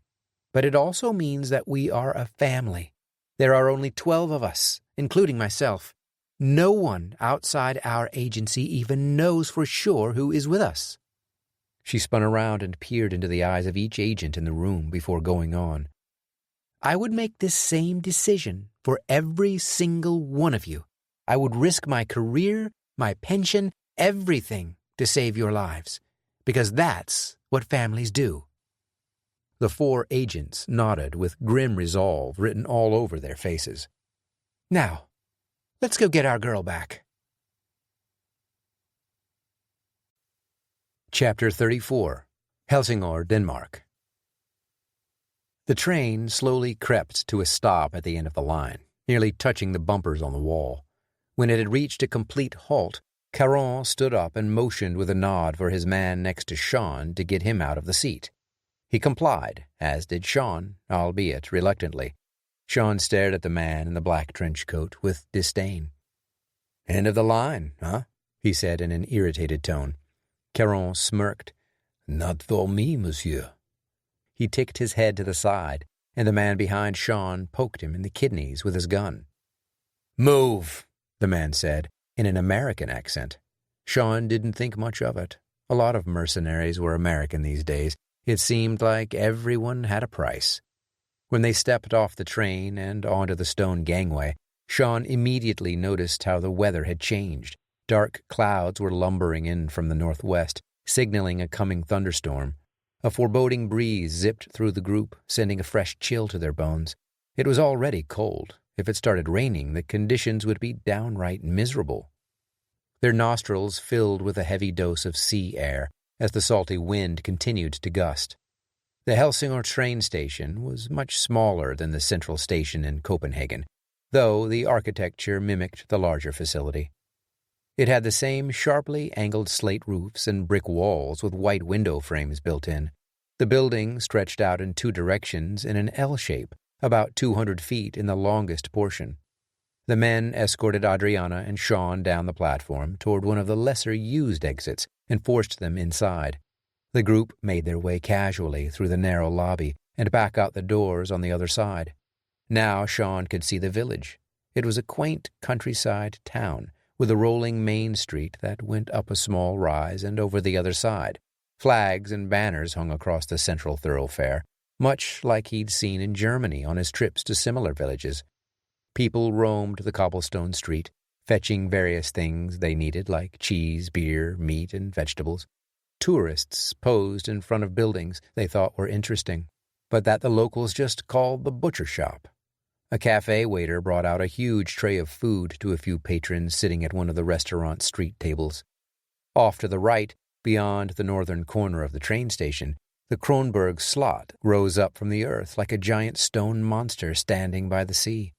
Standing atop the gigantic castle outline were 3 domes, greened with time, and a tall spire of similar color that stretched high above everything else. The red and white banner of Denmark whipped furiously in the wind's onslaught, accompanied by 3 other proud medieval-style Danish flags, equally at full extension. 2 black Mercedes SUVs waited by the sidewalk on the edge of the street. It was nearly impossible to see through the darkly tinted windows. Sean suspected that was their ride. "You," Caron said to him. "You're taking the car in back. Someone wants to meet you." "Let me guess. Monsieur Dufour?" Sean lathered the question with sarcasm, something his captor apparently understood. He reared back a fist, but decided now wasn't the time or the place. Too many people milling around. Instead, he shoved Sean in the spine with his gun and forced him forward. He watched, enraged as they gave Adriana the same treatment. "I don't appreciate you treating her that way. You'd better be careful." "You're in no position to do anything about it," Caron said as they neared the SUV convoy. "I wasn't talking about what I would do," Sean said, full of warning. It only caused his keeper to pause for a second. The doors flung open, and both captives were shoved inside, followed by a guard.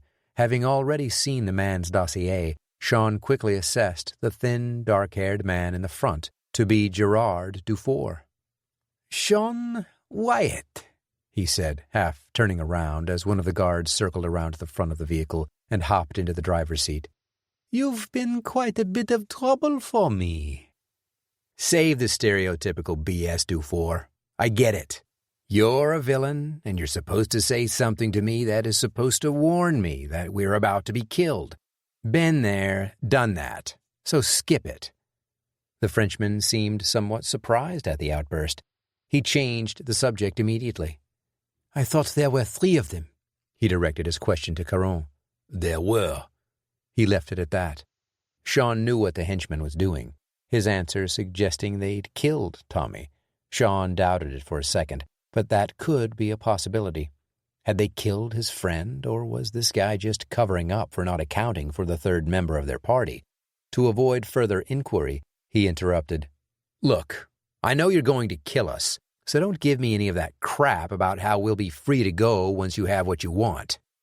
Dufour shrugged and snorted a laugh. He rubbed his nose for a second before speaking. "Well, I like to extend an olive branch when I can.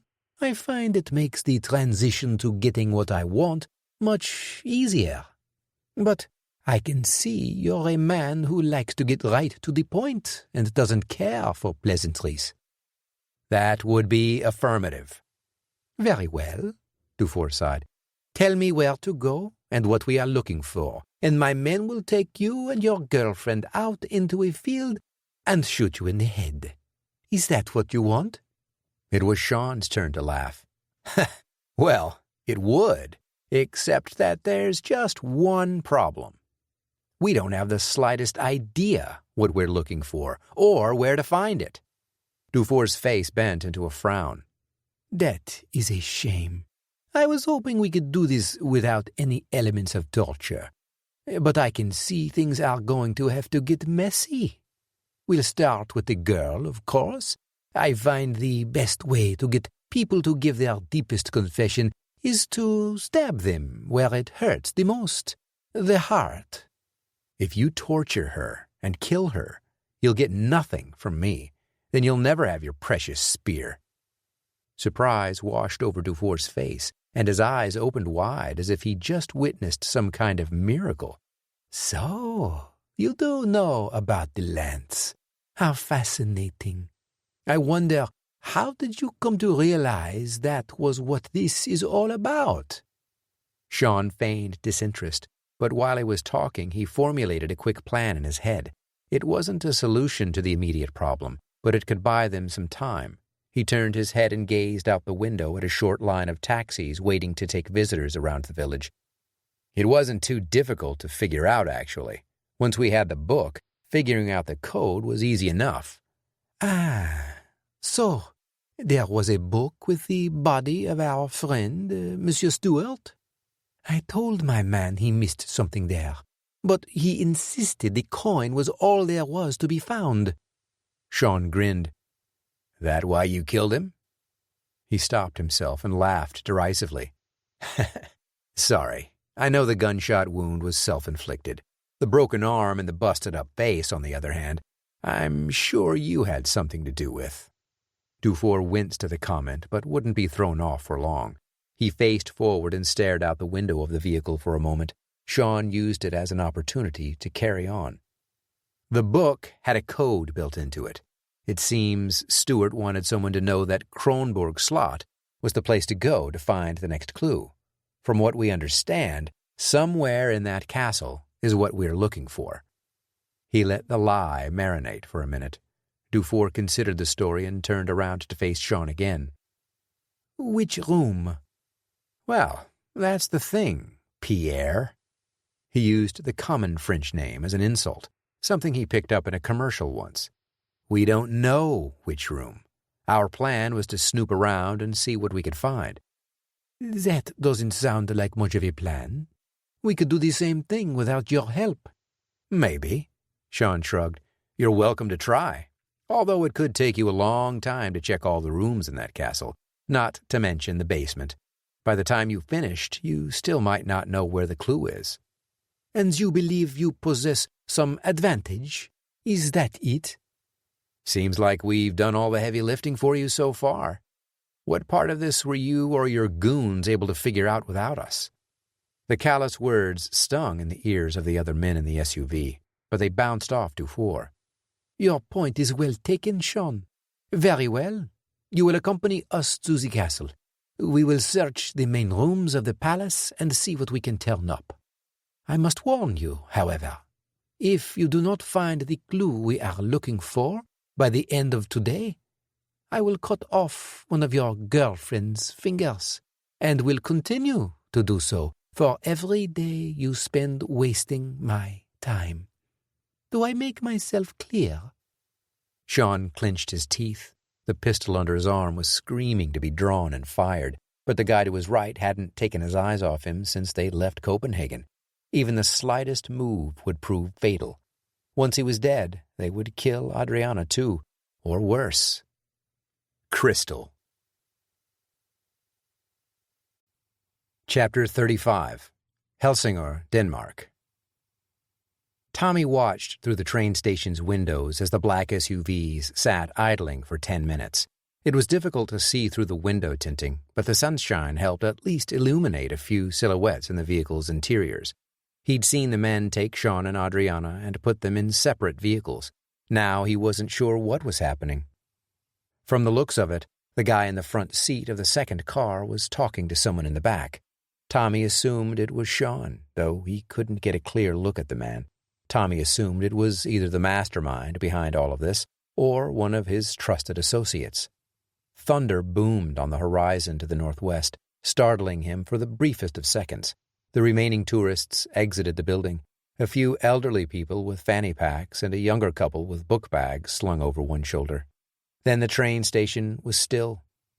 The only commotion was the sounds of preparing the train for its return trip to Copenhagen. On the train ride, Tommy had studied the overhead images of the Kronborg Slot.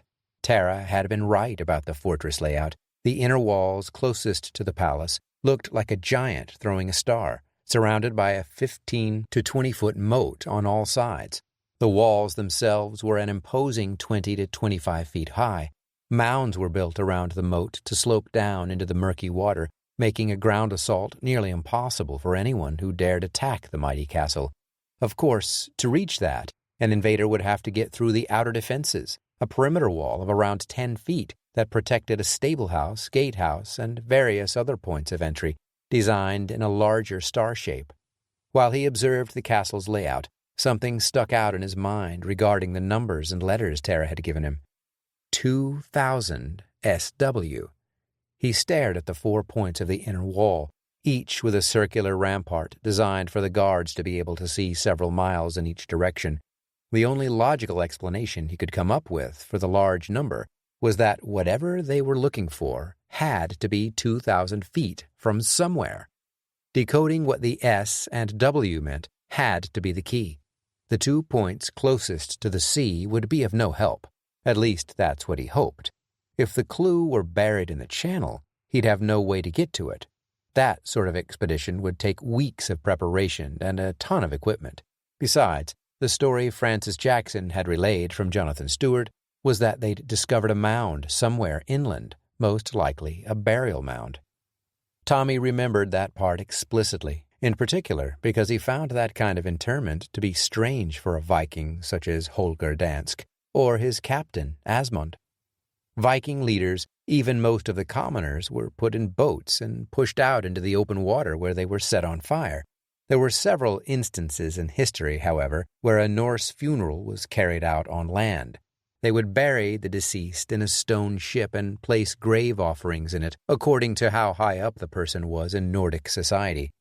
He recalled reading how some of the more gruesome Norse funerals involved slave sacrifices, though those seemed to be far less common. An idea popped into his head.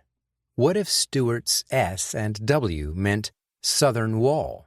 According to the story, Stewart found a mound after coming ashore when his ship sank in the Sound, just off the coast. The pieces to the puzzle began flying by Tommy's eyes. He pulled out his phone and examined the screenshot Tara sent earlier. He zoomed in on a few areas outside the earthworks that surrounded the interior palace and walls. Most of the terrain appeared flat, with only a few undulations here and there, although with a direct overhead view, it was somewhat difficult to interpret rises and dips in the Earth's surface. Outcroppings of trees dotted random spots and fields of golden grass.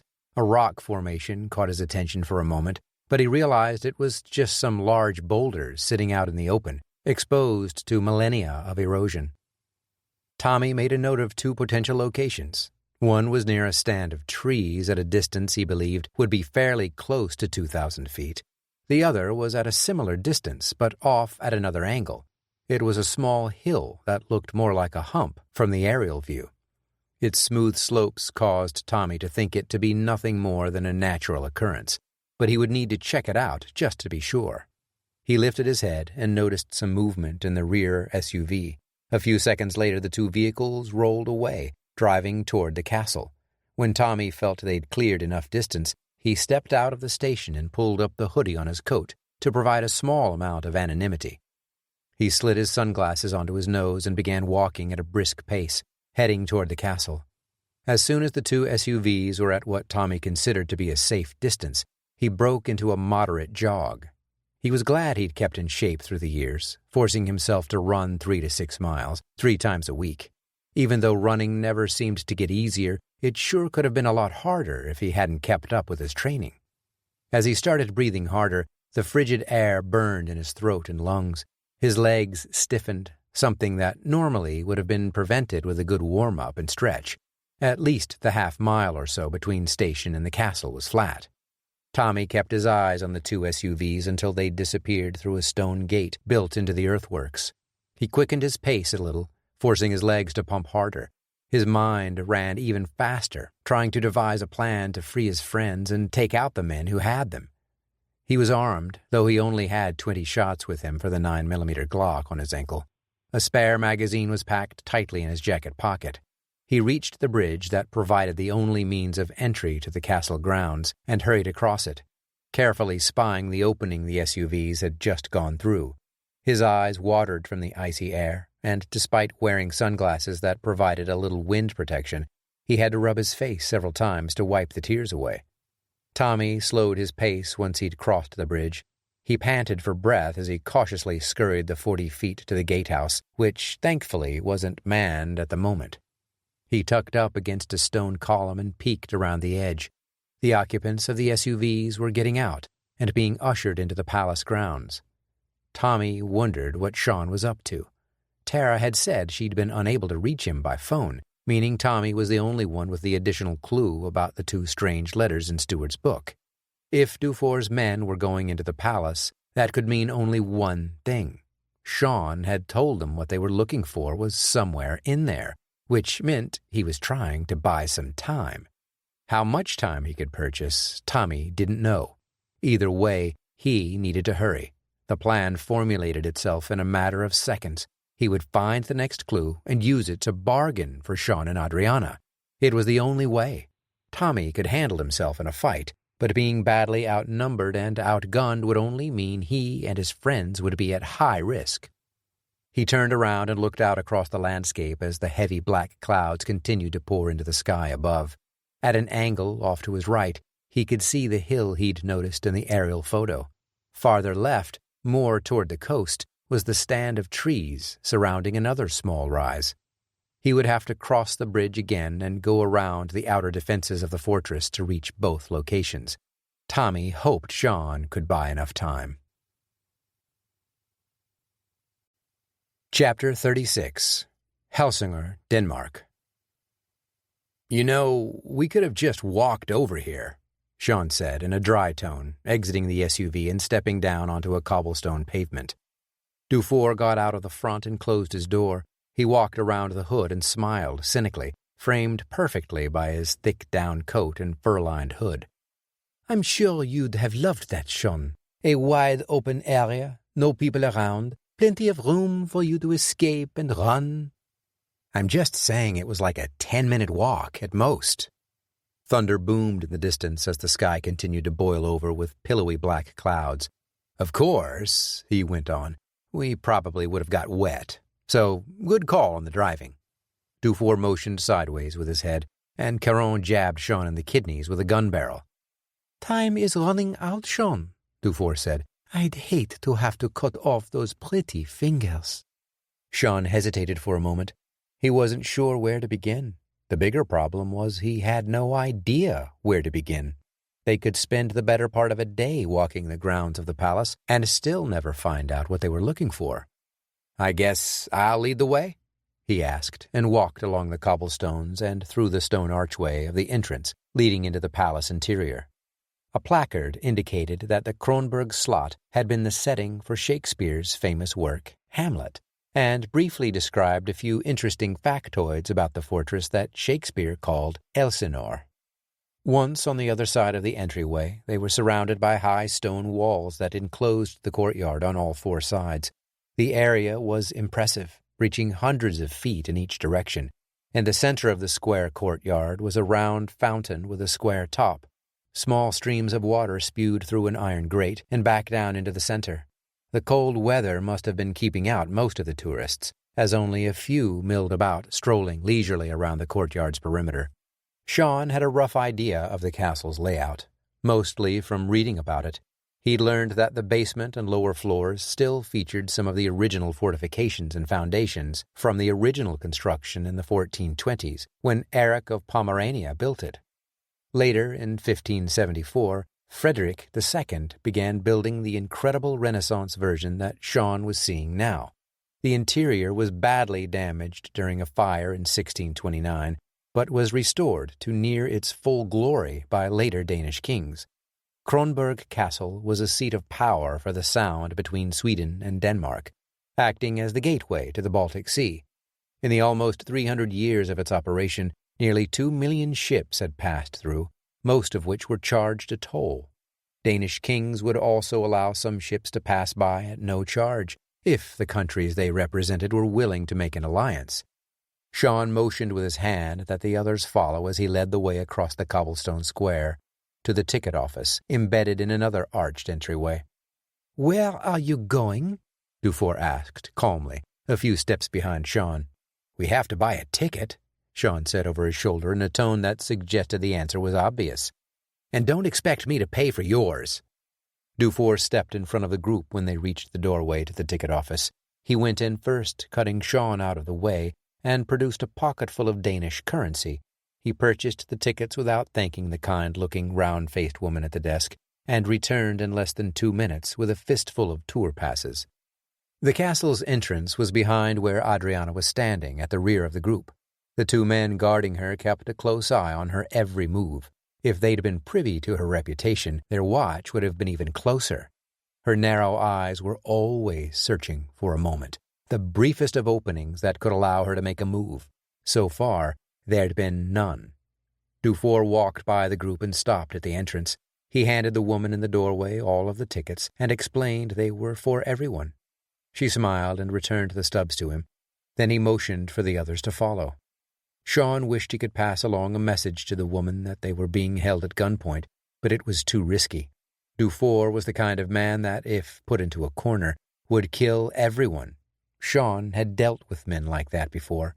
Evil people, when made desperate, would take as many with them as possible. Once the group was inside the foyer, Dufour turned to Sean and asked, "Where should we go first, Monsieur Wyatt? The clock is ticking." He tapped the Bulgari watch on his wrist. Sean had known the man would leave it up to him, so he already prepared his answer. "Let's start at the basement. The lower sections of the castle were closest to their construction to the time when Holger and his captain would have lived. Maybe there's something down there." "Lead the way." Dufour put out his hand toward the staircase behind him that led down into the bowels of the castle. Sean didn't wait for him to ask twice. He stepped confidently into the stairwell and began his descent. Tommy crossed a barricade that was nothing more than a loose chain hanging from a series of iron pylons.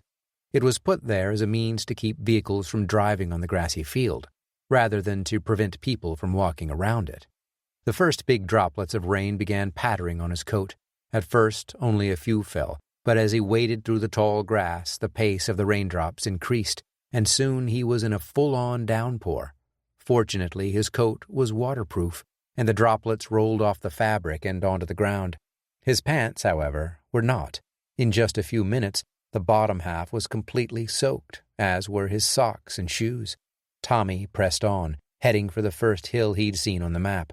The closer he got to it, though, the more he realized it was likely a dead end. The smooth sides of the huge hump presented no points of entry. The hill was probably 60 feet from one end to the other, and maybe 15 feet high at its crest. If something were hidden inside, the entrance had been covered long ago. It reminded him of one of the burial mounds he'd seen before, and of the mysterious Native American mounds in Georgia and Illinois. This, though, seemed to be a natural occurrence. He spent 15 minutes plodding around in the rain-soaked grass, examining every foot of the hill's surface, but found nothing of note. Off to the right of his current position, he looked at the other rise, surrounded by a patchwork of trees and rocks. The wind whipped across the field, and lightning struck the water in the sound, followed immediately by a crackle and a boom. Tommy shook his head and started for the second hill. He needed to get out of the hazardous weather conditions. Visions of being struck by lightning danced through his head, but he pushed them away and took off at a jog as the wind continued to drive the rain at him. Chapter 37. Paris. Through a pair of binoculars, Emily stared out from the passenger side window at the concrete block warehouse below. They'd parked their van next to the sidewalk, near the gated entrance to the facilities. 2 armed guards stood on either side of a corrugated aluminum sliding door, both carrying submachine guns slung over their shoulders. The men stared blankly ahead, occasionally turning when they heard something out of the ordinary, but for the most part just standing at a slack form of attention. Another guard paced around the front of the massive facility. He was more aware of the weapon he carried, keeping it hidden away in the left flap of his overcoat. "That's the most heavily guarded cleaning facility I've ever seen," the blond guy said from the driver's side. "Yeah," Emily agreed. "This is the kind of operation that would probably be a lot easier at night," the redhead said from the back. "You sure we can't wait for the cover of darkness and go in then?" "Would you want us to wait if you were one of the girls inside?" Emily asked, keeping her eyes straight ahead. We go in now. The girl said nothing, signaling that Emily's point was well taken. What's the plan? The driver asked. Emily drew in a slow, deep breath and glanced over at the gate. She pointed at it with one finger. They have cameras here in the front. It would be reasonable to assume they have them in several places, which means we go in with masks. But it also means we can't go in through the front. If we do, it will likely raise an alarm. So we go in the back, circle around? The dark-haired man in the back asked. Emily shook her head. No. I'd wager there are more guards and cameras in the back, too. They'd be ready for that. She spied some large shipping containers just beyond the fence that wrapped around the warehouse facilities. An idea began to form in her head. Have you ever been in a car accident? She asked the driver with a raised eyebrow. He wasn't sure how to respond or where the question was going to lead. Sure, a few times. Maybe today would be a good time to have another one. His eyes grew wide at the comment, but he didn't say a word. Emily laid out the plan to the 4 agents and explained how it would work. Her team listened intently until she had finished. Make sense? She asked. Every head nodded, except the driver's. Emily peered into his eyes. You don't have to hurt yourself. Don't go in there at 50 miles an hour. Just a nice, slow crash will be fine. All we need is for you to get their attention. What do you want me to do when they send their guards up here? What you're trained to do. Take them out. The words carried no remorse and no ambivalence. The rest of you will come with me. We'll have to hurry. Our opening won't last long. We go in between those containers, take out the perimeter guards, and enter the building. Once we're in there, we'll have to search quickly. I'm sure Dufour has more people guarding other areas of the property. Once the alarm sounds, it's only a matter of a minute or two before they rally to the main building. The driver nodded. Okay, let's do it. I'll come in behind you once I take over whoever they send to the gate. 3 minutes later, Emily, the 2 female agents, and the dark-haired male agent, she called number 6, crouched next to the chain-link fence surrounding the warehouse. They were careful to use some of the metal shipping containers to remain hidden from the guards' view as they waited for the driver to do his thing. The dark-haired female agent, known as number 8, took a small rotary blade out of her utility pouch and began cutting a hole in the fence. The task took less than 20 seconds, as the saw made easy work of the soft metal. It was a tool Emily had requested from government weapon developers, something that would work much faster than bolt or fence cutters. The device was also quiet enough to not draw attention from any passers-by. Fortunately, in this part of the city, pedestrian traffic was scarce, if not completely non-existent. Emily looked back as the van's driver stepped on the gas and zipped by them. She instinctively ducked down as the van crashed through the front gate and crunched to a halt into a telephone pole. An alarm began blaring from somewhere near the corner of the warehouse. Emily watched through the cracks between the shipping containers as one of the guards instructed 2 others to run over to the gate and see what had happened. The men obeyed immediately, tucking their weapons under their armpits and jogging to the scene of the crash. Number 8 crawled through the hole in the fence, and Emily followed closely behind her. They sprinted the 20 feet to the first red shipping container and stopped, pressing their bodies up against it next to faded white Chinese characters written on the side. The other 2 agents joined them, taking cover behind the big object with weapons drawn. Before leaving the van, each one of them had attached silencers to their weapons. While the alarm would draw some attention, though doubtfully the police, Emily hoped the sound of gunfire in the open was something that could be avoided. She slipped around the container's corner and down the long side between 2 of the big metal objects, toward the closest corner of the warehouse, careful to stay in as much shadow as possible. The guard that had been pacing around the front was staring at the van, trying to see what happened. He was also speaking on a radio to someone. Was it Dufour, or was it reinforcements? She knew they would find out soon enough. She risked a peek around the container next to her and saw the guards slowly approaching the crashed van. They surrounded the van's passenger door and looked inside. A sudden spray of red shot out from the back of one of the guards' heads, immediately followed by the same from the second. Both men collapsed to the asphalt, dead before they hit it. Emily watched the third guard's reaction. His eyes grew wide as he saw the other 2 men killed. He pushed a button on his radio, but the words he wanted to say, probably alerting reinforcements, never came.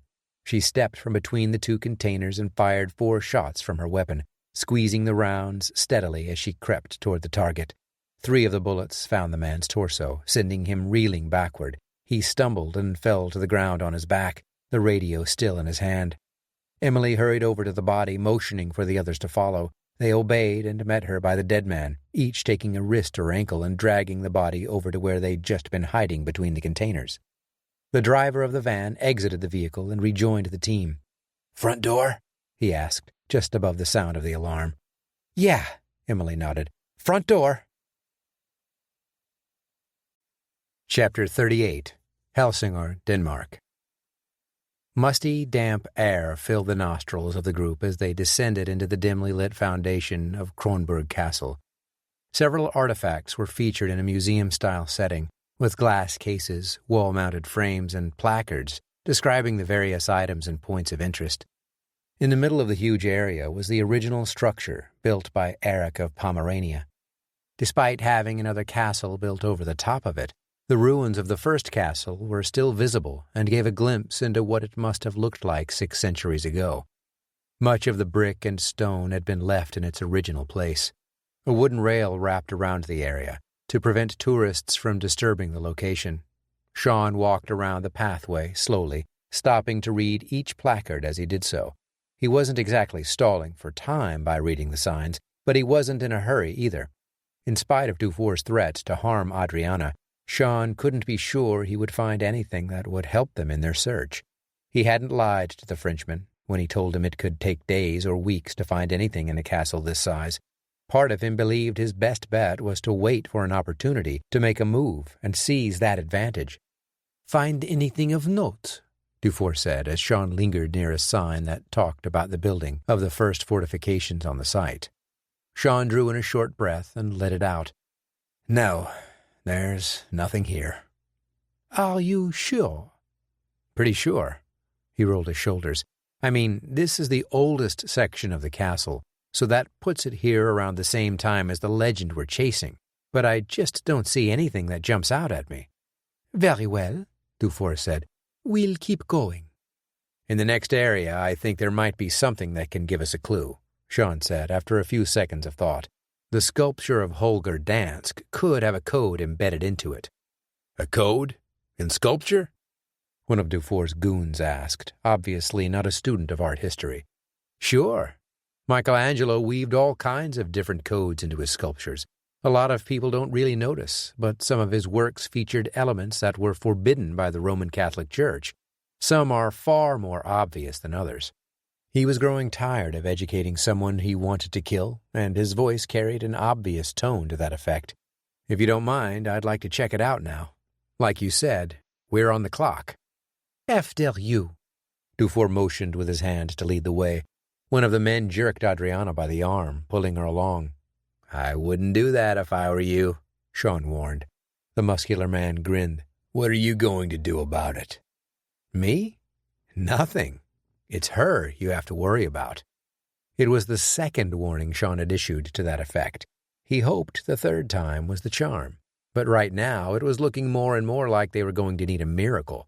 A thought kept floating to the back of his mind as he walked toward the exit of the ruins and into the dungeon and basement area of the castle. Where the heck is Tommy? Tommy's feet made a sucking sound as he picked up one and then the other, making slow progress in what was becoming an increasingly soggy field. He'd made his way around the outer ramparts, an extension of the original castle defenses, also called the crownwork.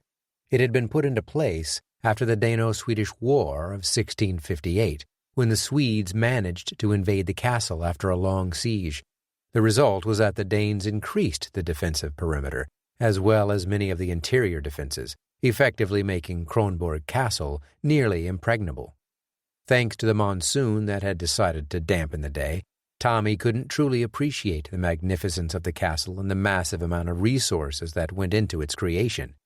He reached the edge of the stand of trees and took meager shelter for a moment under some lower-hanging evergreen branches. The limbs and narrow needles did little to help keep him dry, but even the tiniest bit of relief from the wind made a huge difference. Tommy glanced around at his surroundings, taking note of everything. Several large, jagged boulders were lying around on the grass.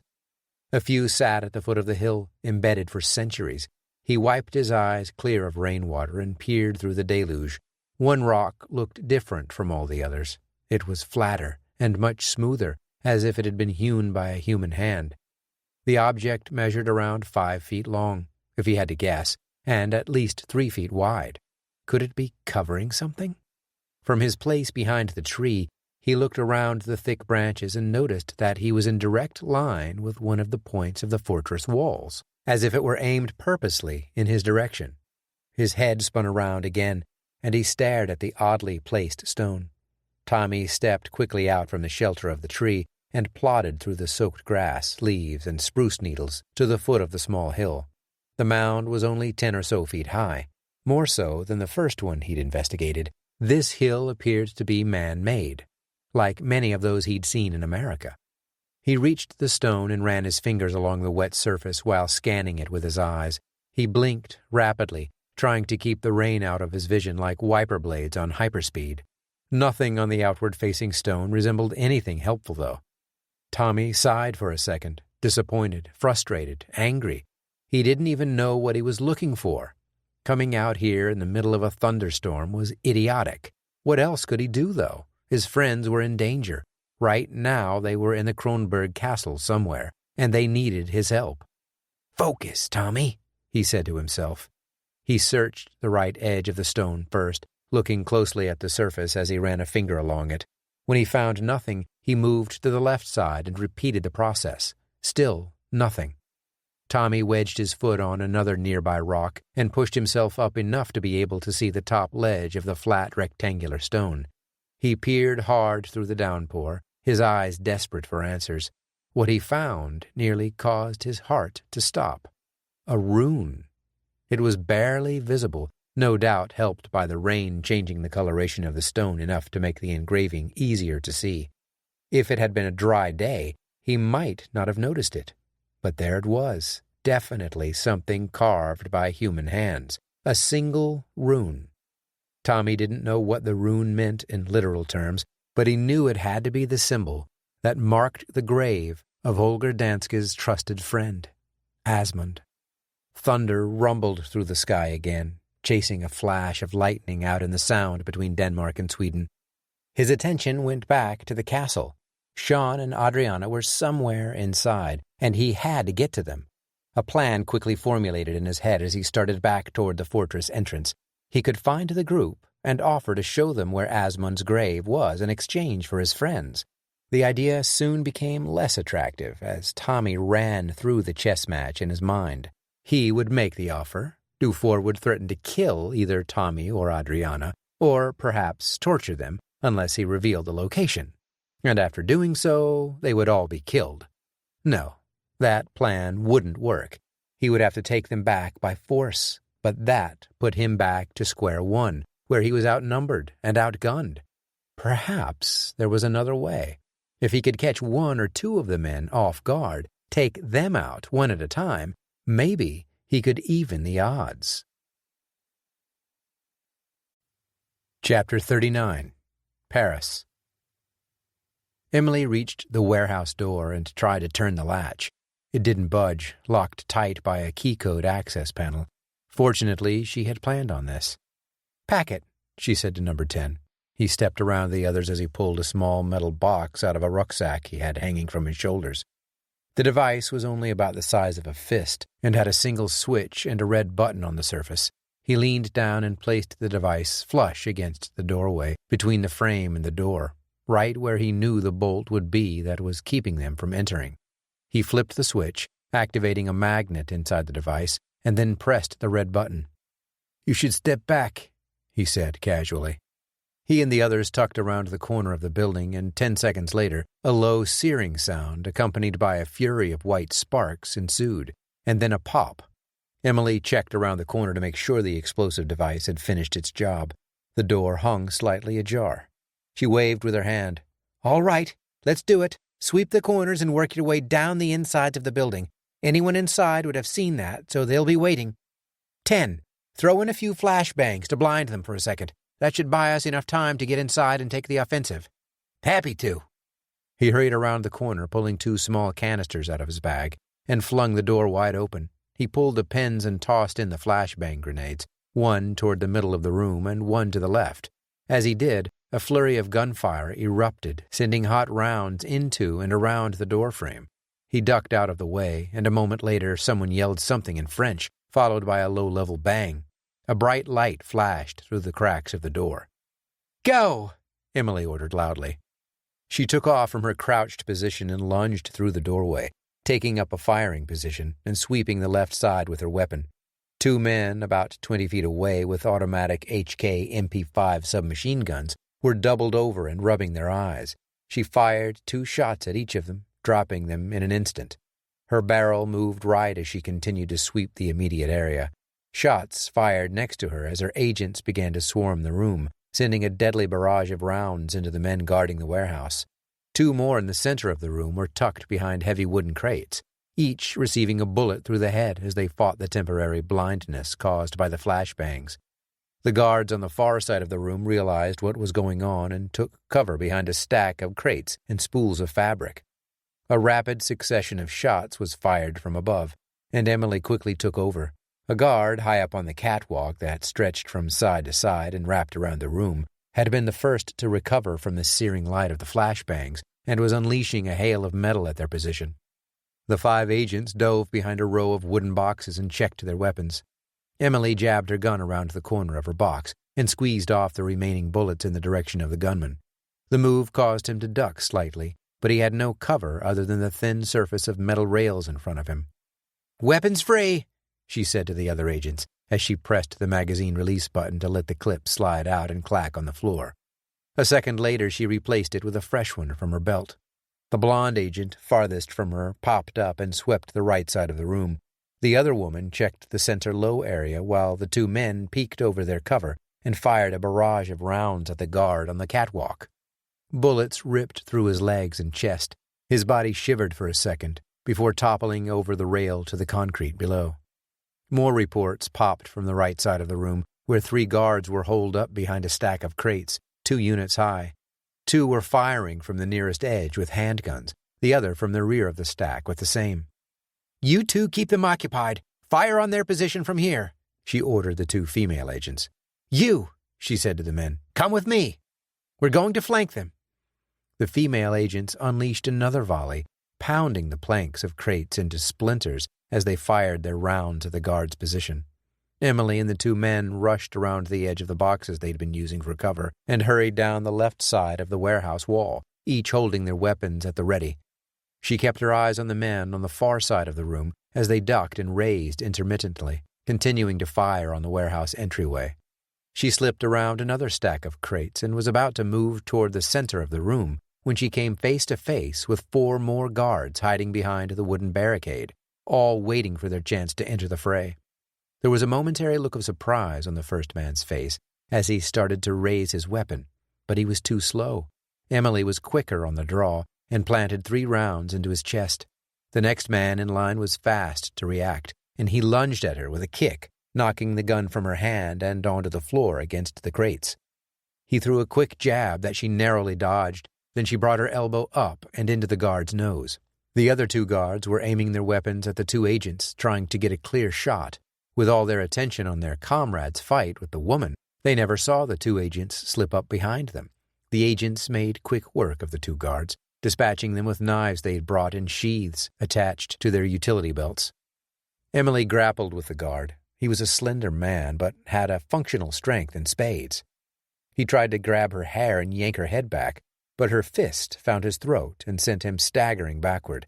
His fight wasn't over yet, though, as he lurched forward again, trying his luck with a roundhouse kick at her chest. In one swift movement, Emily ducked the kick, withdrew her own knife, and spun around, thrusting the blade deep into the man's chest. She twisted the blade slightly, then withdrew it, standing in a ready position for another attack, in case the knife hadn't done the job. The man stumbled back for a few seconds, grasping at the bloody wound before falling over sideways in a heap. Gun reports continued popping from the right side of the warehouse. Emily picked up her gun off the floor and joined the two male agents whose faces were still in shock at what they'd just seen. "How'd you think I got to be director of the agency, boys?"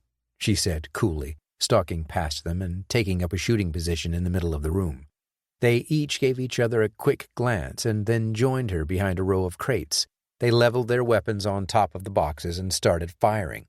Their targets never had a chance. The first two caught rounds in the neck and side. The third spun around only to take several bullets to the abdomen and chest. The last man collapsed onto one of the others, and the room fell into an eerie silence. "Clear!" Emily called out. The two men with her fanned out and checked the back corners of the room, making sure it was completely empty.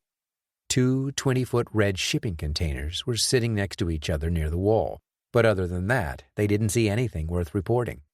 Bluish smoke hung in the air like a thin cloud that wouldn't blow away, keeping the acrid scent of gunpowder lingering. The two female agents rejoined the group, replacing the empty magazines with fresh ones just in case. One of the women had caught a round in the arm, just grazing her bicep. A thin trickle of blood seeped from the wound through the rip in her black sleeve. "You okay?" Emily asked with genuine concern. She cared about all of her agents, more than she probably should for someone in her position. A good rule was never to get personal. She couldn't help it. "I'll be all right. Just a scratch." The girl blew it off and pulled the sleeve up a little to slow the bleeding. They looked around the room, suddenly confused. "Where are the girls?" the guy from Brooklyn asked. "Aren't they supposed to be in here?" Emily noticed the shipping containers at the end of the room and started walking toward them. The other four followed, realizing where she believed the girls might be. She reached the first container and saw the padlock on the door clasp. There was an identical one on the other box as well. "Get these open," she motioned with her gun. The two men pulled out lock-picking tools and went to work, while Emily continued to scan the room. The alarm was still going off outside, and it needed to be shut down. "Shut that thing off," she said to the brunette. The woman gave a nod and took off, searching for a breaker box. She found it over near the middle of the room and flipped all the switches, except the ones marked as warehouse lights. The alarm gave a final whine before falling silent. The agent closest to her was working on the container lock and got it open, as did the second agent soon after. They unhooked the locks and let them drop to the floor with a clank, then pulled up the metal latch and swung open the doors. Inside the shipping containers was dark, but the light from the warehouse bulbs above cast just enough illumination into the shadows for the agents to see inside. In the first container were dozens of boxes. They'd been marked with Chinese characters and a few words in English that suggested the contents were extremely fragile. The agents passed over the first and stood around the open door of the second container, staring inside with grim smiles. 6 young women huddled on the floor at the far end of the giant metal box, all in their underwear and shivering from the cold. One of them, a dark-haired girl with olive skin, stood up and stepped forward. It was the agent Dufour had taken prisoner. The young woman reached the edge of the darkness and paused. She leaned forward and hugged Emily as hard as she could. Emily wrapped her arm around the girl's lower back. "It's okay. Everything's okay now," she said calmly. "You're all going to be okay." The other agents entered the shipping container and helped the girls one by one. Their faces were pale, their eyes sallow from being stuck in the dark for so long. Outside, police sirens inched closer down the city streets. Emily wasn't concerned about the local authorities now. Many of them were probably involved with the sick business she'd just exposed. Now the international community would know about it, and heads would roll. She pulled out her phone and dialed a number only a handful of people on the planet possessed. The answer came after only 2 rings. "President Dawkins. Is everything all right, Emily?" She stared at the young women for a moment and swallowed back her emotions. "It is now, Mr. President." Chapter 40. Helsingør, Denmark. The sculpture of Holger Dansk was impressive, standing over 6 feet high and 3 to 4 feet wide. The image of the sleeping hero was a massive tribute. Originally, the sculpture created by Hans Peter Petersen Dahn in 1907 was made out of plaster, but was replaced in 1985 by one made of concrete since the plaster one had been damaged by moisture. In spite of the piece not being the original artwork, it was still something to behold.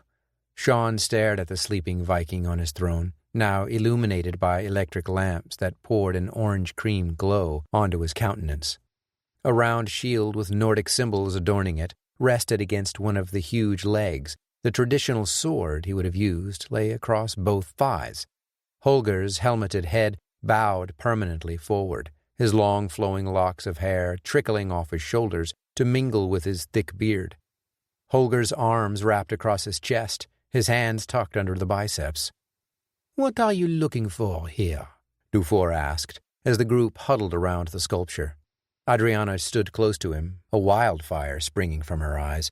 Sean could tell she was beginning to think crazy thoughts, like bending down and pulling out her weapon and then killing every last one of the men holding them captive. He knew she'd never get past her own kneecaps before they iced her, though. He passed her a subtle glance and shake of the head that begged her to be patient. "Well, nothing has changed since the last room we were in," Sean said wittingly, "so I still have no idea. I had hoped this statue would yield some kind of clue, maybe the Nordic symbols on his helmet or the shield." He pointed at the round object and the strange emblems that rose from its surface. "Do you know what those mean?" Dufour asked. "No," Adriana said. "Perhaps if we took a picture, we could analyze it." The man watching her from behind grabbed her wrist.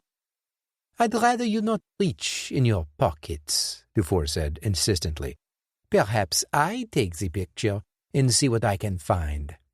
The Frenchman dug a smartphone out of his jacket and snapped a few pictures. "We can take a look at those later. For now, let's keep moving." "No, wait!" Sean stopped him. He studied the Viking's face for another 10 seconds. He shifted his gaze to the rest of the sculpture, looking for something, anything that might give them a chance to find what the Frenchman was looking for. Not sure what he would do with it if he found anything worth mentioning. The truth was, Sean was grasping at straws, and he knew it. The sculpture they were looking at was created much too long after the time of Jonathan Stewart to have any connection whatsoever. He spun around slowly so as not to startle Dufour's men, and started walking slowly up the ramp and into the upper basement. "Where are you going?" Dufour was incredulous. One of his men stayed with Sean to make sure he didn't try anything rash. Sean didn't look back as he spoke. "It's not there. There's nothing about that statue that will help us. Gotta keep looking." Dufour appeared puzzled, but motioned for the others to follow. He gave a last look back at the sculpture before walking up the ramp with his men. The underbelly of the castle was a tribute to the architectural wonders of the Renaissance. The massive structure was supported by smooth, arched, domed ceilings. Passageways shot out in different directions throughout the basement. There were several areas where dummies had been propped up, dressed in Renaissance-era military garb, next to shooting windows to demonstrate the duties a soldier might have carried out 400 years ago. Making one's way around the area beneath the castle would have been a spooky venture, even with torches of the time. Dark chambers, dungeon cells, and hidden passages could easily bring an imagination to life in the shadowy recesses. Sean doubted there would be anything worth finding down here, but it was worth a passing glance. The man who'd captured him in Copenhagen stayed close by. They made their way past a dark cell that was connected to another passageway. The corridor looked as if it shot off east toward the coast.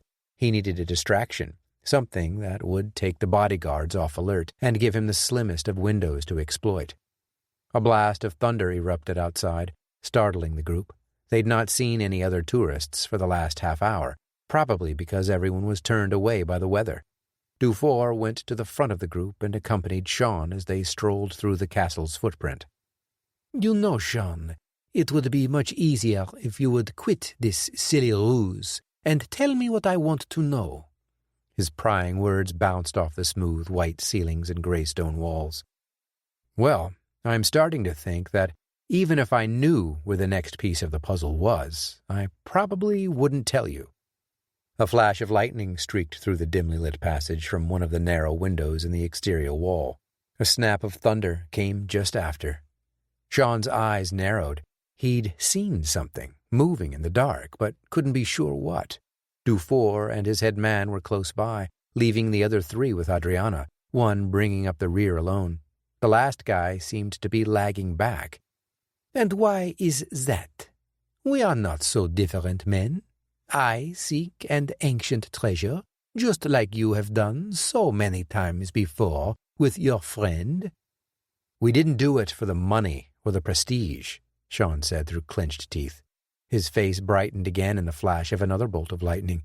The thunder cracked again, and this time he knew he saw something move quickly behind the last guard. A second later, the man crumpled to the ground, and a new figure, silhouetted by low wall lights, ducked back into the shadows. Sean didn't need to see the face to identify the mystery man. Tommy had caught up to them, and he was trying to level the playing field. "Your judgment seems a bit old-fashioned, Monsieur Wyatt. And I do not only do it for prestige or money. In fact, I don't need the money. I appreciate the history behind a piece like the Holy Lands. Wars have been waged for it. People's lives have been spent in search of it. Something like that is not just for the prestige." "Oh, so you're just a collector who believes you should keep it safe instead of sharing it with the world in, say, a museum?" Sean kept the conversation going, trying to buy time for his friend. He moved into the next section of the cellar where several jail cells were maintained for the tourists to see. Adriana and her two guards rounded the corner into the next corridor. To get through the narrow opening, one had to go in front of her and one behind. Another bolt of lightning seared the basement with light. The thunder crackled once more, and suddenly the man who was behind her dropped to the floor. She sensed the movement at her back and twisted her head to see Tommy stepping over the body. The other guard started to turn toward her to continue his watch when he saw Tommy approaching with a sound-suppressed gun in his hand. His eyes opened wide as he tried to react and spin around with his own weapon, but Adriana chopped down on his wrist with her forearm and knocked the gun to the hard floor. Tommy tried to squeeze off a shot, but the bodyguard kicked up too quickly with his foot, striking the target hard in the hand and sending his gun flying through the air into one of the dark corners. Sean and the other two spun around at the commotion. The reaction by Caron was too slow, however, and Adriana was already flying through the air with a black boot aimed at his face. The heel struck true, crashing hard into Caron's jaw, causing him to shuffle a few steps backward. He still held his gun, though, and turned it on the woman, intent on ending the little revolt here and now.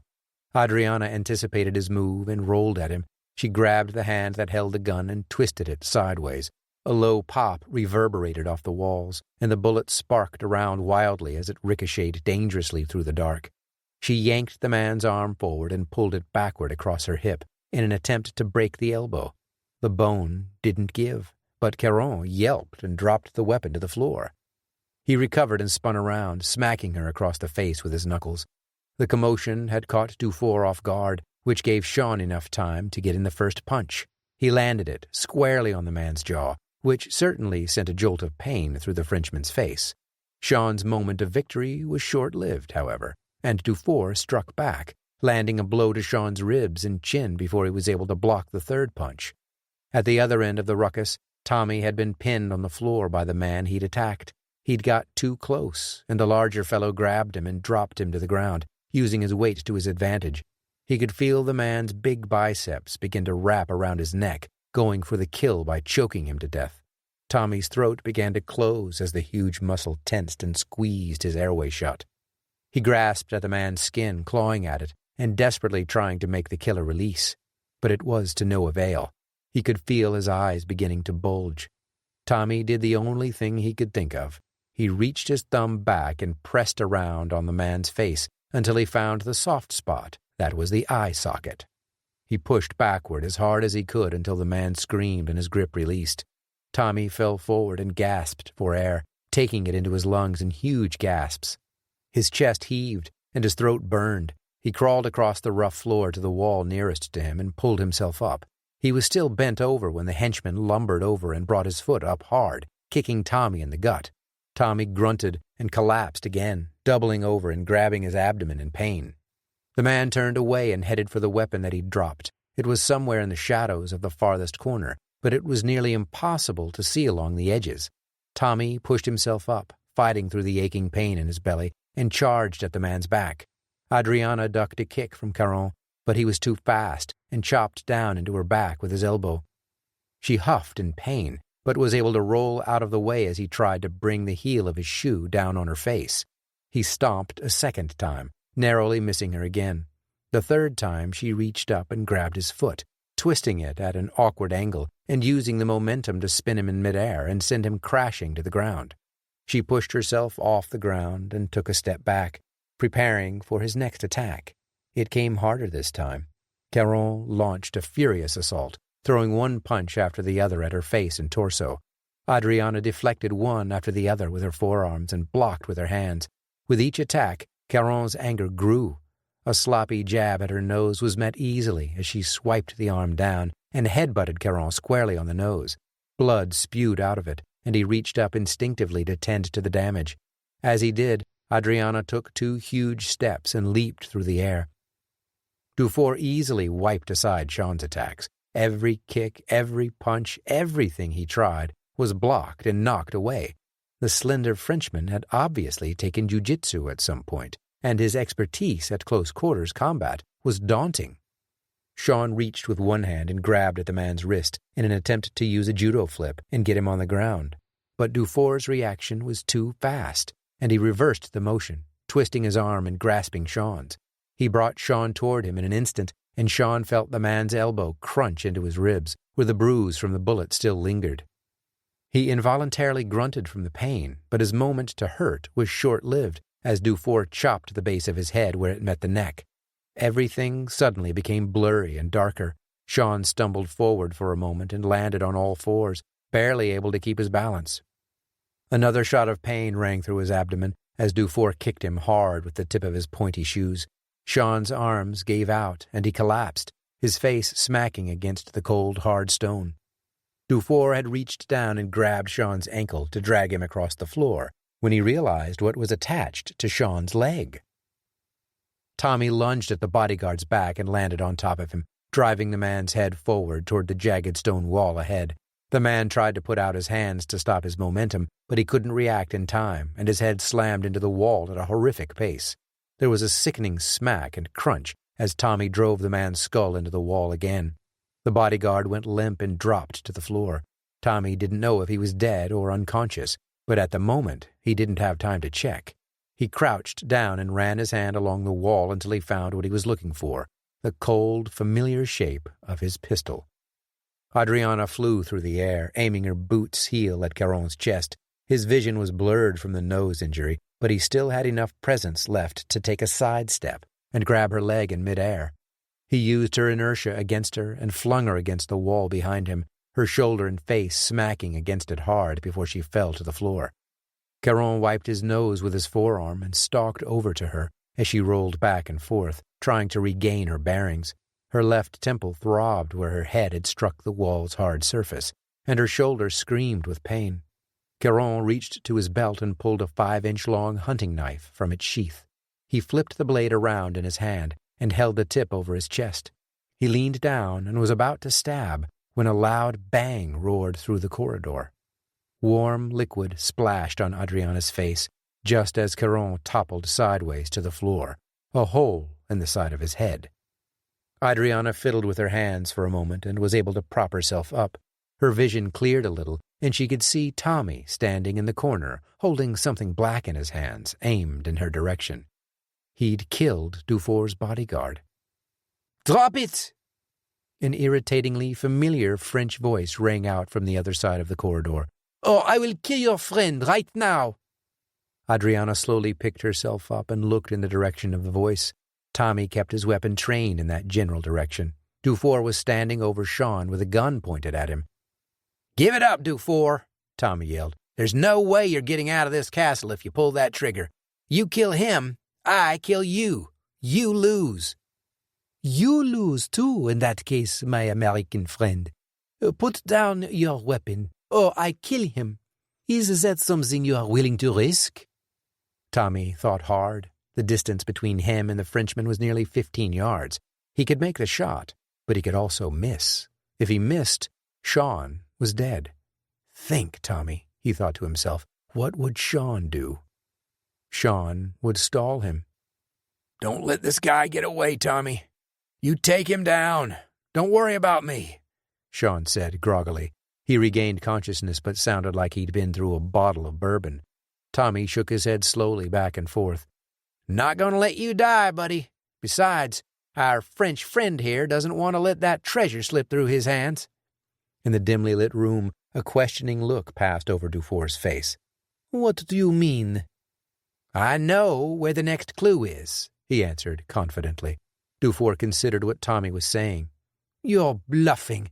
Drop your weapon, or I kill him." "I'm not bluffing, Dufour. I found the burial mound of Holger Danska's captain, Asmund.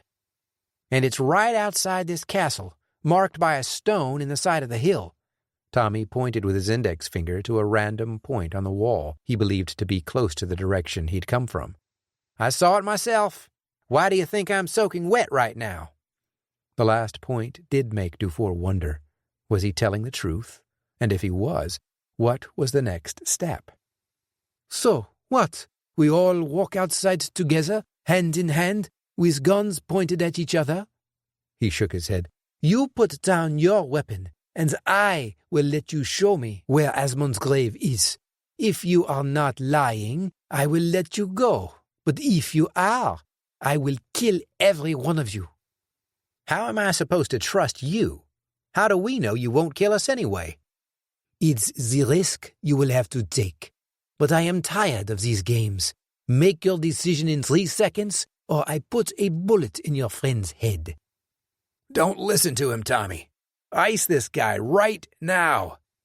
"Your friend is brave," Dufour said, "but I am not so sure you can make that shot anyway. 3, he began his countdown. 2.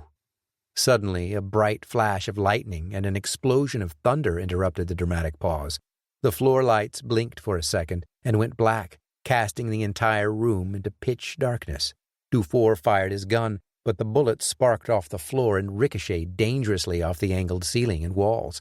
Tommy didn't fire his weapon. The deadly bouncing bullet meant that Dufour had missed his mark. It was imperative that Tommy didn't give away his position right away.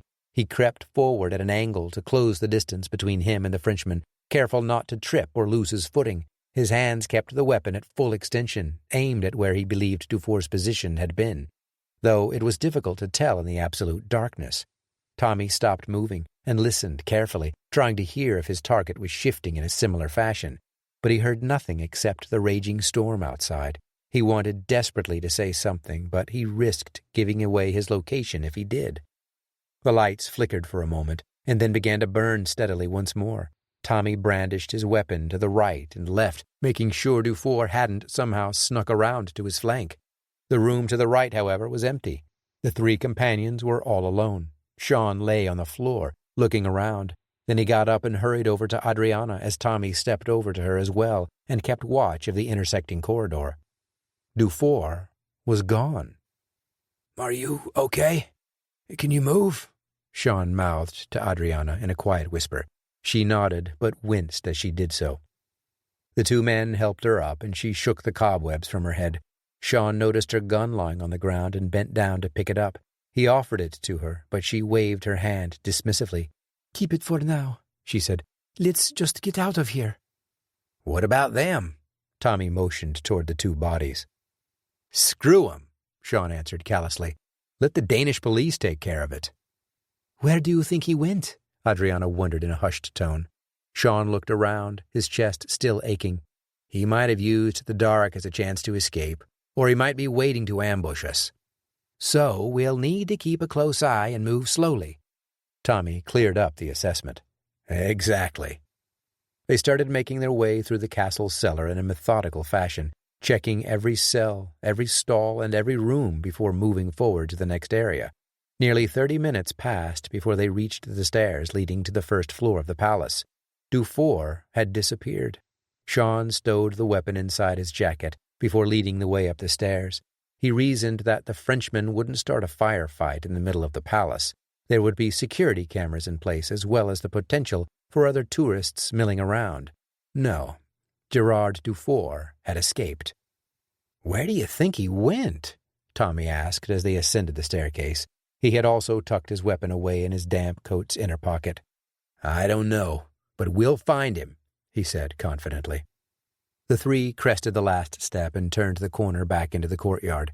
The rain was pouring steadily but seemed to be slowing down, and the skies in the distance displayed a lighter shade of gray. Around the corner, the entrance to the palace remained open. Sean pointed to the doorway. "Might as well hang out in here until the rain stops." Tommy stared at him with a go-screw-yourself look. "Really?" He put his hands out to display his soaked clothing. "Afraid of a little rain?" Adriana laughed.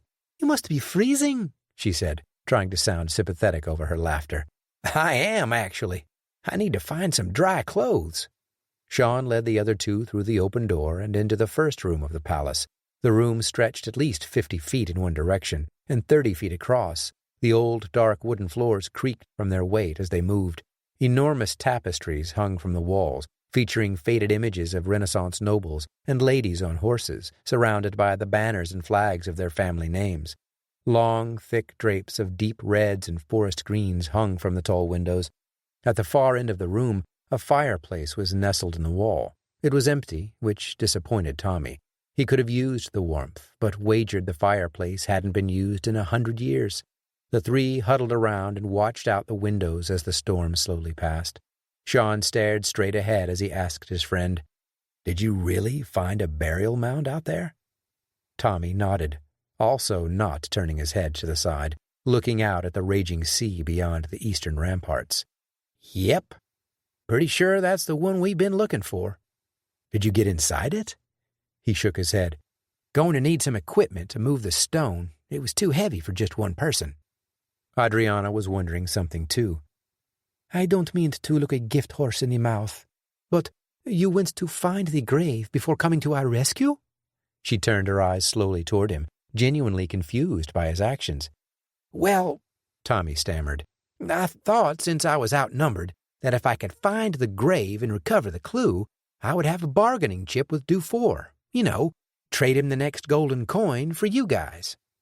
Sean turned his head toward his friend now. "That would have been a good idea, except for the fact that, A, you couldn't get into the grave to recover whatever was there, and B, Dufour would have killed us as soon as you gave it to him." Tommy didn't look at either of them, instead continuing to look out the window. "I know. Believe it or not, I actually ran through that scenario in my head, which was why I decided to ambush Dufour's bodyguards the way I did." He paused for a second before saying, "By the way, you're both welcome.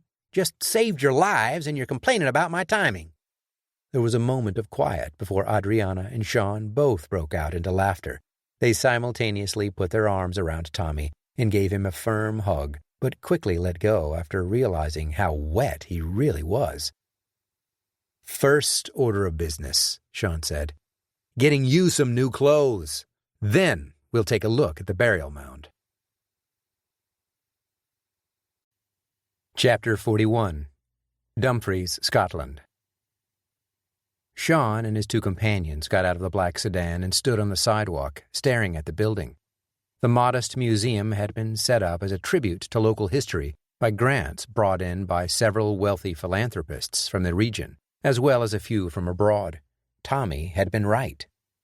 When the clouds had parted and the daylight returned to Helsingør, the three companions made their way over to a mall on the north side of the city. They purchased some new clothes for Tommy, then found a hardware store where they procured some digging equipment and crowbars. Tommy made a few calls to some of the local authorities and worked out a temporary dig permit for the historical site. It was approved on the proviso that a native historian observe the dig, and that all findings be donated to Kronborg Castle's Gallery of Artifacts. It took a few days for the permit to come through, which meant that Sean and company had to find lodgings in the small town. Fortunately, they were able to get a quaint little apartment through an internet website that rented rooms and entire homes to tourists all over the world for an affordable price. While they waited, Sean and his companions explored the shops, bars, cafes, restaurants, and specialty stores that Helsingør had to offer. Tommy was in heaven at the Cheesemaker, a shop that offered hundreds of different cheeses for the discerning palate. A few doors down, the smell of freshly baked bread wafted out of a bakery. Loaves of wheat, rye, sourdough, white, Italian, and French bread lined a glass case just inside the window. Behind the counter, a blond man in his mid-50s, wearing a white apron, smiled as people came and went, eagerly spending their currency for a taste of the best bread in town. Sean and company weren't just out to see the sights and indulge in local tastes, though. They weren't entirely convinced Dufour was gone. It was certainly within the realm of possibility that the man had regrouped, brought in reinforcements, and returned to Helsingør to start digging around the area Tommy had described. Dufour's face, however, never appeared. They kept a close eye on the burial mound, checking on it sporadically, and doubling back through the village to make sure no one was tailing them. Perhaps a little paranoid, but as Sean always believed, it was way better to be safe than sorry. On the third day, the group met up with a man named Olan Dolfsen, a historian who lived nearby and helped maintain and curate the gallery within Kronborg Castle. At first, he wasn't too excited about the idea of a few Americans and a Spaniard digging around so close to the fortress grounds. When Tommy explained who he was, though, the man immediately warmed to the idea. The IAA had apparently done some good work with the man before, and he was more than happy to help retrieve more artifacts that would be put into his museum. The labor involved in getting the stone moved took less than 2 hours. When it was finally hefted out of its resting place, using the combined strength of 4 men with levers, the group was able to see inside a tomb that hadn't been witnessed by human eyes for over 200 years. Inside the tomb, the sarcophagus that Jonathan Stewart had found was still intact. The last person to have seen it was Francis Jackson, nearly 7 years after Stewart had stumbled his way into the tomb. Based on the story, Sean and Tommy decided that Stewart must have fallen through a hole created by a cannonball, a cavity that was covered up by erosion and time over the next 6 years. When they gazed upon the exterior of the mound, several such undulations indicated this to be more than plausible. The 3 companions carefully made their way into the crypt, followed closely by Dolfsen. Their lights shone brightly in the darkness of the small room, illuminating every corner with a bright digital glow. The cover of the sarcophagus still lay on its side, just as Francis Jackson had left it 2 centuries before in his hurry to escape. After a few minutes of searching carefully through the burial box and the rest of the room, concern began to set in with the group.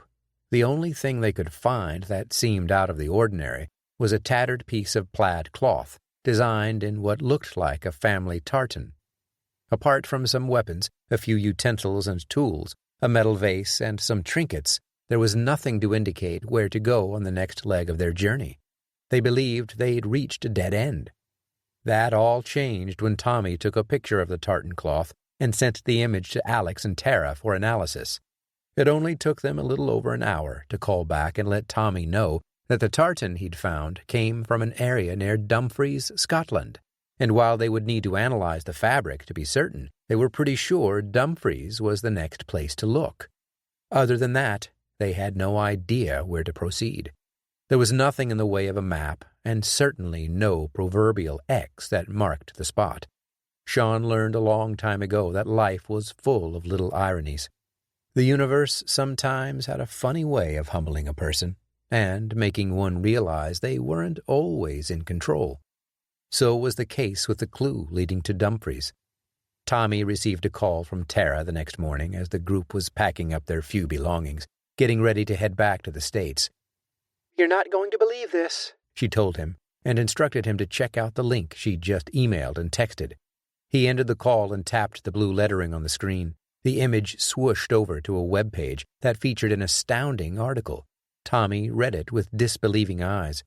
A retired businessman living in Dumfries had requested permission from a nearby church to search the grounds for any metals that might be buried in the earth. The man spent several days using his metal detector to scour the area in the hope of finding something interesting. He had no idea the significance of what that search would unveil. On one of the last days of his search, the businessman's metal detector began to indicate something big underground. What he found, after doing a little digging, changed history. What later became known as the Dumfries Hoard, or Dumfries Trove, was a cornucopia of ancient Viking treasures, relics, and several other important artifacts. A Carolingian pot, fully intact, was one of many items discovered in the trove. More crucial to Sean and his friends was the solitary gold coin that was unearthed with the other items. Now they stood outside the museum in the chilly, damp Scottish air and glanced around. None of them was completely satisfied that Dufour had given up his search or his quest to beat them to the treasure, but they never saw his face. Inside, the museum was quaint. For years it had been a real estate office, which had closed during the international recession and only recently converted to a museum due to the extraordinary find of a local retiree. The three visitors made their way through the foyer, a modest room with a few plants in the corner and a donation box by the entryway. A young woman with curly, reddish-brown hair sat behind a counter with a bright smile. She handed the group a pamphlet on the Dumfries hoard and invited them to take a look around. They made their way through the little maze of glass cases and shadow boxes. There were pictures on the walls featuring some of the people who had made the discovery, as well as some images of the unearthing of the artifacts. "There's a lot of stuff here," Adriana said as she stopped to admire a beaded necklace with a four-sided cross hanging from it. "Not as much as I would have thought, though," Tommy said, and drifted over to another side of the room, examining a few knives and utensils while Sean walked to the far end. The exhibition area only covered around 1,000 square feet, so the entire collection could be seen in less than 20 minutes, maybe even 15. "Guys," Sean said, motioning for his friends to join him at a glass box. He stared down at the object protected within. When the other two joined him, they stared with wide, disbelieving eyes through the glass, protecting the artifact within. It was the golden coin, the next clue in the search for the final resting place of Holger Dansk and the missing Holy Lance. "I can't believe some random guy just happened upon all this," he said to Tommy and Adriana. "What are the odds?" "Yeah," Tommy agreed quietly, his voice a low murmur. "I actually kind of hoped that it was just a random coincidence that it wasn't the same treasure hoard we were looking for." Sean turned his eyes to the side and gave his friend a baffled glance. "Really? 2 ancient Viking treasures in the little town of Dumfries?" Tommy shrugged. "Stranger things have happened." "I guess." "Boys, we need to find the clue that goes with this coin." Adriana tried to get them back on track, pointing at the golden object. "It's got to be here somewhere." "Right," Sean said. "Keep looking around, see if anything catches your eye." The three split up again and slowly made their way through the exhibit, careful to not let anything go unnoticed. There were strange markings on one of the crosses. The emblems on the Carolingian pot were ornate, but nothing stood out. They looked over some of the other items in the museum, like the weapons and armor, hoping there would be a clue hidden somewhere. After nearly 40 minutes and at least 3 trips each around the room, the group decided to call it a day. They'd taken several pictures of pieces they thought might have something to offer, but from all appearances, the trail had gone cold. Dejected, they left the museum and headed down the street to a pub only a block away. They turned into it, entering through a black wooden door, and found a table in one of the corners. A pretty waitress with straight black hair brought a few menus for them to look over and wrote down what they wanted to drink. Sean scanned the pictures he'd taken at the museum, still hoping to find something he may have missed. He stared at the image of the ornately decorated pot, with several images of horses running freely and a mountain range in the background. After a few seconds, he swiped the screen and went on to the next picture. "Is there anything we're missing here?" Tommy asked, exasperated. "I mean, there are times when we can't figure things out. I get that, but we've come so far on this one. It just sucks to not get any closure to the case." "I hear you," Sean agreed. "I wonder if there's anything those guys found on that dig that they didn't put in the museum." "I already checked on that," Adriana said, entering the conversation. "The woman told me that the men who discovered the stash made sure, according to their agreement, that everything was put on display in the museum, and that all the proceeds would be divided accordingly." When she finished her remarks, the three sat in silence for several minutes. The waitress brought them their drinks and took their food orders, and when she disappeared around the corner again, their silence resumed. I guess we'll need to get all these images to the kids and let them break down what they can. Maybe we'll get lucky and they'll find something, Tommy finally said. Yeah, Sean agreed, but I've got a bad feeling that the stuff in the exhibit is the end of the line for our journey. Do you think it was a hoax? Adriana asked, sipping on her beverage. She peered over the glass rim with narrow, questioning eyes. We've certainly seen elaborate hoaxes like that before, but this one seems different. I don't think someone went to all those lengths just to play a trick on someone several hundred years later. The dinner conversation changed from the topic of the legendary missing Viking to the Scottish weather, to food, to travel, and eventually deciding to return to the hotel. The following morning, Tommy checked his email and text messages, and the news wasn't good. The kids said they couldn't find anything in the images we sent them yesterday, he informed Sean and Adriana over a breakfast of fried potatoes and eggs. Sean couldn't believe it. Granted, they'd only been given 12 or so hours, but Tara and Alex rarely disappointed. Not a single clue? Nothing? It's blowing my mind too, man. They'll keep searching, but I need to get back to the U.S. Sean was troubled, and he didn't try to hide it as he stared down at his drink. He hated untidy endings. Closure was something he'd become adept at getting. Now there was none to be had. Dufour had vanished like leaves in an autumn wind, and the relic they'd been chasing was forever lost to antiquity. Tommy patted his friend on the shoulder. Hey, don't worry about it, man. You know how this goes. These things happen sometimes. We get some leads, we search every possible angle, and that's all we can do. Occasionally, it just doesn't work out. You worked with me long enough to see that. That's the nature of it. Heck, grave robbers usually beat us to most of the good stuff anyway. Think about the pyramids and all the stuff that was taken from them. I know, Sean admitted. Tommy was right, and during the time he'd worked at IAA, Sean had seen his fair share of not getting closure on many expeditions. This one nagged at him, though, probably because Dufour was still out there, and as long as he was, there was a chance that the Frenchman would win. To Sean, losing was never an option. He let go of the thoughts and raised his glass with the others. To Holger Dansk, Sean said with a grim smile. May he rest in peace, wherever he is. Chapter 42. Atlanta, Georgia. Sean sat on his deep leather couch, staring mindlessly at the flat-screen television. He'd been heading back to Destin the next morning to open up his surf and kayak shop for the spring and summer. His mind was only half into the soccer game playing out on the screen in crystal-clear high definition. The other half of his brain still ran through the perplexing mystery of Holger Dansk and the lance he'd stolen from Charlemagne. Upon returning to the States, he and Tommy spent several days wrapping up a few loose ends, although there were some that seemed would never be completed.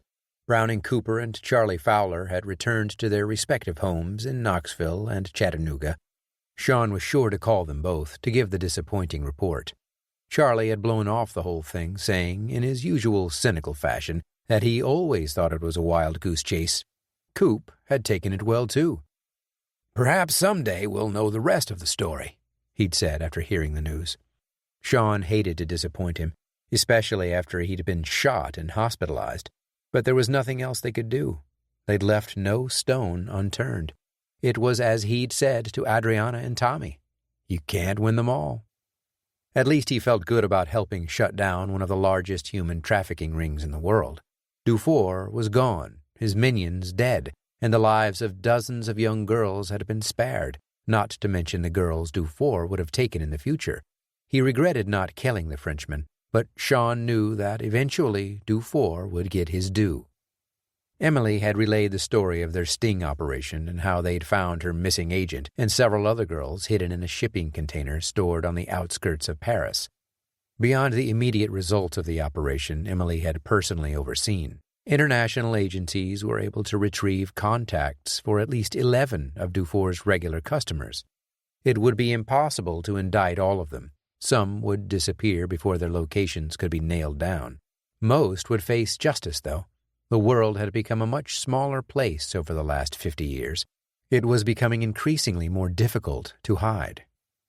Sean believed evil people like that always got their comeuppance. Sooner or later, they would get theirs. He felt a twinge in his heart as the thought ran through his mind again. One of the referees in the game blew his whistle, startling Sean from his thoughts. He'd drifted off into a daydream about the events of the previous weeks. The yellow-uniformed official waved a warning finger at one of the players, letting him know that he would no longer be accepting such behavior. Sean glanced up at the score in the corner of the screen. The clock just below it told him there were still a few minutes left in the first half, plenty of time for his team to give up the lead. He hoped that wasn't the case. He let himself focus on the game for the next 80 seconds, without thinking about human trafficking, or evil men, or Viking hordes. The referee blew his whistle again sooner than expected, ending the first half of the game. The two teams walked off, disappearing into a tunnel to regroup. A commercial came on the screen showing a couple walking to the edge of the Grand Canyon. Next, it showed a man water skiing with a huge smile on his face as he cut through a lake in slow motion. The third scene was of several friends on a camping trip, sitting around a fire with tents in the background and a full moon hanging overhead amid a starry night sky. "Come to Arizona," the narrator's voice said, as the words appeared on the screen. Arizona. The state's name rang in Sean's head, but he didn't know why. He figured it was fatigue getting to him. He'd been doing too much lately, and there were some pretty heavy things on his mind that he needed to sort out, things that would require him to do something he swore he never would. His heart twitched again. In the search for Holger Dansk, he'd pored over maps, researched reservations, mountain ranges, and just about everything he could within the circumference they'd drawn out as a possible location for Dansk's final resting place. He'd gone through references about Vikings visiting North America, thinking that it was possible that Dansk and his friends had crossed the ocean in an attempt to hide the lance. Despite how small the world had become, it was still just too large when it came to finding something like this. Living people left a footprint, a paper trail, a slew of witnesses who had seen them. The dead left nothing but their remains. Even if Tommy put the entire force of IAA agents behind an expedition, it could take more than one lifetime for them to find anything. Tens of thousands of square miles would have to be covered, and finding any kind of clue would be harder than finding a needle in a haystack, more like finding a needle in a million haystacks. Sean's eyes blinked him back to the moment, trying to shake the weariness from them so he could think. Sean reached over to the end table and picked up the cup of green tea he'd been sipping. He started to take another draught when he stopped himself short. He froze, holding the cup just in front of his lips. A second later, he set the cup back on the surface of the little table and grabbed his remote. He hit the button that took the television feed back 30 seconds and re-watched the clip of some desert mountains on the commercial. He paused the screen and stared at it. His mind began to race with a million ideas, all revolving around one central theme, the image Asmund had apparently left on the vase in Scotland. Sean's phone was sitting next to him on the couch, and in a few seconds he was scrolling quickly through the photos they'd taken in Dumfries. He stopped on the one he was looking for and tapped the screen. The image enlarged and displayed the vase with the strange engravings on it. Was he remembering correctly? Or had he seen something about another archaeologist visiting the Arizona desert on an expedition in recent months? In some of the runes they deciphered while in Dumfries, mention was made of horses and flatlands near red, rocky mountains. Sean looked at the image on his phone, and then at one on the television. While the mountains on the tablet weren't detailed enough to even remotely represent what he was seeing on the television, the pieces to the puzzle came together nonetheless. He remembered something he'd seen on television the previous year about a man who had discovered some ancient Viking runes outside a cave in the Arizona desert. He couldn't remember exactly where the cave was or who the man was that had discovered it, but he definitely recalled the show. His laptop was sitting on the ottoman between him and the television. Sean reached over and picked it up, flipping it open. The screen flashed to life, and he quickly entered a search about runes in Arizona. The first few results filled in the gaps in his mind. Runes found in the Mustang Mountains. The epiphany caused Sean's heart to drop into his stomach. He clicked on one of the links, read through the information, and then clicked on another. It was all there. Several images of the men who had discovered the cave and the ancient runes were featured on the first few sites. Some video links showed clips from the television show Sean had remembered seeing. Most importantly, right there, front and center, was the stone in the dirt displaying the runes themselves. Tommy had flown out of the country 2 days before, attending a summit in Amsterdam. Adriana was back in Spain. At least that's where she headed initially. Sean knew the lifestyle she'd become accustomed to, and he didn't want to try to tie her down. She had her own sense of purpose, and that was something he would never try to squelch. The only problem was that he desperately wanted to tell them both what was going on, to rally them to the airport and fly out to Arizona to check out this site. This time, Sean would have to go it alone, which felt weird to him, but his curiosity had to be fed. Secretly, it needled him that the story of Holger Dansk had never been finished. This was his chance to find the ending. He pulled up the first travel website that came to mind and scrolled through a list of flights leaving Atlanta and heading to Phoenix in the next 5 hours. Prices were through the roof, as he expected, but that didn't matter. He had to get to Arizona. He clicked the purchase button after entering his personal information and closed the laptop. His phone buzzed, signaling that his electronic ticket had arrived in his email. He flipped through his email on the device and made sure the ticket was in the Passbook app. Next, he scanned through the contacts list and pulled up Alex's number. A few seconds later, the familiar ringing sound came through the earpiece. Alex answered in a chirpy tone. "What's up, Sean?" "Hey, Alex, I need you to do me a favor. I assume you're not at the lab?" Alex laughed. That would be correct. You guys realize we don't actually spend all our time there. We have a life, hobbies, things we do for fun.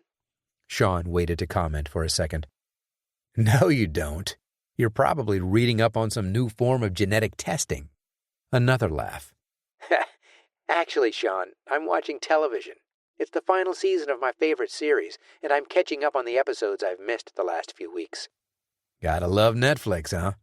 You bet. I'm guessing you didn't call to get the lowdown on what I'm doing for fun. Nope, Sean confirmed. "I hate to do this to you, but I need a quick favor, and you're probably going to have to run to the lab to do it." "Oh, yeah? Well, what have you got?" There wasn't an inkling of annoyance in the younger man's voice. He and Tara were always so eager to help. It was almost bizarre. "I'm going to text you some pictures of a runestone. I need you to run the runes through translation and get me the meanings as quickly as you can." There was a few seconds of silence. Sean assumed Alex was writing down his instructions. "Okay, go ahead and send me the pics, and I'll head to the lab right away." He hesitated for a moment, then asked, "Everything okay?" "Yeah," Sean said. "I'm fine, but I think I may have found the missing piece to the mystery of Holger Dansk." "Really?" He elongated the word for dramatic and comedic effect. "How'd you do that?" "I'll explain later. If you can get me that translation, I'd appreciate it." "Does Tommy know about this?" Alex asked. "No. He's in Holland right now at some conference, and I'm sure he's in a meeting or something. I'd hate to call him while he's on stage. You were the first person I called." "Thanks," Alex responded in a tone that could have passed for sincere or sarcastic. Sean laughed. "Well, I knew that Tara had a life, so I didn't want to bother her." "Funny." "Seriously, I appreciate your help." Sean slipped into some comfortable boots as he ended the call. "I'll speak to you soon." He went to the master bedroom and packed a book bag with an extra pair of pants, socks, boxers, a t-shirt, and his hygiene pouch that contained a toothbrush, toothpaste, and deodorant. Sean hoped he wouldn't be in Arizona more than a day or two, but if he was, he could always buy anything else he might need.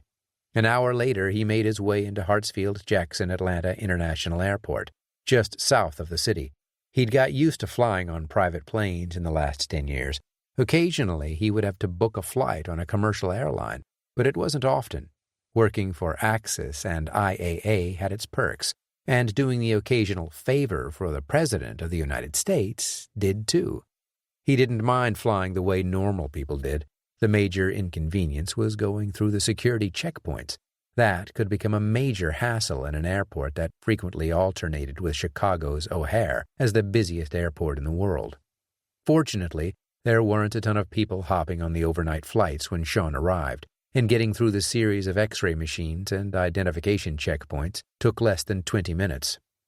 After a quick ride on the train going between terminals, Sean arrived at his gate and took a seat near one of the windows. He glanced up at the LED screen to make sure his flight was on time. Glad to see there were no delays, he pulled out his phone to check his messages. Nothing yet from Alex, which didn't surprise him. Translating a bunch of ancient runes would take some time, even for the most powerful computer processors on the planet. He spent the next hour or so looking around for as much information as he could scrounge up on the mysterious stone in the desert. When he had figured out exactly where to go and had arranged for a rental car, he sent a quick text message to tell Adriana he was thinking about her and hoped she was doing okay. She didn't respond, which wasn't surprising. It was early in the morning in Europe, and she always silenced her phone before going to bed. A loud, fuzzy voice came over the speakers, announcing the plane would begin boarding shortly. Sean felt strange, boarding a plane alone. This adventure, however, needed its end. Chapter 43. Phoenix, Arizona. As soon as Sean got off the plane at the Phoenix airport, he found an empty seat and removed the phone from his pocket. The plane ride had gone by without incident, and he'd managed to get an hour or two of sleep on the 3.5-hour flight from Atlanta to Phoenix. He glanced down at his phone and saw that there were 2 texts from Alex. The first read, "Check your email. Translation complete." The second read, "You know someone's already found the stone, right?"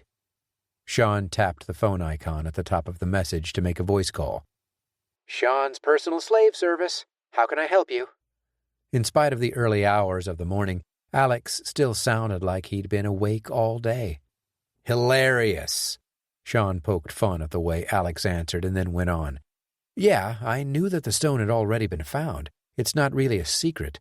But I wanted to know what was on it before I got all the way out there to investigate further."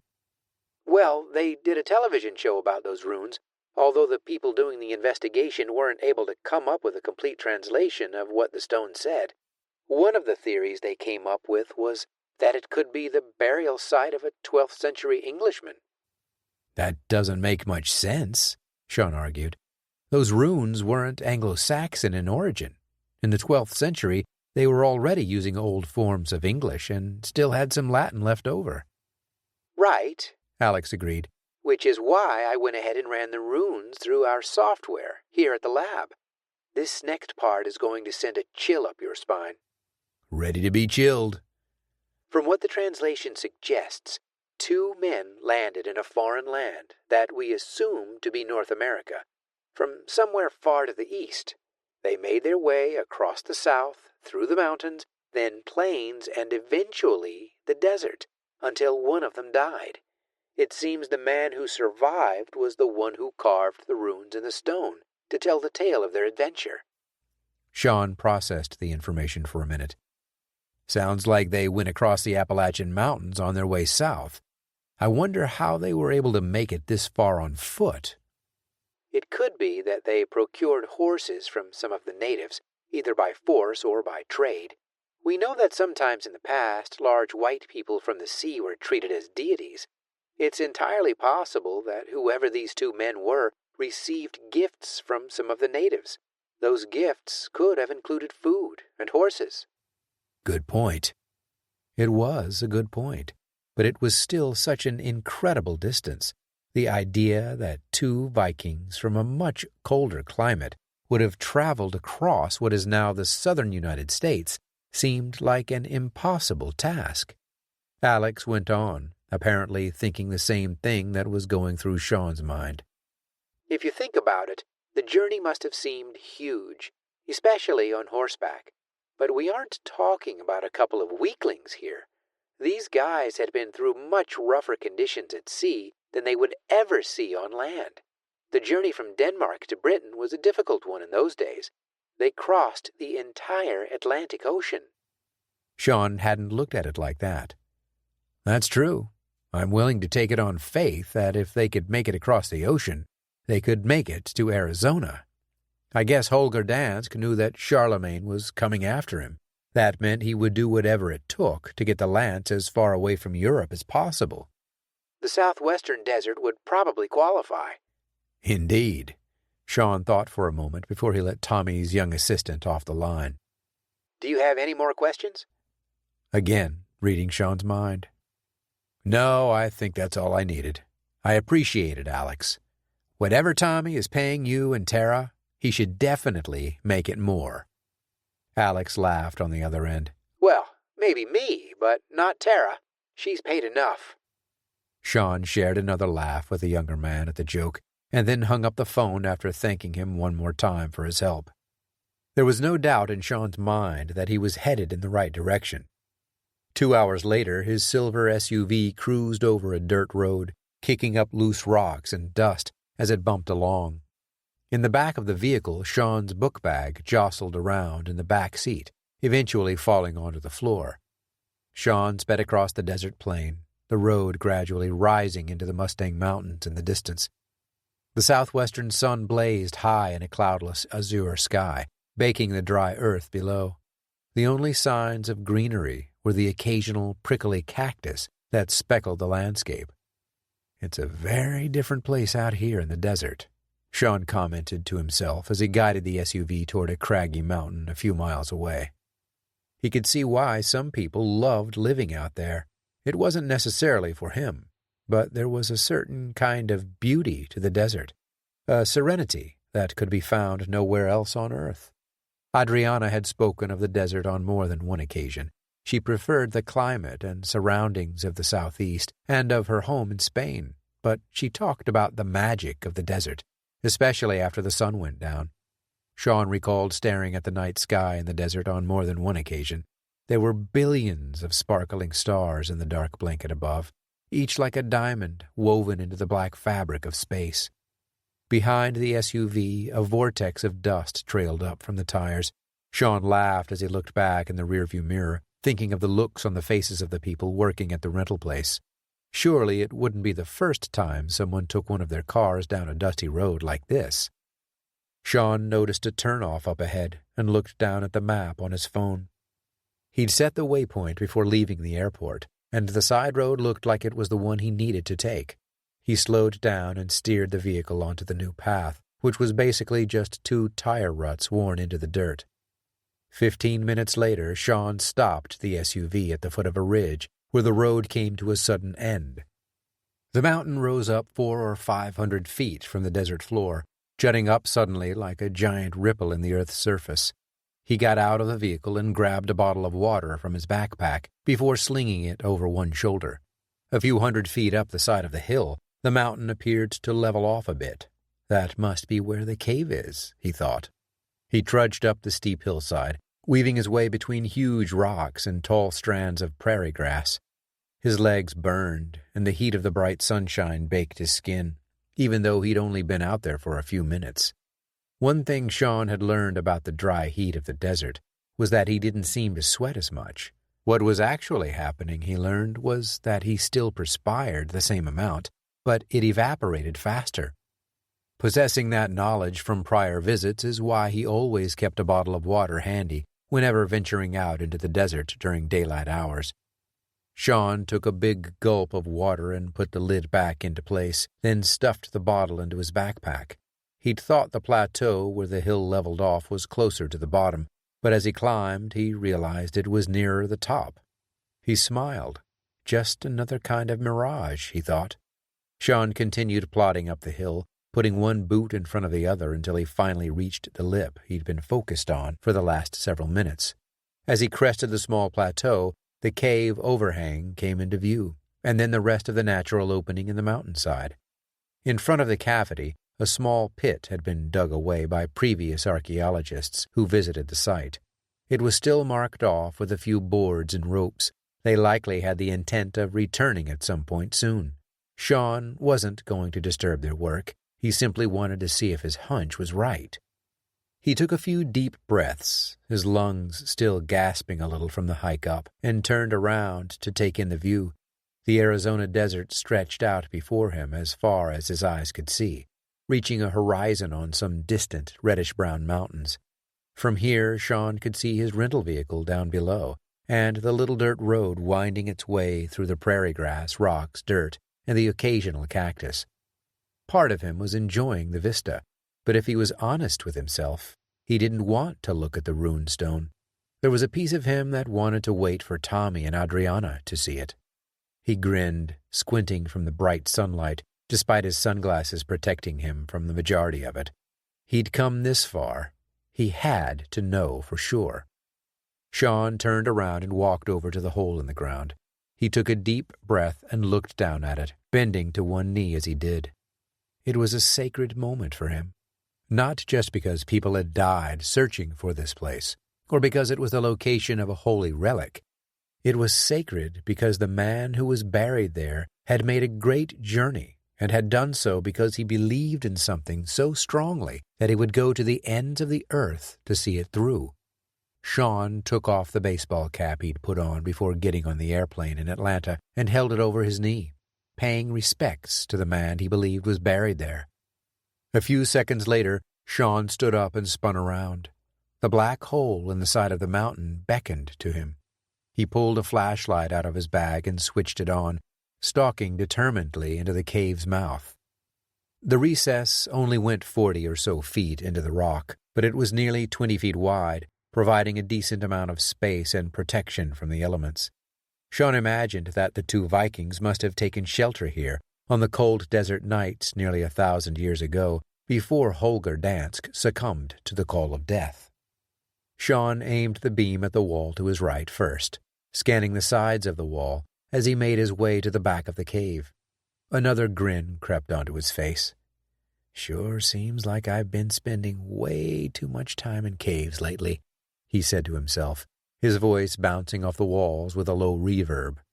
He reached the innermost part of the cave and stopped, letting his light play across the jagged rock. He wasn't sure what exactly he was looking for, only that he believed there would be something there, a marker of some kind that would let him bring an end to the adventure. 10 minutes later, he was about to give up when he noticed something strange at the bottom of the rock wall, only a few inches above the floor. A bird of prey screeched outside, causing him to look back over his shoulder quickly. He let out a slow breath, calming down from the sudden noise, and refocused on the marking on the wall.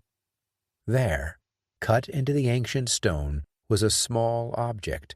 It wasn't much, which was why he'd missed it on his initial scans of the cave's interior, but now that he saw it, it couldn't have been clearer. A rudimentary shaft with a pointed blade at the top had been carved into the rock. Time had worn it away and caused the markings to fade. Nevertheless, Sean knew what it had to be. His lips parted in a broad smile, and he took in a deep, satisfying breath. In an instant, his mind began racing again. Who should he call? Should he get a dig permit and excavate the entire area? Who would the lance go to? The Catholic Church? Or could it be put on display at the IAA Historical Center? The Danes might have something to say about it, too. Finding the lance that pierced the side of Christ, here in America, would rewrite the history books. It would change the way everyone viewed so many things. Sean started to realize that this might not be such a good thing. Sometimes it was better to leave history alone, rather than tamper too much with it. People were comfortable with the things they believed in. Letting the world know that Holger Dansk was real and he'd stolen the Holy Lance from Charlemagne could cause more harm than good. Perhaps it was better to leave Holger Dansk as he was when Sean found out about him originally. A legend. Sean put his flashlight back in his bag and sauntered back out to the cave's entrance. A warm breeze washed over him as the sun bathed him in sunlight once again. He stared down at the stone with the runes cut into it. Rest in peace, Holger Dansk. After the journey you made, I'd say you earned it. Sean made his way down the hill, careful not to slip on any loose dirt. He looked up into the sky and saw an eagle circling high above. He watched the bird for a few minutes until it finally straightened out and soared into the distance, off to find something more interesting. When the bird had disappeared from sight, Sean climbed back into the SUV and started the engine. He gave one last long glance up at the site before backing the vehicle up and guiding it back down the dusty road. Epilogue. Phoenix, Arizona. The phone rang a few times before Emily picked up. She sounded a little out of breath, but composed herself quickly. Hey, Sean. What do you need today? Someone chasing you again? He didn't respond immediately, still considering what he was about to tell her. He'd been fighting it for the last several years after leaving the agency. Emily, I don't know how to say this, so I'm just going to say it. I want back in. He was greeted with stunned silence for a moment. Now it was his turn to wonder if she was okay. Emily? I'm here, she said. Are you sure that's what you want? Or are you just messing with me?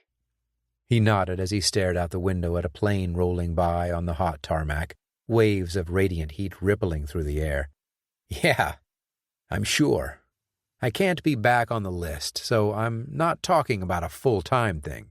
But if you're ever in a pinch and you need me, I want you to know you can call. Okay. She hesitated for a second. I have to admit, I never expected to get this call from you. So, you're willing to work on a contract-by-contract basis? That is, if you're 100% sure about this. He put his head down and swallowed hard. There are a lot of bad people out there in the world, and not enough good people to take them on. I know that now. I'm one of the good ones, and while I'd love to say I can sit on the beach and sip Mai Tais all day and not worry about it, the fact is, I will. As long as there are evil people out there, I need to be out there too. She resisted the urge to say that was what she'd been trying to tell him all along. I agree. It's a burden, a blessing, and a curse. You got that right. Single contract ops is best. There might be times when I'm not as available as others. Use your best judgment on when to call me and when not to. He'd always trusted Emily's ability to assess people's strengths and weaknesses. Sean wasn't just handy with a gun or good in combat. His ability to figure out a situation made him one of her best. Those same skills had served Tommy and the IAA as well. A few seconds went by as he pondered what to say next. Any word on Dufour's location? Not yet. He's gone dark. We'll find him, though. Let me know when you do. I'd like to handle that one. Something personal between you and him? An announcement came through the airport speaker system that his plane was beginning the boarding process. People stood up from their seats and started moving toward the line that had already formed. He shook his head. Not for me. I just don't want him to hurt any more innocent people, and I want to make sure he pays for his crimes. There was a tentative silence for another moment before she said, When can you come in? He thought about what he was doing. Despite the stress, the danger, and the way too many close calls he'd had through the years of working at Axis, Sean knew that it was his life's mission to keep the innocent safe. There were no two ways about it. Whenever you need me, all you have to do is call.